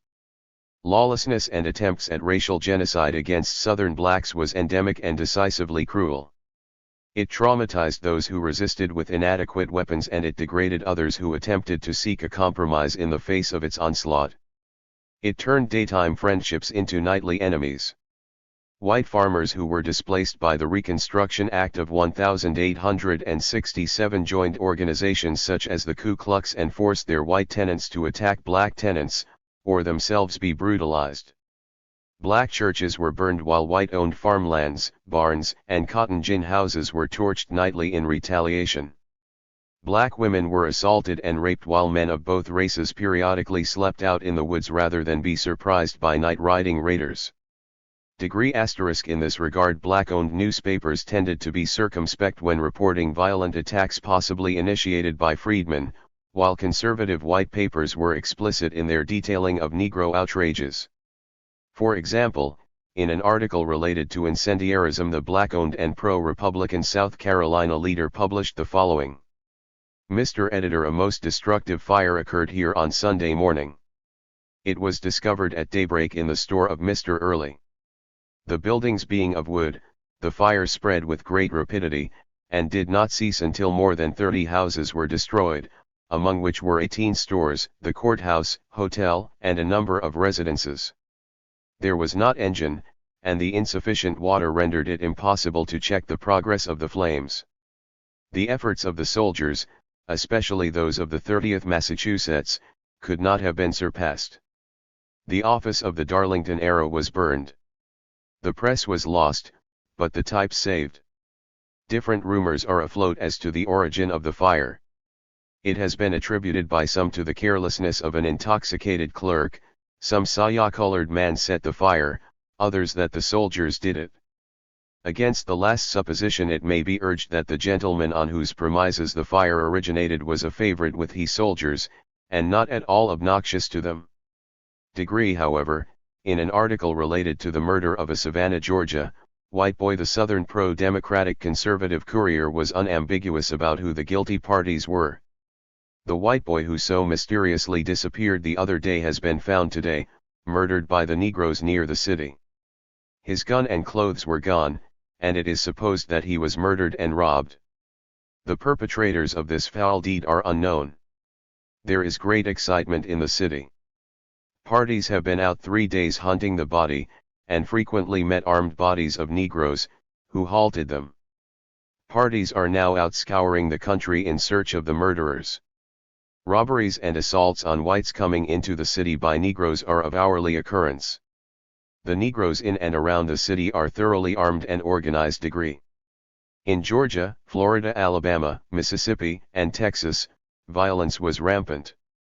In Texas, the Secretary of State reported to the Senate that in his state alone, some 905 homicides had taken place in the 2 years ending in 1870, and he believed that if all the facts were known, the total would be 1,500. In 1870, after the new state government was organized, it was officially reported that 2,970 persons were arrested and charged with murder, and 2 to even murders were often attributed to the same individual. In addition, the 1,870 census indicates that 253,475 blacks lived in Texas. However, the annual death rate for blacks from white violence from 1865 to 1868 averaged 65.4 per 100,000. If one examined data pertaining only to black males whose population was 126,278, the violence-specific death rate would be 131.5 per 100,000. By narrowing this violence to the 15 to 49 years of 146 age range, the rate indicated is 290.4 deaths per 100,000, or 1% of the entire black male population who were killed during the early years of Reconstruction in Texas alone. Many whites claimed that most of this violence occurred within the black communities, that is to say, it was black-on-black crime, and underscored this assumption with a parable claiming, if a nigger kills a white man, that's murder. If a white man kills a nigger, that's justifiable homicide. If a nigger kills another nigger, that's one less nigger. Asterisk to the extent that assaults of any kind were accurately reported, the following figures are suggestive of criminal activity in post-Civil War Texas that was primarily aimed at the suppression of the black populace. While the 1,865 to 1,868 statistics from Texas suggest a limited number of black-on-white attacks in the area of killings, assaults, and battery, it is interesting to note that the statistics do not reveal any instances of black-on-white whippings, threats to kill or shoot, stabbing, or driving from tending their crops. Yet we read that resistance and retribution by blacks to white violence occurred throughout the South, though in the face of overwhelming odds. In Guilford County, North Carolina, just 2 years after the war, on hearing the news that a black man was killed by his white employer, black citizens organized themselves into a regular armed company and marched to the employer's home. When the employer refused to come out, they fired volley after volley of gunfire into the house. Their actions so excited the white community that the Greensboro Herald warned that the Negroes seemed willing to bring on a war of the races in earnest. Let the war commence, and in 3 months' time, not a vestige of the African race will be found in the South. Attempts by black federal soldiers from 1865 to 1868 to impose a semblance of law and order throughout the towns and countryside were met by violent resistance from white police, and a more violent guerrilla campaign began to emerge. Enraged whites who viewed black economic and political assertiveness as a threat to their own well-being quickly and correctly noted that their perceptions of the compliant, befuddled freedmen was becoming day by day less a reality. Thus the following report in the Wilmington Herald complaining about the social attitudes of colored troops are not surprising. 2 companies of the 40th Regiment United States Colored Troops, Colonel Miles, commanding, arrived in this city on the Wilmington and Weldon Railroad, Wednesday evening, en route for Charleston, where we learn they will be stationed. A portion of the regiment to which these troops belong, are stationed at the forts below this place, being the same which were landed from the steamer that went ashore on New Inlet Bar recently. The remaining portion, we are informed, are at Morehead City. During the night before last and the forenoon of yesterday, Straggling parties of the detachment passing through were strolling about the streets and committing depredations of a character calculated to annoy, disturb, and injure the citizens. We are informed that several stores were entered by bands of these stragglers and bold robberies committed, in the very face of the owners. Abusive language accompanied these actions, and the owners of the goods thus stolen, on remonstrating with the soldiers on their action, were threatened with their lives. This, we suppose, is but a foretaste of what we are to expect when military law assumes full sway. In November 1867, the Greensboro Herald reported that after a fight which resulted in the killing of a black man at a circus and menagerie in Greensboro, a large crowd of Negroes rushed up and seized Curry, and were using him very roughly, and it is unknown what they would have done had it not been for 147. The timely interposition of our brave and fearless marshal. While the prisoner was being conveyed to jail, the Negroes followed in large gangs clamoring for his life. Some 200 formed in front of the courthouse armed with pistols, clubs, etc., and threatened to wrest the prisoner from the hands of the officers and put into execution their own version of the lynch law, but were persuaded to cease their demonstrations. Minimizing the murder of a black citizen as a grievous event, the Herald endeavored to bolster the white community's sense of control by asserting that we think it high time that some precautionary measures should be adopted by the citizens, no doubt in keeping the blacks in their place. Registered as noted earlier, while the term lynch law was generally an euphemism for mob rule that ended in the hanging death of one or more persons, it was rarely utilized by Southern blacks as a means of retribution. Its most telling use was by Southern whites as a means to not only terrorize entire segments of the black population, but placate many conservative whites' sense of political and personal gloom. Social scientist William A. Sinclair described the relationship between mob rule and lynching as mobs torture human beings and roasted them alive without trial and in defiance of law and order. Mobs shoot down women and children who have never been charged with a crime, and against whom there is no suspicion. It is enough that they are Negroes.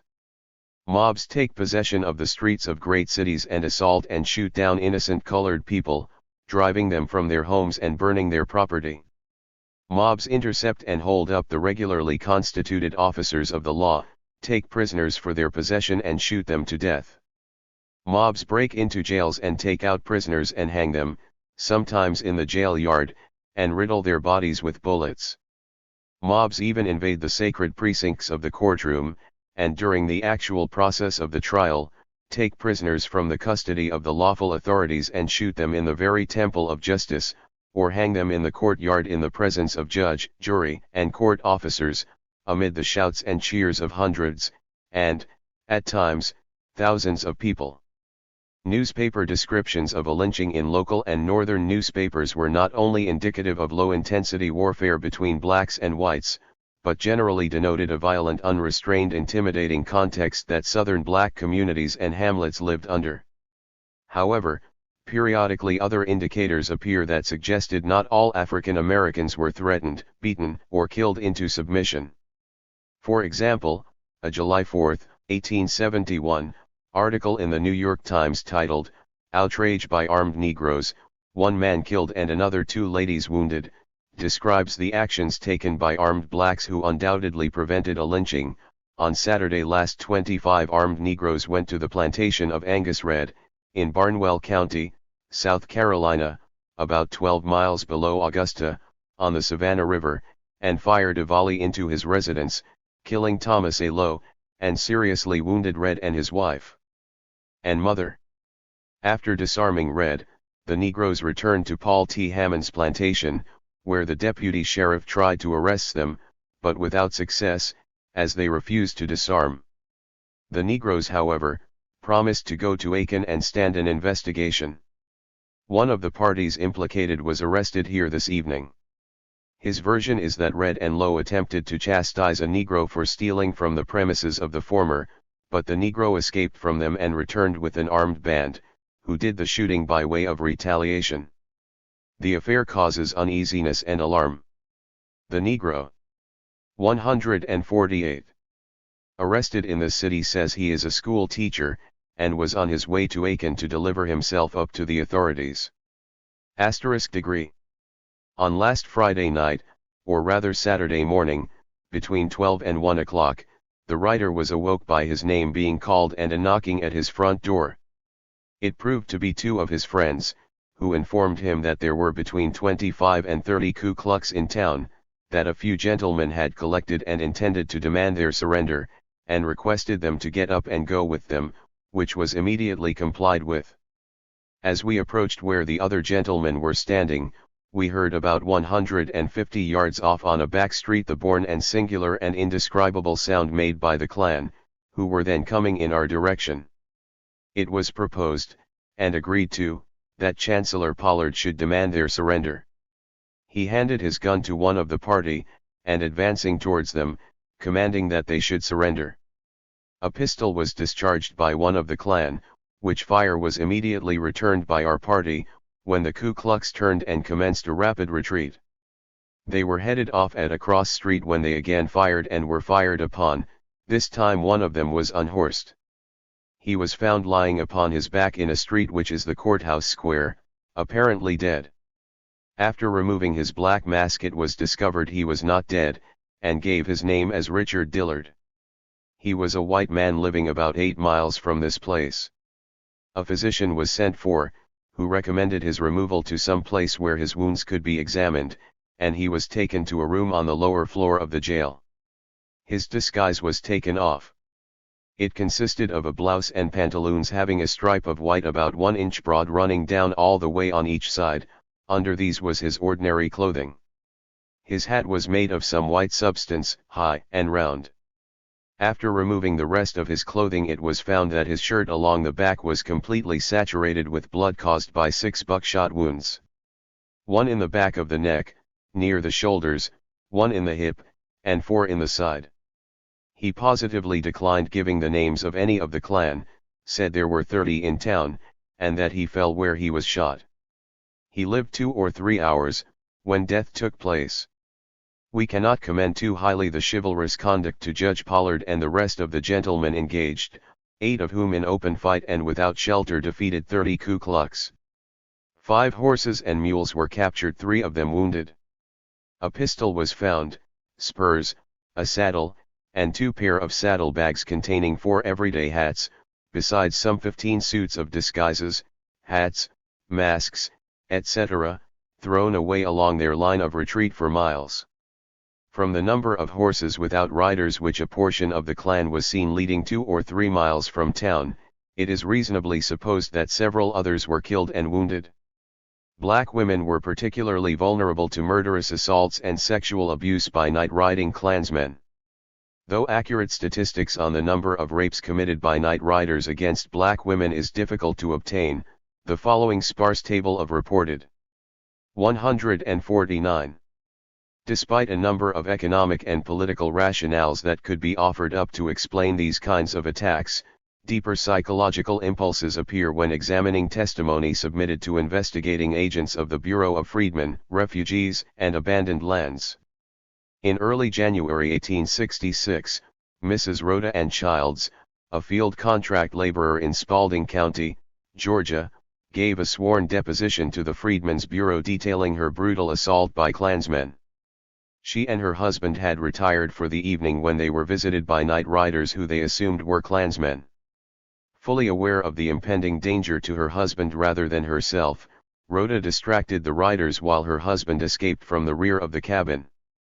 They then seized me, and tied me, and took me some distance from the house, where they bucked me down across a log, stripped my clothes over my head, one of the men standing astride my neck, and beat me across my posterior, 2 men holding my legs. In this manner I was beaten until they were tired. Then they turned me parallel with the lag, and 1 man placing his foot upon my neck, beat me again on my hip and thigh. Then I was thrown upon the ground and my breast, while 2 others took hold of my feet and stretched my limbs as far apart as they could, while the man standing upon my breast applied the strap to my private parts until they were satisfied, and I was more dead than alive. Then a man supposed to be an ex-Confederate soldier, as he was on crutches, fell upon me and ravished me. During the whipping, one of the men run his pistol into me, and said he had a great mind to pull the trigger, and swore they ought to shoot me, as my husband had been in the goddamned Yankee army, and swore they meant to kill every black son of a bitch they could find that had fought against them. They then went back to 150. The house, seized my 2 daughters, one 14 and the other 17 years old, and beat them, demanding their father's pistol, and upon failure to get that, they entered the house and took articles of clothing as suited their fancy and decamped. There were in this affair 8 men, none of which could be recognized for certain. Not all visits on isolated rural homesteads ended in this manner, as many Klansmen quickly realized, particularly in Union and Newberry counties of South Carolina, where they would learn that not all blacks were easy targets. Those freedmen who chose to fight did so with an assurance that their numerical advantage was generally an asset, and failure to not resist meant being brutalized, forced into refuge in another state or death. The case of Miles Johnson. When interviewed by the Congressional Committee on Ku Klux Klan Activity in South Carolina, Miles Johnson, a black laborer who lived in a rural community known as Leonidas, about 15 miles from the village of Newberry, had vivid recollections about the events of June 18, 1871. On retiring for the evening, he heard a group of night riders approach his neighbor's house. The riders demanded that his neighbor put his head out of the window, which he refused to do. Almost instinctively Johnson knew that there was trouble in the air. Within a few minutes these riders, who Johnson now assumed were raiding Klansmen, reached his house. Still in his pajamas, Johnson stationed himself on a table that stood in the room between the front and back door. A simultaneous assault was made upon both doors by the intruders, but being heavily barred it was impossible to push either of these doors in. Finally, they got an axe and after a few blows broke the front door to the cabin. Johnson now prepared to greet the intruders and was armed with a heavy Navy Colt revolver, but when the front door came down he immediately hid under a nearby table. One of the party then threw a lighted match into the room, and immediately 2 of the men entered, whereupon Johnson stood up, placed his pistol close to the head of one of them and fired. The man fell and in great confusion his companions dragged him out and he heard them say, "Hold up his head." Johnson then fired his second shot into the crowd of whites, which by now had come around to the back door. He wasn't sure what damage this shot caused, however the raiders returned fire, sending ricocheting lead throughout the house. 6 balls fired into the front door splintered it and became lodged in the heavy wood. At this point, Johnson made a quick exit out of the rear door when the party left for the front one where the Ku Kluxer was shot. Staying overnight in the woods, Johnson returned to his home the next day and remained there until Monday night when he walked about 30 miles and took the cars for the state capitol in Columbia. 4 In another tragic attack, Abraham Chicks, a black preacher living in Goshen Hill Township, located in the lower part of Union County, South Carolina, was kidnapped from his home by a gang of raiders who tortured Chicks by hanging him by his thumbs until he told them where Lewis Thompson, a black preacher, lived.